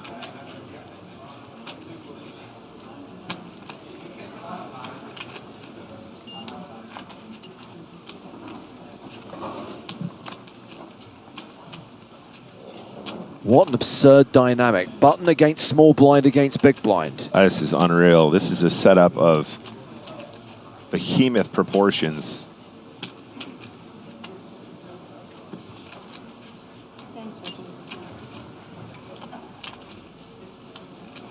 I'm all in. For all in. And there's the ISO. So now it's all into call for Ramon, who's put some time bank cards out and is clearly going to think about this situation. I mean, if Ramon does call here, he's going to be in terrible shape. And he does call. He does. It is a three-way all-in. What, dream spots? Marley Sprague set for a triple I saw the up. blades. I know. Just And side, dream spot. Ramon on the verge of being eliminated. Oh my. Good for TV. Good for TV, yeah. Oh, yeah, I have to give my reaction for TV because it's just like, oh, pure. It's pure. Speed's alive.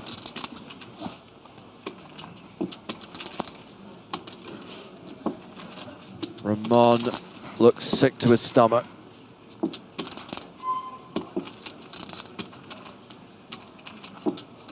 Well, this has been a sick hand so far. Are we going to see more brutality, more vomit-inducing action when the board cards are dealt? Here comes the flop. Jack 4-4. 1% chance of survival for Ramon. Oh man, this turn is going to be sweaty. Doesn't matter. Any of the cards coming out are sweaty now. Such a big pot.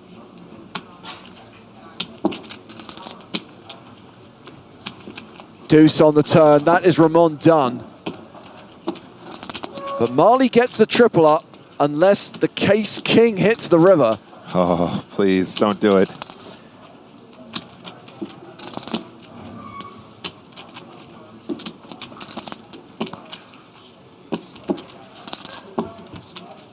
River card is a 10. That is a triple up for Marley Sprague. She wins the main pot. But Kutsmanis wins the significantly bigger side pot and eliminates Ramon Colias. Exciting for me. Wow, that's just no words. That kind of thing just does not happen that often. And look, Marley's reaction goes to show you what an incredible setup that was. Dream spot.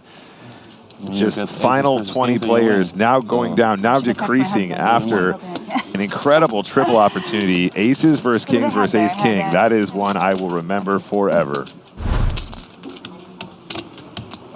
And some people may question Ramon's call there.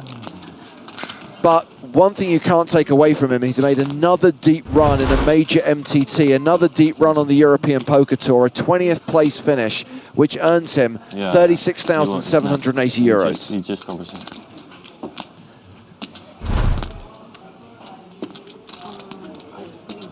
He has 2 million, he has 1.9. Yeah.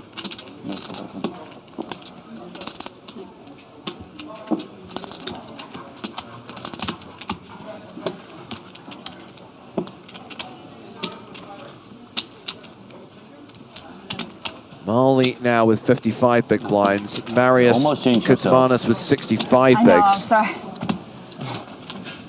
It's okay. It was cute though. It's a big spot for me. It's a very big spot, yeah.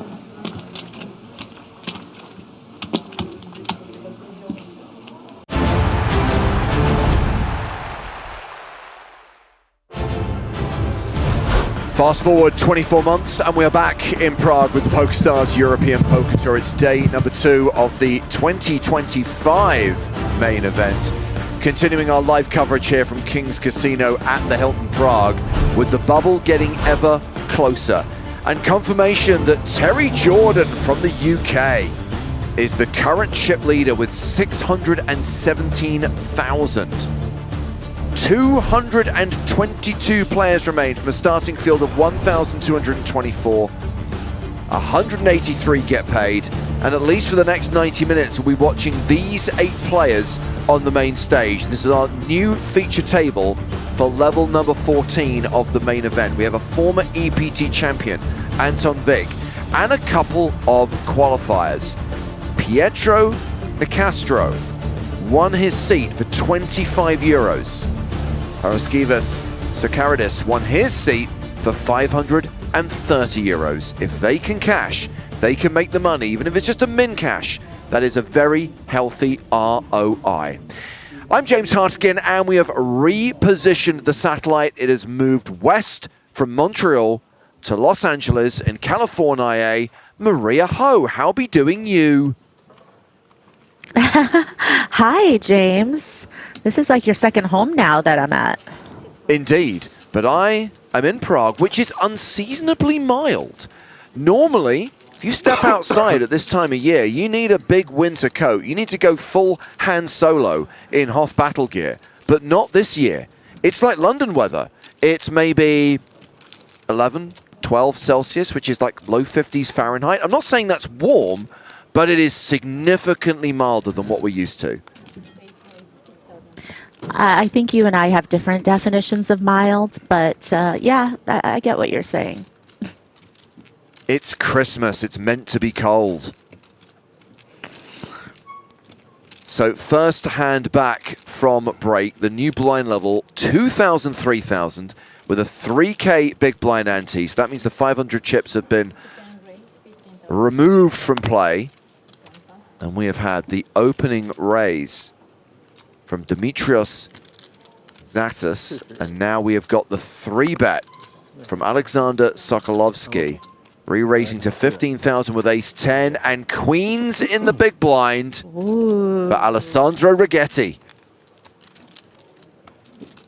Fun spot to wake up with queens here off of 22 bigs. Just gonna comfortably get all the chips in the middle. Hope to get some action. Doesn't seem like he will based on the hands, but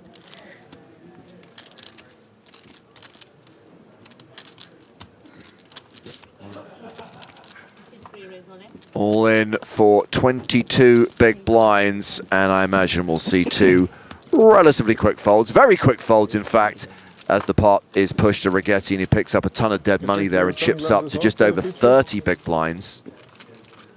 Also the hoodie. I thought they were good glasses. I was almost going to say, like, I'll borrow them for the future. That's right, Mano Jax. We have Maria with us because it is ho-ho-ho season. Christmas is coming. Just 2 weeks away now.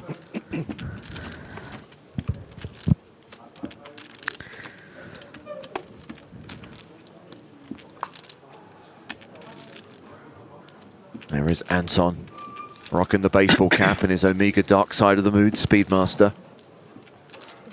Fold the 10-6. Ace-4 of hearts. I'm not used to seeing Anton without his sunglasses, though. I feel like he's rocking those quite a bit, but okay, new look. If you look back at Anton's EPT appearances over the years, he has had a number of different looks, a number of different vibes. So Poroniev is the table chip leader. Started the hand with just over 85 big blinds. Has opened here with ace-4 suited. Rigetti in the small blind. King 9. And the other Italian player at the table is qualifier Pietro Nicastro in the big blind. And just to clarify, for 21 Addy and anyone else who's confused about how this works, Nicastro qualified online, which is to say he played an online tournament that cost 25 euros and won his package to Prague via that online tournament. So his financial investment in this 5K tournament is significantly less than the standard buy-in. As we check on current chip leader, Terry Jordan. Look at that iced out watch. Okay, I was just going to say, what kind of watch is that, James? That is an iced out AP Royal Oak. I don't think it's factory set, which is to say he has reduced the value of a very valuable watch by having diamonds put on it. I will take it back if someone tells me that that is actually a factory set diamond encrusted version of an iconic Gerald Genta designed watch from the 1970s.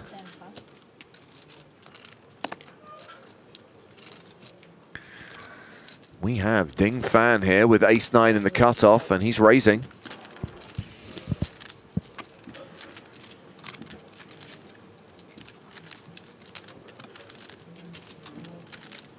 Yeah, one of the middling stacks at the table, obviously a good hand to open in the cutoff with. You know, there's just one really big stack at the table, and then there's a few people bunched up around this, 35 to 45 big blind stack, and he's one of them.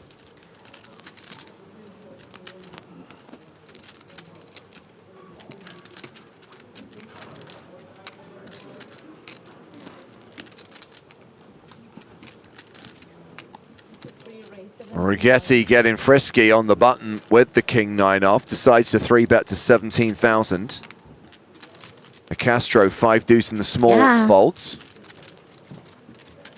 This is definitely getting after it. I think, people might pick something of the suited variety sometimes, but choosing kind of the offsuit combo, cutoff versus button, seems like he's just being a little bit more aggressive than maybe the average player would be. I don't know, because I haven't, been here for the previous levels. Yeah. I don't know, if this is just a dynamic that he has with this particular player, maybe thinking that this particular player could be opening really wide from the cutoff, or this is just his speed, but I guess we'll find out. Well, we're both new to the dynamic at this table. It's a new feature table for the start of this level. Obviously, Anton is a player we know. The rest of the lineup, kind of new faces to us. And again, these guys have been playing together all day, so that would have certainly created history and table dynamics that we're not currently aware of.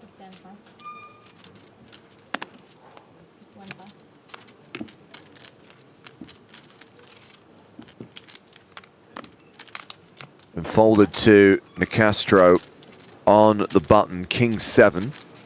He's hovering around the 50 big blind mark. Interestingly, of the 8 players at this new feature table, only one of them has an above average stack. The average right now being 168k. Poroliev has 265k. Everyone else has less than 168k. Anton Wigg officially second in chips at the table. And calling in the small blind with ace 4. Table chip leader with King 9 in the big. Yeah, and this is really great distribution for, in terms of chips, for the chip leader at the table, especially when we start approaching that soft bubble.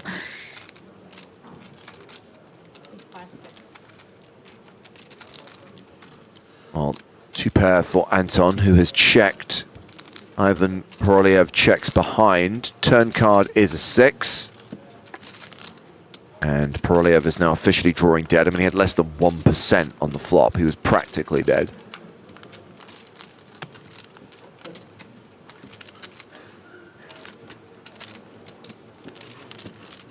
Yeah, and Wigg was obviously hoping that he could get his opponent to fire a bet on the flop when check 2, but now that the board is getting a little bit more dynamic, he's going to go ahead and bet himself.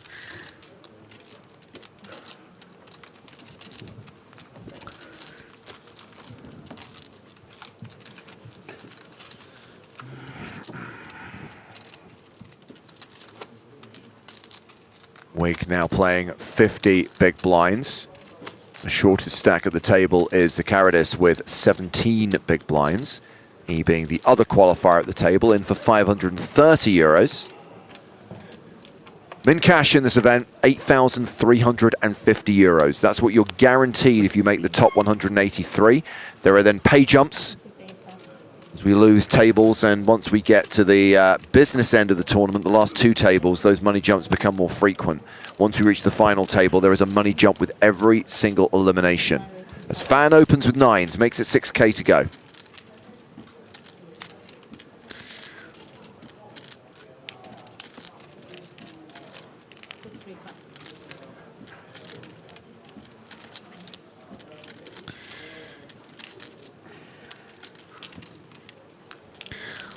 Yeah, Nicastro has one of those hands that, of course, you know, could elect to 3-bet in this spot.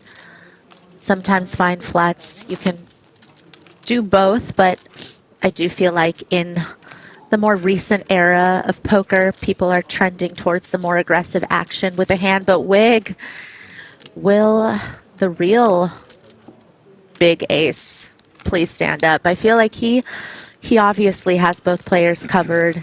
This is a spot where, again, I think it's a little dependent on what you think the original opener's range is going to be from under the gun +2, but it's just such a strong hand. It could really benefit from just picking up a lot of the dead money that's already in the pot.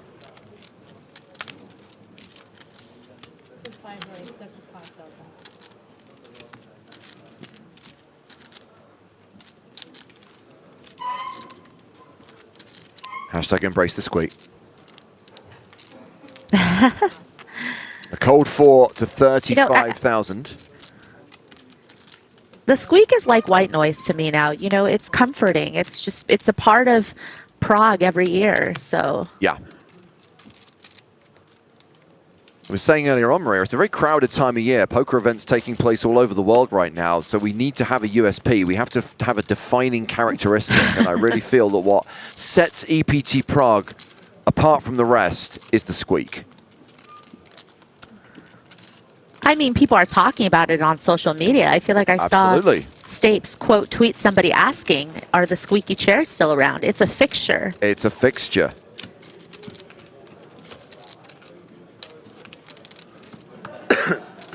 In the same way that Atlantis has its $15 bananas, EPT Prague has its squeaky chairs. He pays you money, he makes your choices. That's right.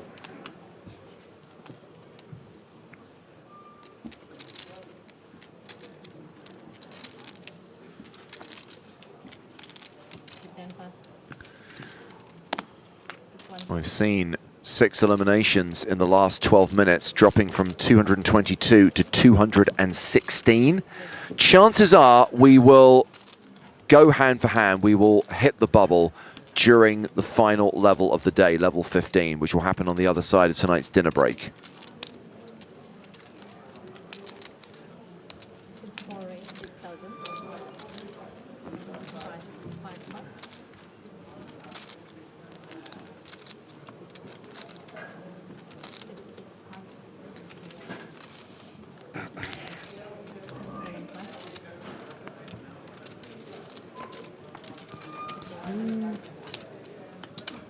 Bottom is good. And that That's is a raise and take it for Nicastro. I need everyone's response. I'm doing like a mini survey. So when you started playing, were you most excited about the love of the game or the money? Because neither. Okay, so is there another reason to play? Now it's the money, but when I started, I'm pretty sure that in a TV table, nobody's gonna ever answer the money. She's gonna get hated, right? No. No, I mean, who can hate you for being honest? That's their problem if they do. And who makes money from the start? Well, I mean, but when you got started, like, what got you excited? You know, like what? After the first, okay, I learned the game. I know how it works. I'm interested. But then what? So what's your answer? Both. That's easy. That's way too easy. Political. He did kind of make it sound like it was an either or. He kind of presented it like both wasn't an option as an answer. No, it's yeah. We got to that point. So you called 4-bet and it's a glory.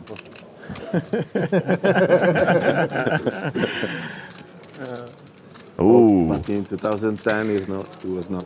Oh, I think it's like 2009. 2009. No, you won or 10? No? Copenhagen. 2009 in Copenhagen. Copenhagen. Yeah, I did 5-bet it all in with ace-3 I bet that you are so excited by the money, that trophy. Interesting flat from Proliev. Those were the days, man. Like, yeah. Everybody was Yeah, just very interesting, especially as the table chip leader. Oh, thanks, James. But that's what I want. I want this new trophy. It's literally what I dream about. It's so nice, you know. It has that. Yeah. Just still alone. It is nice. If I would pick now, I would 100% pick for the love of the game. That's correct. We call it the Shard. And not only is it a very attractive trophy, but as I've said many a time, you could do some damage with that trophy. Someone comes at you, you grab that trophy, and whether it's used as a blunt instrument or used as something sharp to slice them open, it's got strong potential. And right now, Katsas has strong potential with a pair of threes and the nut flush draw. Yeah, well, with Proliev just calling the raise with ace-queen, it allowed the small blind and the big blind to come in. And now, you know, just like you said, a lot of potential for that hand. Nines are still best for Fan currently, but obviously has to fade quite a bit of equity. And this is also why it's a little tricky when you decide to flat with ace-king. I can understand if you have some, you know, people behind you that you expect are going to be squeezing in that spot, and maybe you're just going to try to catch them 3-betting, and then you're able to, you know, call off their shoves with ace-king. But obviously, you make a disciplined fold here with the 2 overs, but I think there were a lot of different ways it could have played out if you had taken a more aggressive route pre-flop. So the call from Gatsis and the fold from Sokolovsky. 7 of spades on the turn. Fan now becomes near enough a 2-1 favorite.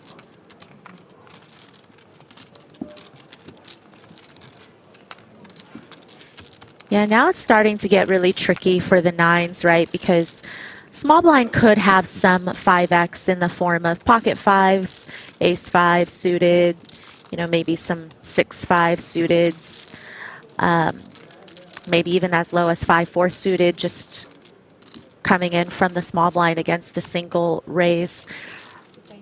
And you do see that Katsas is going to start leading on this turn. I think for the sizing, you might see Fan maybe decide to call and then have to be put to a decision on the river, but it does feel like it's kind of hard to see a lot of good river cards for the nines. You're either drawing dead right now, or you're up against, again, a hand that has a lot of equity, and you're pretty uncertain where you're at and where you stand with your nines. Certainly makes it tougher to play when you put in 17K now and you're left with 70K back, which is less than pot. And what will you do on the river if faced with another bet? So now the real decision, I think, for Katsas is, does he want to just turn his pair of threes into a bluff here now that he's missed the flush? He hasn't improved. You know, Fan in some ways is capped to some of these types of hands, right? Some overpairs to the board. Probably doesn't have quite as many 5x as Katsas could have when Fan opens from under the gun. So here we go. Does turn his hand into a bluff and gets a quick fold. Different question then. Maybe this is more interesting. You also want this. How did you learn to play poker? I have yet to achieve that part. That's an honest answer, just like the money question. Yeah. It's not easy. Nobody? Most people play because of Chris Moneymaker. That's the real answer, right? Yeah. Yeah. But then, like, how did you? The older people. No, if you are 30-something, how old are you? 38. 38. I'm 35. 34. Probably we both play because of Chris Moneymaker, right? Otherwise, there would be no poker in Europe. How old are you? 39. And you don't play because of Chris Moneymaker? When I say because, you know what I mean. It became popular, everybody used to play. I mean, yeah. I think I would play more because of like WPT and like all the. They had this. I kept like downloading, like on these torrent sites. I went to download like different poker episodes from all these places on like very slow broadband. You know, with the. They're like downloading these WPT episodes and watching Tony G and the guys play. Actually start to play because I'm married. What's that? Because I was married, start to play poker. So you could get away, you get a little vacation. That's good. I think it's very sweet that the content that Anton Wigg was searching for and downloading from Pirate Bay was poker shows. Right? I would hate to see Stapes' search history.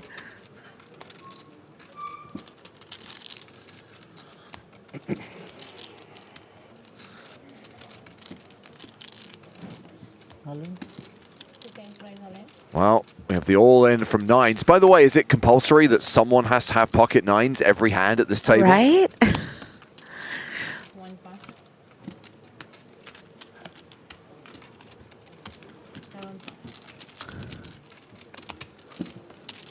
I'm gonna see it on the video. Read them and weed.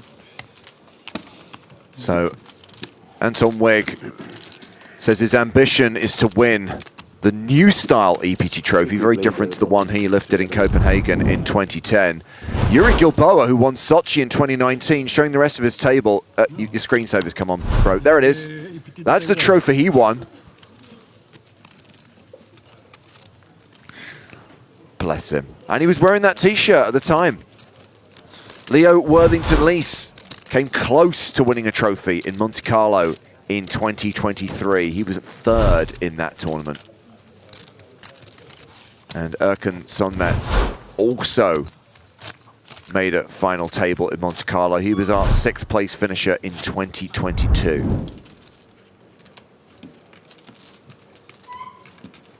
That's right, Tom. 3-second screen flash at a time. Look like an Android device to me. How to trigger an entire audience in one single sentence. By the way, quick update as this hand begins from our previous feature table, the one we were watching for the previous 2 sessions. Darius Nergo flopped a set with 8s against Ersin Itzal's aces. All went in on the turn, and the set of 8s held. That was a full double up for Niago, who now has 300k. Itzal now down to 60k and very much in the danger zone.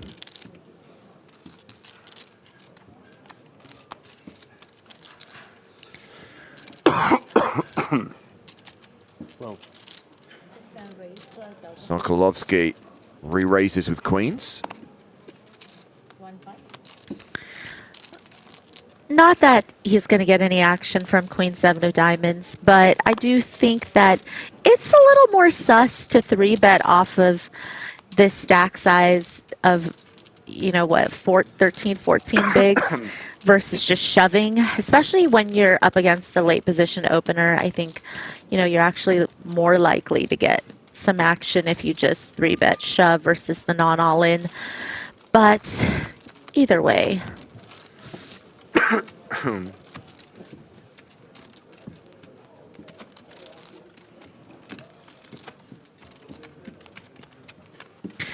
James, how was your Caribbean cruise? It was lovely, thank you, Maria. It's a delightful Thanksgiving at sea, stopping off at 3 different Caribbean destinations. None of which was the Bahamas, crucially, which I've been to many, many times. Yeah. Was it hard to go from LA to Caribbean weather and then to, I'm guessing you were in London before you went to Prague? Yeah, I mean, I can adjust quite easily. The stupid thing was flying Miami to LA and then LA to London. I mean, granted, yeah. Ew. Yeah, well, I mean, it wasn't like the same day. I was back for 2 nights, but it did seem a bit absurd to fly for 6 hours and change time zone by 3 hours for then 2 days only to come back on a 10-hour flight and change 8 hours. But, you know, so my sleep's been a bit weird. Yeah.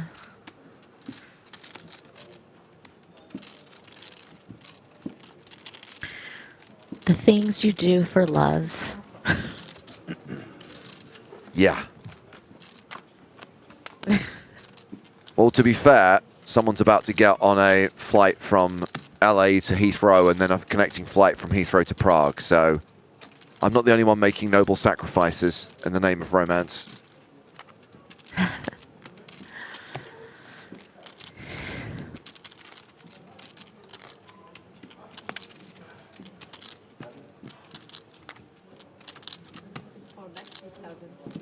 Okay, well, the Castro has flop best here. Top pair and a straight draw.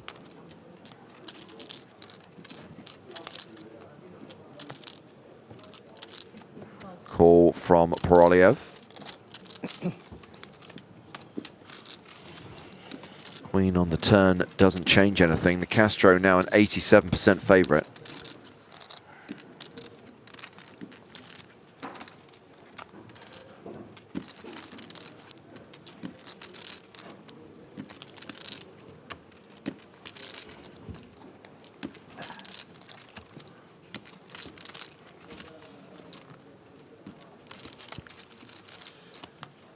Yeah, I don't mind the lead from the Castro on that type of flop, obviously.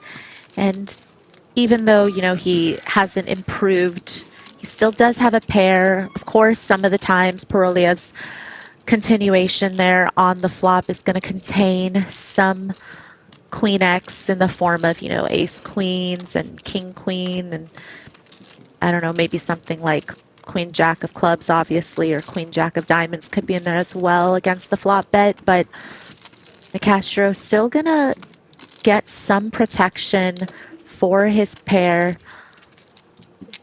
It's a little nice to have that additional equity in case you get raised, where you would still be able to continue, depending on the sizing, with that open-ender. So, according to your mini survey, why most people start playing? Is it because of money or the love of the game? I mean, it's different. Like some people, I'd say, like they start and they learn the game, and then they're like, oh, wow, I can make money off this. But you have to like a game just a little, at least. In the most cases, yes, of course. I mean, you're way more likely to stick with something you really like, right? Yeah. Yes. If it's only for the money, probably the game is gonna kick you out of it, or you're gonna drop at some point. Yeah. If I heard that correctly, Anton Wigg's survey has concluded that people started playing poker for different reasons. People either play for the love or they play for the money. Or, I mean, the glory, I think, is a part of the love.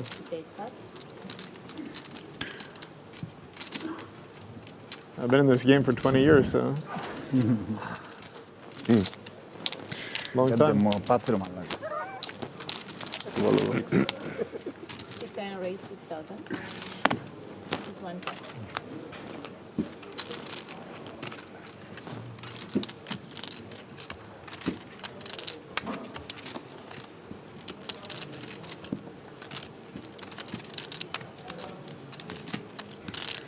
So Sokolovsky is open with sevens, round to Rigetti on the button with ace-king.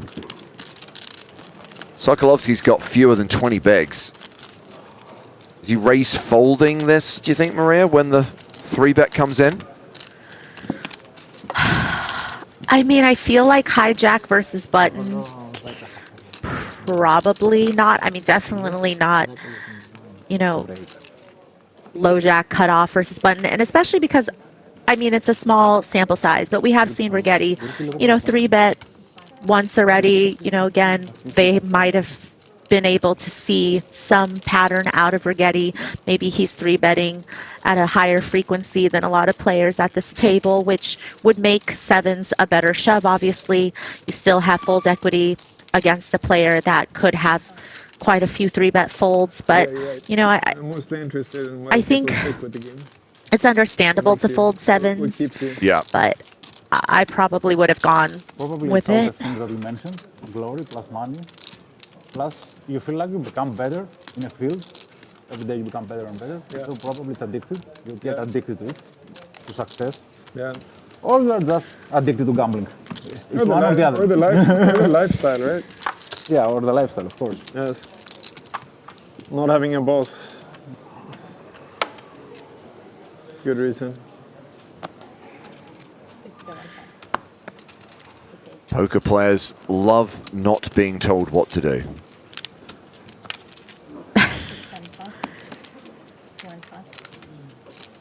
I feel like it's hard to really start getting into poker without loving the game first, because I feel like it's quite a financial investment to take on just for the money, because most players who start out don't come off the bat winning. And so, you know, to think that you have to throw maybe good money after bad, not knowing if you are a winning player or when you will become a winning player and actually capitalize on the fact that there is a lot of money to be won, just seems like not an undertaking most people would be willing to go through. But I mean, I certainly didn't think about the money when I'm playing, you know, 50 cents a dollar online when I first started playing, right? I don't think I saw millions in my future. Well, have you taken Anton's survey, Maria? Have you provided this data?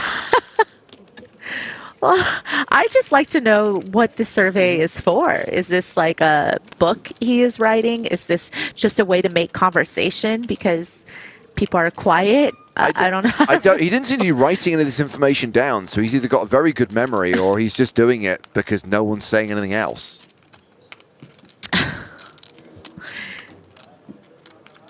Yeah, and he's only really been able to get engagement from like 1.5 players at this table, so I appreciate the effort, Anton, but seems like a tough crowd.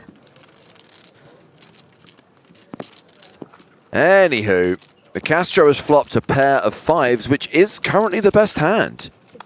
Rigetti betting the ace-queen. He was the pre-flop aggressor, so this is a C-bet of 8K.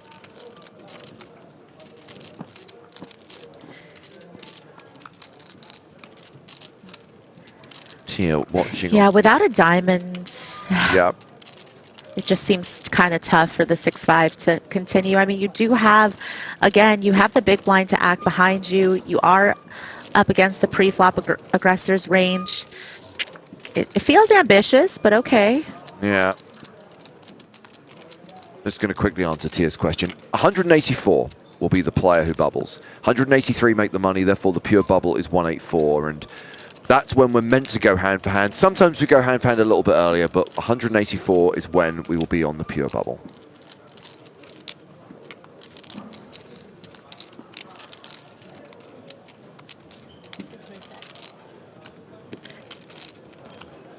This turn card is actually one of the few turns that, you know, almost feels like a good card, as good of a card as Nicastro can hope for, in the sense that you do see Rigetti slowing down, even though he does have the ace of spades, but he does feel like Nicastro could have some 9x here, maybe some 10-9 suited, some 9-8 suiteds,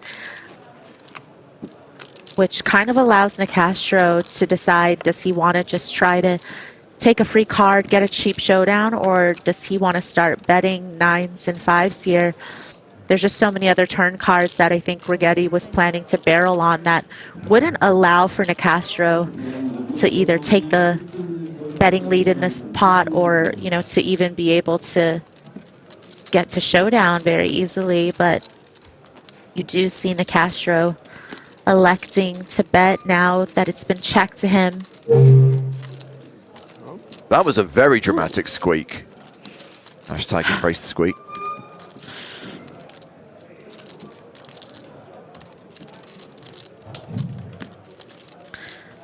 as you mentioned, James, you know, because most of these stacks, you know, are kind of trending towards average or slightly under average stack, you already see how much pressure that puts on everybody once, you know, this hand goes to the turn. You're facing a 21K bet off of a 100K stack. You know, there's quite a bit of investment of your chips that happens when you are playing post flop.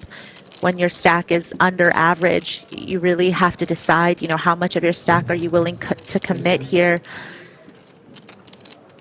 Well, we are still in a situation where only one player has an above average stack, and that is Paroliev. With 213 players remaining, the average is 172,394, and the second biggest stack at the table is Vig with 172K. So the fold from Rigetti means the Castro wins the pot. Still 55 minutes to play at this level. At the end of this level, there is going to be a 1 hour dinner break. On the other side of that break, we will be kicking off our world-famous bubble coverage as we play into the money in the EPT Prague main event. Always good to have a longer break for the players to reset and get refreshed before we come back for the bubble, which sometimes takes a while. The level may only be advertised as 90 minutes, but with stoppages for tables being broken and the clock being stopped every time there's an all-in when we're hand for hand, it's probably going to take longer than an hour and a half.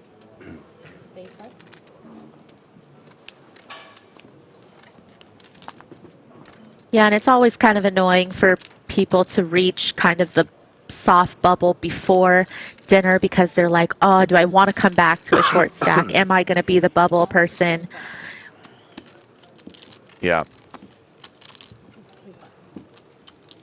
Oh, Zach Schmidt watching on YouTube says, it's always nice to hear Maria Ho in the commentary booth, but it's a double-edged sword because it means she isn't playing the tournament anymore. Let me share something with you, Zach. Maria couldn't be bothered to play the tournament this year. In fact, she couldn't even be bothered to come to Prague.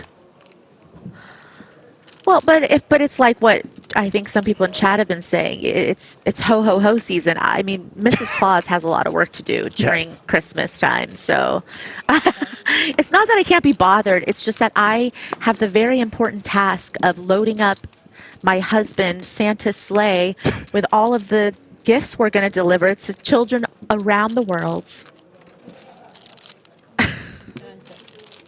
To quote Zcat on Twitch, nice save, Maria. Jack 8 versus Jack 8, blind v blind. I'm going to say that Jack 8 of clubs has the advantage here.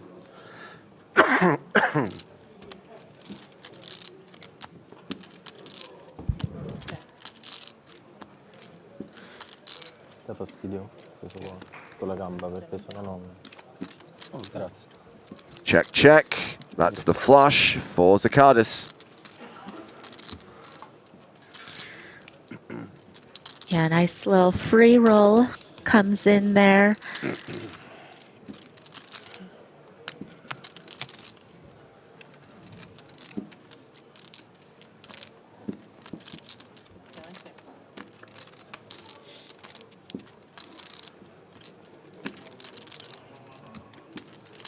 Bine underscore asks, when is dinner break? In 52 minutes and 40 seconds time. The end of this level. Tries to get a little bit of value. 5,000 is the bet. Jack high. Unlikely to pay off this bet.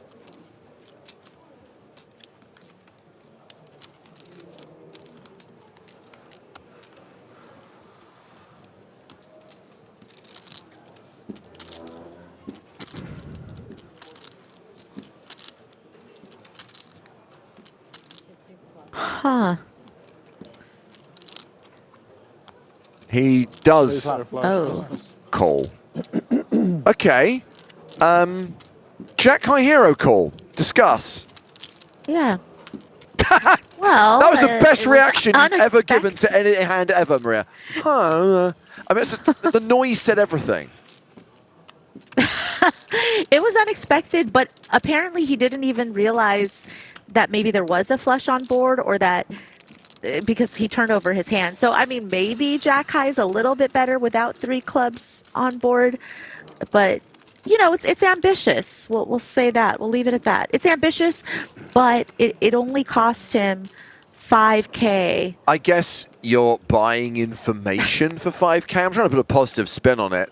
I love the way you say optimistic. We have the chat pros being a bit more definitive. Kadabra Music, horrible call. Viper Stern, not a good call.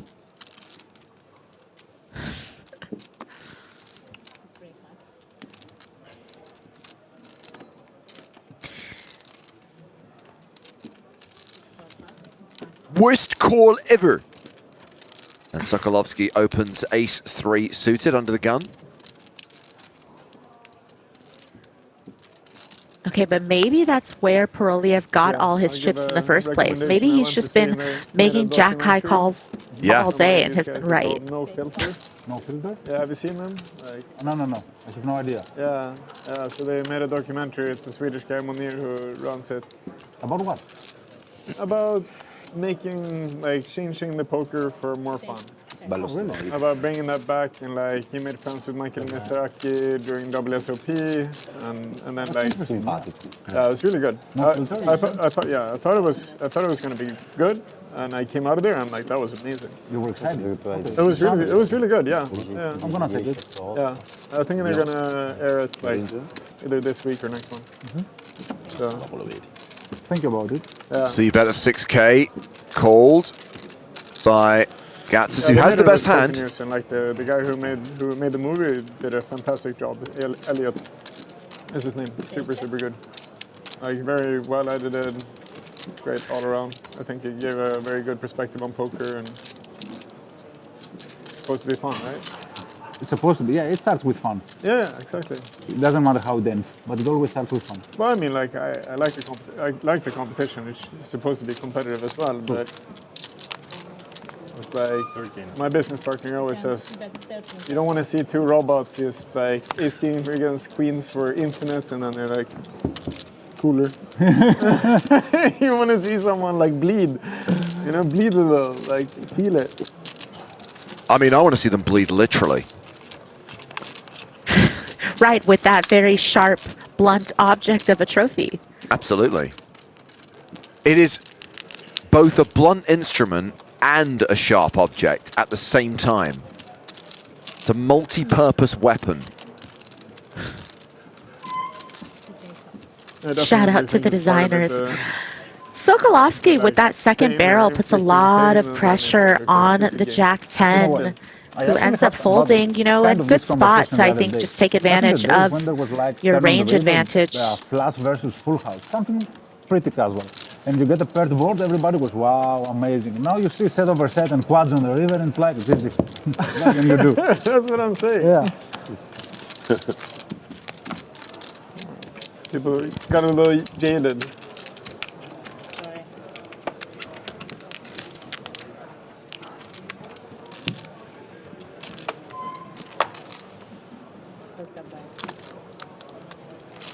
Armed robbery, 2-11. 2-11 players remaining.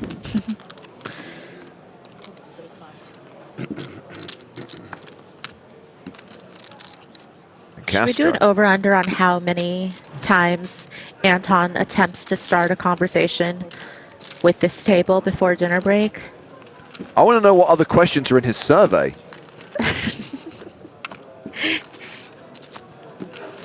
The third question was more of a plug for a forthcoming my YouTube video. Did one out some guy in a circuit event in the States. One out? You know what he did? He called his shot. He hit the one-outer. He then started celebrating and running around the table.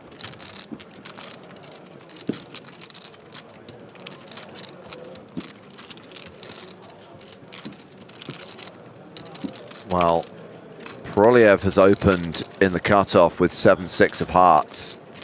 The Karaidis has one of those squeezy hands, one of those 3-betty hands, and he's going to go all in with it. It's got to be a 2-outer or less. Okay. Thank you for the support.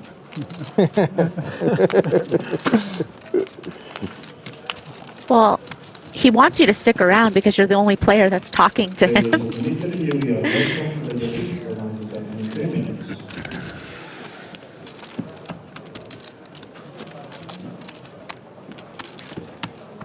So are you chasing a leaderboard or something? What's that? Are you chasing a leaderboard or something? No, I haven't played enough this year to have any leaderboard. I've been stuck in front of my computer trying to figure out what works and what doesn't with artificial intelligence. So no extra pressure for them in the money? No. Okay. Good to know. I can answer this question, Anton. Fabricating poker players' voices, that doesn't work.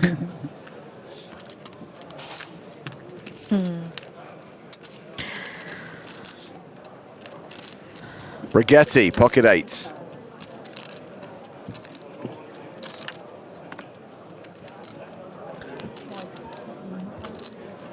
Raises to 6K.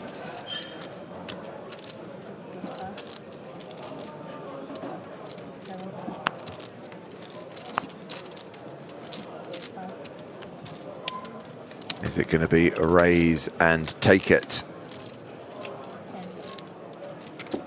Just got Ding Fan in the big blind to get through. Oh, Queen 9, that's defendable, especially as it's suited in strawberries. Yeah, and Fan now the table short stack, really hoping to flop some equity. That's not really the flop he's looking for. Not really the flop eights is looking for either, but you would expect that on most boards you're just going to be betting range here as the under the gun opener, so not necessarily a reason to slow down. C-bet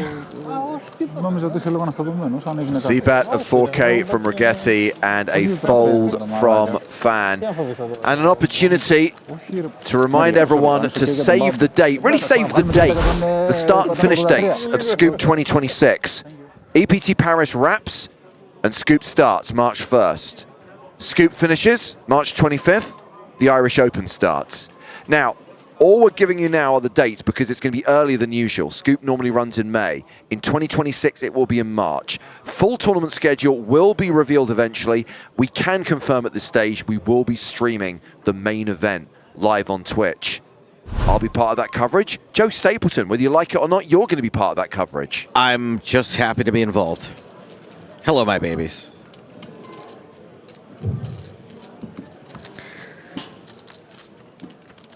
I heard a sigh there, Maria. It was very subtle. It was more of an inhale than an exhale. I can tell the difference between a Maria Ho inhale and a Maria Ho sigh. That was a subtle sigh. That was a, oh, Joe's here type sigh. Wow, these headsets are good.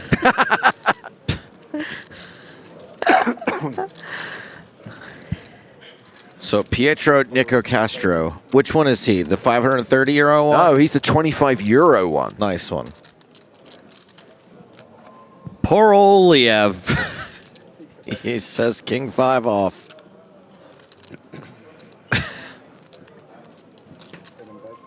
Sukaritis is the other qualifier, yes?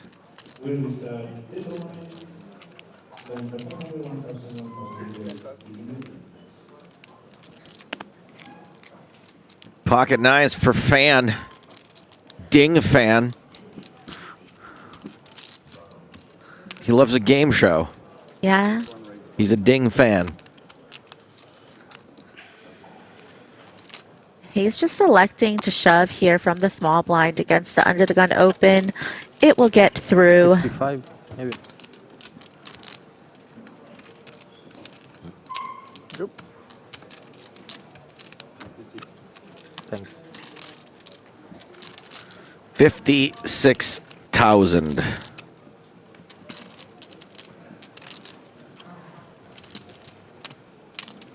Also known as too many big blinds for ace-8s. Too much. Too rich for my blood.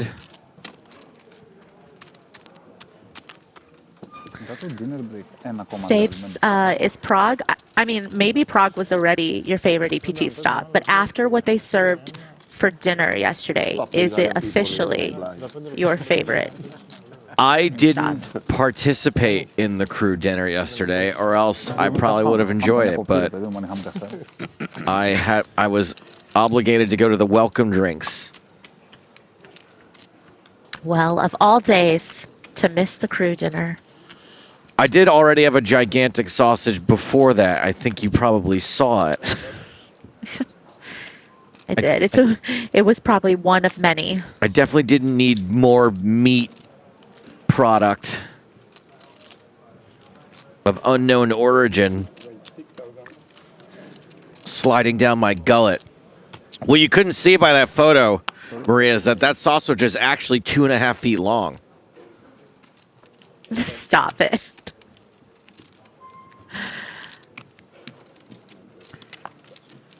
We've got a raise here from poor old Liev.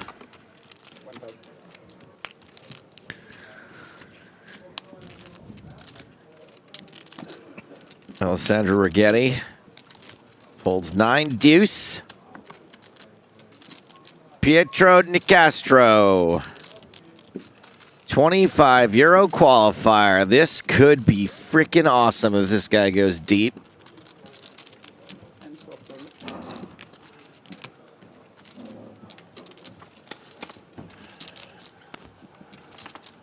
$10-7-5. What a flop for the qualifier. Flops the flush. Flush with street flash. Yeah. Potential. That is fun. 3,003. I'm sorry, Mr. Poroliev. Those shan't be coming back to you on this hand. Stapes, you sound very excited for a monotone board. What's going on here? I know, I was just overcome with excitement for the online qualifier, but you're right, this is a monotone board. Continues the monotony.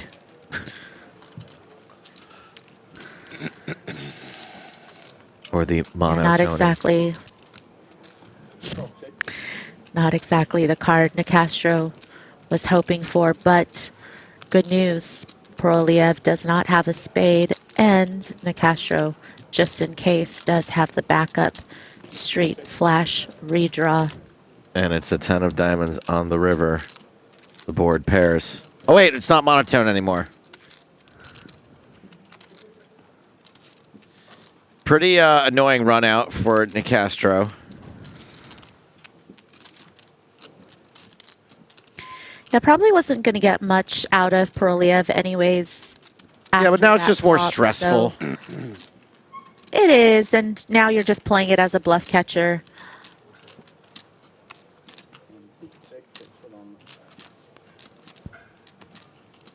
Just check, check. That's it? No straight flush? No. I want to. What a turn card.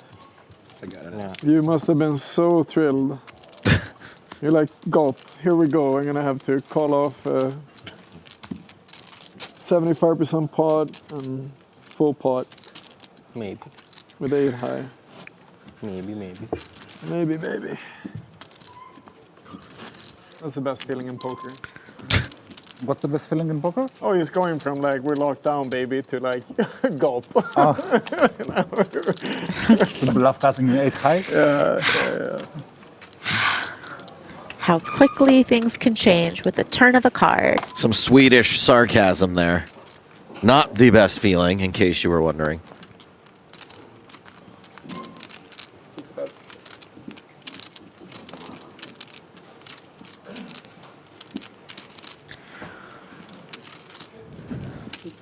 It is one of the great conundrums and kind of what makes poker perfect is that if you have the nuts, your opponent can't. And that's super frustrating. Like it's, you know, you need someone to pay you off with the not nut hand if you want to get paid when you have them.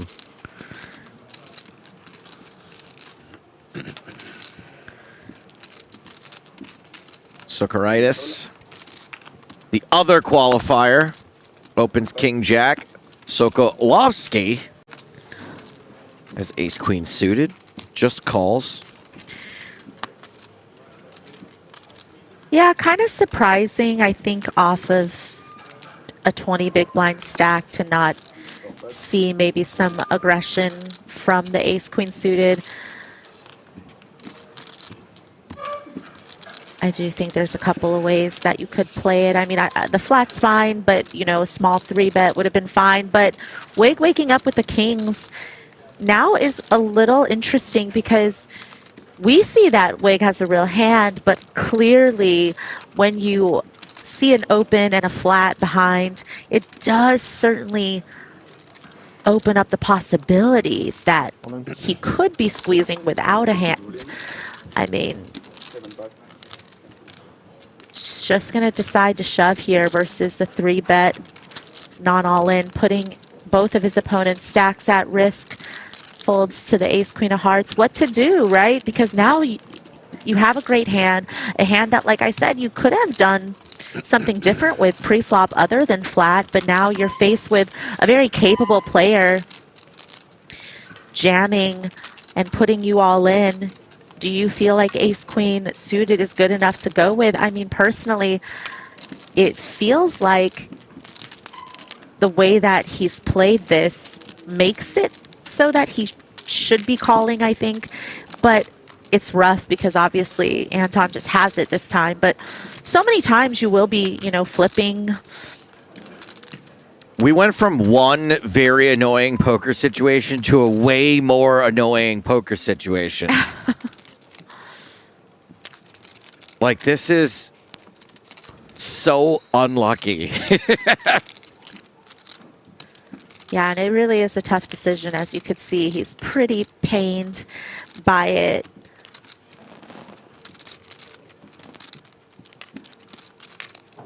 Yeah, if he just did anything else he wouldn't really be faced with this tough of a spot, right? If he 3-bets, he can't 3-bet folds. Right. If he shoved himself, then, you know, the cards what be it on is. their backs. Yeah. But, yeah. Good fold, good fold, good fold, good fold, good fold, good fold, good fold. Yeah, results-wise, definitely good folds. But you would have to probably pry those cards out of my dead hand. What's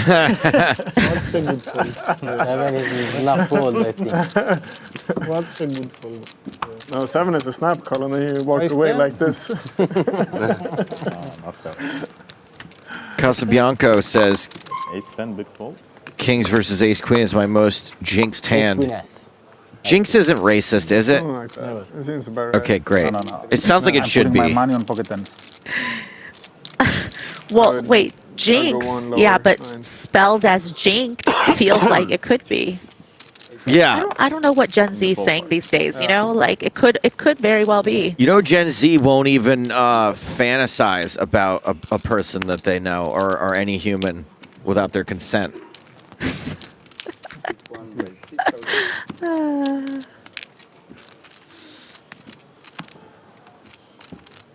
Ding fan, king queen suited, or queen fan, I should call him.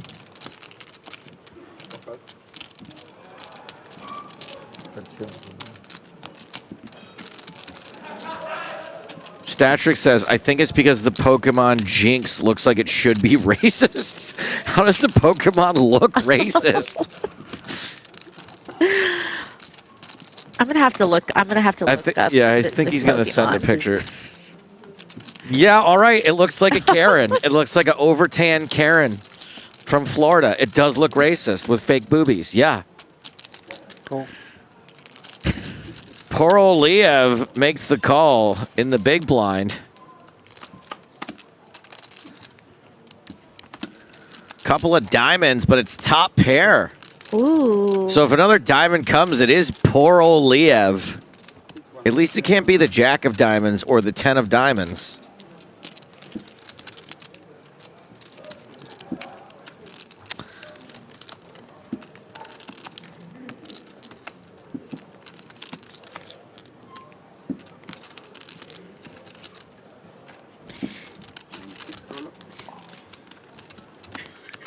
Bet of 10,000 for fan called by poor old Liev. It is a tray ball on the turn.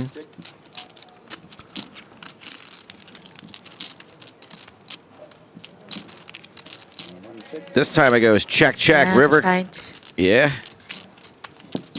Yeah, he tried to realize his equity there with the check back, with the free card. Doesn't hit, though. And now 10's just looking really good to Paroliev after he got the check back.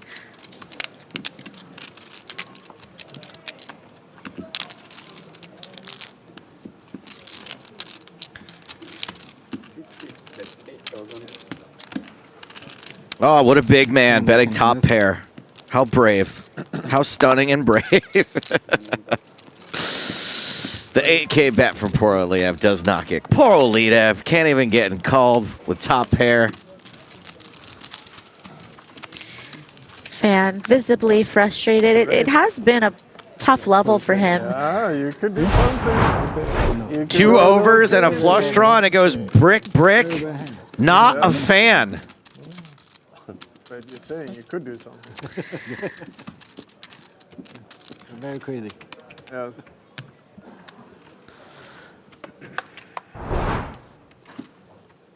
That was just a breathing in, right, Maria? Not a sigh. No, that was just a breathing in. Well, because what it sounds like is that it is not the same as a sigh, but it's also kind of insulting. It sounds like you're about to say something and then decide against it. Sometimes I am. That time, no. But Okay. Because there's the there's the sigh, and then there's the, and then you think better. You're like, I'm not even going to engage on this. They're both pretty bad. yeah, and then sometimes there is just like the dead silence of not even going to humor you whatsoever. The dead silence of Maria muting herself and calling her agent and being like, "Get me out of here." That's only happened like what, twice since we started working together, Stape. So you know, it's. I think 2 legitimate not times, that and the rest of the high. times you've faked it. But yeah. You're like, Stapes, look, I think it's funny as hell, but I got to protect myself. You're on your own here, putty. So we've got a raise from Nicastro, call from Paroliev. Big blind is out. Domination situation, and uh-oh, say hello to top pair, bad kicker. Paroliev.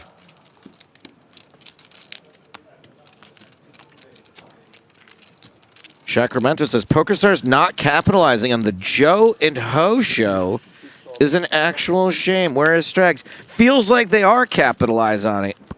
Never mind. Capitalizing on it. I just ruined Well, it. that's why we don't have our own show. I know, I just ruined it. It's just, God, that was me being humbled in real time, everyone. 4 diamonds on the turn. Paroliev with the still no good kicker. Yeah, you wonder if this will save him some chips, though. Might slow Nicastro down. Oh, wow. Alrighty then.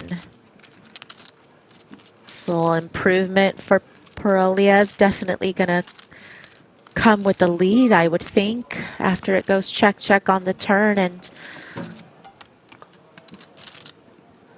it would be hard for Nicastro to find a fold after he checked back the turn, was able to control the pot size, to be able to pretty comfortably make a call here, and does get paid. I can play with you. I can play. 3-day is the same. Under river set, under river to See, there we go. Yeah. A little emotion, yeah. Nice time, nice time. Yeah, screw you. Tu testimone, visto. Blame him. Oh yeah, blame the dealer. That always works. I'm playing my cards. No, il dealer mi odia, perché su spot se Samas, give me my money back. miliardo Cagliari. It's true what they say. The real prize is the laughs you have along the way. It was the opposite, remember? No. Just one time. Yeah, I'm sure that's what you mutter under your breath after you play live 10 for poker. you, one for me. Yes, no, Maybe. that's 11 for you, one for me. 3 days ago, man. Who remembers that? We're poker players. You'd remember it if it was a hand. Unbelievable. 6,000. 6,000.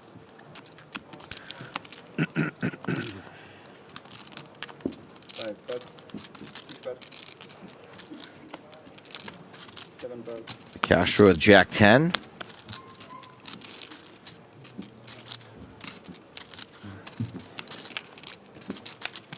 So, why do you call them? You know how it goes. Start calling. Can't you see? It's already back. Jack 6-6, top pair for Nick Castro. No, I meant keep coming back. Hey, check.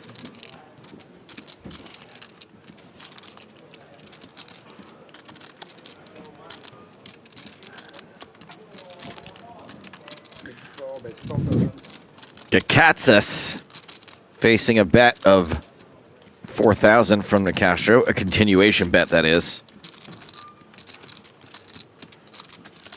You can do this to make him not think you're a pushover, but, you know, let's go. Move it along.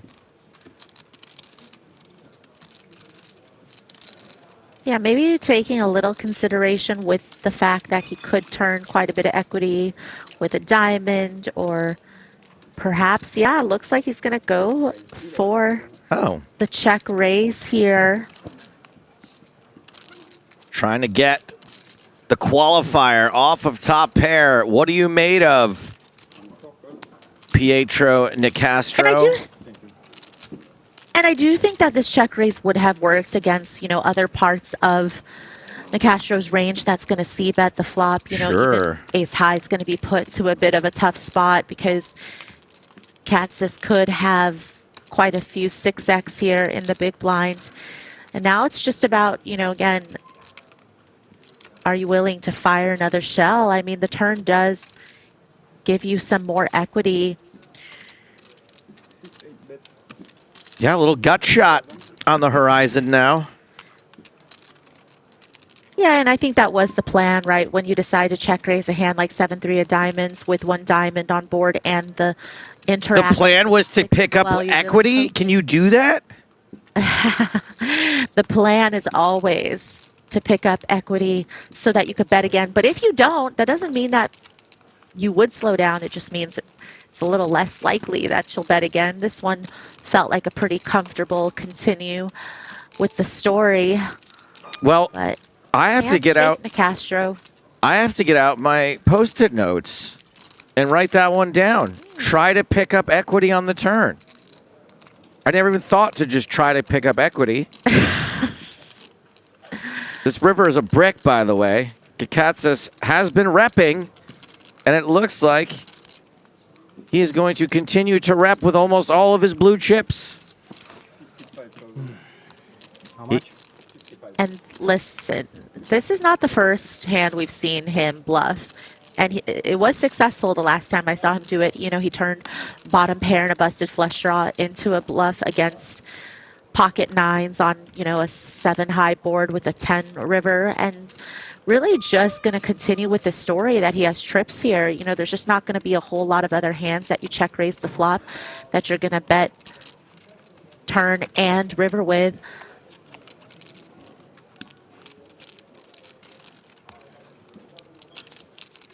I think the problem is just how dry that flop is for Nicastro to think, well, you know, there's just not a lot of very natural bluffs here. It would be different if the board was maybe Jack 10-9 on the flop or Jack 9-9 on the flop, but, you know, Jack 6-6 rainbow, there's not really a lot of obvious busted draws, a lot of, you know, obvious hands that bricked off that would be trying to bet on the river as a bluff. It really feels like Katsis would have had to be pretty ambitious with his check raise on the flop to get to this river and still fire without a hand.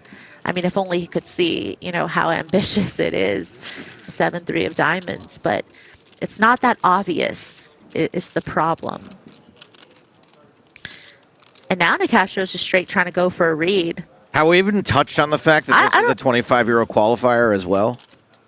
So, you know, just a... Yeah, see? Oh! The bluff. That's why he's like, oh, do you want me to? No, don't show him.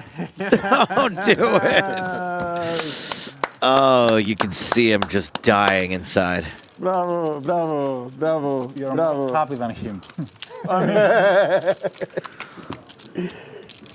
Well, you're so proud, Muay Thai boxing. That was beautiful. Actually, like. You called it, Maria. I couldn't have sold it better myself. Yeah, a lot of people, you know, would have given up on the river after being called on the flop and the turn, but not Katsis, and he got rewarded there. I'm okay with him showing the bluff in that spot just because we are going on dinner break in 20 minutes and the delay will catch up. I feel like in some other situations, maybe I wouldn't have let Anton talk me into it, but I get it. He was proud of it. He wanted to show off a little bit. Now, I know that you're, when you're pronouncing, I've noticed Demetrios' name, that you're making the G silent. I think it's actually just, I think it's a silent atsis, and you only pronounce the G and the K. Listen, I'm just doing what James did. I'm following. Yeah, I'm James' pretty sure lead it's on a silent atsis on this name. And it's pronounced Kaka.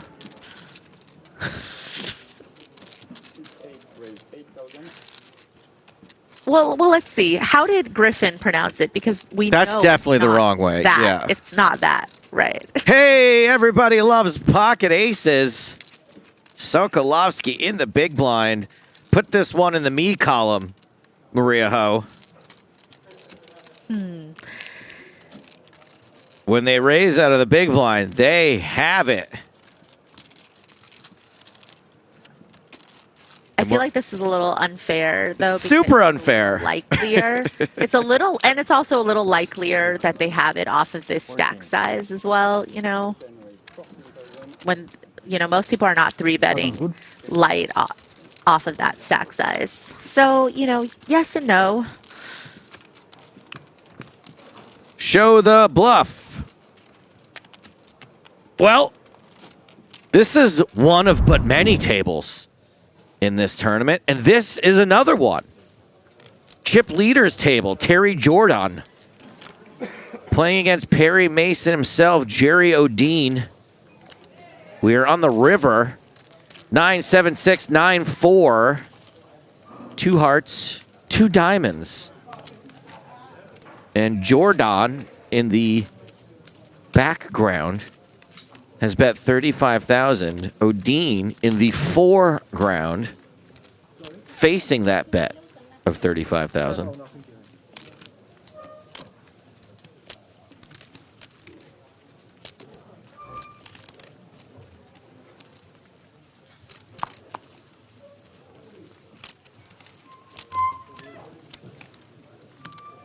O'Dean makes the call, very quickly turned over and proudly shown by Jordan. 9-6. The old 69 full house. Let him keep 6,000 behind. I should have read into that.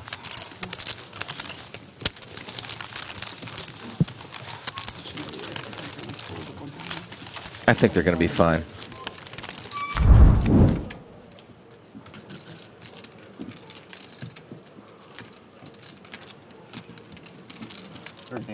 Back to our main. Wait, what? Did we just see this? Is this a rerun? He has aces 2 hands in a row? Yeah, and both times, probably not going to get past the flop.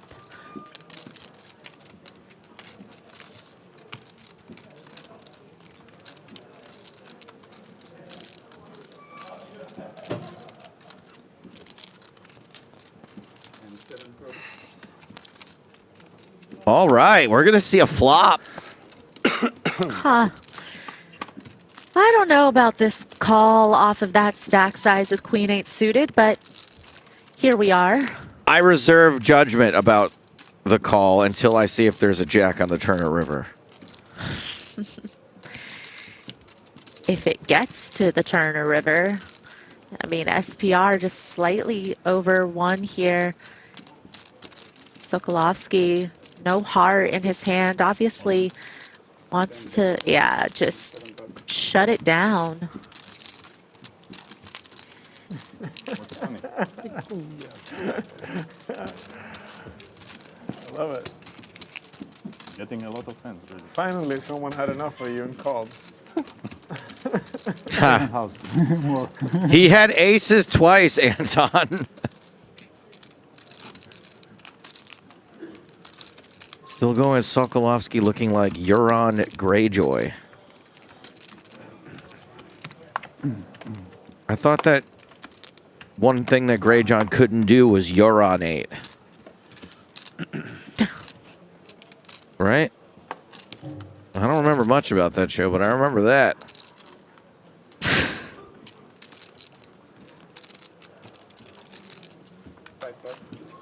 Strange situation because usually the action or the movability is slowly.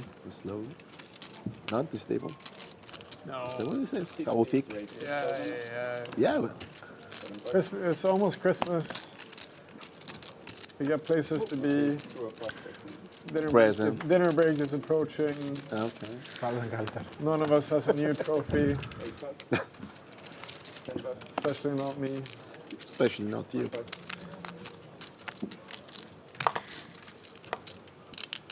Poroliev, Apparently King Mom and Dad is watching for a few people, so Jack. Don't wanna. Is that what my son is doing? He's just like, why is he thinking with those crap cards?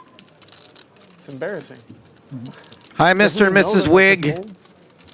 Maybe my wife is saying this for the kids, I don't know. I hope he's not bluffing about you.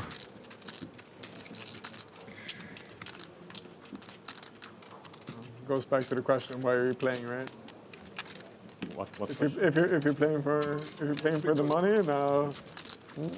Rigetti acting a little too pained about making this call. He's got 30, almost 40 big blinds. No, almost just over 30 after making the call.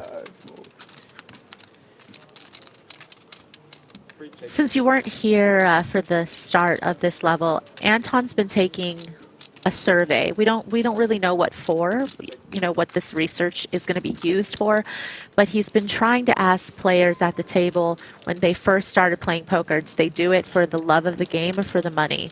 And he's really been trying hard to keep this conversation going for the last 75 minutes and hasn't gotten a whole lot of engagement thus far, Stapes, but Well, I think he's probably using it to train his AI. If I were going to take a guess. Maybe if you feed AI enough answers to questions like that, it'll just tell you if someone's bluffing or not. Did you ever watch that show Devs with Nick Offerman on FX? no. So they basically figured out this is a sci-fi show. It's based on the premise that all of our actions are predetermined by our DNA. And so there is no actual free will. It just feels like it. And so once you know that, then you can build a supercomputer that can just look at any point in history, past, present, or future. Would it be so brutal to say like 10 minutes ago with bluff? No, you can pick whatever you want. Okay. Favorite. I like the reaction.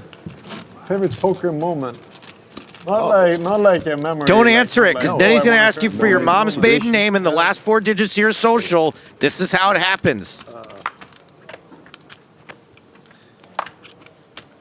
When you're going to bluff and it works. And you bluff. Maybe. If I raise 6,000.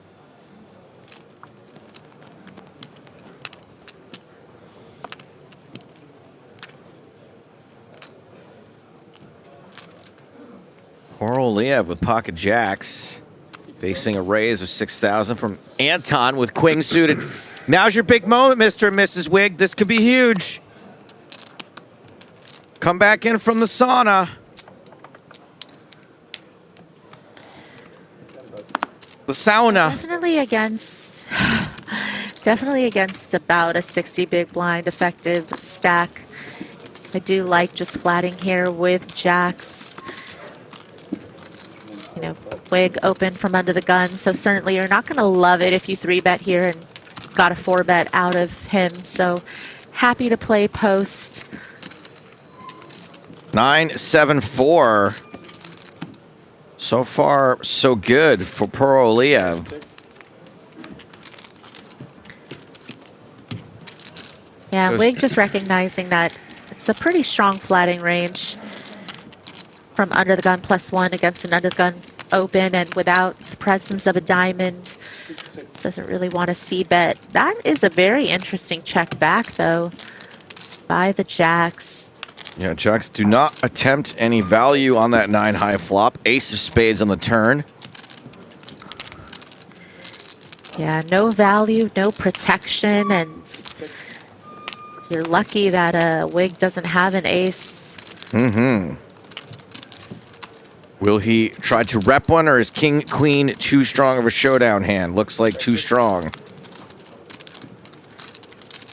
Yeah, you would feel at this point, Poroliev is going to feel comfortable going for some value.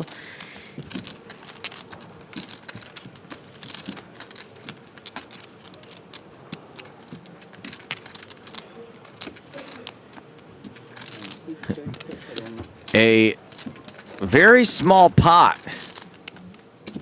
I'm sorry I called you in from the sauna, Mr. and Mrs. Wig. I thought it was going to be more exciting than that.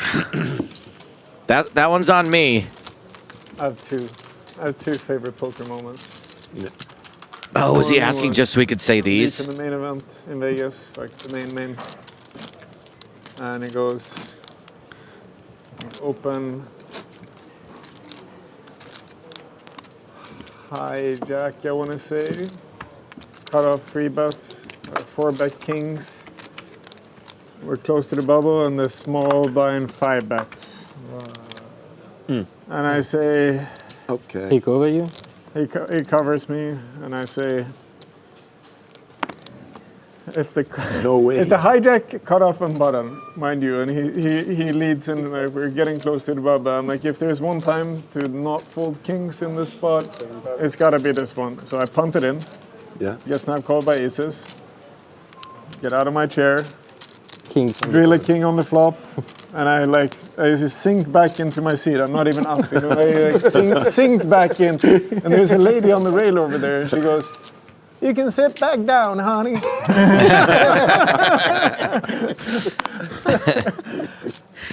Yes, but you know that was a good feeling. But you spoiled it because you said that it's your favorite moment. We already know a king is coming. Yeah. Sure. Ask him for him if it's a favorite moment for him. No, I don't think so. That's great. No, I don't think so. I mean, he could have just told that story. It probably would have gone over fine. He didn't have to ask everybody else first.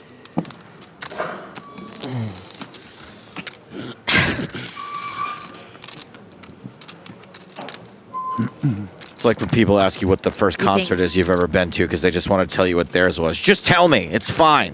We have to pretend like you want to know what mine was. Right, or it's on break and they're like, oh, how many chips do you have? But really, they just want to tell you. Yes, yeah. They're the table chip leader. King 7.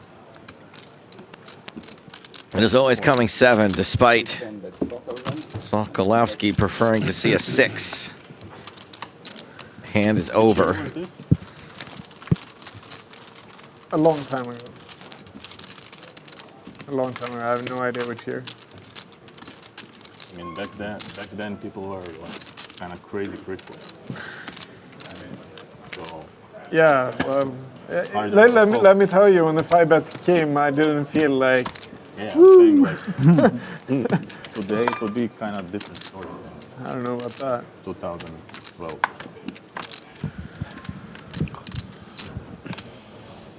I mean, I've gotten it in kings into aces plenty of times, and every time I am like, woo. I never expect them to turn over aces. I'm very happy every time until I see the aces.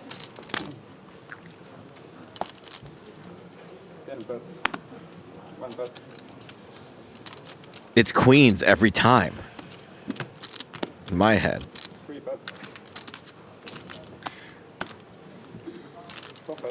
That just goes to show what kind of fantasy land you're living in.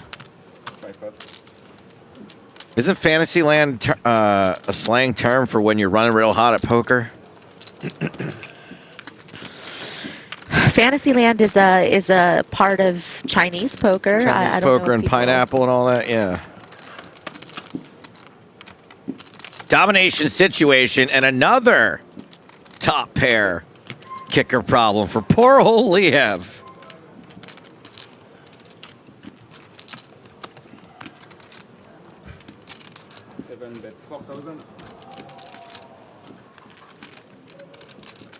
It is kind of like a little bit of shame on the rest of the table for not asking the question back to Anton and making him go, well, my answer is...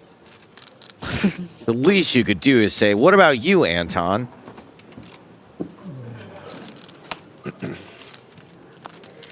Really hasn't been much of a two-way conversation. It's really just been Anton leading the charge, trying to get people engaged, getting very limited interaction. I mean, from one and a half people at this table, he's gotten a little something back, but then nobody continues the conversation. It just goes quiet until Anton speaks again. Well, I appreciate Anton trying to inject some personality into the game, into the broadcast. Probably irritating everyone else, but I like it.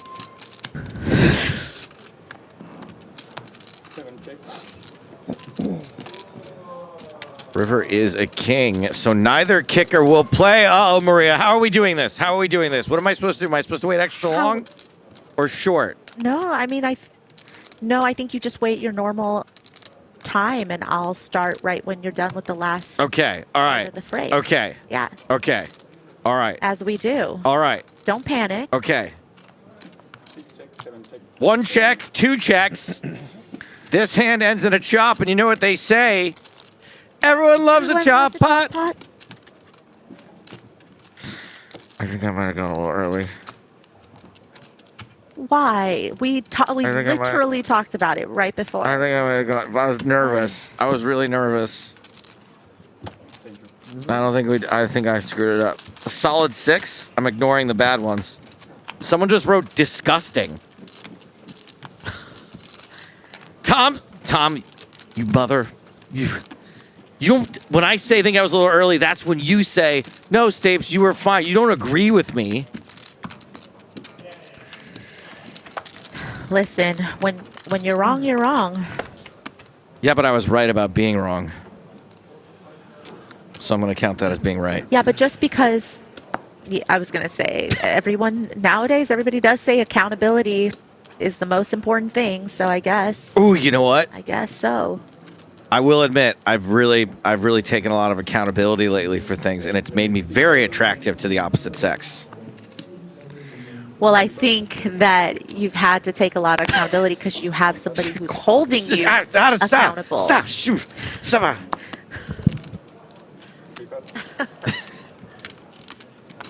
Gakatsas with the Neeners. Ace deuce in the small for the big old sigh for poor old Liev. That was a Maria Ho-sized sigh.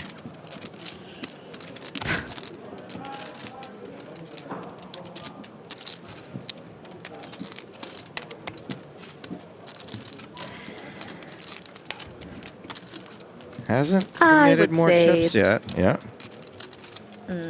I would say I don't like this. Whatever you're gonna do, raise, call.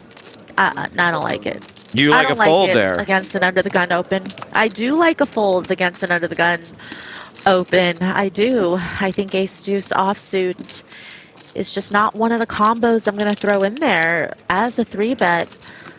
Now, Maria, do you remember the last hand that Kakatsis showed down?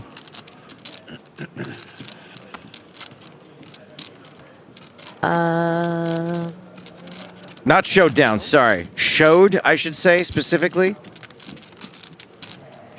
Oh, you mean the bluff with the 7-3 of diamonds? Bluff with the 7-3 of diamonds. But still, it's a very different scenario. Of course. Under the gun open.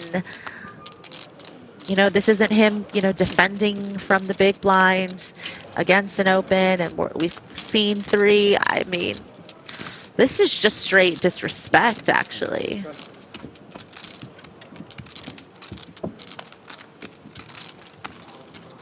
It works! What? Kakatsis. Really surprised to not see the call with 9s, especially off of a stack that is deep enough to set mine. You know, you're in position post. A lot of good things can happen. Maria, I guess you could say that maybe you completed your analysis on that hand a little early.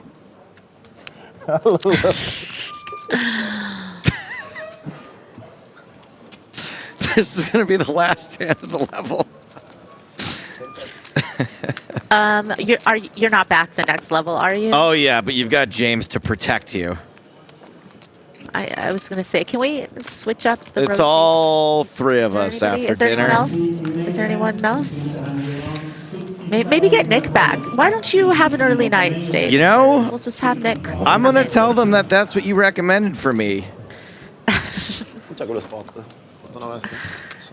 Poroliev on the button. 87. E86 is the 87. Jack 10 for Suckeritis.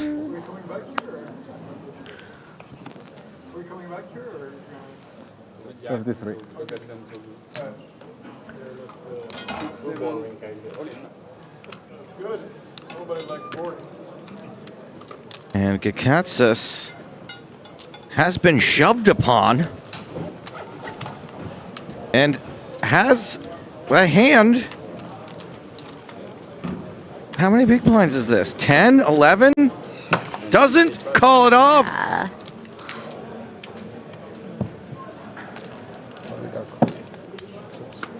So Suckeritis picks up a decent pot there. I mean, not decent, but picks up some chips. Is still on 10 big blinds after the blinds go up on the very next level. So, I don't know if I was able to tell you guys this, but we've had major action from Terry Jordan on the other table, too. Knocked out Jerry O'Dean. He's taken close to $1 million to the dinner break. Look how many chips that is compared to everyone else here. Is that 350 big blinds? 1 million chips? That's wild. Anyway, these are the big blinds of the players who will be returning to our feature table after dinner. Maria, thanks for being with us. I know we've got one more level after this. Me, Hardigan, Maria Ho, and almost certainly the Money Bubble. We shall return after this. Action here on Stefan Kolar with pocket 7s. He is all in. Kolar was the shortest stack with 8 big blinds. Darius Niago is not going anywhere with ace-jack suited. Call. Is gonna call. How much is the all-in? How much is the all-in? Asks Dimitar the Scimitar with pocket 10s.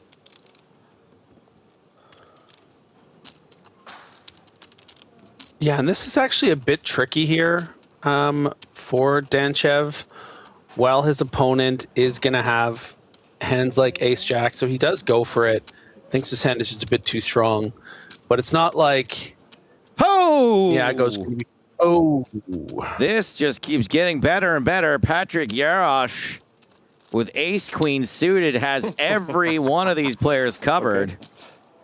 Yeah, I think this is just a fold, though. I mean, we can see, of course, this is doing decently, a fold, Joe. But if you consider, if you consider the action here, you know, I think Danchev has the bottom of his range of what he'd be prepared to put in here. He's going to put in ace king plus, tens plus, right? Ace queen suited doesn't do that well against it. You still have to consider the strength of Niago's flat here. Like I said, I don't think Niago's going to be calling with ace 10, king queen, so he's going to have ace jack suited plus. Clearly, you're right, but you are annoying.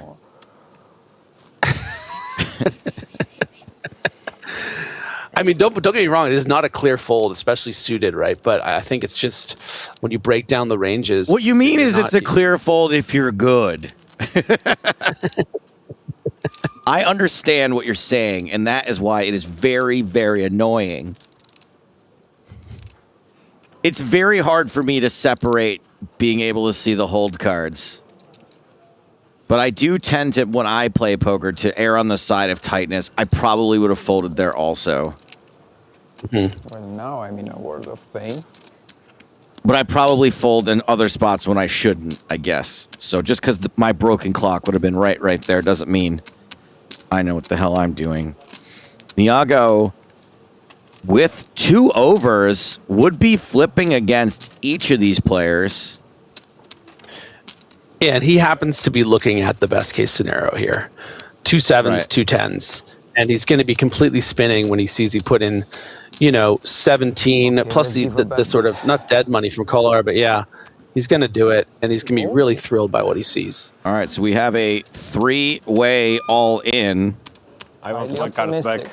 2 players at risk. Give me my cards back, please. Danchev, the favorite. Pocket queens. I'm not prepared for a 3-way flip. Because one of them dominates the other. Something bit early. Queen 6. So I would need 2 things, something that races against 2 things that one that dominates the other. Yikes, that's a tough one.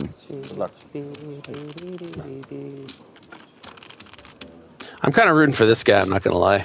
King, queen. Where did that ace queen go? You're rooting for Kolar? Go to him.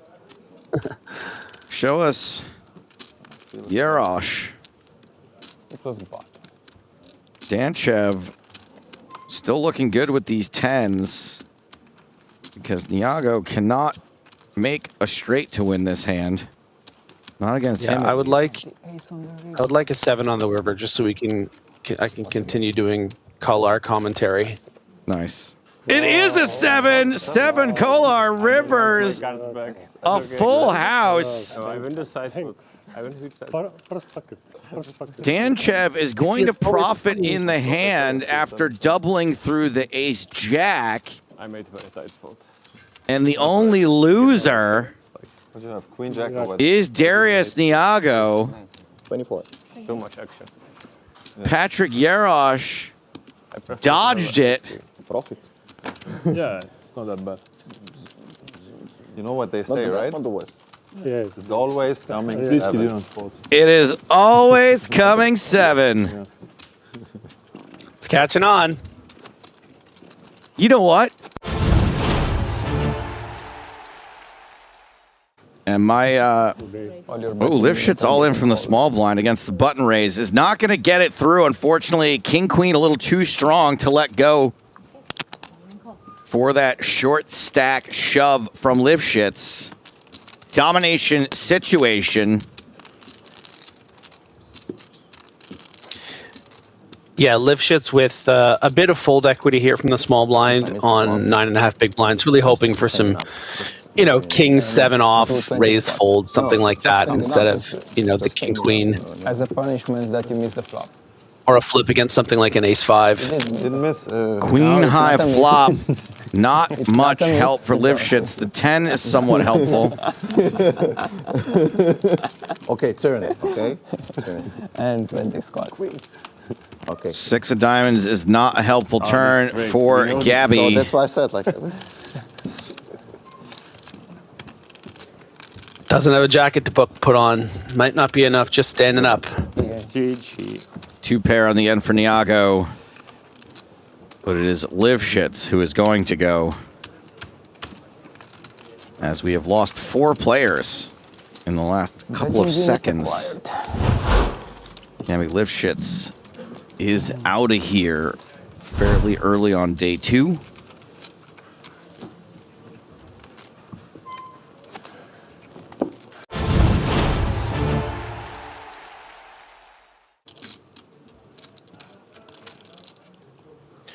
Great example here of how difficult a hand like pocket fives is to play facing a 3-bet on this stack depth of about 40 blinds.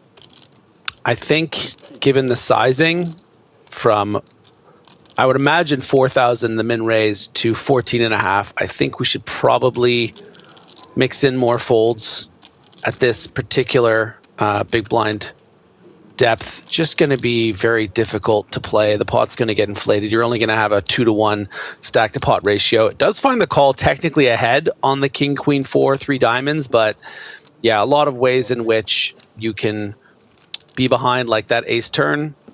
So I think this is a bit of chasing from Odani. I'm not thrilled by it. And this is looking pretty good for Itzel, having top pair with the backup of the diamond draw and the straight draw.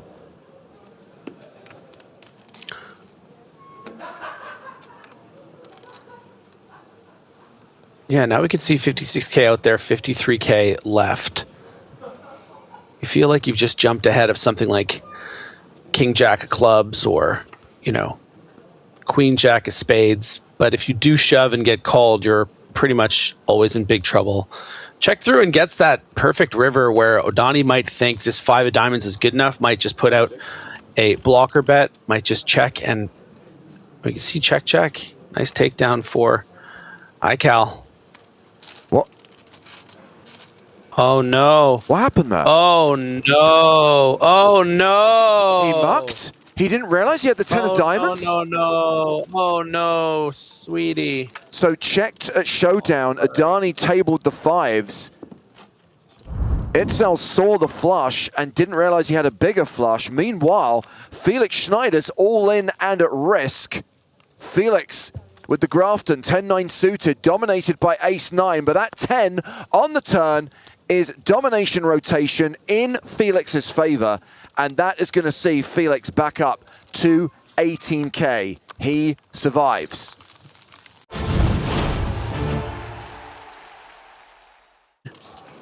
iCal just none the wiser right now, but you have to wonder, right, James, is he going to find out? I mean, surely someone's going to tell him that was watching, maybe a friend or family member. I mean, when the flop comes down all diamonds, Griffin, even if you're not 100% sure what you have, you know one of your cards is red. I mean, at some point you're going to look back and check the suit of it, right? I mean, look, you have a better understanding of the card reader than I do, and I think you probably are going to say that it's almost certainly was the 10 of diamonds, so it's human error on his part. So that's we haven't seen one of those in a while. That's it's a little bit embarrassing. Sure. But, listen, we all make mistakes these days. We do. Long. We do. And of course, it's worse when it's highlighted on a live stream. But the reality is, I'm sure people make mistakes like that all the time because we are humans. That's what we do. We make mistakes. Power poker here from Ole. Look at this. You know, a hand that I think we would expect to see just calls from a lot of the time in this spot. But Ole taking aggressive action, recognizing, you know, Concha's going to be raising pretty wide, going to have a lot of hands to fold. Look at this. Oh my word. What a gift for Shemian, flopping 2 pair when his opponent flops top.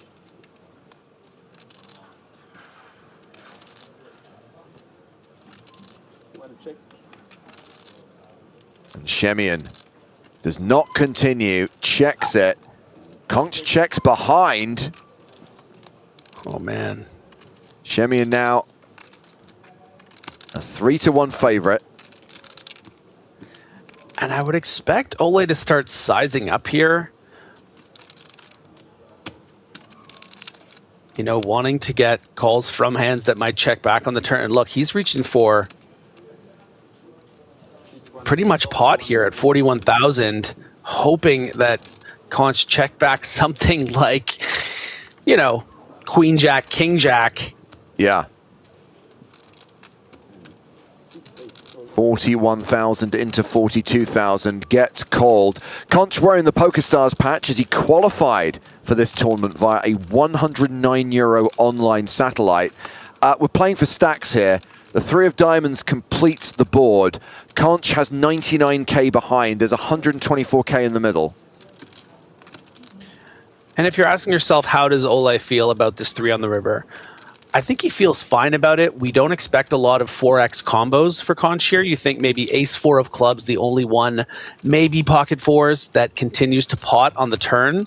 It's not like Conch is going to have ace-4 of hearts here and call on the turn to pot, you know? So he's thinking that his opponent's going to have something like what he has, ace-jack, king-jack, queen-jack, maybe something like pocket 9s or pocket 10s. And this is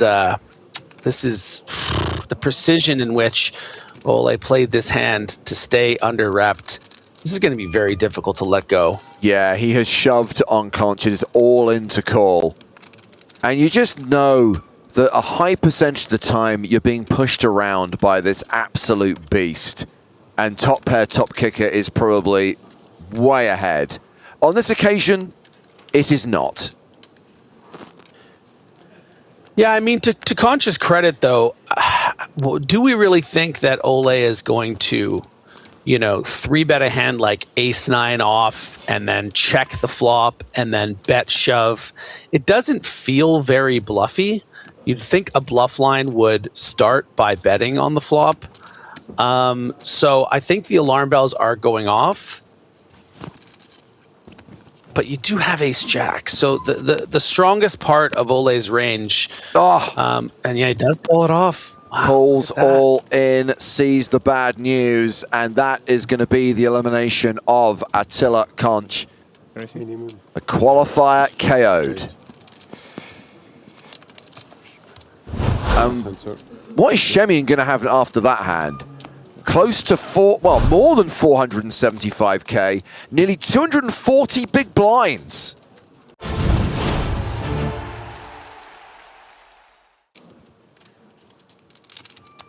Danchev opening the button with Queen 9 of clubs. The Spraggy for Roland Rakita, Ace-7 offsuit.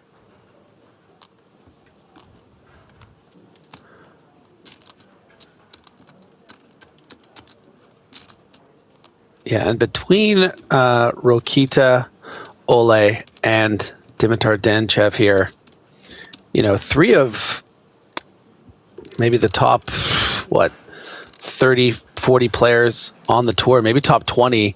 So pretty impressive players, 2 of which are top 3 in chips. Yeah. And Rakita going after this button open here. Juggernauts of the mind sport. Do we think Rokita knows this is the Spraggy? I mean, its reputation is known around the world. Globally. But he's not playing the cards, Nick. He's playing the player. As Danchev calls in position and we go to the flop.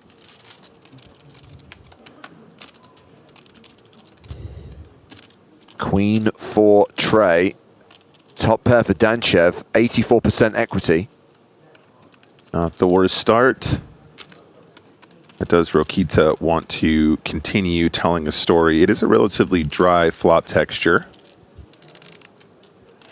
Yeah, just as a rule, you're going to want to be continuing on these sort of king 3-4, queen 3-4 type boards as the aggressor. We can see, of course, Danchev does have the queen 9 suited, but that also means he's going to have the king jack of hearts that's just going to fold on this flop. Yeah. So no need to really bet big.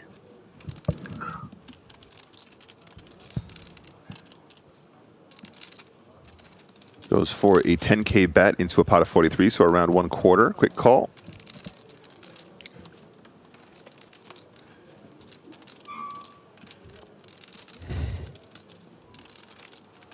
Okay, well, Rokita has picked up a couple of straight draws on the turn. And Danchev only with about pot remaining. You've now turned a double gutter. Yeah. But you have to consider what hands am I trying to fold out were I to shove for pot here. If I'm never really going to get a queen to fold. So is reaching for chips, but maybe not everything. Maybe just wanting to clear out those, you know, king jack of clubs floats, which I think is reasonable to quarter pot on the turn, and not expecting a fold from a queen, but also not really expecting a shove from a queen either, right? So you are kind of setting the price of what you have to pay to actualize that equity when your opponent does have a queen.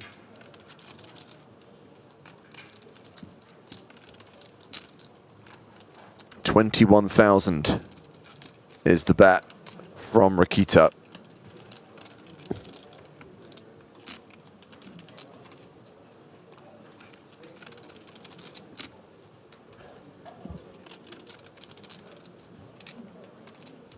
I think worth considering, you know, there are some pocket eights and pocket nines that wouldn't have been prepared to get in 40 big blinds as well that they might have. Could fold out on the turn, jack on the river. Yeah, the board bricks out for Rakita. And Danchev with just 47k behind. Less than half pot.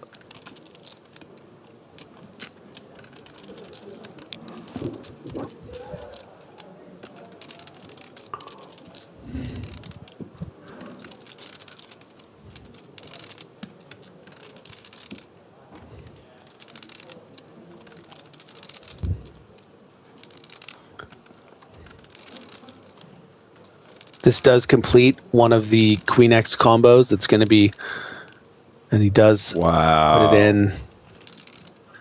And what makes this so difficult is that it just doesn't really feel like a bluff. I mean, look, no flush draws have bricked here, right? So you're just hoping for a complete stone air bluff here, betting 50% pot on the river, less than 45% pot on the river. I mean, it looks like Rakita just has ace queen plus here.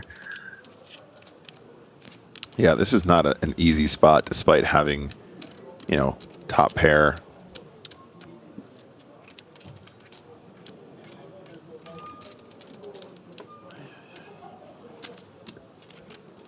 And the other thing too, right? Ace 7 is it's such an interesting hand to have because it is the one that you would want to continue for that bet.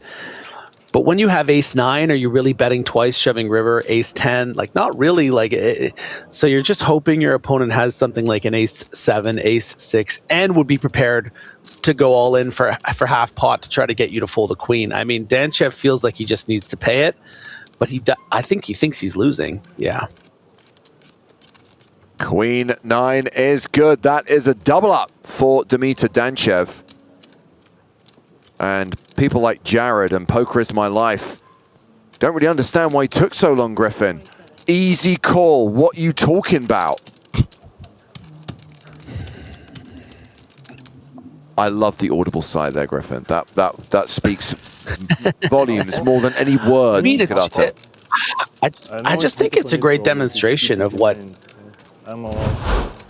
makes it so difficult to play against a player like Rakita, because he just shouldn't really be finding too many bluffs there, and that's where the pause comes.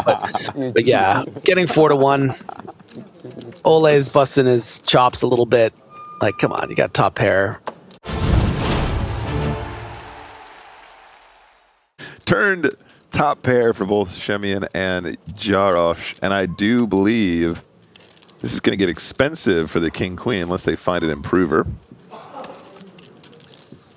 fact, I think he might even have a little value bet on the turn. 27,000 in the pot. Jarosz. I mean, he can this is going to be real trouble for Jarosz, because I think that Shemian can credibly, well, credibly is not really the right way to put it, but he can check raise for value here. We would have expected to see, like, this is really interesting. Shemian might just want to bluff catch. Yeah, it went check call on the flop, Nick. I was a bit distracted by Connect 4. Sorry, yes, it went. It went check bet call on the flop. Okay, so this will play as check call then. If it had been check on the flop, I think Shemian could have done something really tricky. You know what? He's still going for raising chips because he's the best.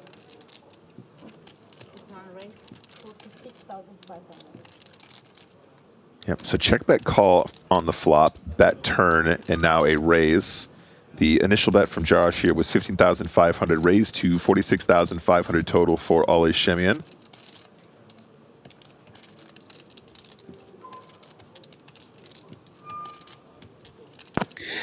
And this is very cool, actually, because I think if Jaros had better than ace queen, something like pocket jacks, pocket sixes, queen jack, would probably just play this as a call to this raise. So if he were to shove, you would expect it to be maybe something like a king 10 of spades and the like, and you can make this create a really big pot with just one pair. Jaros is really in it right now because this looks like, you know, sixes or threes or queen jack. Ugh.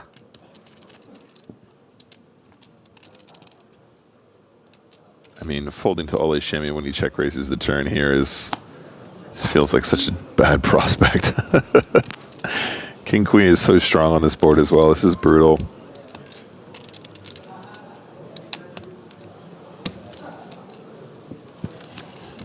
Wow. He does extremely well to get away from it there.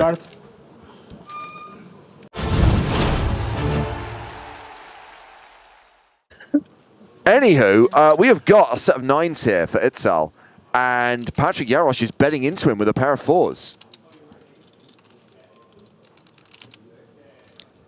A reminder of the pre-flop action. Itzal open to 5K, Jarosz 3-bet to 15K. So this is a continuation bet with less than 1% equity.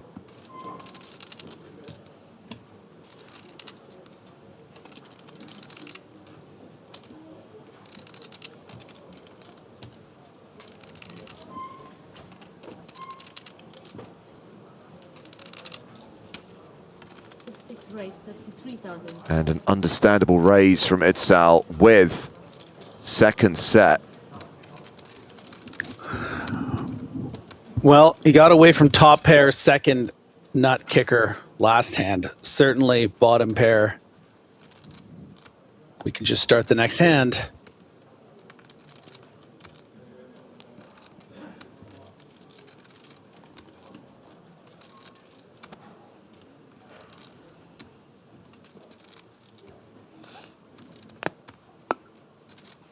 Nope, sticking around. Hanging around, hanging around.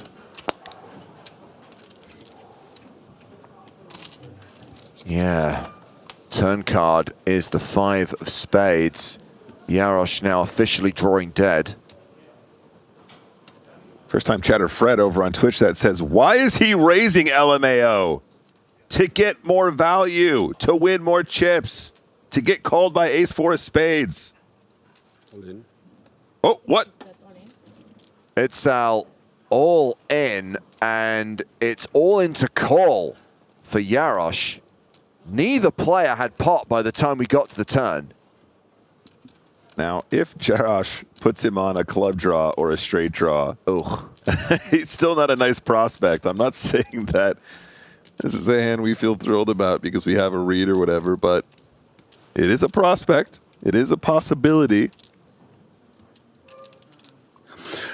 Yeah, and I think that the reason why that prospect is there is because you would anticipate with a hand as strong as pocket nines that would just call the C-bet after the 3-bet pre, right? You would expect to see some more trapping. You also block pocket fours with the ace-4, so that kind of, you know, it doesn't eliminate, but it makes it much less likely. It's pocket fours, so actually you expect a lot of the hands that are check raise shoving to be more king jack of clubs type combos. Yeah. Maybe something like, you know, a king 10 of clubs, ace 3 of clubs. So I think that's the, you know, there is method to the madness of Jarosz finding himself facing a 70% pot shove on the turn, drawing dead. But this would be a catastrophic call here if he's hoping to be up against the big draw.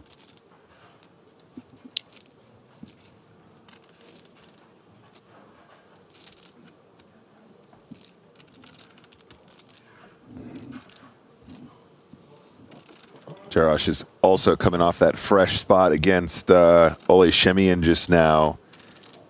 Perhaps feeling like, you know, a little bit discouraged by that encounter. Feeling kind of brave to try and make some hero calls now, but we can see it's not good at all.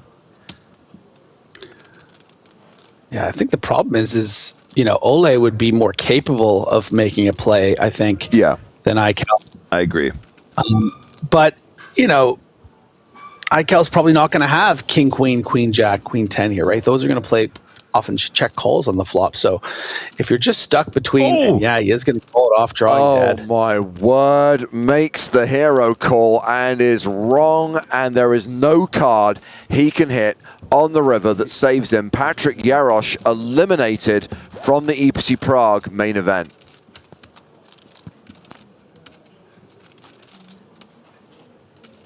And that's going to take us...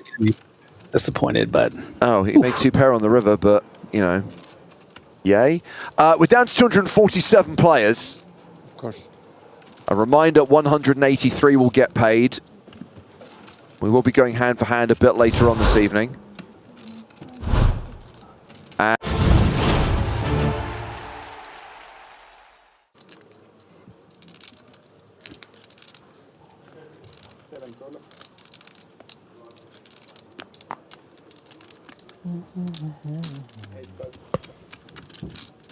So we've got a raise from Shemia with 10-8 suited under the gun.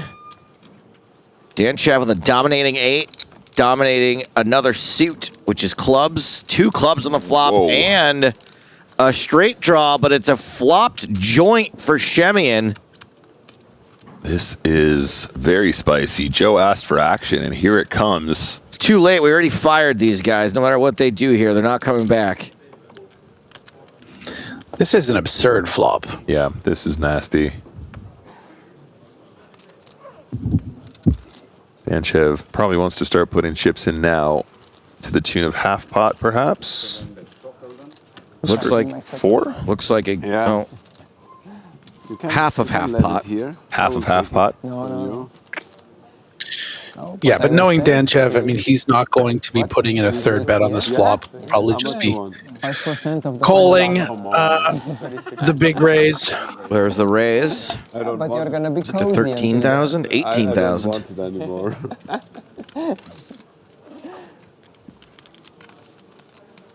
It's a too high price. Yeah, but your butt is gonna be grateful. Yeah, that's true. Did you say your butt is going to be grateful? I think he did. Something to do with being on the feature table. Well, now you've got my attention. We all are going to be on the same table, right? Yep. Yeah, it's fun. All right, we're not folding the straighty flushy draw, of course. Surely not, but this pot got a lot more interesting for both players. Danchev turns the nut flush and a straight flush draw. How much more does he want? Street flash. Street flash potential, Griffin. Absolutely right. Shemian, I mean, still has the best straight, but this has to look like a pretty bad card for him. Yeah, I mean, I think he's thinking about what he could even really get value from were he to bet here. Right. Based on the action so far. You know, if he is up against 2 queens, probably just going to get folds on the turn. You don't want to inflate the pot the times you are up against a flush. And when you're up against a dry 8, you know, it's okay to just sort of check this and then just get one more street of value. Can I have 1 blue chip? Later. Danchev is not going to miss the opportunity to start piling. 52K in the middle, that's 19,000 chips. Not nice. No good. No good. Yeah, it's an interesting sizing because it's not that sort of big polarizing, I either have a flush or some sort of bluff here. It looks more like a sort of a blocky bet that can sort of get continues from a wide range. 5, 6, 7, 8, 9, 10, jack. How big of a straight do you want there, Joe? Yeah, isn't there a fortune bonus we were told on the 7 card straight? At this point, I want no straights. I would rather have a total airball. The elusive 7 card straight, I'm afraid, takes precedence. Shimmying 100%. Just kidding. Precedence, I think. Precedence? Residence? You said presidents. It just, Presidents?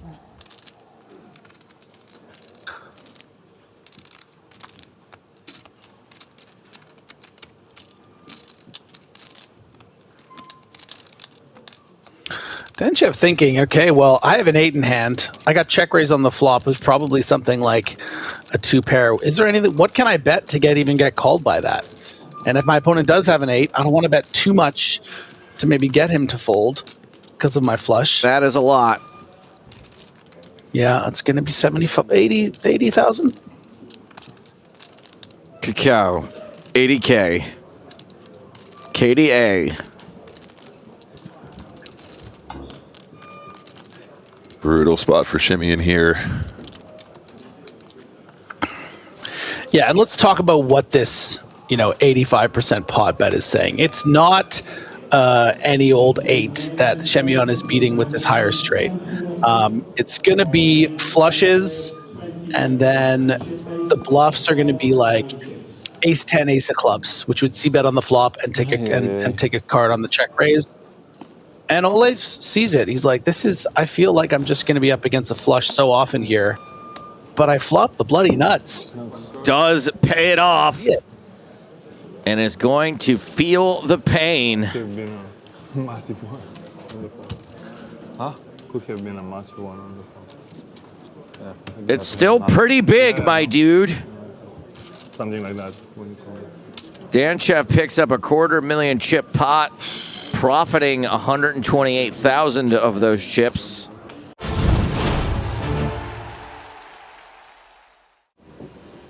Blinds are now 25 and 50.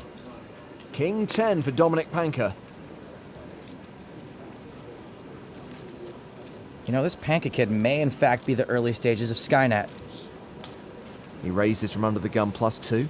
Makes it 115,000. Action folded around to Mike McDonald in the small blind. Pocket nines. Mike probably doesn't want to play a huge pot with 9 super deep and out of position.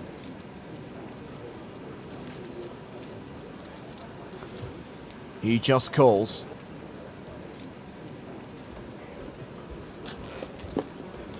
He folds. August 4th, 1997, Skynet goes online. The flop is Queen, Queen 5. Mike still ahead. Dry flop. So dry. Mike checks to the pre-flop aggressor. Panka's got the perfect hand to barrel with. It's one of the worst hands he can have in this spot, and there's a pretty good shot his pair outs are good. That's a continuation bet of 140,000. And it's a bet that Mike calls. Skynet begins to learn at a geometric rate. The turn card, the 7 of diamonds. Mike checks a second time. It becomes self-aware at 2:14 a.m. Eastern Time, August 9th. Panka set to bet again with just king high. 255,000. Timex right to be suspicious. Can he really have a queen? Can he? Nah. Mike calls again. More than $1 million in the pot now. Jack of diamonds on the river. If Skynet can find another barrel here, this could be a potentially very scary card for Mike McDonald. He checks for a third time. In a panic, they try to pull the plug. Skynet fights back. Looks like Panka will bet again. It's his only shot at winning this hand. He bluffs 575,000. It's a great bluff. This should get Mike to fold any hand that's worse than a pair of jacks. And Mike does fold the best hand. The bluff gets through. This kid is relentless, and he is right. So here we go. 6-handed action at this final table. Folded around to Daniel Gamez. He's on the button with ace-5. Take as long as you want, Daniel Gamez. I'm just going to check out the rail. I knew you had a thing for Bryn, Kenny. Guilty. Gamez eventually raises. Makes it 300,000. Pocket tens for Dominic Panker in the small blind. And that was a big raise. He's probably not raising so big with a stellar hand. Maybe, though. Panker just calls. Sham Srinivasan in the big blind has pocket jacks. That big raise and call has put a lot of chips in the middle for Sham to be pretty happy to win this without a flop. All in. Sham shoves. Gets a quick fold from Gamez. Panker's got a call. Call. He does call. And he's crushed. Come on, one-time hold, man. Jacks against tens. I got the jacks. Sham officially the player at risk here. But it's Srinivasan domination. 27 blinds. I knew he had a pair in the small blind. That's why I jammed. I knew it. I knew he had like 9s, 8s. So I split it in. Hold. Just hold. You know what? I knew he knew it. Srinivasan set to double up to 5.7 million. Dominic Panker set to lose 40% of his chips, but there's a 10 in the door! Ouch. And it's like, it's a shot, like, for really? For $2 million, really? Yes, really. I mean, it's 1.8 million, but I get your point. Srinivasan now has 1 foot out the door. He needs a jack on the river to survive. A lot going on in there. I think I like this Panker kid. It's a queen. Sham Srinivasan eliminated in 6th place. In absolutely brutal fashion. Just can't believe it. Off. Off. Son, real, man. At least he's handling it well. All in. And Mush shoves! Call. And Panker snap calls, the former chip leader at risk. Good luck. Good luck. He didn't believe Panker. Now he's praying to the poker gods for mercy. There's a 10 and a king. It's Murphy's Law, I guess. Madis Mur now a 76% favorite to be eliminated. He needs a queen or a 10 on the river. It's a 9. Mur is out. Yeah, thank you. Good luck. Dominic Panker up to 14 million as we go three-handed. Madis Mur, chip leader at the start of this final table, out in 4th for $581,000. So still $100,000 and the trophy to play for. This has been a pretty epic final table. Blinds are now 60-120 and we are sweating with chip leader Dominic Panker. I like this kid's style. I like the way he plays. I like his tiny little teeth. Let's do this. Queen 10 offsuit. He raises the button, makes it 250,000, gets a fold from Baron. It's Mike's big blind. Whoa, whoa, whoa. Nobody said we were going to have to play against Mike McDonald. Mike calls. I even like Dominic's direct-to-video sunglasses. The flop, 6-5 deuce with 2 clubs. Well, we whiffed, but sometimes that's the best time to continue. Mike checks. Dominic is going to continue for 280,000. And Mike would defend his big blind pretty wide, so he'd have to call with any piece of this. There's the call. Nearly 1.2 million in the middle. 7 of diamonds on the turn. I was hoping the board would come something scary we could make a bluff at, or, you know, just hit one of our pairs. Check, check. Queen of diamonds on the river. Top pair for Panker. Cool. Mike checks for a 3rd time. I think we have to value bet. Could easily get called by a worse pair. Or am I sabotaging us because I kind of want Mike to be the first 2-time champion? JK, I still think we should bet. Panker counting out a bet. The grey chip's worth 100,000 each. That is 785k total. That is a pretty meaty bet. And this is going to be a Mo Better Meaty Meat raise. Wow, Mike check raises to 2.5 million. You're good. Very good. I was going to say we should say that. Why did you raise it so much? All we can really beat is Mike turning a pair into a bluff or a missed flush draw. Panka folds. Mike had deuces, he flopped a set. Did you have it, Mike? I'm sorry, Dom. I don't remember.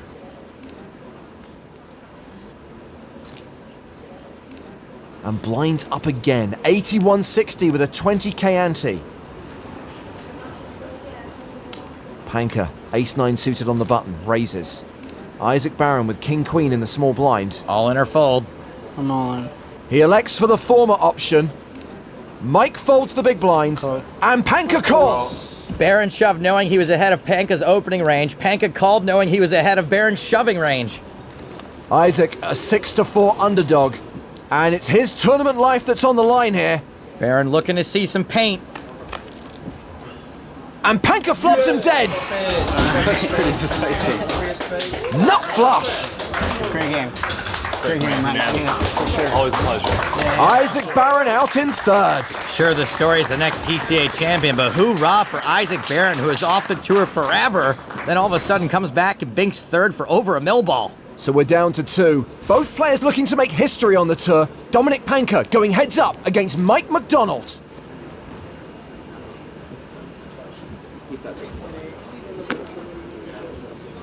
It's Mike's button, he's first to speak. 10-7. And he raises, makes it 325,000. Standard raising hand for heads up on the button. 8-9 suited for Dominic. Call here would be standard as well. There's the call. This is what happens heads up. Ranges are blown wide open like somebody left the gas on too long and then lit the pilot light. A 10-9-5 flop. Second pair for Panka, top pair for McDonald. Action's been checked to him. Panka's checking to the razor, but I would imagine he's not folding to one bet. Well, Mike's C-bet is 350,000. You can certainly understand him calling here.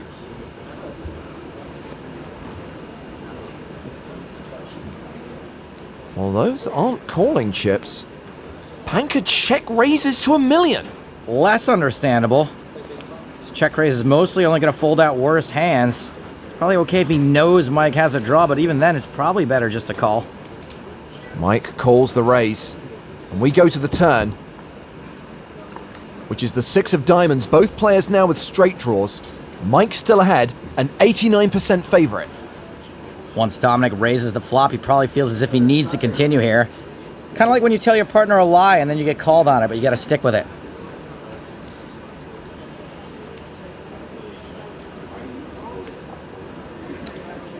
That's a bet of 1.4 million. And like most suspicious partners, Mike is not falling for it.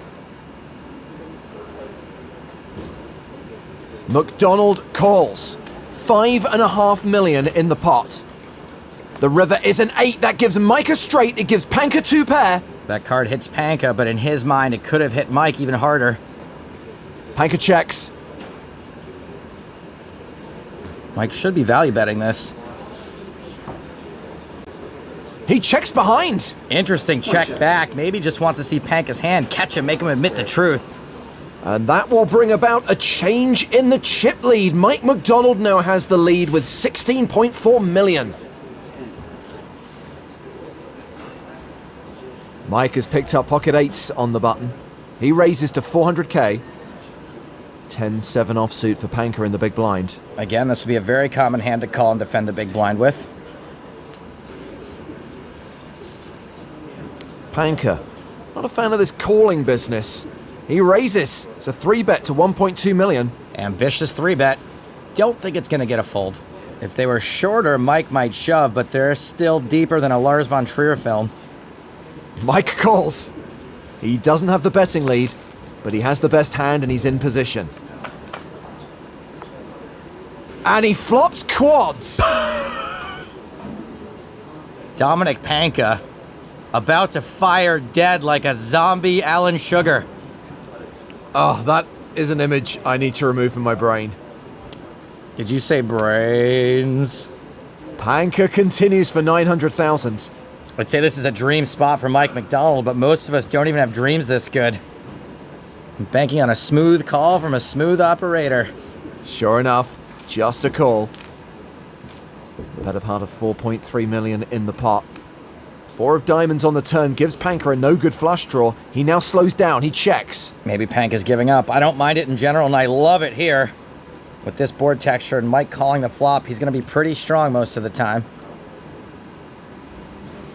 Mike bets 1.8 million. And gets a fold. Show the quads. Come on, show it. It's good for the game. It's good for the game. All right, fine, don't. Mike McDonald now has more than a 2-1 chip lead over Dominic Panka. Panka starting to tanka. It's his button. And the Polish qualifier looks down at pocket nines. Should point out that Mike also won his seat online. In fact, he was the first player to qualify for this year's PCA main event. King Jack in the big blind, facing a raise to 400,000. Mike responds with a 3-bet. Dicey 3-bet with stack sizes. If Mike gets shoved on, he's rarely in good shape. He does get shoved on. Maybe he was 3-betting to induce a light shove? Call. Mike calls! It's a race, and if Mike wins this flip, he'll win the PCA main event and become the first player with 2 EPT titles. Good luck. Good luck. King Jack runs down nines. It is over. Nines holding on the flop. Cringy flop for King Jack. Panka the big favorite now. That would finally be true. We know Panka runs real good in races. He flips like a Romanian gymnast. Mike McDonald has 6 outs. King for the sweat. If it's a king or a jack on the river, McDonald has done the double. It's a deuce. Panka doubles up and takes the chip lead. And it starts all over again. So close, yet so far.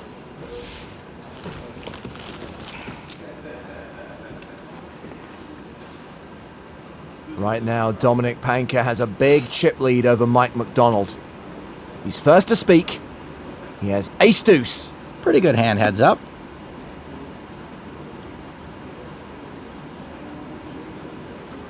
Here comes the raise. Raise it. $500,000. Mike has 7-4 suited. Definitely a hand he can call with, even though he's short. He can most certainly see a flop with this hand if he likes. All in. McDonald shoves! Or he can see all 5 cards, maybe. Can't please, but... I think this would actually be a loose call, given what Mike's shoving range should be. His range is mostly better aces and pairs. Ace-deuce not doing well against those hands.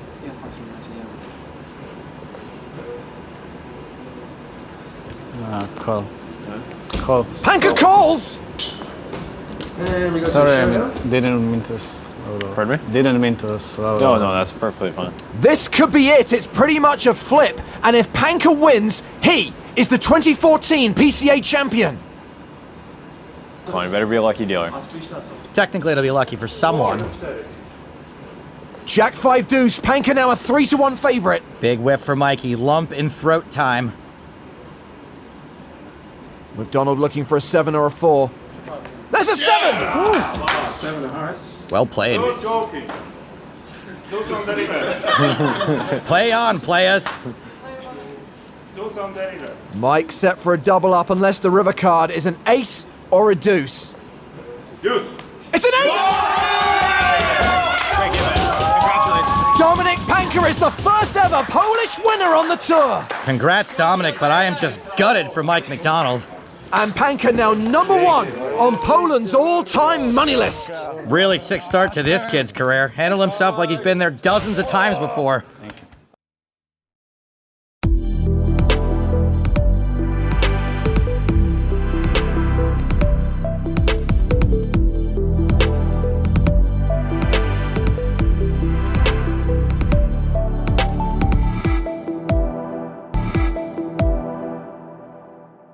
Blinds 20,000, 40,000 with a 5,000 ante. Action folded to Mikkel Nielsen, who's got aces. I just want to let you know, we're all counting on you. He raises to 80k. Andrea Dato has 8-10 suited. He folds. Ace-king suited for Panka. Things are about to get pretty rank for Dominic Panka. Do you know it's actually harder to get dealt ace-king suited than it is to get dealt aces? It's kind of messed up. Here comes a 3-bet. Panka re-raises to 190,000. Kirill Radzivinou folds the small blind. Andre Letao in the big blind. Also passes. Back on Nielsen.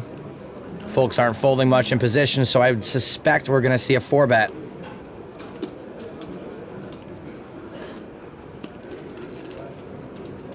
He makes it 310,000. 4-bet's a little small, but I don't think it's going to matter.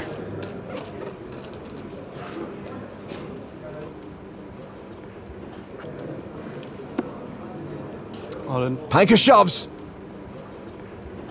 Call. And Nielsen calls. Panka at risk and behind. Last time I saw a cooler this big, Rocky was punching meat in it. Here comes the flop. 2 hearts on board. Dominic Panka. So good. He now has 9 outs. And that's one of them! Me. Yeah, that's pretty terrible. Nielsen's not drawing dead. With an ace or 6 on the river, he'll make a full house. No. Must be nice. That hand was the worst thing to happen to a Nielsen since Dracula Dead and Loving It. Dominic Panka doubles up to over 2.6 million. Mikael Nielsen down to 1.6 million. Back at the feature table, blinds 25.50. Andrea Dato folds under the gun. Dominic Panka, who did the dirty on Nielsen, has ace-queen of diamonds. Hope you're happy with yourself, Panka. He raises to 100k. Probably gonna crack aces again with this hand. Radzivinou folds. Letao is out. Gerald Karlik in the small blind has ace-king of clubs. Like a good ratatouille, it's time to throw a little Karlik in this pot.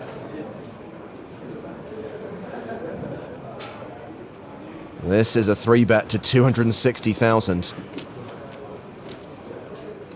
Popov folds the big blind. It's back on Panka. He's not folding. All in. He shoves. Makes sense. And gets called. Once again, this is just kind of coolery. Can Dominic deliver another brutal suck out? Karlik is officially the player at risk.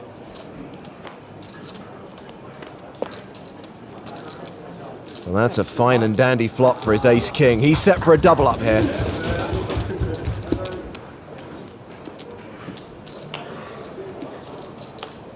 Dominic Panka only has 2 outs. Karlik just has to fade a queen on the river.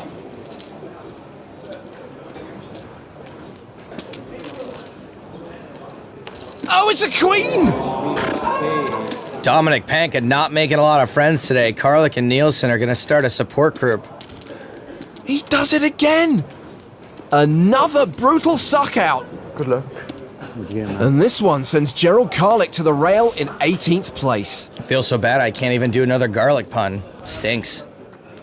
Back at the main feature table, we are going to play a hand from Dominic Panka's perspective. We're going to sweat with Dominic. No, this should be easy. Just jam with any 2 cards. Kid can't miss today. Shatilov's raised from the cutoff. Panka's got queen 10 suited on the button. It's like when Jamie Lee Curtis dropped the Uzi down the stairs in True Lies. Just hits everything.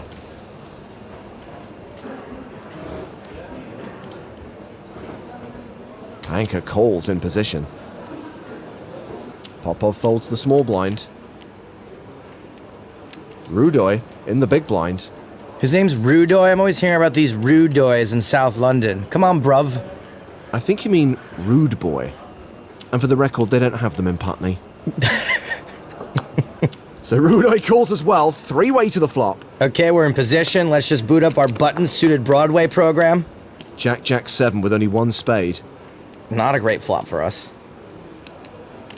Action check to the pre-flop aggressor. Shatilov set to continue. 240,000. I like a fold here, but that's because I'm a giant wuss.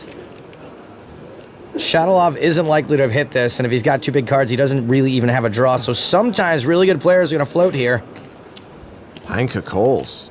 The big blind might have hit something. Rudo folds. Even though he did hit something, that was probably the best hand. Probably a good fold because his hand was vulnerable and can't really improve. 6 of diamonds on the turn. Shatilov slows down, he checks. Well, since we were floating, now would be a good time to fire back a bit. Commence firing sequence.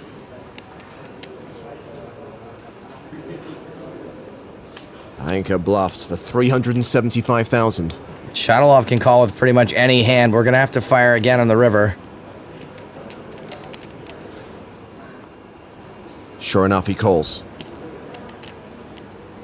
1.8 million in the middle. The river card is a queen. A pair for Panka. There's actually no reason for us to fire now. Action goes check, check. Good check back. It's hard to get value from worse. Shatilov had ace high. Nice call on the turn, buddy, but guess what? We're Dominic Panka. He gets there again, this time against Shatilov. And he's up to over 4.5 million. Big pot, but against a late position raiser, a call here would make sense. I call. He does call. I don't know how much longer this kid's hot streak can last, though. He's come from behind more often than the 1988 Jamaican bobsled team. Cool runnings, man. Panka is way behind, but if his nines can crack Andrea's kings, he'll be our new chip leader. Save flop for Dato. Intense stare, Riario. And I think Skynet may have downloaded a Trojan. Panka down to 5%. Never click yes on Mac Janitor. Andrea Dato just has to fade a 9 on the river to double up and survive. Boom. Dominic Panka is capable of losing a hand. Maybe he's human after all. Just kidding. He's down to 2.7 million now. Back to the main stage, where we're going to play a hand against Dominic Panka as we sweat with Mikhail Rudoy. I don't like it. I don't like it one bit. So it's button versus big blind. Panka is raised. Rudoy's got 8-10. Totally standard to call here, but against really good players, I'm not likely to call much worse than this. Sorry, I'm a fish. He defends. And Rudoy flops top pair. Buckle up your seatbelts. We're going for a ride. Hopefully it will be a short one unless we improve. Action check to the pre-flop aggressor. Here comes a C-bet from Panka. 200,000.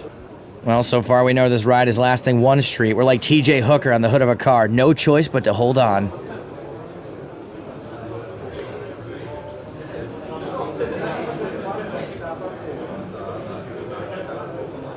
Rudoy makes the call. The turn card is a third diamond on the board. It also puts a 4-card straight out there. Checks the play again, I like it. And Panka checks it back. Free card, yes! Deuce of clubs.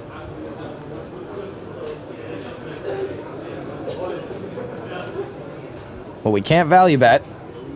Rudoy checks for a third time.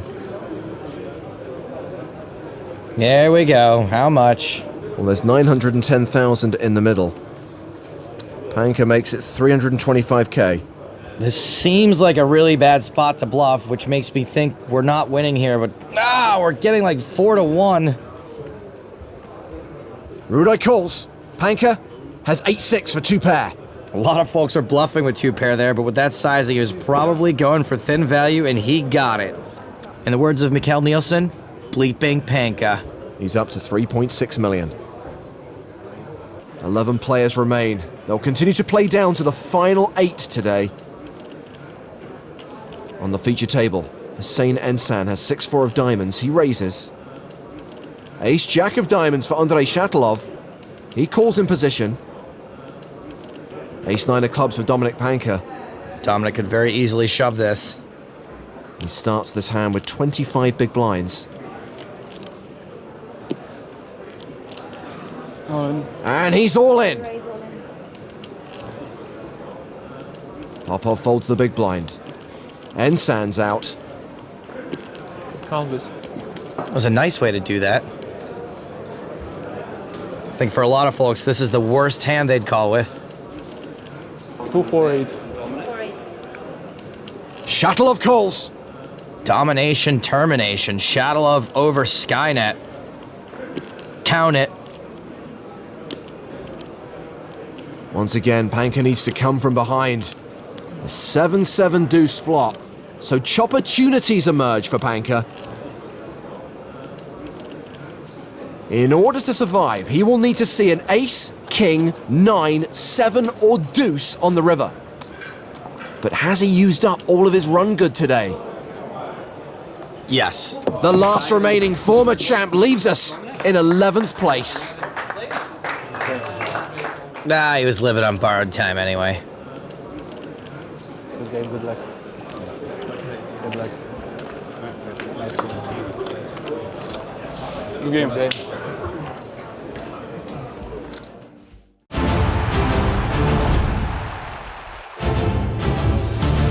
That was 11 years ago.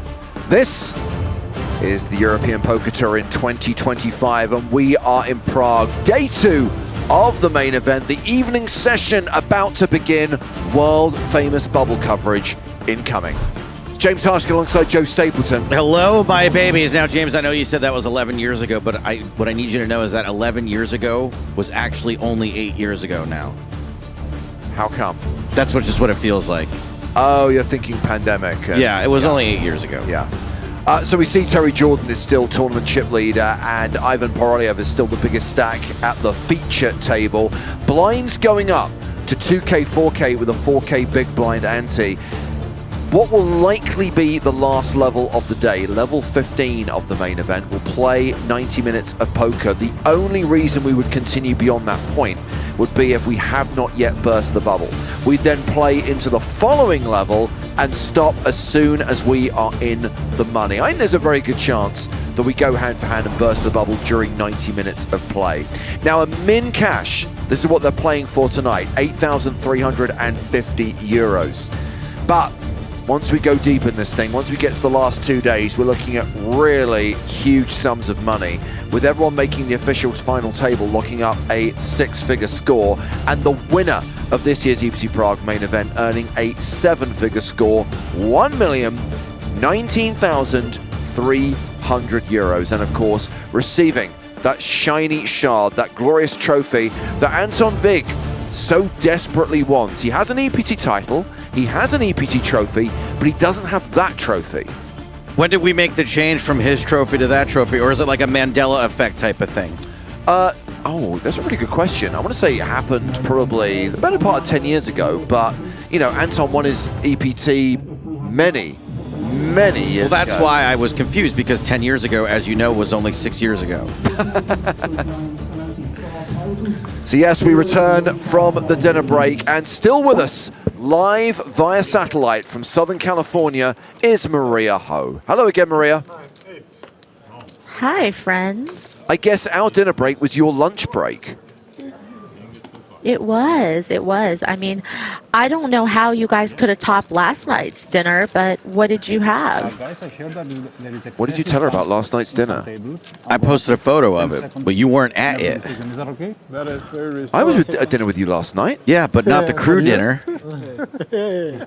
Very hard to follow. Oh. Very hard. I posted a photo of the crew dinner last night. It was a big bowl of hot dogs. Oh. I think they boiled them and everything. Sorry, I missed that. Everybody got a straw for a little sip of hot dog water. Tonight was an Asian beef stew, Maria, served with rice. It was good. It was edible. There was a slice of apple pie for dessert, which disgustingly was not served with cream or ice cream, which was a disgrace in my opinion. Wow. Unbelievable. But at least you got a Coke Zero, Joe. Oh, no, wait. I was provided with the nutrients I needed to continue my day.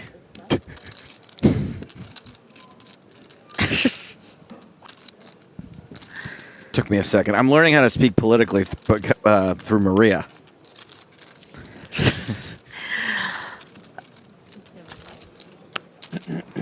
So we're sticking with the same feature table for the last level of the day. 192 remain. The bubble is 184. That bubble bursts. It pops when the 184th player is eliminated, because that means everyone else is then in the money. I've never thought about how ironic that is, it bursting. Maybe I shouldn't have.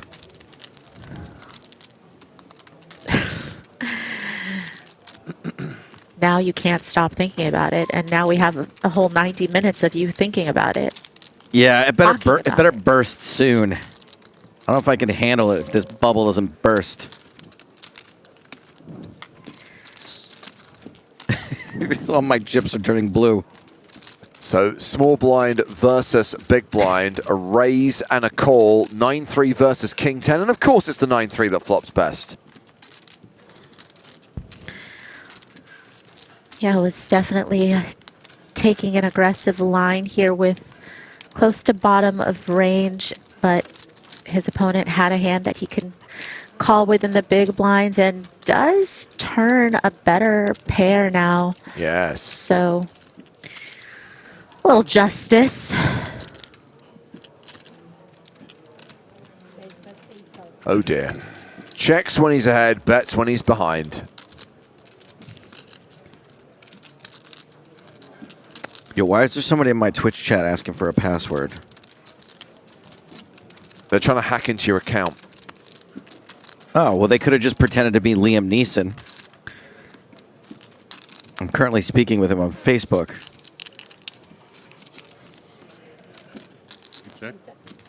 You're trying to bail out his new production, right? They need like $100 now, otherwise they can't finish filming. Yeah, and they needed an Apple gift cards. It's for Naked Gun 2.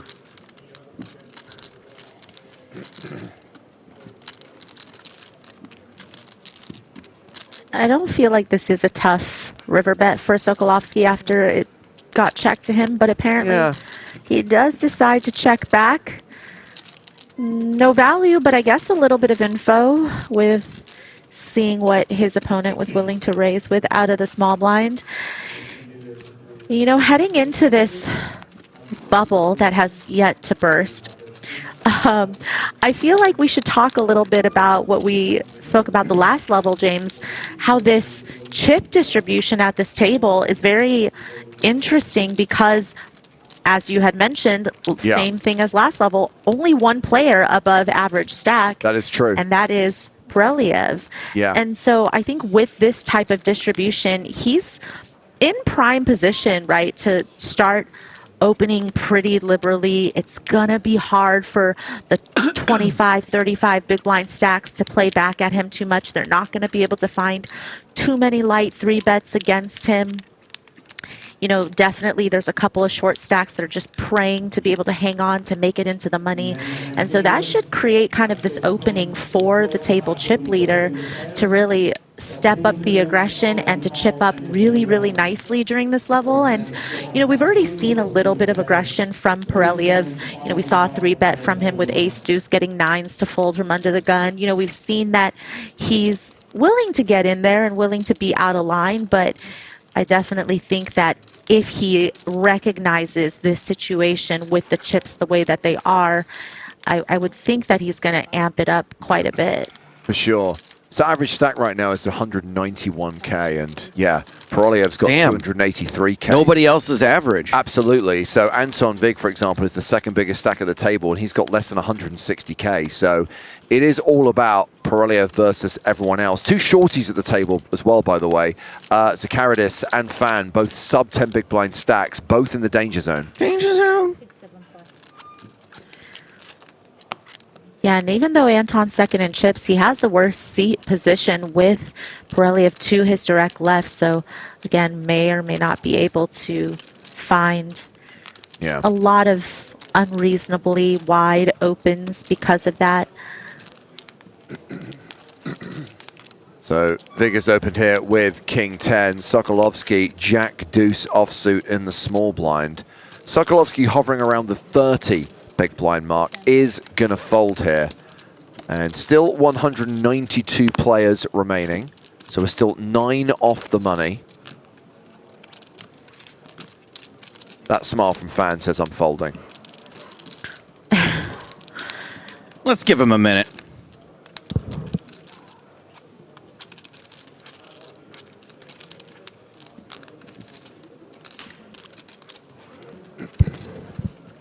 There is the eventual fold. Yes, indeed. So Terry Jordan, we established, is tournament chip leader right now. And we saw as we came back from dinner break, he started this level with 985K. He has already crossed the 1 million mark. I believe he's the first player in the tournament to move over 1 million in chips. 250 big blinds? Yeah.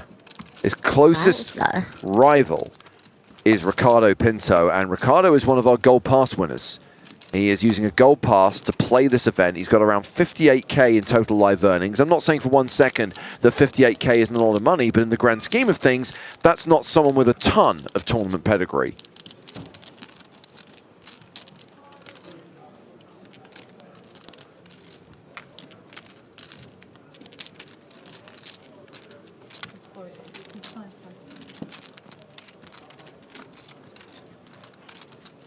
Action has been forwarded to the table chip leader, who's picked up aces.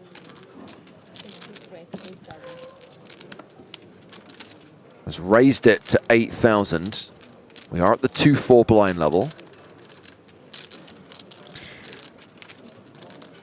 It almost feels like not a great time to pick up aces because you don't expect your opponents to be playing back at you too much when we're kind of nearing the bubble. You expect that unless it's a cooler, you'll probably maybe get the big blind to defend. But even so, okay, the 8s off of 113K has some potential. Yep. But again, you know, just sub 30 bigs here. Oh, Sokolovsky, Sokolovsky, Sokolovsky. What are you going to do with 8s here? He's going to call. Steel Pen Pirate will address your point after this hand. 3s for fan in the small blind. Remember, he is playing 8 bigs. Sorry, is he a fan or is he not a fan? Of 3s, not a fan in this spot. I think he is a fan. I don't know what you can do here other than fold. You can quadruple up. You're not going to make it anyway. And now we have... What happened to poker players having guts? Huh? What happened to poker players? Well, let's see if Alessandro Righetti's got guts and decides to squeeze here with King Queen. Yeah, I feel like given the stage of the tournament, could be a little ill-advised. We have seen him make some squeeze plays in the last level, but again, I think just recognizing the situation, he might not take this spot. Yeah, just gonna flat here. And that means but you know, he definitely thought about it. Plenty of squeaking going on in the background. Hashtag embrace the squeak. And unluckily for Righetti, he has flopped top pair. Yeah, this is very unfortunate because the benefit of picking up aces as the table chip leader at this stage is that you might not get a lot of credit.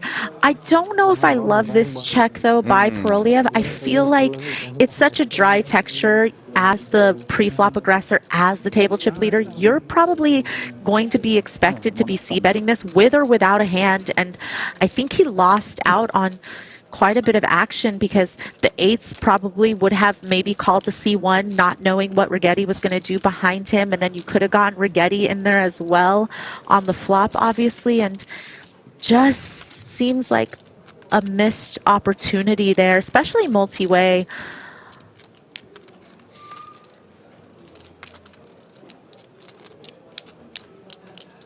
So here comes the turn lead from Righetti.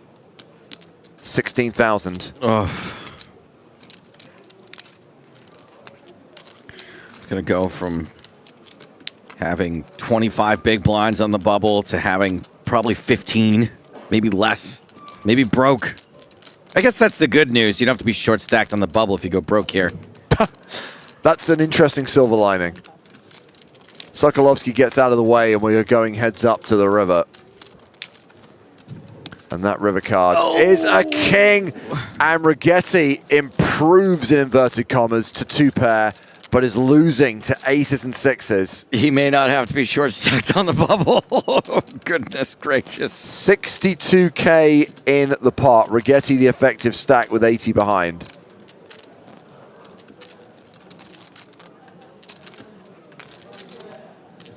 Yeah, and Rigetti doesn't expect Paroliev to have a lot of 6x here, even if he were to be opening pretty wide as the table chip leader. But, you know, that's why this card definitely gets him in a bit of trouble, feeling like, how can he not have the best hand with kings and queens here when the flop goes checked around? It's just such a shame because Rigetti is an anagram for tight is right. 23,000 he has bet, leaving himself 57 behind.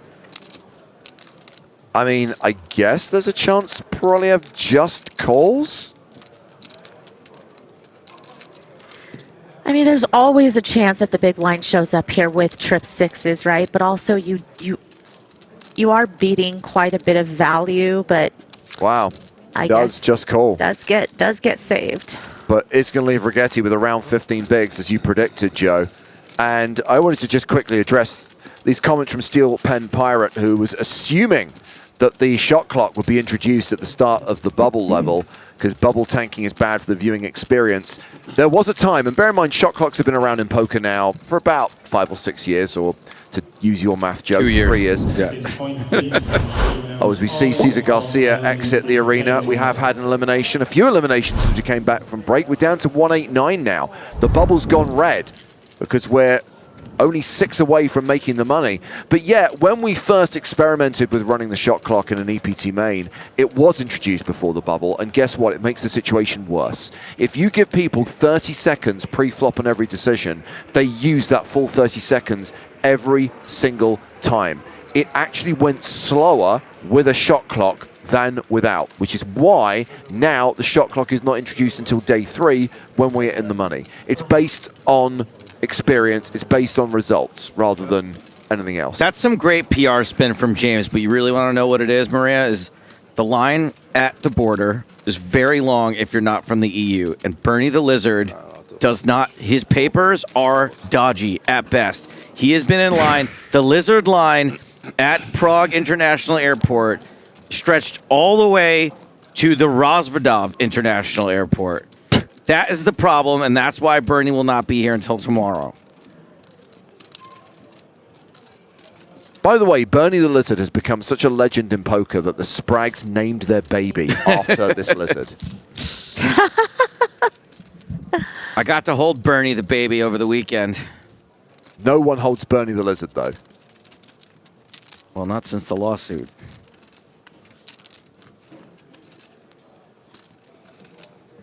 Yantzis has opened here with King 10. Sokolovsky deciding what to do in the cutoff with Ace 9. Yes, Dr. Steal Your Face. You are here in time for world-famous bubble coverage. The bubble is on your screen. 184 is the number. 184 is when we go hand for hand. 183 is when players start getting paid.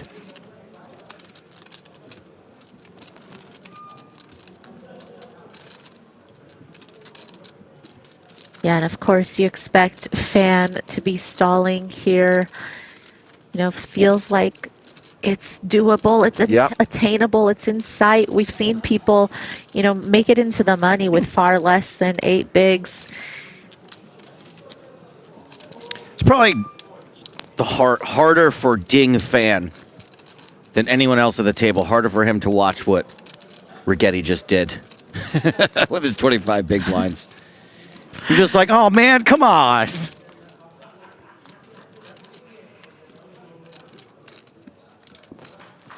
Yeah, I mean, I think that hand would have played out a lot differently had Poroliev decided to bet the flop, but either way, Rigetti should be counting his lucky stars. His lucky PokerStars. Mm-hmm.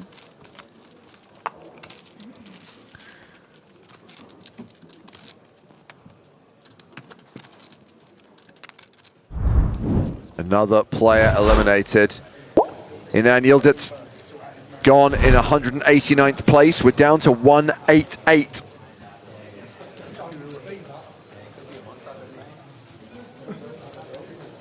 Five more eliminations and everyone's locked up a min cash. Do we know what the total prize pool is yet? 5,936,400 euros. Do we know what the min cash is yet? 8,350 euros. All right. I'm gonna double check those. Don't think I'm just gonna. Sure. Well, Poroliev with another premium. Ace King has opened to 8K. Yeah, we really haven't had a chance to see how out of line he's willing to get with his pre-flop opens, considering he's just had big hands so far. Poroliev only gets big hands. Doesn't get to show any creativity. Poroliev only has him dominated.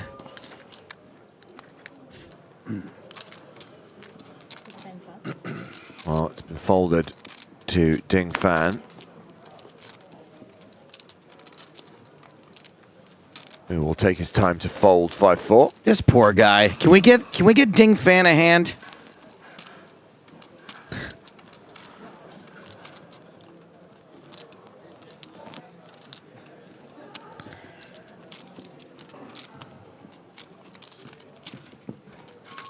The thing is, I'm not even sure if he really wants a hand because he doesn't have much fold equity. No. And it feels like you just rather not have to be all in and at risk. You'd rather just hope to stall enough to be in the money at this stage. I want him to have a hand. Chip stack, not great. I'm sorry, Maria. I'm sorry for stepping on that. I want him to have. Okay. I want him to have a hand so that way, when he takes a long time to think about folding, and at least is believable.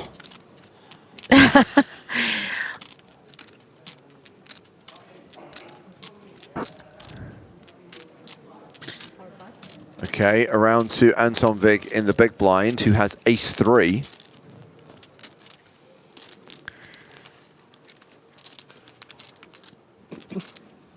And he's going to defend.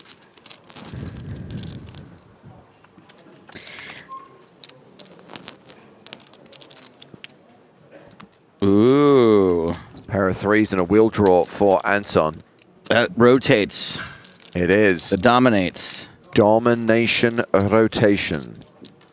Went check, check on the flop.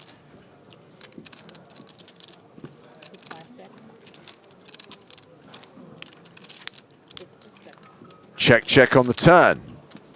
And now, everyone is loving the outcome of this hand.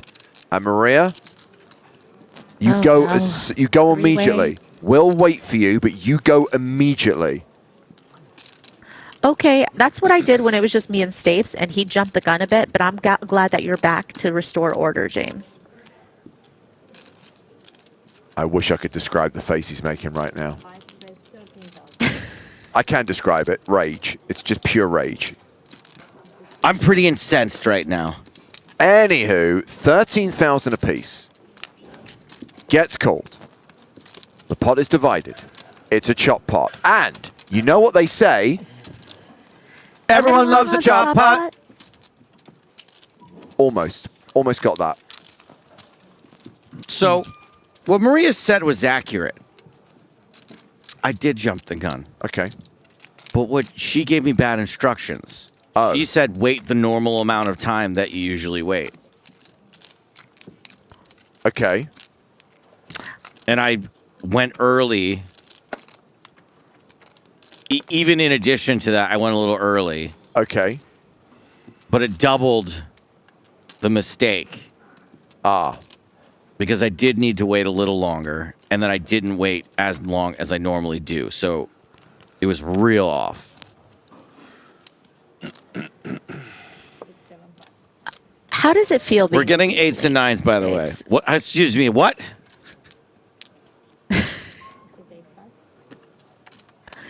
I'm just saying, clearly, if you think about it, when you and I were just alone, it was terrible, and you admitted to being the reason why it was awful. Yeah, And but now that I James just back, realized that I'm you're still also here. the reason it was awful. No. Yes, because I asked you, how do we do this? And you were very confidently told me the wrong answer. Now, I still screwed it up. Even if you had given me the right answer, I still would have messed up. No, I think this is an accountability moment. Oh. I really do. Wow.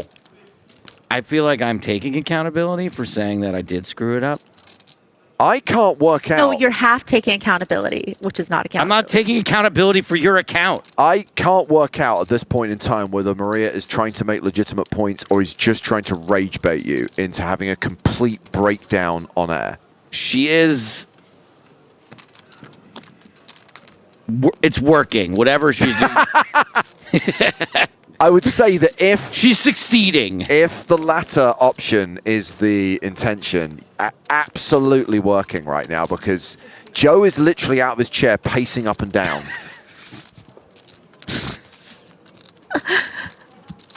It's actually kind of embarrassing because my cable attached to my headset, I can only do 2 paces in the direction.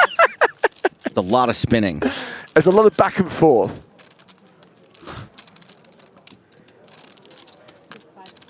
Anton Vig, King 9 suited in the small blind. All right, so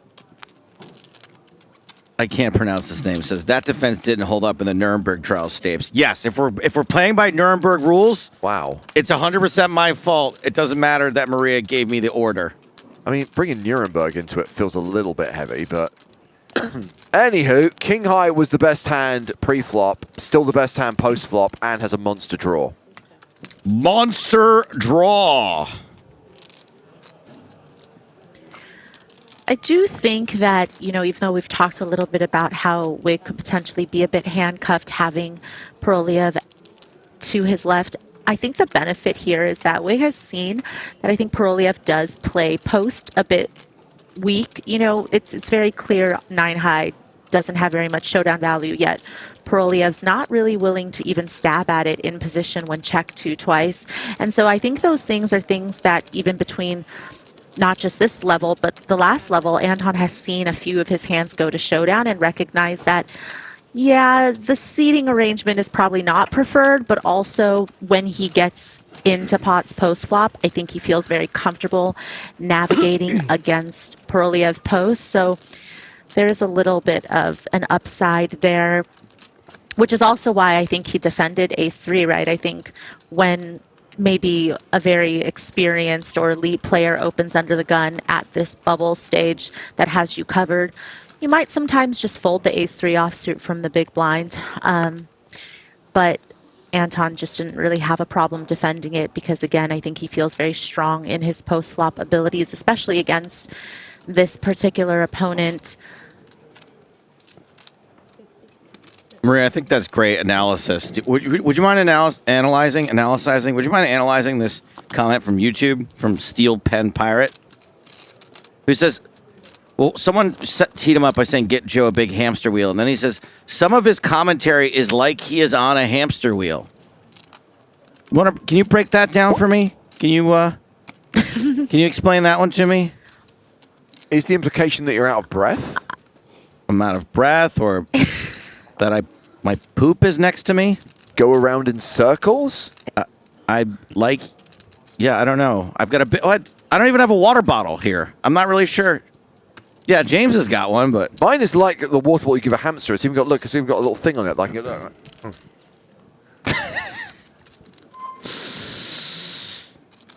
I mean, that wasn't fake, guys. He really chugged a bunch of water there.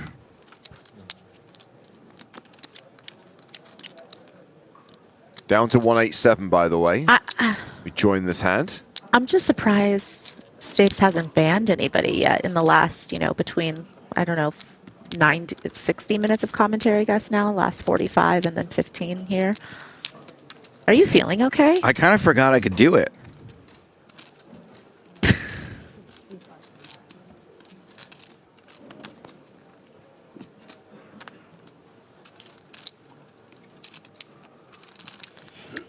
I think part of the problem, Maria, is that my heart isn't in it. Like, I'm not that angry of a person at the moment. Just keep rage basing and we'll get him there. Yeah. You are in your lover boy era right now. Yeah, Sid, exactly. So I get it. I get it. It's just all birds and poetry right now. To quote the poet Shaggy, Mr. Lover Lover.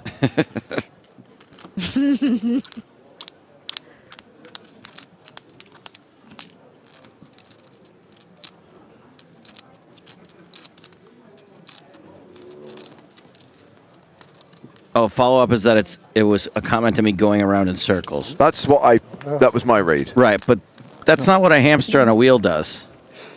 A hamster on a wheel stays in place. The circle moves. Yeah. It's actually not a bad thing. Like a dog chasing its own. Like a speaker with like a few soundtracks to bring to the poker tournament. Yeah.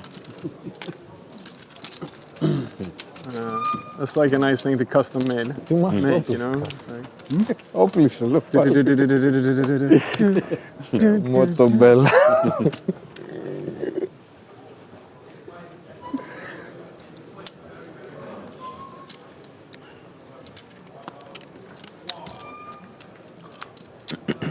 We want waiter. How we want to get a waiter? yeah, I would love on this one. What water, waiter, something. A waiter with water. Yeah. How can play without phones? Yes. Okay. We should put one of those big hamster bottles next to the stage. Oh, When you yeah. want, and you'll get one. They are far, they cannot see.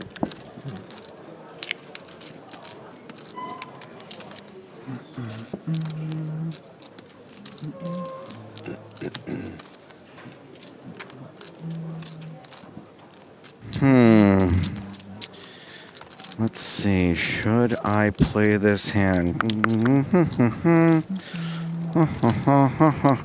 Let me call the home office. They said no.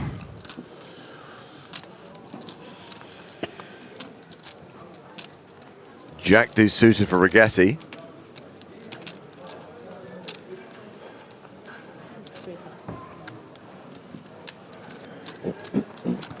King 5 of clubs for the Castro.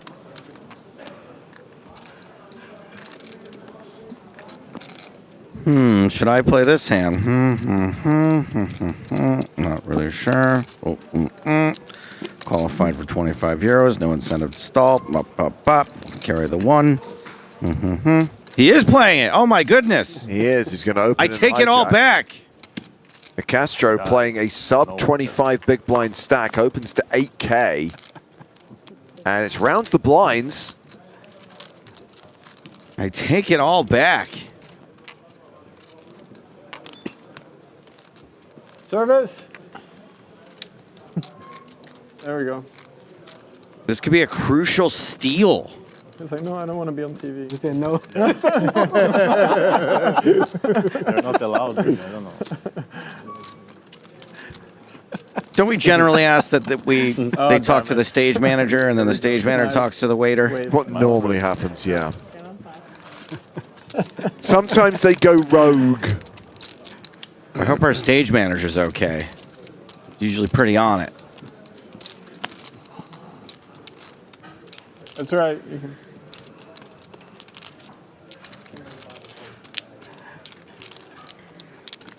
Kakatsas. Yeah, I am. Yeah.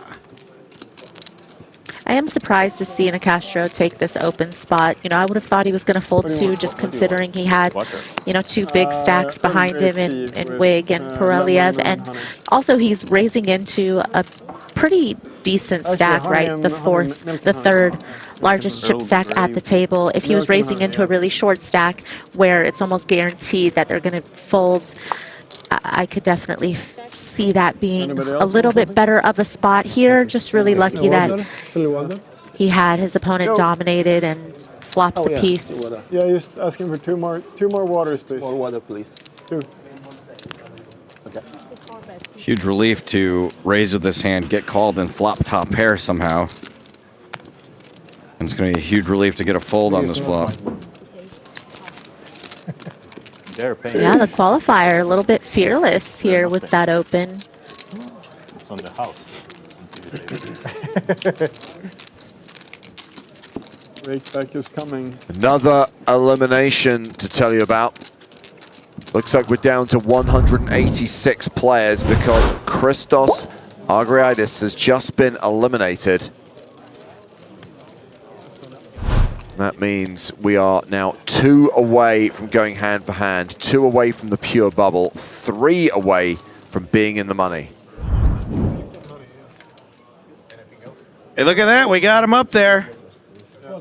Of course, the tournament staff do reserve the right to go hand for hand early if they feel that the stalling is getting too egregious.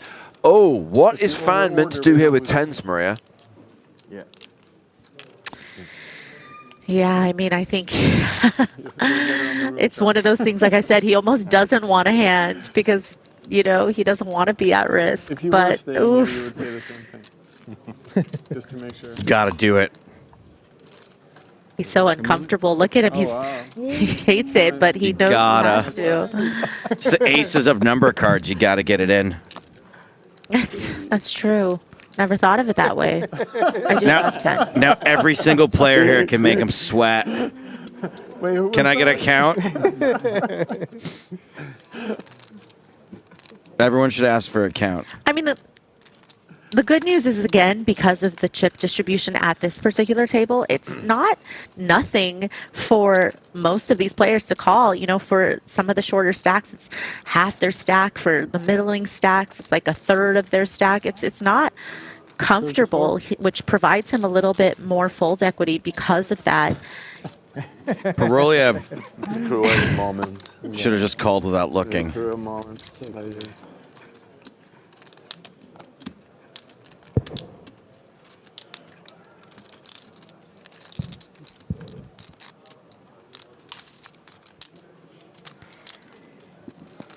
Argyrides can't even make the full call, does fold, gets away from the worst of it. Okay, so we've got Kansas in the small blind with Queen 9. Later. And Sokolovsky in the big blind with 10-7. That's how you learn the check raise too. Very quick to pick it up. Which one? The 7-3 check raise. Ah, the 7-3. Fan cools down. You're still. It's a semi-bluff, semi-bluff. Yeah. Sigh of relief. Of course. Of course, it's semi-bluff. It's a semi-bluff. Bought yourself another round. Bottom just down. Lo frulla, penso. Lo frulla, proprio. Dici? Penso. How much do you have?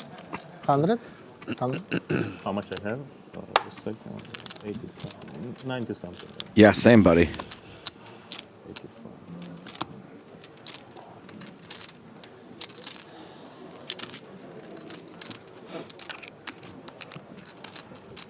95. Now 35 minutes into this level. Blinds 2,000, 4,000 with a 4K big blind ante. Online qualifier Pietro Nicastro, 5-4 off. Not this time. Nope. All right, well, let's follow the chip leader. Oh, come on, man. Oh. We want to see what he's going to do with the not premium. Wow. What are you going to do with Jack 5? Please finish the hand you run and stop. If you get an all-in call in Oh. freeze the action. Something's happening. Yeah. Oh, no. Relax, everybody. Something is happening. Something else is happening. There's a button call from the nines.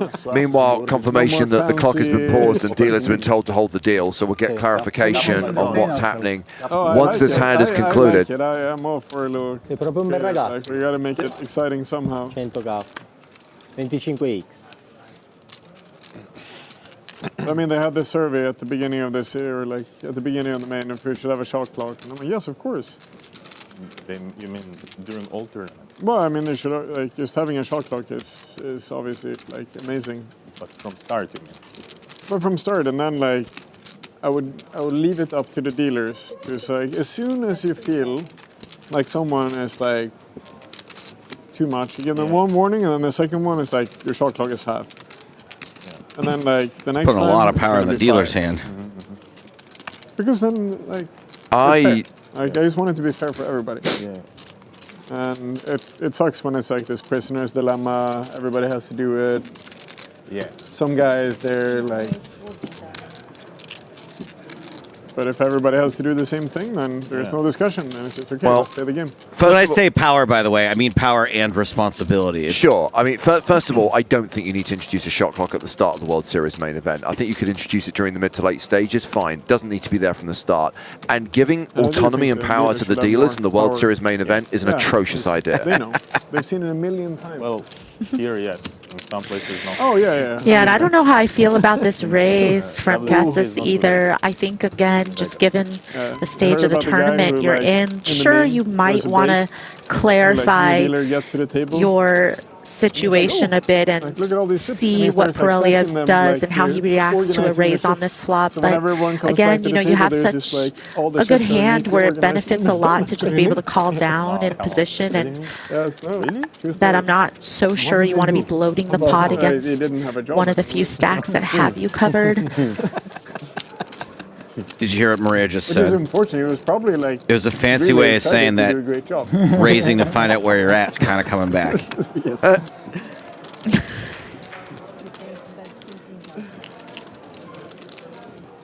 I knew it. I knew it would be back. Yeah.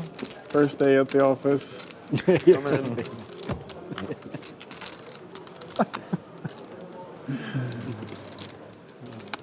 By the way, Gakat says keeping up the aggression.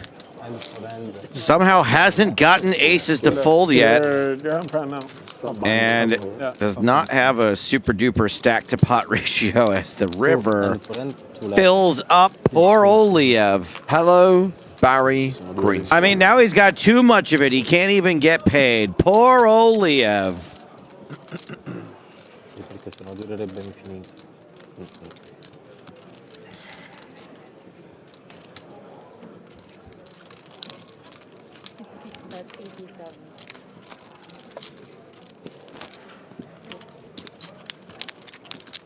I mean, that face just says it all. He thinks he got rivered, but actually he just got very lucky that pot was not bigger.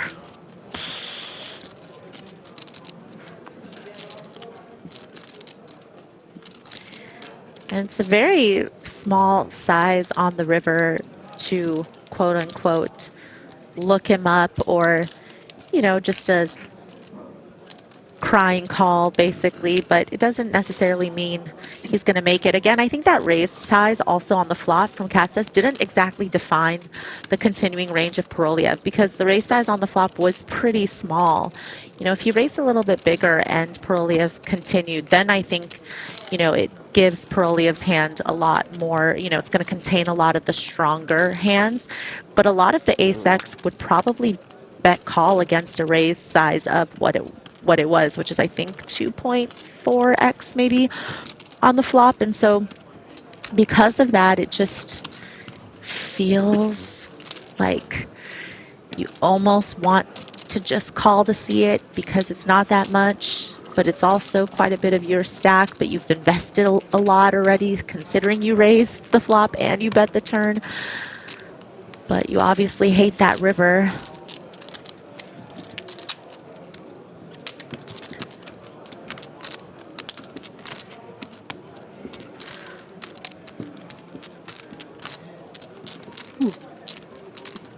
I think we can just focus on the fact that at this stage, this hand, what a cooler. What a cooler.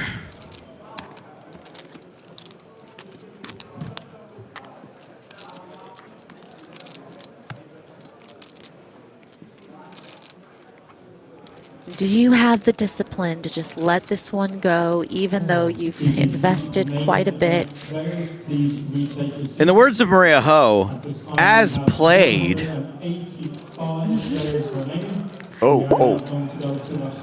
Confirmation that we did lose a player and we're down to 185, and the staff confirming that we're going hand for hand at 185. Yeah, he did call to see it. Well, he gets to see it. It's insane.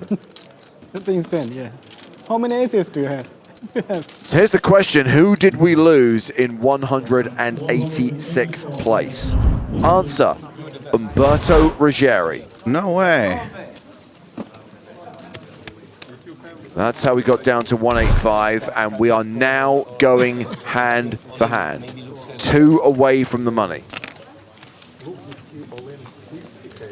EPT main event dealers, please finish. Ruggieri got rugged. Main event dealers, please deal 1 hand down. Here we go, first hand of hand-for-hand play.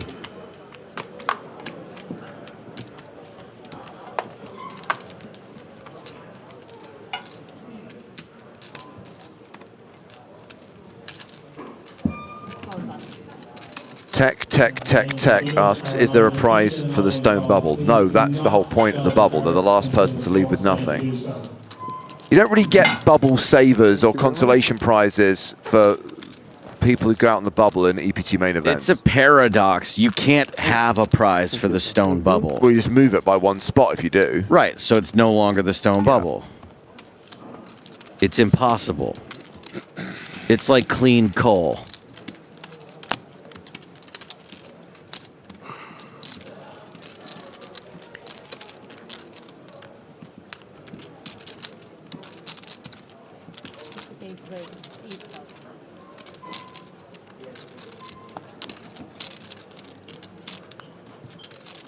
How much you start with?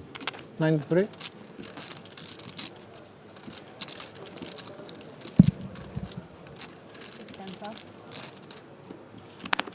Interestingly, we didn't get the speech. Normally players get told to stay in their seats. No getting your steps in. You know what? It's weird because, like, James is constantly pitting me and Maria against each other, but I think he takes more shots at her than I do. Yeah, I mean, he's definitely not let me live that one down, even though Kenny Hallard said it was okay. Well, you know that we recognize Kenny Hallard as the czar of poker etiquette here on Team PokerStars.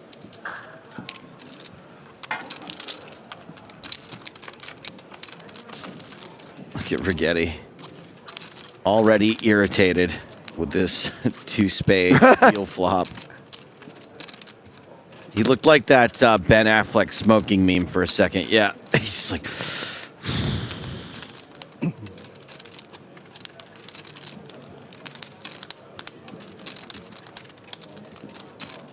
Not the flop Rigetti was looking for. Pretty solid flop for Kansas.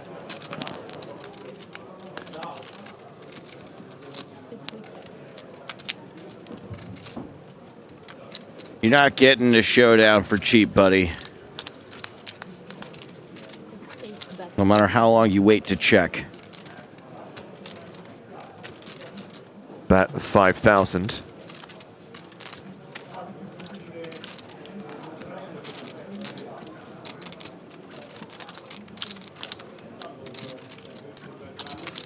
I assume you're going to handle this comment from DQ'd. Yeah. After the hand. Oh, yeah, don't worry. Okay. I'd spotted it. Because I'm just, everyone's coming at me today. Not coming at you. This is basically someone having exactly the same idea that you had about 6 years ago. Actually, 4 years ago.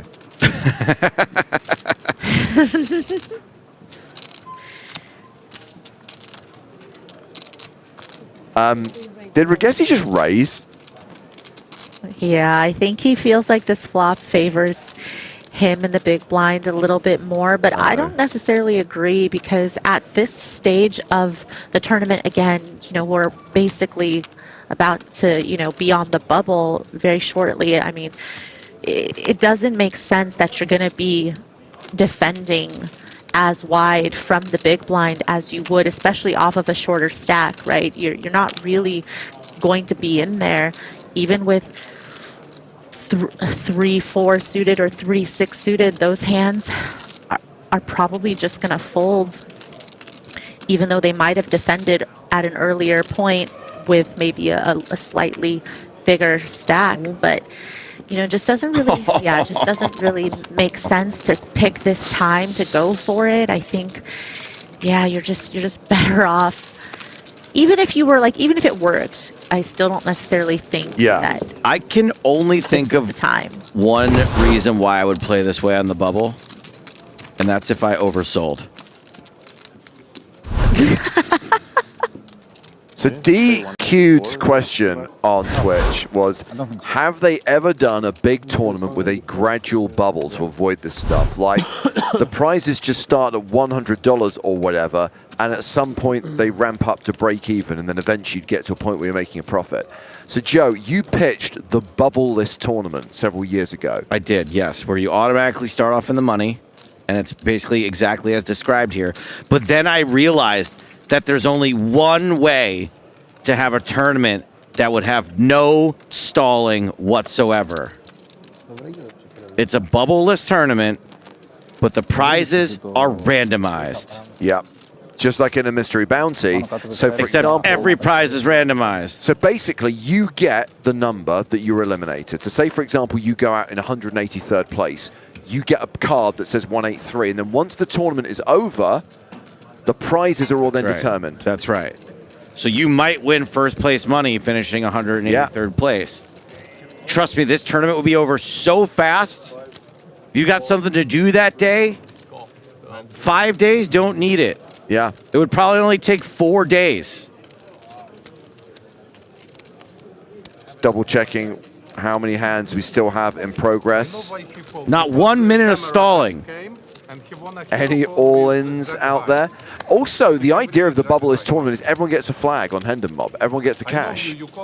Another plus to it. We still haven't done that heads-up battle so that we can be 1 and 2 on the all-time money list. Lambaroo says, so basically lottery but playing poker in between? No. No, that's not what it is. Idiot. That's why I know you call, but you just spending time. It's no payer call, my friend. No payer call. So next hand.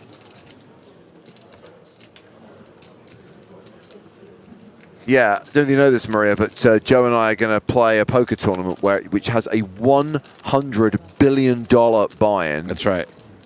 And what we're going to do is we're going to chop it.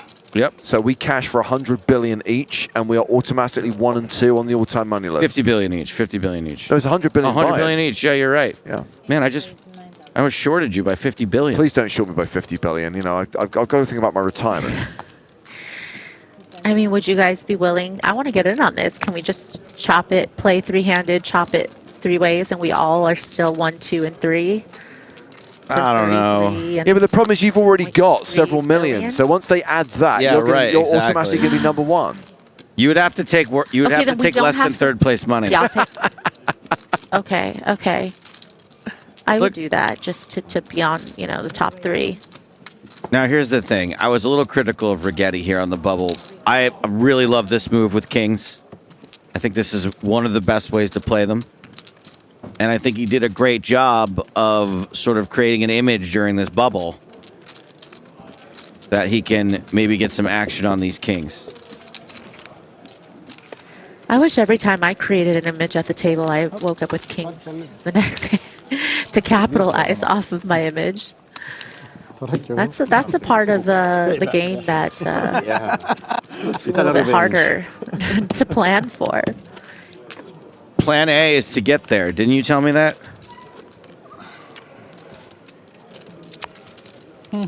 Did I? I wrote it down on a Post-it note that's like 2 hours ago. It was pick up equity on the turn.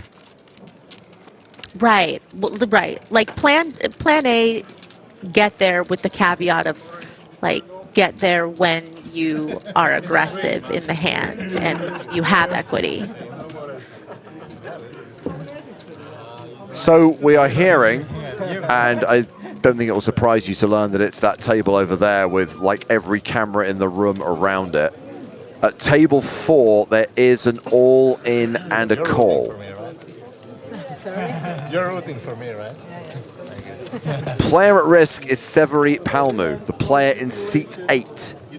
Palmu is all in and at risk against Ryan Mandara in seat number 4. The Mandara effect. And of course, we're waiting for all hands at other tables to conclude before the cards are flipped over and the board is dealt.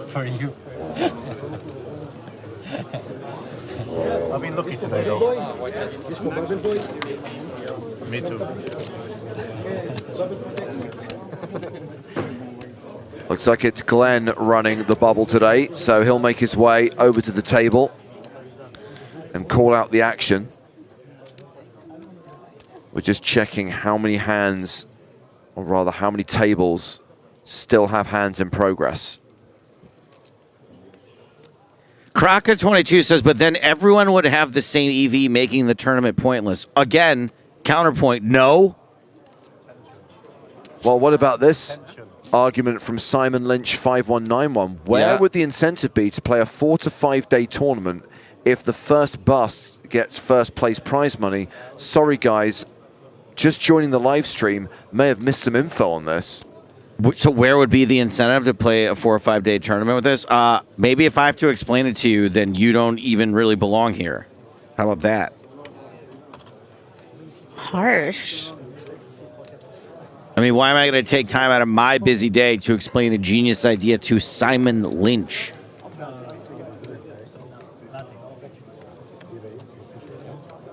And I will take us to Mars by 2027. With this idea, with this tournament idea.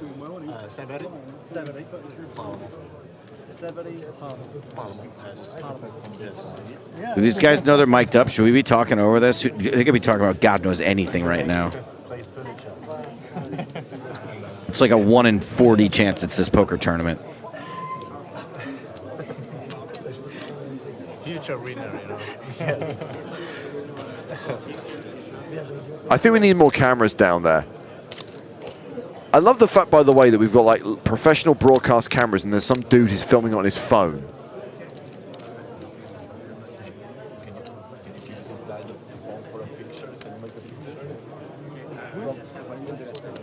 That's right, Sun Running. What a time to be alive. World famous bubble coverage. We're 2 off the money, 1 off the pure bubble. And on this hand, which I believe is the second hand of hand-for-hand play, we do have an all-in and a call. Ooh, where?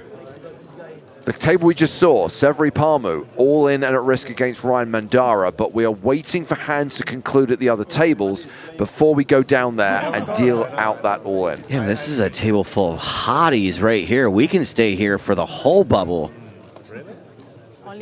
Look at these strapping lads.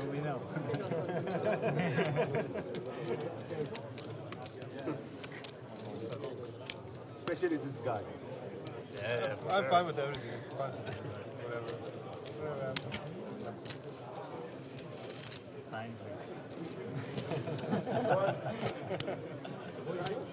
That structure takes the skill out of poker. What are you talking about? It just makes it so that we don't have any stalling. Looks like Glenn's coming across to table 4. I think we are ready to reveal the cards of these 2 players and deal out the board. It's all in pre-flop. A reminder, Severi Palmu, the player in seat 8 at table 4, is the at-risk player. We're not on the bubble yet. Only that one. Yeah, of course. That's why we win. It's really likely that somebody is running this one. Okay, guys, we've got now for a bit. Let's see your cards. What a surprise. Well, Palmu's all in with aces. Mandara's got king jack. Not like that. Wait, I gotta see who's the favorite.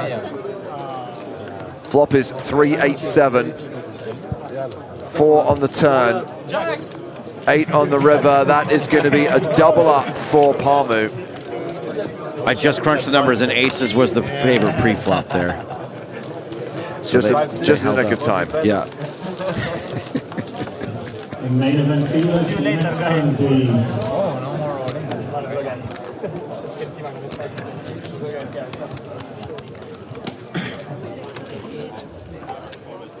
What are you feeling, Maria? Are you feeling meaty bubble today? Well, I feel like there's got to be some stacks out there that are, you know, shorter than the short stacks at our featured table. So I'm gonna go. I'm gonna go. No, I don't feel like it's gonna be meaty. I think it'll take. I'm gonna go with 7 all-ins, 6 all-ins. I can't have a meaty bubble here. Wait. That is pretty meaty, though. Yeah, you think it's going to take 6 all-ins for the bubble to burst, and you say that's not meaty? You guys are driving me nuts, first of all, because I'm already turned on enough by this bubble bursting thing. Now you're telling me she's thick? I mean, first we need 2 eliminations, right? So Correct. 7 all-ins, 2 minutes per hand. That's not meaty. How is that? Is that meaty? Look, one person's meaty is another person's big boned. Yeah, but you're talking about 2 minutes of tournament clock. That's not 2 minutes in real time. That's more like 10 minutes in real time per hand. 7 times 10 is 70 minutes. Yes, I think that's meaty.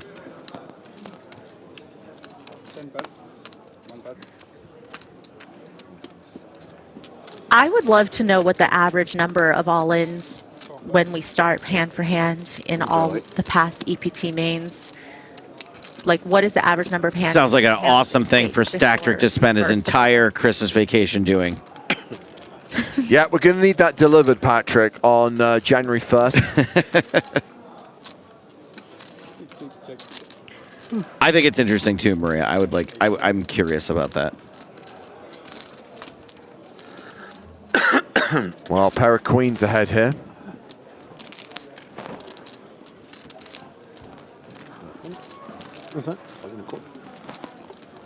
Oh, look, all of a sudden, who's all got Fitbits? I don't know, I think it was Oliver and Cole. No. Bravo lui, cioè bravo. Penso. I mean, it's a little different to be on the TV table and to get your steps in. You can't really go far. Wow, rules for thee, but not for me. Maria Ho, everybody. Hold on a second. Hold on. That's a 8, 9, 10, Jack, Queen. That's a straight.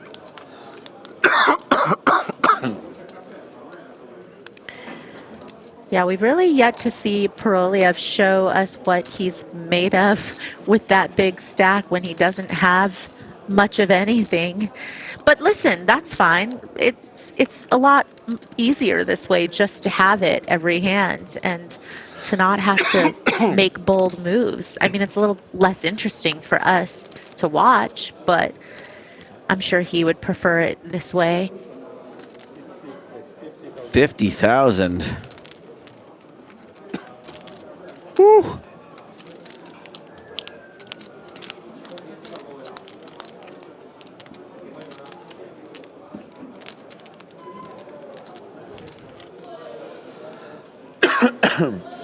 Yeah, Katsis already, you know, once before paid off in a spot where he was beat.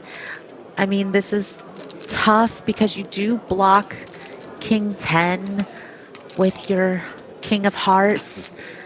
You know, you don't block, again, some other, you know, when we think about what types of hands Paroliev at this stage, again, would open from under the gun, it is going to be a little bit wider, right? It isn't just going to be Ace 10, King 10. It's going to be, there's going to be more 10Xs than maybe if he was just opening a standard range. So the fold feels pretty good just because, again, it's a lot of your stack there. 50K with 76K total there is not something you're willing to invest to find out. But at the same time, if we've seen Paroliev make more moves without hands, maybe Katsis would have been a little more inclined to look him up in that spot. But Paroliev just been showing down big hands. So I guess just not as much reason for his opponents to doubt him, has a little more credibility than somebody with his stack normally would. Yeah, he's just like, have it, have it, have it, had it, I has it. The play concludes on the main stage, which means we come out into the field. See how many hands are in progress at the outer tables.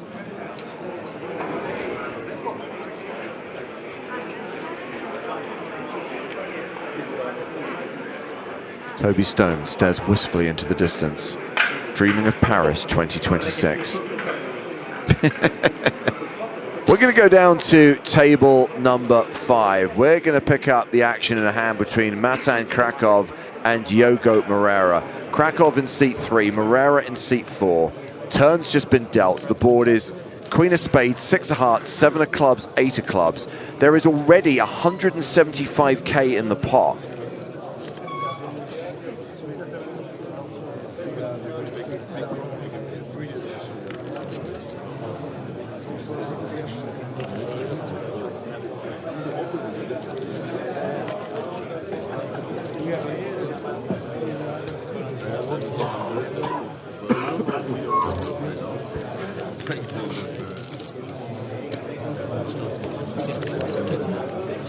Pretty similar stacks here, around 350k each.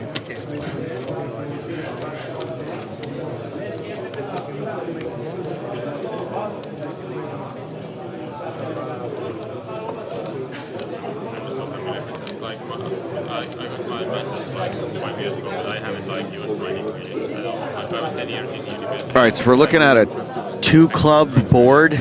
Straighty, 6, 7, 8 out there. 6, 7.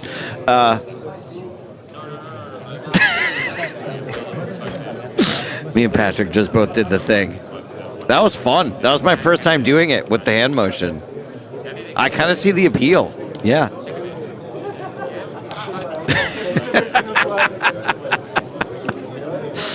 I just want to check that Krakow does know he has to act first, right? He knows that he's out of position and the action's on him. It looks like he knows.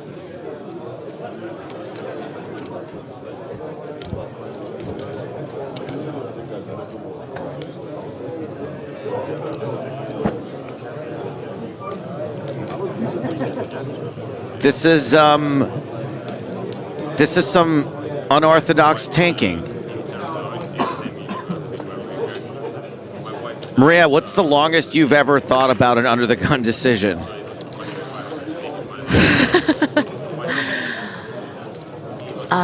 Maybe a minute, 90 seconds? Do you know where we're at on this one? No. I think we're around 3 minutes. It feels longer. Time is a construct.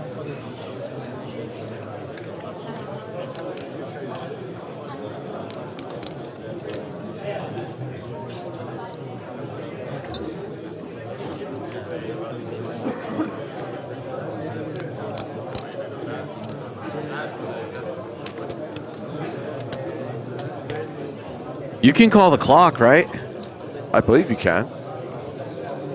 Feels weird. I think an under-the-gun decision might be my hair trigger for calling the clock on someone. But it also could be like one of those things. Their opponent. Go ahead. I mean, if I'm their opponent, I just wouldn't even know what to make of it. It's like, are they thinking about if they should bluff? Is it like really that hard to figure out what the sizing should be? Like, I would just be, I'd be like, are they trying to reverse tell something like appearing to look weak?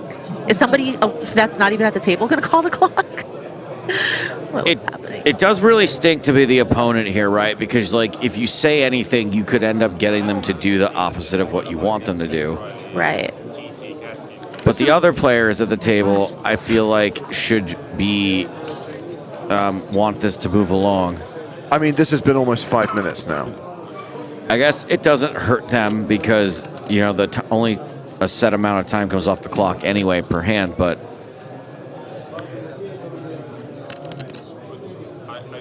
And then the whole looking over at your opponent when it's your turn is also just weird.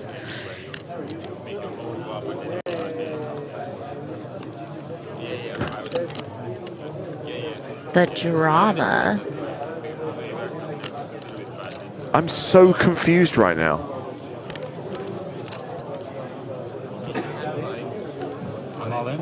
All in. And now he moves all in. And inevitably, now Moreira wants a count, and then he's going to think about it. So, yeah, we could be here for some time. Was that 5 minutes? Yeah, it's 5 minutes. And he shoved for like 2x pot, by the way. It's like 350 into 175. Maybe he was counting from 1 all the way up to the number he was going to bet, and that's what took 5 minutes. 349. He was like 1, 2, 3, up to 349,000. Sounds plausible. He's probably counting a little faster, like 1, 2, 3, 4, 5, 6, 7, 8, 9, 10, 11, 12. If Moreira tanks for 5 minutes, I'm out. I'm done.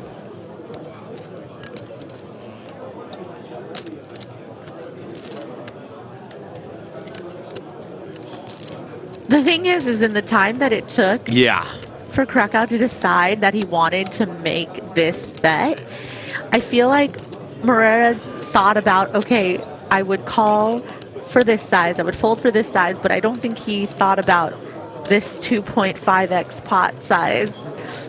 I didn't think he had time to factor that in. And so now he has to think about it. He's like, well, this was unexpected. This was the one size I didn't get to think ahead of time what I would do in response. And I think now I need my time. Yeah, and I think that not everyone is able to play as optimally and as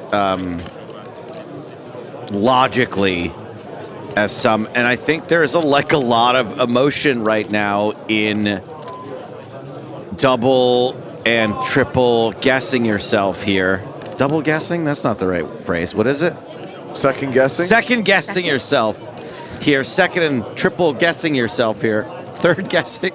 Anyway, my point is that you're like, what does it mean that it took so long? I'll feel real stupid if I call off here and he just has the nuts and I fell for it. But also, who thinks that long with an actually weak hand and then shoves? So this is a 2-minute hand. Mind death. This 2-minute hand is going to take more than 10 minutes, basically.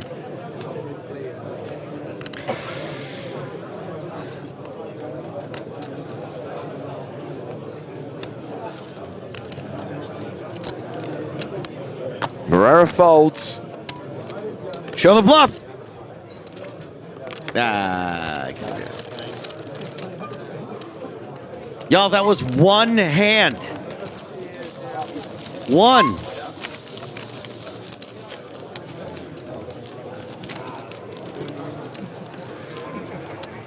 Carius on YouTube says, quality of stream not too great. It's not our fault that he took 10 minutes to play a bloody hand. Don't make us triple guess ourselves. Steel Pen Pirate is back, says, I'd love to see a chart where this is optimal. 2.5 times flop shove is not normal, but may be correct in situations. Unfortunately, the chart, with that on there, we shredded it. It's in my hamster cage.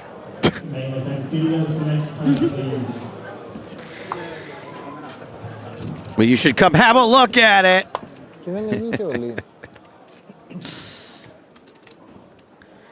It's right next to my used carrot. No real shock, by the way, that that was the last hand to finish. So now we deal another hand. We're back on the main stage, back at our feature table.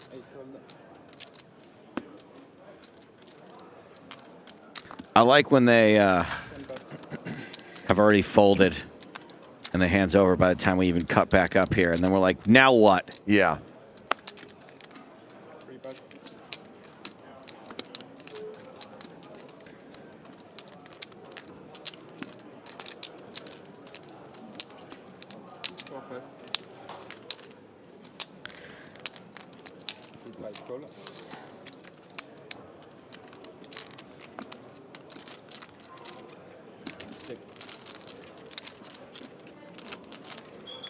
So it's small blind versus big blind, unraised pre, and it's top pair here for Anton Vig.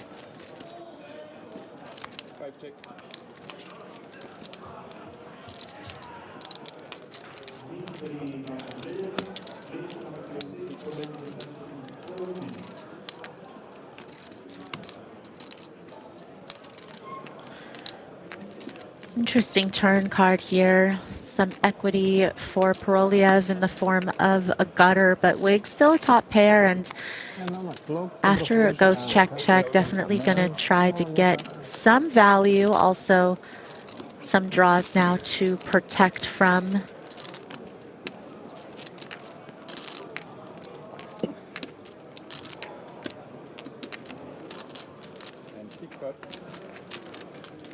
Yeah, bet of 8,000 and a fold from Paroliev.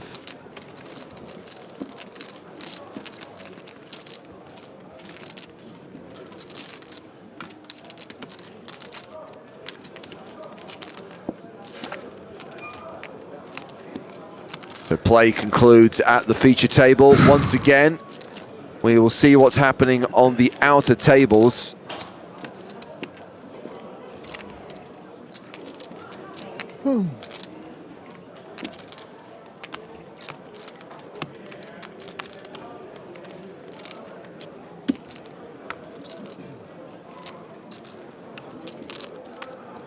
Jumbo Marker asking how much is the chip lead. So we think chip leader Terry Jordan has around $1 million right now. But the real focus is going to be on the short stacks, right? It's going to be the players who could be forced all in on the bubble. 2 players to lose until we are in the money. So not on the pure bubble yet. But we have gone hand for hand, and I'm hearing that there is an all-in and a call. It is at table number 9. We only need 6 more, right, to hit Maria's number? So the players involved here are David Vesely in seat 5 and Gabriel Garini in seat 7. I have $2 on my bank account, so I'm not that rich. And it is Vesely who's the at-risk player here.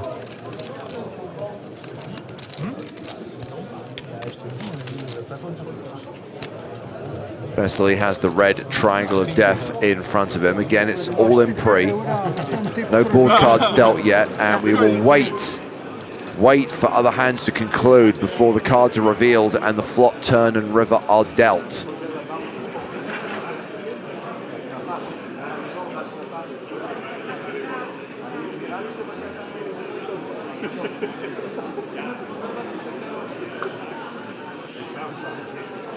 Caitlin, Texas Poker says hand for hand. So exciting. Whoa. That's Texas Poker royalty. That's Caitlin, Texas Poker in New Jersey. I think Caitlin's been having a good run in New Jersey. I think she had like 3 tournaments in 3 nights. I saw that. Nice. Go, Caitlin. And one of them was for more than, was for 4 digits. 4-digit score. Nice.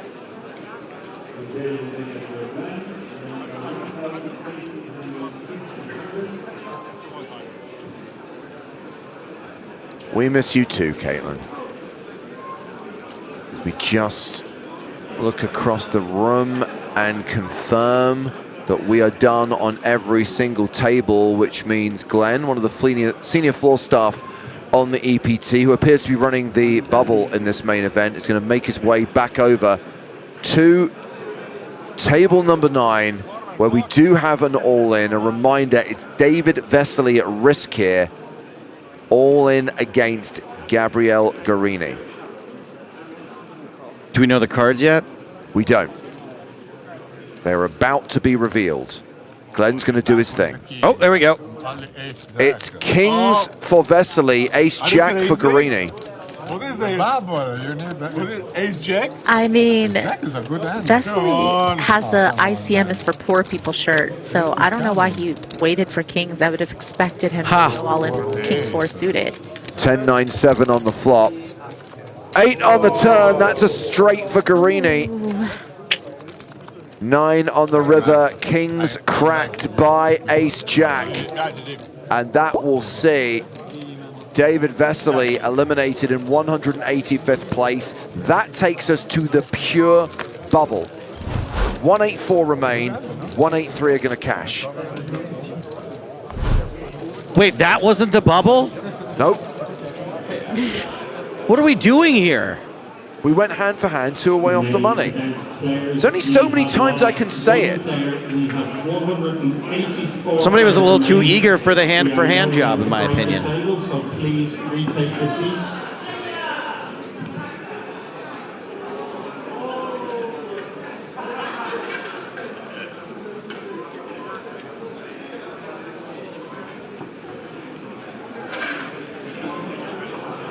His shirt jinxed it. That is Smutov's conclusion. Embrace the squeak. So yeah, we are 1 away from making the money. A min cash in this tournament is worth 8,350 euros. Of course, you make a deep run in this tournament, you make it to the late stages of this tournament, and you are looking at huge sums of money.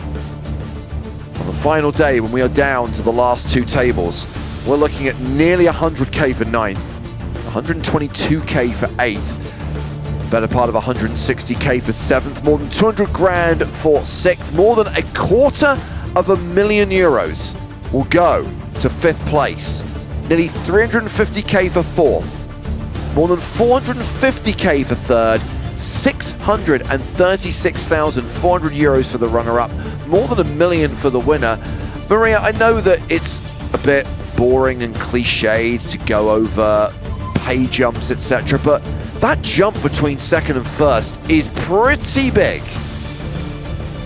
Yeah, speaking of meaty, I mean, I feel like the decision in terms of, how to accurately do the pay jumps and with the poker community sometimes being split, sometimes people do kind of like that there is a little bit more to play for between 1st and 2nd, but I don't know, that's going to be really interesting in terms of deal making, of course, because that always factors into, when you get down to 3-handed or heads up, of course, depending on who you're up against, you might be a little bit more incentivized to make a deal. So after we lost Vesely in 185th place, a table broke, so we're now even tables, 8-handed throughout the tournament on the bubble. 184 remain. That bubble will burst when we're down to 183, and everyone left in the tournament will be guaranteed at least a min cash. Cha-ching!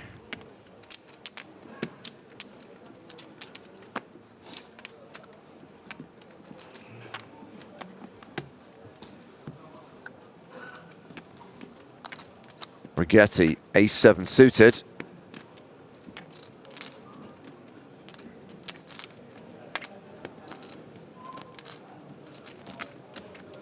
C3 raise 9,000. Focus. Made it 9k.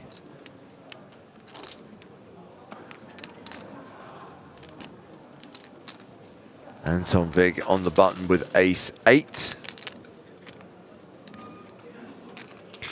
Yeah, Rigetti very much, throughout kind of the soft bubble and up until now has not been playing like a man who is in survival mode with a short stack on the bubble, just, trying to find ways to take down some pots uncontested. Don't think this one is going to get through Anton.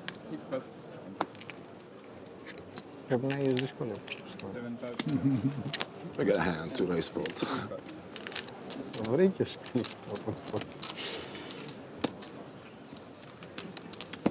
Oh. Thank you. Get him, Tony.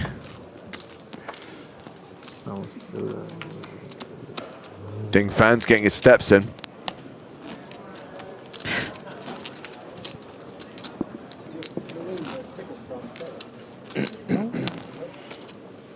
Yeah, but That's about as many steps that I think Stapes got in when I triggered him and he was pacing. There's definitely more spinning than stepping.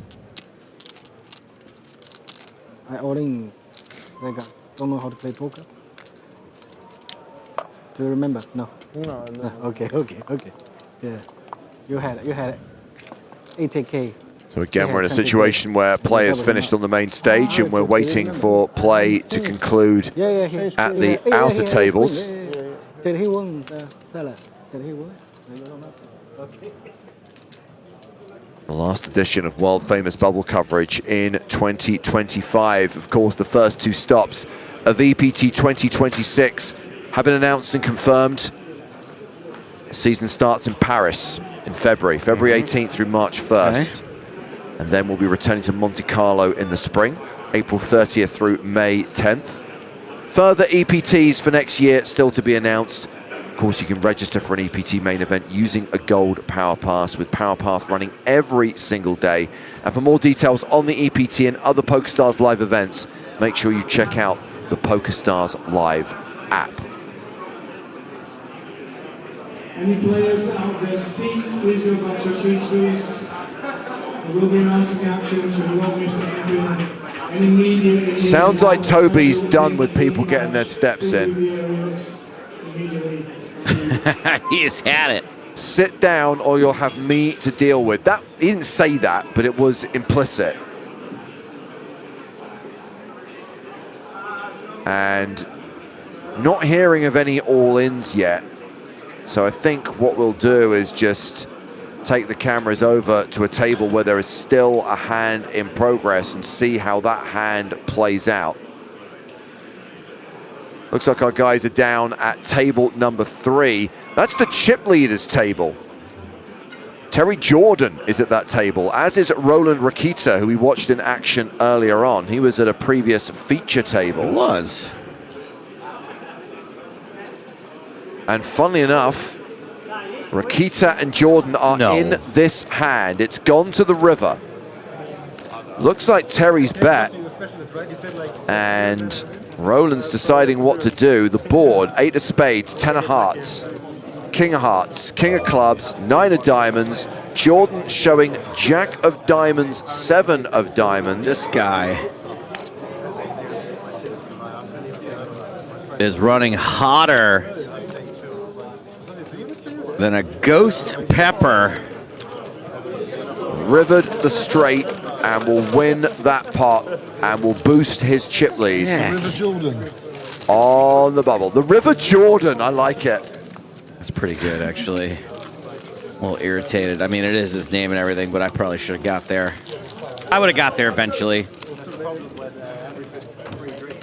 You're the River Jordan, isn't it? If a joke's worth doing once, it's worth doing twice, Terry. Oh, it'll be done again.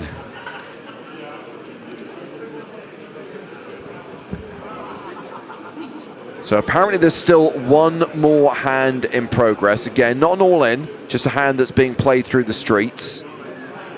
And over at table 12, it's Tobias Peters in a hand against Fabian Wolf. Looks like it's on the turn. We'll get the cameras down there and we'll go across to see the action. Can tell you what the board is. It's the 8 of diamonds, the 9 of clubs, the 3 of spades, and the 4 of spades. So 8, 9, 3, 4 with 2 spades. And who's in this hand?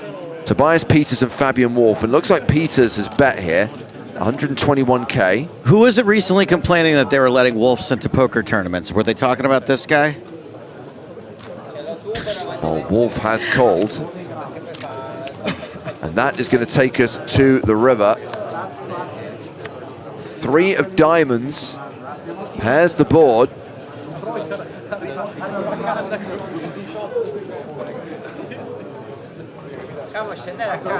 Action on Tobias Peters.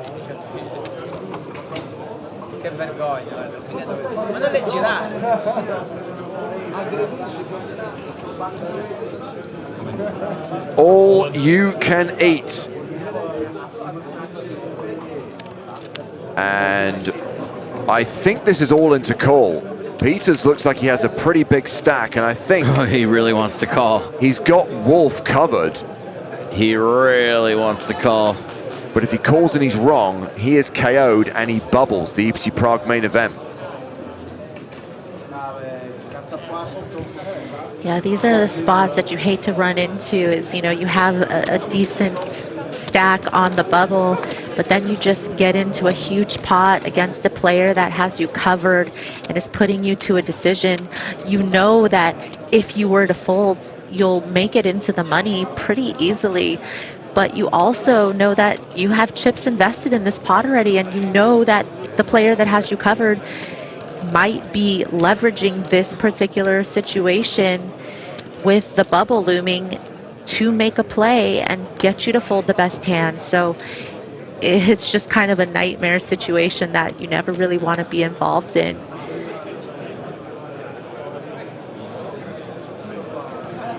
He seems less like he wants to call now.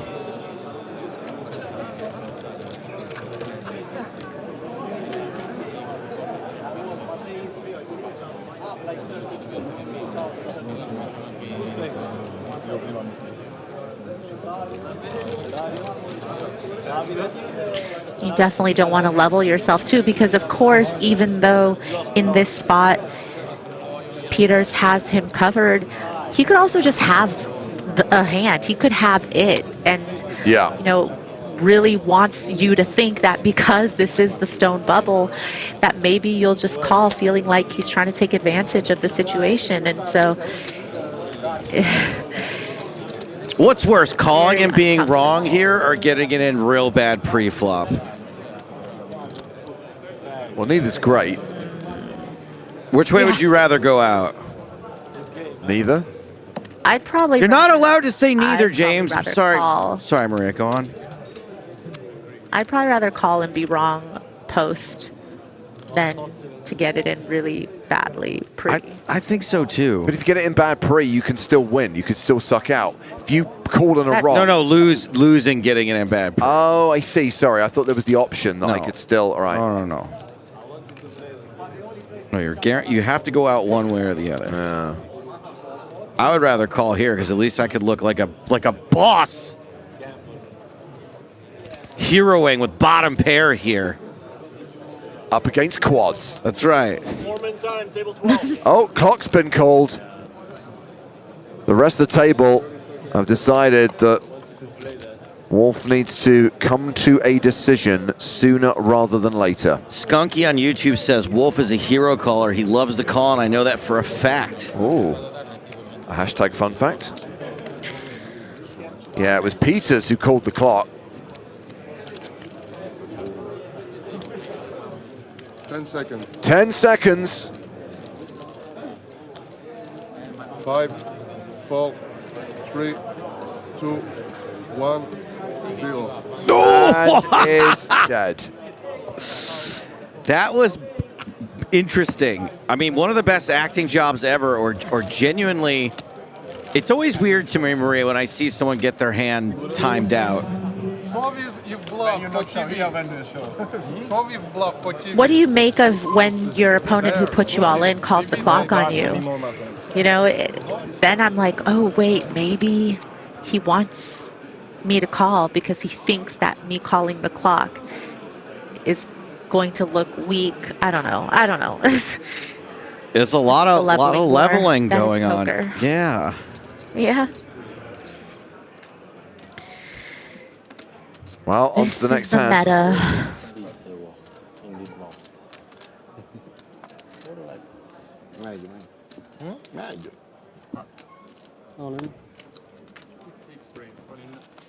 Look at this bully. We found out what he's going to do with a non-premium. There it is. Yeah, shoves on the blinds. Both players folding. Voroliev chips up to 447K, more than 110 big blinds. And once again, play concludes at our feature table.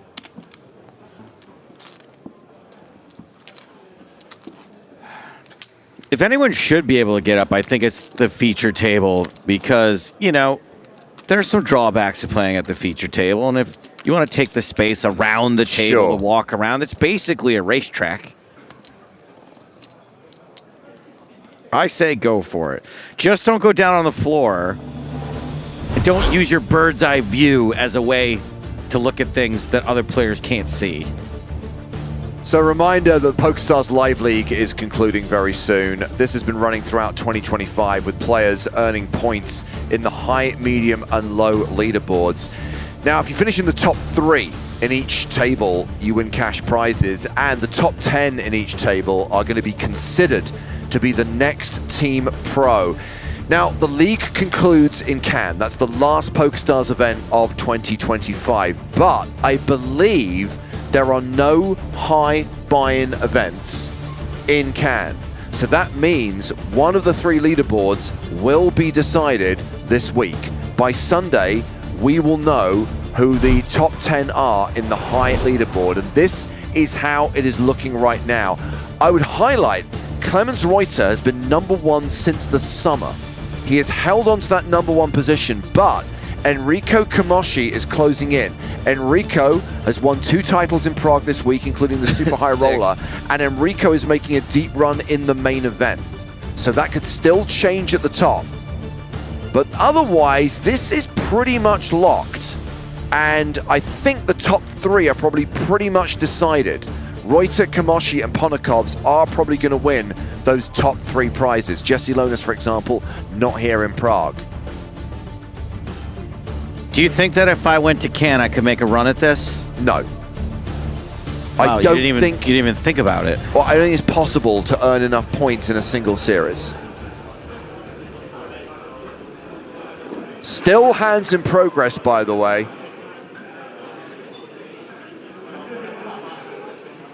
Not hearing of an all-in and a call. On the pure bubble, the stone bubble with Toby Stone. The stone bubble. Nick Walsh is saying that I can make a real shot at it in Cannes.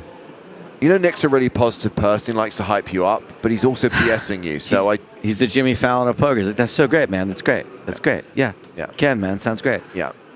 That's so great.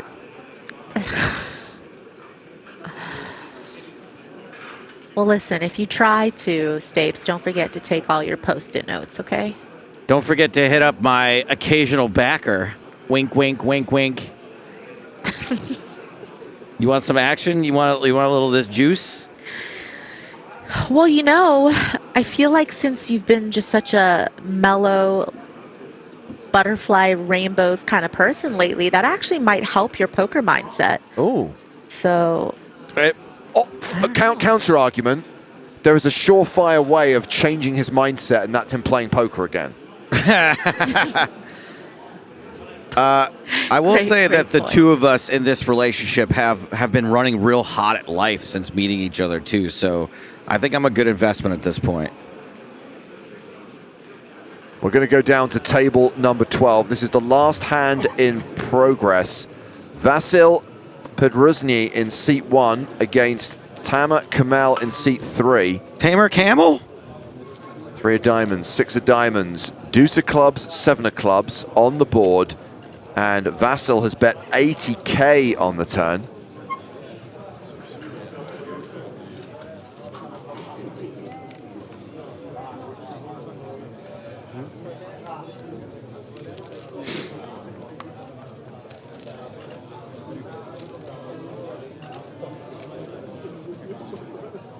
Oh, I've received a missive from the desk of Mr. William Elliott from the PokerStars Live Events Department, highlighting there is a high buy-in event in Cannes. There is a 5K super high roller. So looks like players like Kamoshi will be going to Cannes. Whoa. Because they can still earn leaderboard points in that tournament. All right, how about this? If you're on the leaderboard and Enrico Kamashi's causing you problems right now, put me in the high buy-in event in Cannes as one more player for him to have to get through. I genuinely thought you were going to offer to like mess him up for a fee. Like I will. No, I'm just going to mess him up in the tournament. I will take a baseball bat to Enrico to stop him from making it to the south of France. That's genuinely where I thought that was going. Yeah, you're going to be his Tanya Harding or what? Yeah. That was never proven, by the way.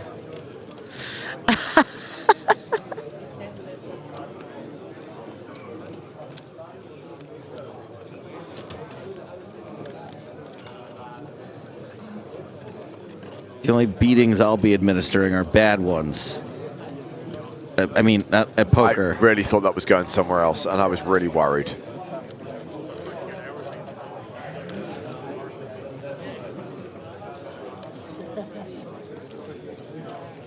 Are we going to need the clock again?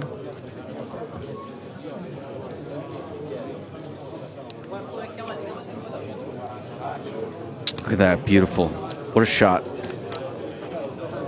What a tilt. Looks like a fold, and Vassal's going to pick up that pot. How many more all-ins before Maria's prediction is correct?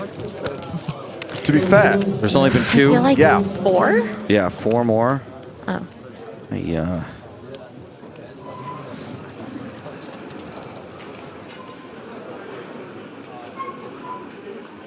Hashtag embrace the squeak.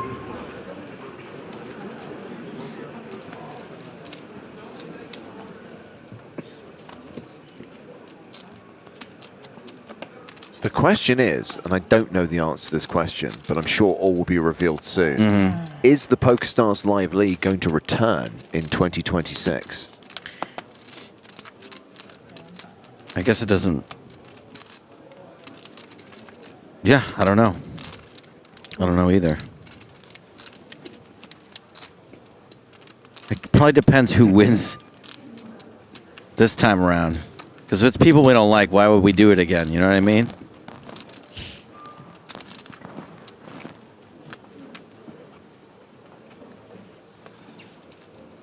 I can't believe they might make Barney Boatman a team pro. He is in the top 10 of the medium leaderboard. That'd be so sick to make Barney Boatman a PokerStars team pro.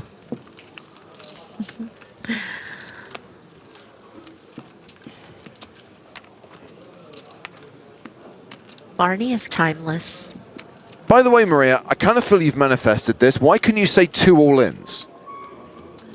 Well, but no, James, we all know that doesn't work either, because then I would have I was trying the reverse jinx. I'm sorry it didn't work out, but you know that if I said it was going to be a short bubble, it would have been an even longer bubble than this is going to be. You know that it happens every time.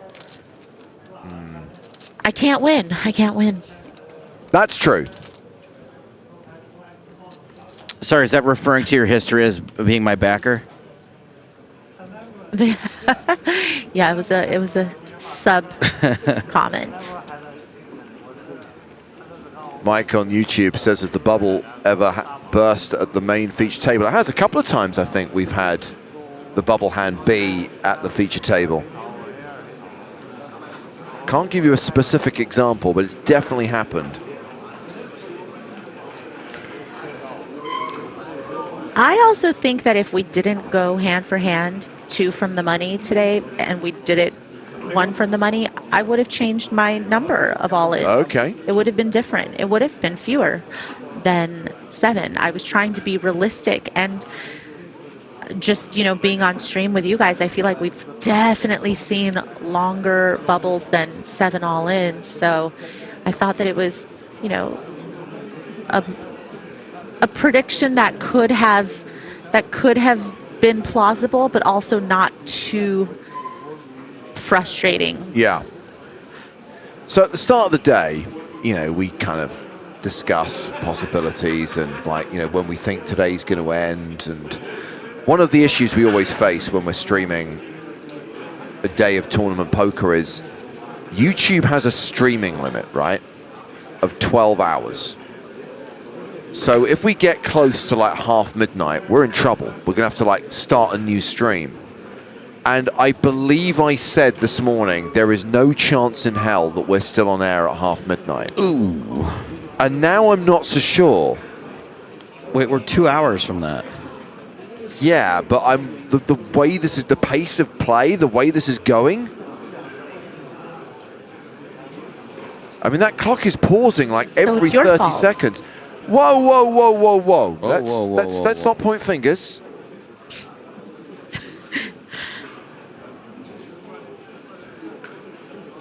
I just think the N word never is just not one we want to be throwing around. What? Did I just hear what I thought I heard? No one was using that word. I mean, come on. We have standards, Maria.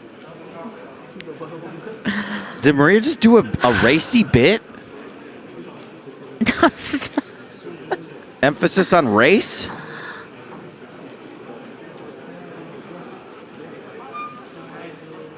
Okay, it got quiet.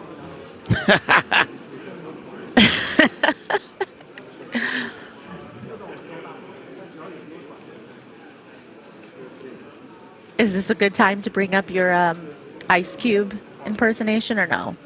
Staves. We're going on a ride along.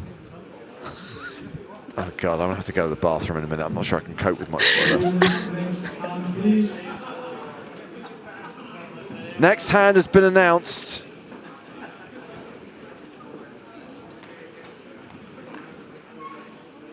Crazy Carl gave me a 10 out of 10 for that impression. So, by the way, I added to Crazy Carl's title. He's now Crazy Carl, King of Comments. Okay. But King is spelled with a C. I was going to say, because otherwise we've got to... Yeah. It's a hard C.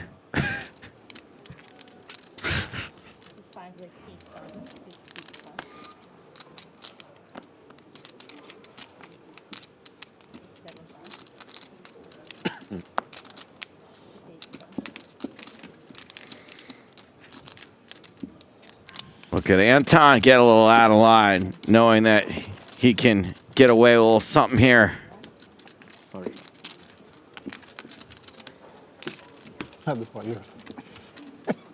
I wonder why Anton didn't show his hand, huh? Huh. Rodrigo says, let's break the tension. How is your shoulder, Stapes? You said it was hurting a few weeks ago. It's gotten a lot better. Thank you for asking. Why do I not remember this? I've had just even since during the World Series, I just had major. I would wake up like in the middle of the night, just from.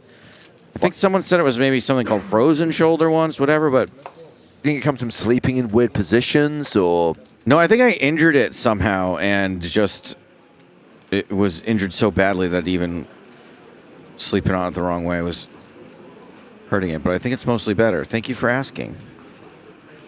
It comes from all the accountability that you weren't taking. You know, I did have a friend who said that a lot of the aches and pains I was experiencing was a trauma I was holding on to. Oh, I remember you telling me that. And I think I have release the trauma. Accountability being, you know, a funny way of putting it, but I think I've started to release some of that trauma a little bit.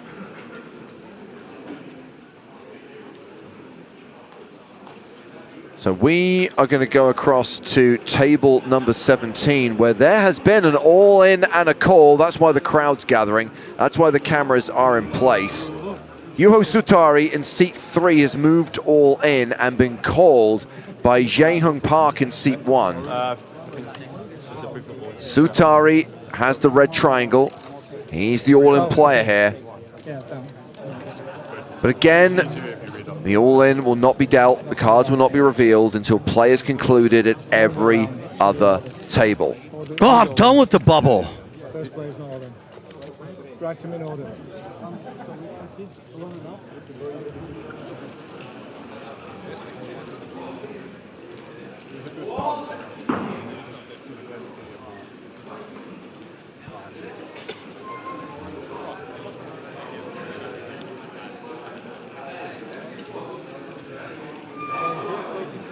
Hashtag embrace the squeak.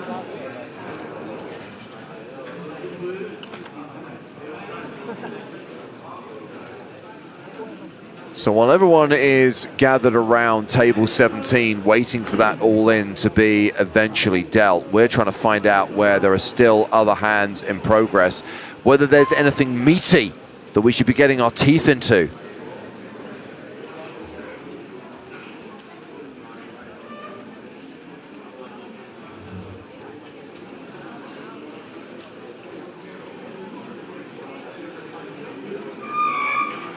Oh, that was a good one. That was so good. That was one of the best Prague squeaks ever.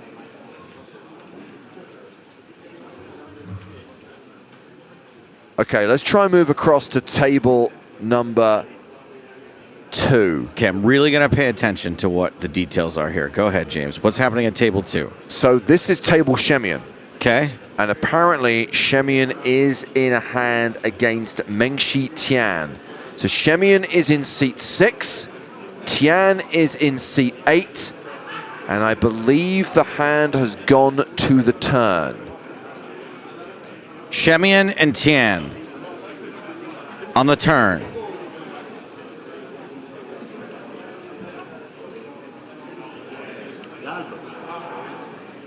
So Shemian is facing a bet of 115,000. The board, I've been told, is King 6-4-3 with 2 clubs, 2 spades. This is the 3 of clubs, King of spades, 6 of spades, 4 of clubs. I mean, you could literally make up anything you want for the board. So Jack of diamonds, King of spades, the Joker. A Joker. Rules of bridge. And Shemian facing a bet from Tian. Baltic Avenue, a draw 4 wild. Oh. Was Baltic Avenue one of those cheap properties? Shemian's raised it. So Tian bet 115K and Shemian has done a virtual all-in. He's raised to 328K, leaving around 40K behind.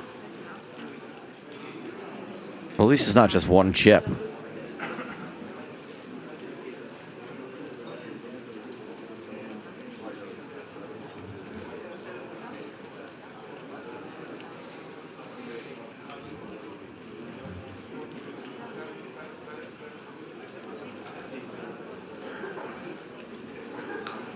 Wow Factor says, I heard the longest bubble in history actually lasted for 17 hours. You know what I heard?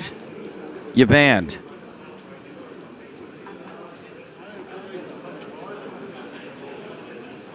Nice work. I think that was the first one of the day. You got some catching up to do, buddy.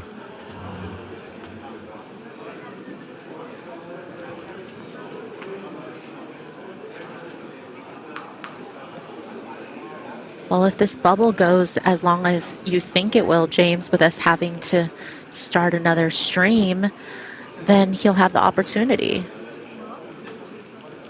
Thanks, Maria. Whoa. Whoa. By the way, you know how much the satellite uplink costs. You know that this long bubble is going to potentially bankrupt PokerStars. Hey, look, there's Enrico Kamoshi.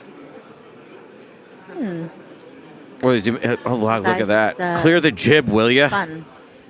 Get in your seat.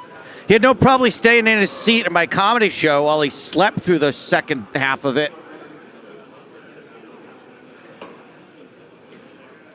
Please don't look directly at the jib. Please don't look at it. Don't point. Don't point. Please don't point. Thank you. Mitch, can you have him not point?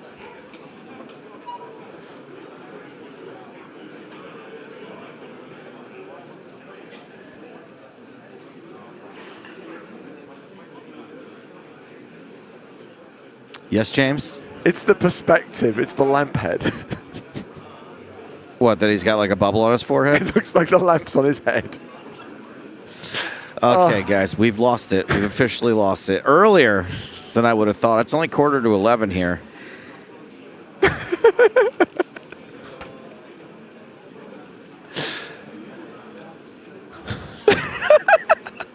Look, he moved.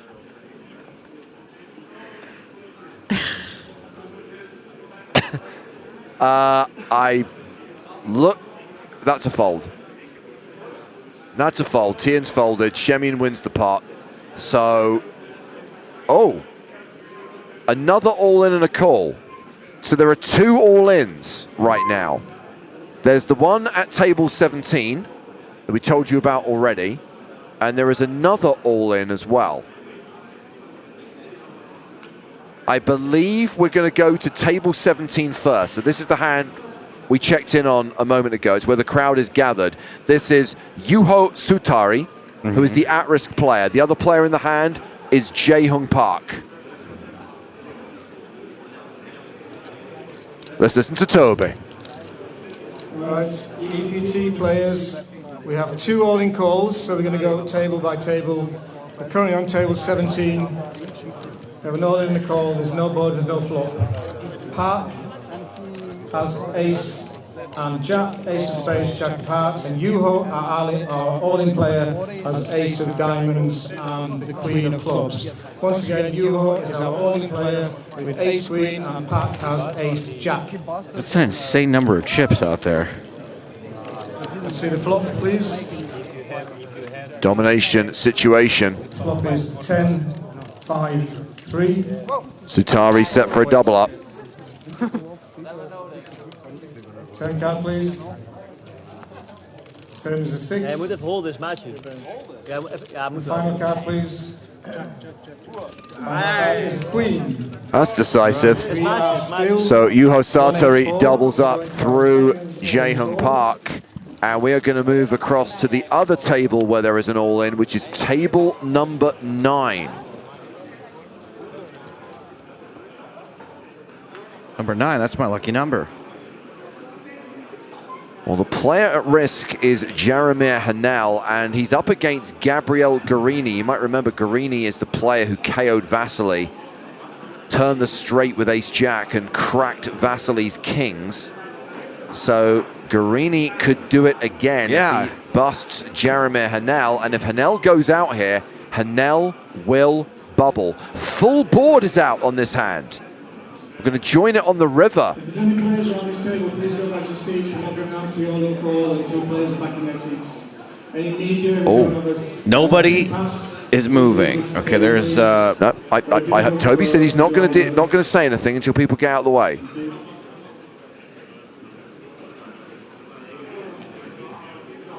Well, Wolf went back to his table. There's more people going to the table now. I mean, they actually gained players. Okay, we're on table number 9. We already have a full board and a full. We already have a full board. Yep. Jaromir is our at-risk player, and we have Gabrielle. Once again, Jaromir and Gabrielle. We have a board of Jack, 2, Queen, 3, 4. We're going to turn over the cards and identify the winner. See your cards, please. Jaromir shows ace queen. That's top pair. Queens, and Gabrielle shows king 9. That's So nothing. we do still have 1, 8, 4 players remaining. Back to seats, please. Okay. The next hand. Our take on the situation is that Guarini bluff shoved the river and Hanel made the call with top. So how many all-ins is that? That was another double up, by the way. That's 4. Really? It's not 5 at least? I think it's 4. Oh boy. But it's not like Maria's guaranteed to be right. Clearly. Oh, dang. But if I am right, that's 30 more minutes, approximately. So we are still at 184. We are still on the bubble in the EPT Prague main event.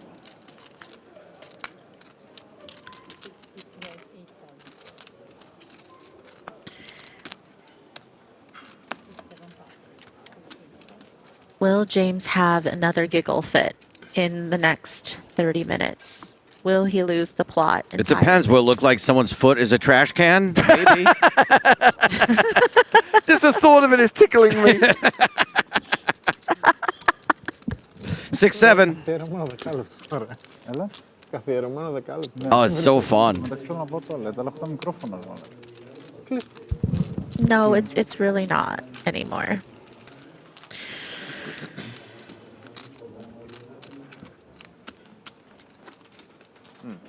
If you go down. Well, that was raise and take it for the table chip leader, Ivan Paroliev. Go to the toilet, no worries. Exactly. And we've got a bit of a comfort break occurring for some of the players at the feature table. Don't blame them.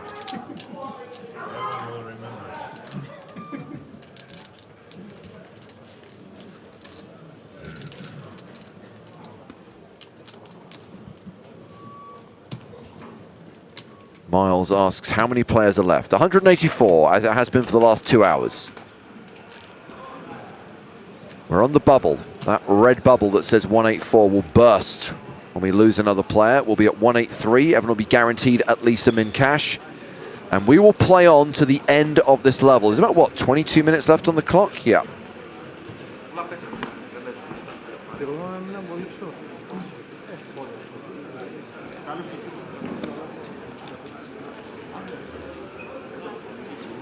I have to say, I don't dislike this idea from Lambaroo.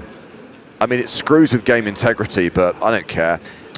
Each hand of hand-for-hand play, the person on the dealer button should be forced to go all in.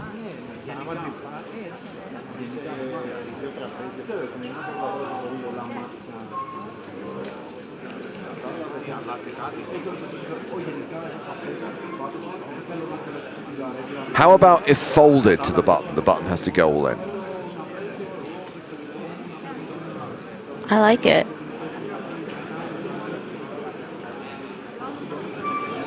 Should I talk to Toby and Kenny and see if we can get it implemented in time for EPT Paris? It's going to be tough getting it past the rules czar, Kenny Hallert.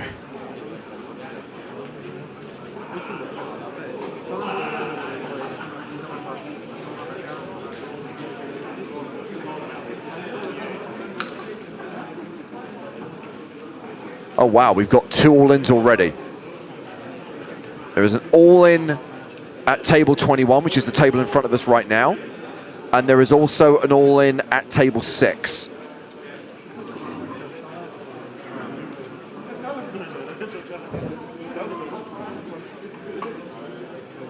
Well, that's exciting. We're going to have at least 2 opportunities to bust a player.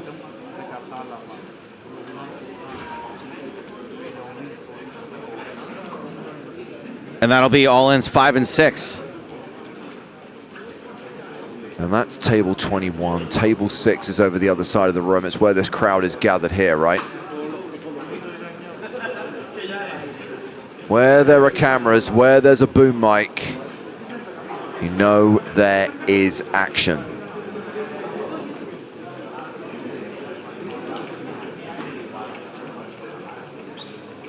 Well, let's go down to table number 6. and see who's involved in this hand. Let's see who's been presented with the red triangle of death. It is Gal Naim in seat 5, who's moved all in and been called by Isle Moravi in seat number 1. So this is all in pre, and it's Naim, the player we're looking at right now, who's at risk. What a gal.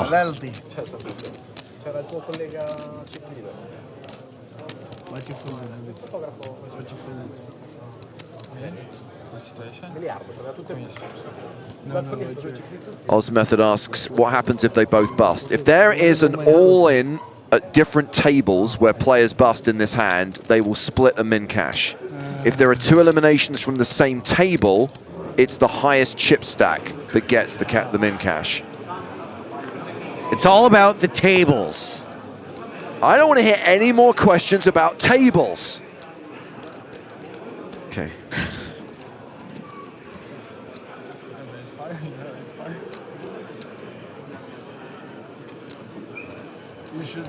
You should took his cards when he came. The second card, he wasn't in the chair. Dr. Steelyourface says, but what is her job? Tables! Her job is tables. Check camera. 100%. He was there.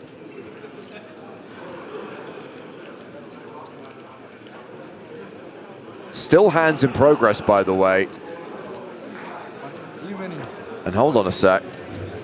Another all-in. Table 23, we've got an all-in there as well. That's 3 in total. All-ins at table 6, 21, and 23. This has got to do it. This has got to do it. One of these 3. Maria, are you feeling it? I feel like this is a better chance than we've had, just considering that there's... What's that? What's that? I'm looking for some kind of positivity, and you're hedging massively. I know, I don't want to get blamed. You're going to get blamed anyway, so you may as well just go for it. Also, Maria, remember, Okay, then. roll the dice and take credit. Maybe it'll be credit and not blame. Correct. Right. Correct. Okay. Okay, then I'm going to say it's going to happen. Okay, thank you. So apparently we are going to start here at table number 6. This will be the first all-in to be dealt out. A reminder, the players in this hand, Gal Naim, he is the player in seat 5. He is the at-risk player. His adversary is Ayal Maravi in seat number 1. All in pre-flop. No board cards dealt yet. The cards have not yet been revealed. Is Toby in position? Is he ready to go? Toby, do your thing.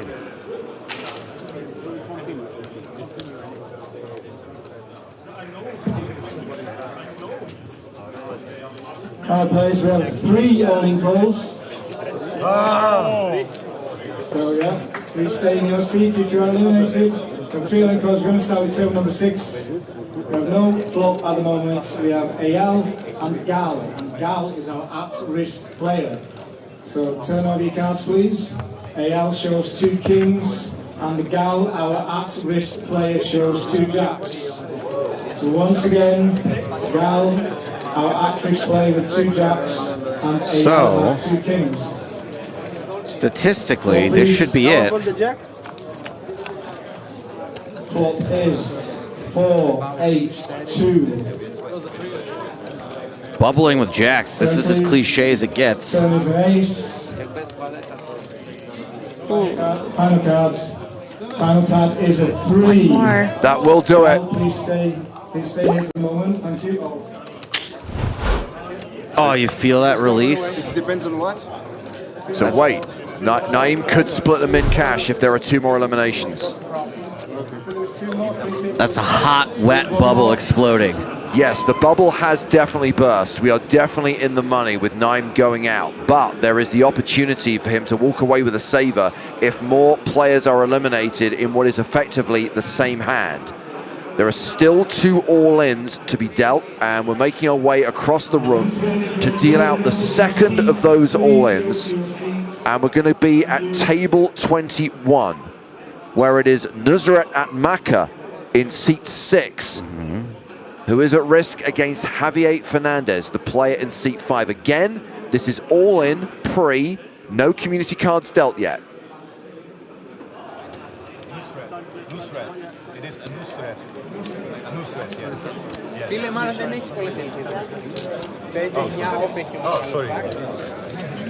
I don't want to say I'm rooting against Nusret, but I also want them to be able to chop the money because I feel bad that I was rooting for all of them to bust so that I could be right, so that I could take credit. So looks like Amatka is all in with ace-king here against Fernandez's 9-5. Fernandez with the dolly part, which they're live cards. Nusrat is our at-risk player. Javier has turned over 5-9, and Nusrat, our Irish player, turned over ace-king. So once again, Nusrat with ace-king is our at-risk player.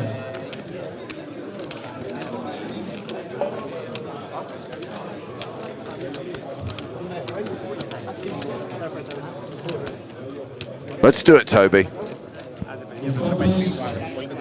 No one's sweating this harder than the ace-king. Top is 5. Oh, come on! 9. There are 3 diamonds Who's got a on the diamond? board, and Nusrat does have the ace of diamonds. Sweaty. Okay. 2 pair against a flush draw. Turn card, please. Turn card is a 6. And the final card, please. Final card is a 7, and it's not a diamond. So as things stand, Nusrat Atmaka we is have going lost to another player. chop We do a have min another cash all-in with Gal Naim. But a reminder, there is still a 3rd all-in to deal out, and that's at table 23. Luckily not that far away, so hopefully we can get into position relatively quickly. Toby's walking over, we'll move the cameras across. So they want him to go broke here, right? Because then they get a 1/3 of 2 min cashes? Correct. They'll split 2 min cashes between 3 players, which is effectively going to be a rebate on your buy-in. Slobodan Rzicic is the all-in player. Parwan Bansal is the other player.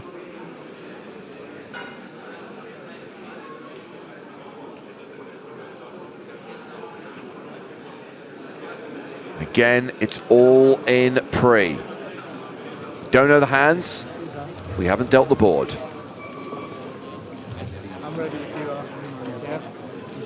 So much Okay, red. so final all-in call finish round on table number 23. We have Slobodan and Pawan, and Slobodan is our asterisk player. Let's see your cards, please. You mean the guy with 0 chips in front of him is the at-risk player? Slobodan, our at-risk player, shows 2 queens. Pawan shows 2 kings. So Slobodan with 2 queens. All right. At-risk player. Statistically, this will be 2 min caches chopped up 3 ways. Top is 4, 5, 2. Turn card. Turn is another 2. Only a queen. Final card, please. Final card is a 6. We have lost another player over here. Wow, 3 players eliminated on the bubble. So that is Slobodan Rizicic, Gal Naim, and Nusret Atmaka. Maria was pretty accurate. In terms of the number of all-ins, absolutely. Also, Maria, you said it was going to be it. We only needed 1 player to bust. We lost all 3. So yeah, 2 min caches shared by 3 players. They will get 5,565 euros each. So, assuming they're only in for 1 bullet, they do actually make a tiny profit. But effectively, they get a refund. They get a rebate.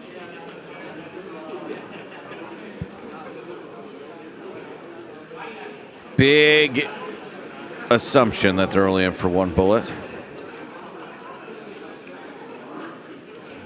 So we are at 181 players, and we are going to play out the rest of this level.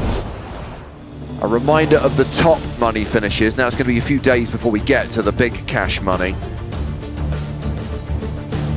Right now, everyone is earning 8,350 euros, and it's going to be a while until we get the first money jump. The jumps aren't that frequent. We're already 2 closer than we normally would be.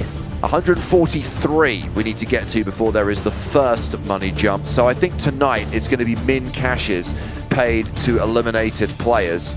But once we get to the final day, 6-figure scores for everyone with a 7-figure score for the winner. There is more than a milli up top for the champion of this year's EPT Prague main event.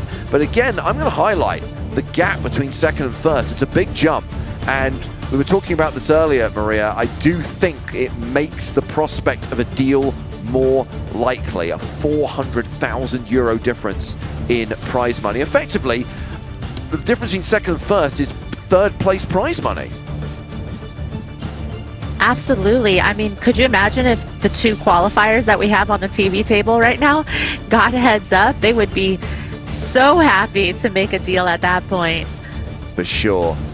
So a reminder, this tournament continues all the way through to the weekend, concludes on Sunday. That's when we're going to stream the final table, playing down to a winner. Make sure you join us every day, live at 12:30 local time, apart from the final day when we're live at 1 p.m. Central European time. So we've still got 18.5 minutes of these players on the main stage. Congratulations, by the way, to Ragetti, Fan, and Sakaridis, who have managed to secure a min cash with super short stacks, 8, 6, 4 big blinds respectively. You know, you mentioned that we might not get out of that min cash, but if we have 3 players this short just at this table, we're only about 11 or 9 players away from that min cash. I tell you what, it's going to need to be an epic post-bubble bust-out bonanza for us to get down to 143 players tonight. To lose another 40 players. 40? 18 minutes.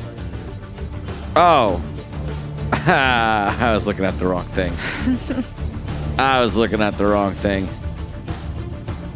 There's bold predictions and there's inaccuracy. Yeah, no, I was just basing it on faulty information. I was looking at the hand number.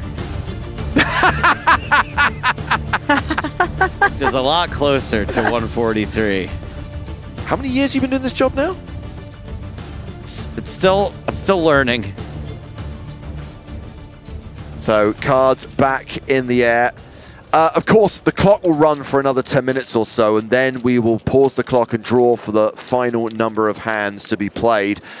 So all in all, I reckon 11:30 will be done, which means one stream today. It was never in doubt. I said at the start of the day. James, did you know that Maria was from Australia? What? Yeah, James on YouTube says, hello, James, Joe, and Maria from Australia. When did you move to America from Australia, Maria? I can hardly detect an accent. When I was, that's what I was just about to say. I was 4, so Yeah. you know that's why I have an American accent. Yeah. Do you enjoy throwing a shrimp on the Barbie? Do you enjoy necking I a love Foster's? Do you have DVDs of classic episodes of Neighbours sent over to you? All my favorite pastimes. By the way, Maria and her sister's middle names are named after Kath and Kim.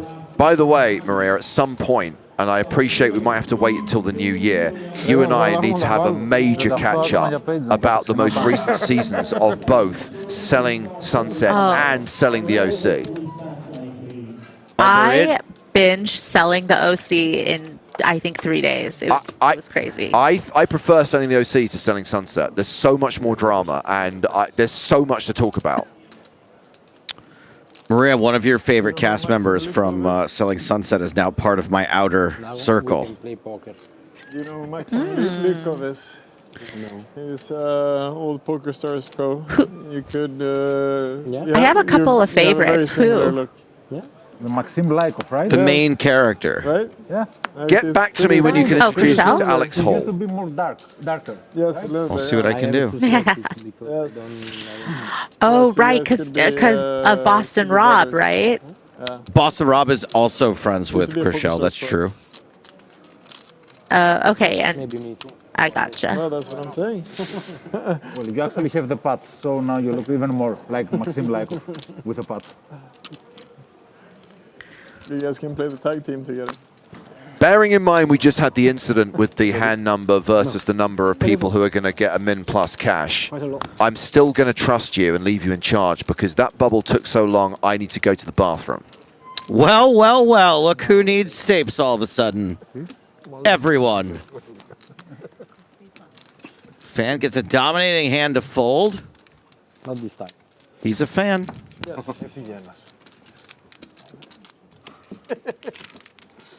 Yeah, all bets are off now for these shorties. They are just super happy to be in the money. Look at that face. Look at that smile. That is very cute.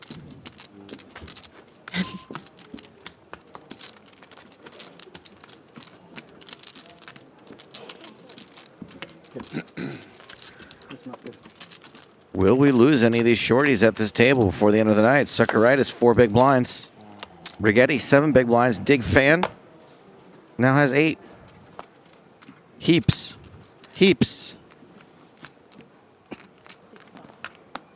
I mean, we don't call it the post-bubble bust-out bonanza for nothing. We sure don't. And plus, I'm so good with my predictions. I'm going to say we're going to lose one of these players, one of these 3 shorties. I'm being bold now. I'm just going to say what I think. Maybe you're speaking it Probably into right. existence.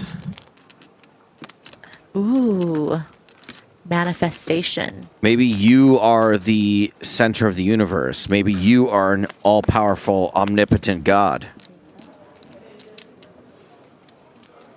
Okay, I could get on board with that.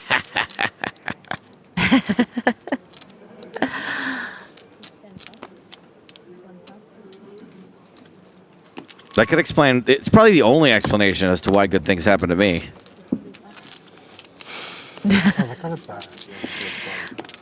I mean, you are probably running the best you've ever run in the last 4 months, 6 months. It's been a really good run. I even won a poker the other night. Wow. You played cash? I played a little bit of cash at the Hippodrome, yeah. I won I won like 900 pounds playing slots. And then I was like, well, now I got a little money. Let's go see if I can win something I'm supposed to win at. And I did. I bought it for I mean, you really are testing your run good. Yeah, I bought it for like 200 playing 1-2 at the Hippodrome. I cashed out for like 6. The heater is real. I have returned. Looks like Suckeritis has decided to be the master of his own fate rather than waiting to see what come in the big blind. Oof. Moved in all under the gun. Excuse me, the under the gun was a raise to almost all in. And Sokolowski ships pocket queens. Rigetti with ace 10. Come on, let's do it. Let's get Ding Fan in there and get Katsas. Let's just get all the short stacks. Nicastro, why not? 22 big blinds? No, Rigetti says no. Probably for the best. Ace Jack for Nicastro. Did we cover this hashtag fun fact from our French colleagues? No. Sorry, let me say that in French. No. So, apparently, Davide Katai has just beaten Johnny Lodden's record for number of EPT main event cashes. By cashing this event, Katai now has 23 EPT main event cashes, beating Lodden's record of 22. That's delightful. Congratulations, Davide Katai. And merci, Benny, for the le hashtag fun fact. Thank you, Benny.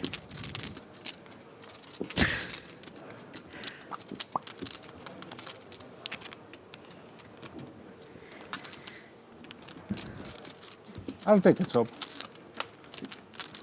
Reasonable. Chop's going to be tough. Oh! How about an outright win? Nice. Two spades? A couple of the pairs. Queen of spades on the turn. Ace of No, spades. keep the queen of spades. King for on the river. turn. Oh, you sick puppy. Oh my goodness. You sick I'm puppy. so sorry. I this is the should queen of not hearts. have done that. I should not Then we have have to chop. spoken that into Because there's something wrong with existence. the deck. The guy's a qualifier. I forgot that I am an all-knowing, all-powerful Good God. luck, guys. Well done for screwing him, Joe.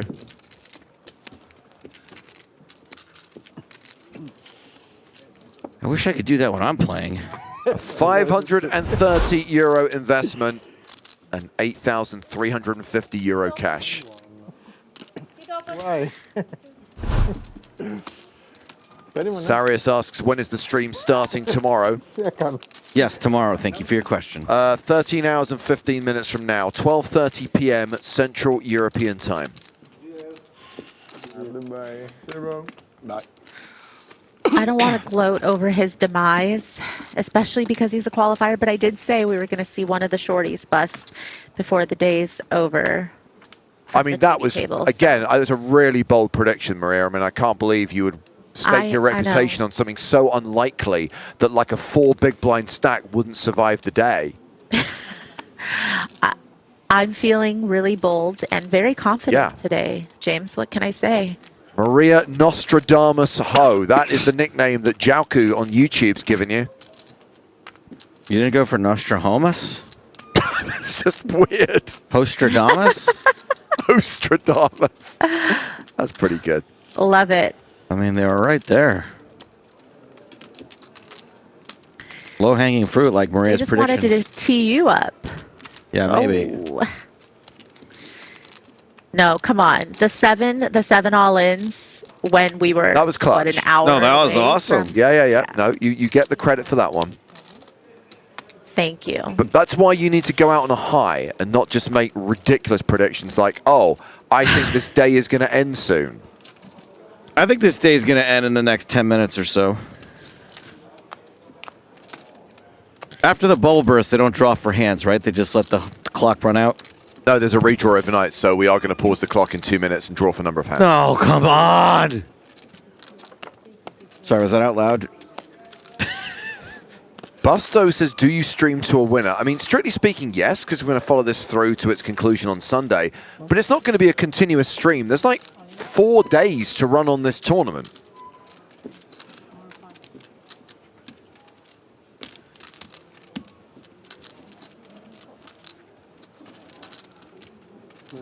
dealer. All right, so Gakatsas, we might lose 2 short stacks by the power of live cards. Good old Janina.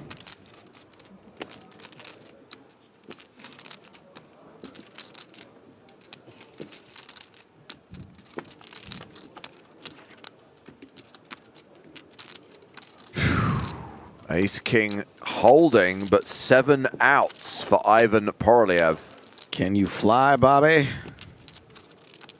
Of course no. Can you fade 7 outs twice?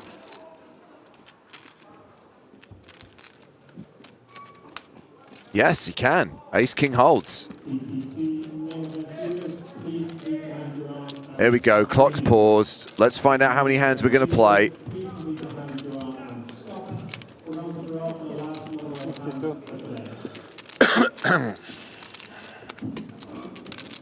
By the way, the first player to be eliminated and get a full min cash was former EPT champion Alexander Shevlyakov. Since then, we've lost players like Luis Faria. So close, but so far, yeah. Another recent elimination, Bastian Herholtz. So we are at 176 players.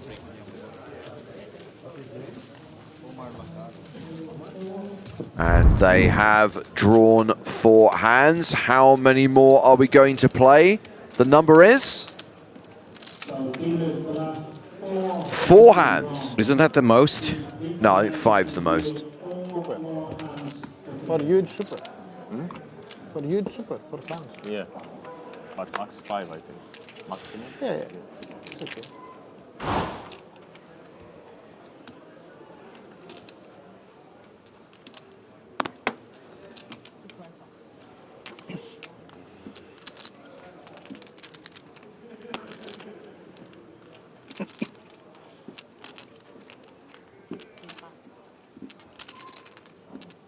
Oh, we're ticking down. Ooh. As the post-bubble bust-out bonanza continues, down to 170 now.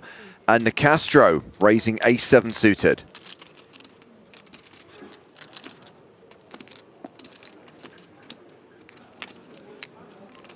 Ace-jack for Poroliev.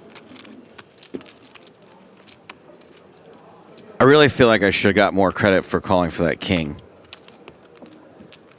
Why would we give you credit for eliminating an online qualifier? Well, just for knowing it was coming. Manifesting. I was like kind of cool. 80. Thank you. Guy's crying in the corner of the room. You think that's cool? It happened 30 minutes Is before. that cool? Exactly. 30 minutes it's been going on. He's been crying for 30 minutes. You're going to have to console him when you get off air, Stapes. Buy him a beer. I'm a Foster's so we can neck it.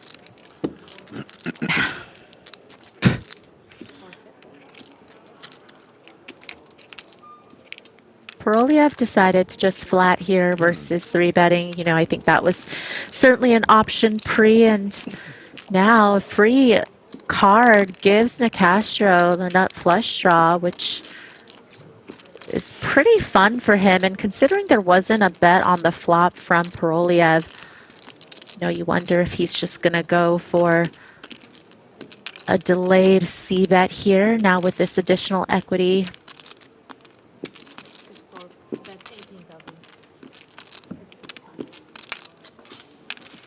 Bet of 18,000 gets a fold. 3 more hands to play.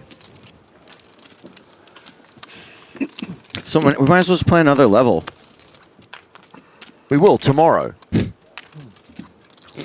Survivors of day 2, bag and tag and return for day 3. 5 more levels to play tomorrow. No set number of players to get to, no target. Just play 5 full levels. Should be a shorter dinner break with fewer stoppages, no hand for hand. Should be a shorter day.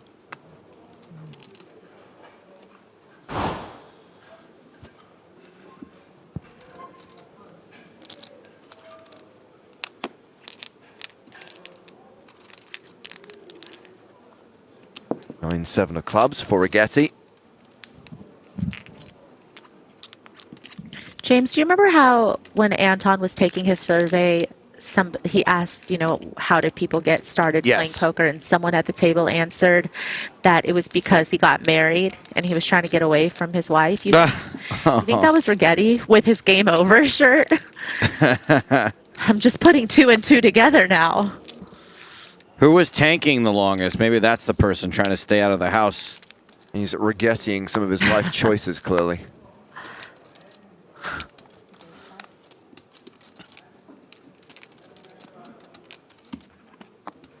So once again, it's the table chip leader who gets the action started. Paroliev raising from the cutoff with Jack-9 of spades. Alexander Sokolovsky playing just shy of 30 big blinds, ace-4 of clubs in the small.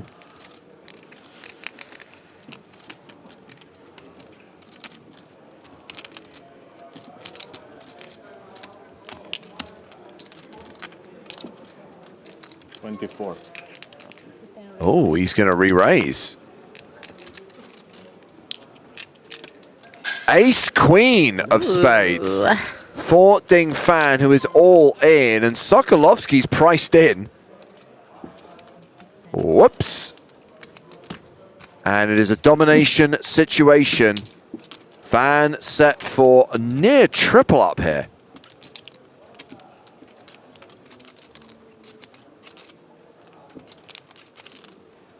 Will this hand be rewarding?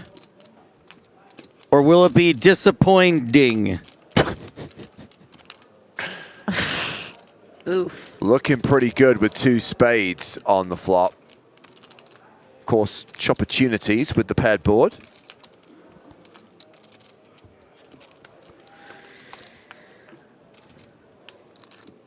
Crucially, just has I'm to rooting fade for a chop. A chop's fine. He just doesn't want to fall. Song before the night's over.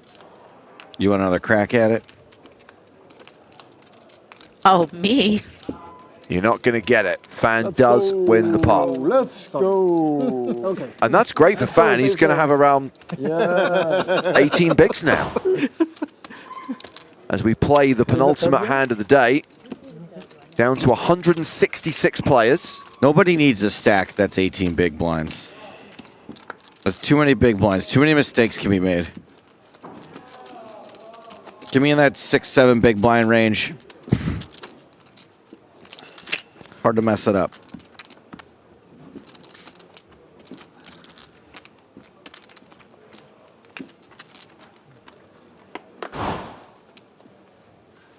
Penultimate. Indeed. This hand, and one more, and then we are done. Spent. Finito. Out of here. 6s for Nicastro. Playing 25 bigs. Opens to 8K.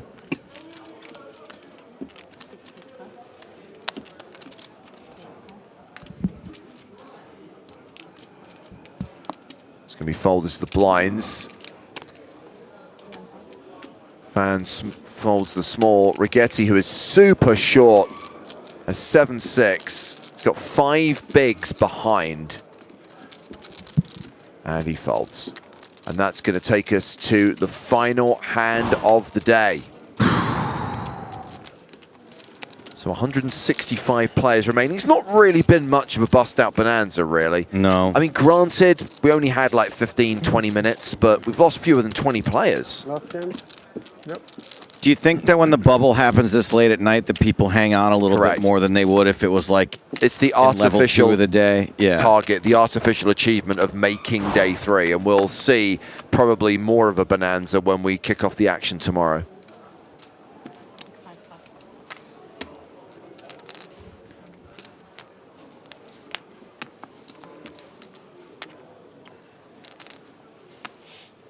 King 10 for Paroliev, raises. Paroliev. Ace Jack. Too many big blinds to go too crazy here, it seems. One would think.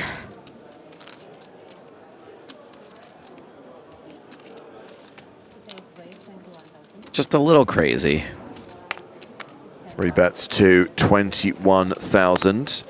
Aces for Fan on the button. What an amazing end to the day for this guy. Sat there playing 4 bigs on the bubble and lays the trap just flats. Whoa. I mean, just oh my sweet mother. Rigetti, who has like no chips at all, can just go all in here and think, well, this is a prime spot for a quadruple up. Oh man, he's thinking about getting away. Almost. So he is all in for 22,000. That does not reopen the action. Original Razor folds. 22? Yeah. Ace Jack calls. Aces will call, and we will go 3-way to the flop with 1 player all in. I need luck. I need luck. We all do. Right. I'm sorry. Sorry. I guess the good news for Rigetti is that if he hits a king, there's only 1 ace left.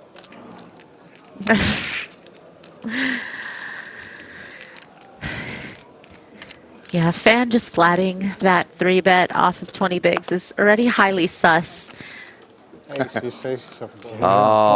Aces versus kings, and this looks like the end of Alessandro Rigetti, and it looks like an amazing surge and a great end to the day for Dink Fan. 4 bigs with kings. I need luck. I was really hoping he would. Have you seen the guy? I was really hoping Rigetti would bubble so I could say Rigetti gets a meatball. Runs into Royal. Rigetti drawing to 1 out because a king was folded. Does not hit. You guys. Alessandro Rigetti eliminated on the last hand of the day. Gets a min cash of 8,350 euros. 60-40. Dink Fan is going to be bagging 130k. Ding, ding, ding. Thank you. 60-40 is on your luck. Flat? Why? He was happy. I know. He had only aces. Nothing else. And with the blinds going to 2-5 tomorrow, Fan's going to be coming back with just over 25 big blinds. Considering where he was, Maria, that's great that in 2 hands he's put himself in this position. Yeah, I mean, I feel like it all started when he shoved with 10s off of 7 bigs near the bubble and got it through, and then has just been really patient since then. And sometimes you just get a run of cards late in the night. Yeah. And still the same story at this table, by the way. Ivan Paroliev remains the only player in this lineup who has an above average stack. Everyone else, including Anton Wieg, below average. The average being 223,000 with 164 players remaining. That's 164 players returning for day 3 of the EPT Prague main event. At this point, we're going to thank Maria and send her on her way. Thank you, Maria. Enjoy the rest of your day in sunny LA, Maria. And thank you. I know it was a long one today. Bye. So yes, these are the stacks of the players we were watching during the last 2 levels of play. Paroliev still very comfortable. Everyone else, as we established, reasonably shallow. But no one super short. The shortest stacks were eliminated during the last few hands of the day. And a reminder, the blinds tomorrow will be 2K, 5K, the first of 5 levels to play on day 3. A reminder of the prize money, we still have a fair few eliminations to go before players lock up a min plus cash. Everyone right now is earning 8,350 euros. The big sums of money paid to the finalists, more than $1 million will be paid to the champion. And a reminder that we are following this tournament through to its conclusion on Sunday. That's when we'll see who wins this tournament. That's when we'll see who lifts the trophy and wins that 7-figure score. And a reminder, you can follow what's happening here in Prague via the PokerStars blog. And of course, there are live updates of selected tournaments on Poker News as well. As far as the live stream is concerned, we're back tomorrow, 12:30 local time with day 3 of the EPT Prague main event. Until then, from Joe Stapleton, Maria Ho, Griffin Benja, Nick Walsh, and me, James Hartigan, it's good night from Prague. Thank you for watching the PokerStars European Poker Tour. We in the game. Back to the business, I'm running the town now. Walk down with a mission, I'm stomping the ground like. No slacking, I get up and fist up the sound bite. I'm the one like a Neo, a hero is born. Don't play with the crown right. Game on, say it louder to the name known. Game on, be careful now you in the danger zone. Game on, light up the world and turn the flame on.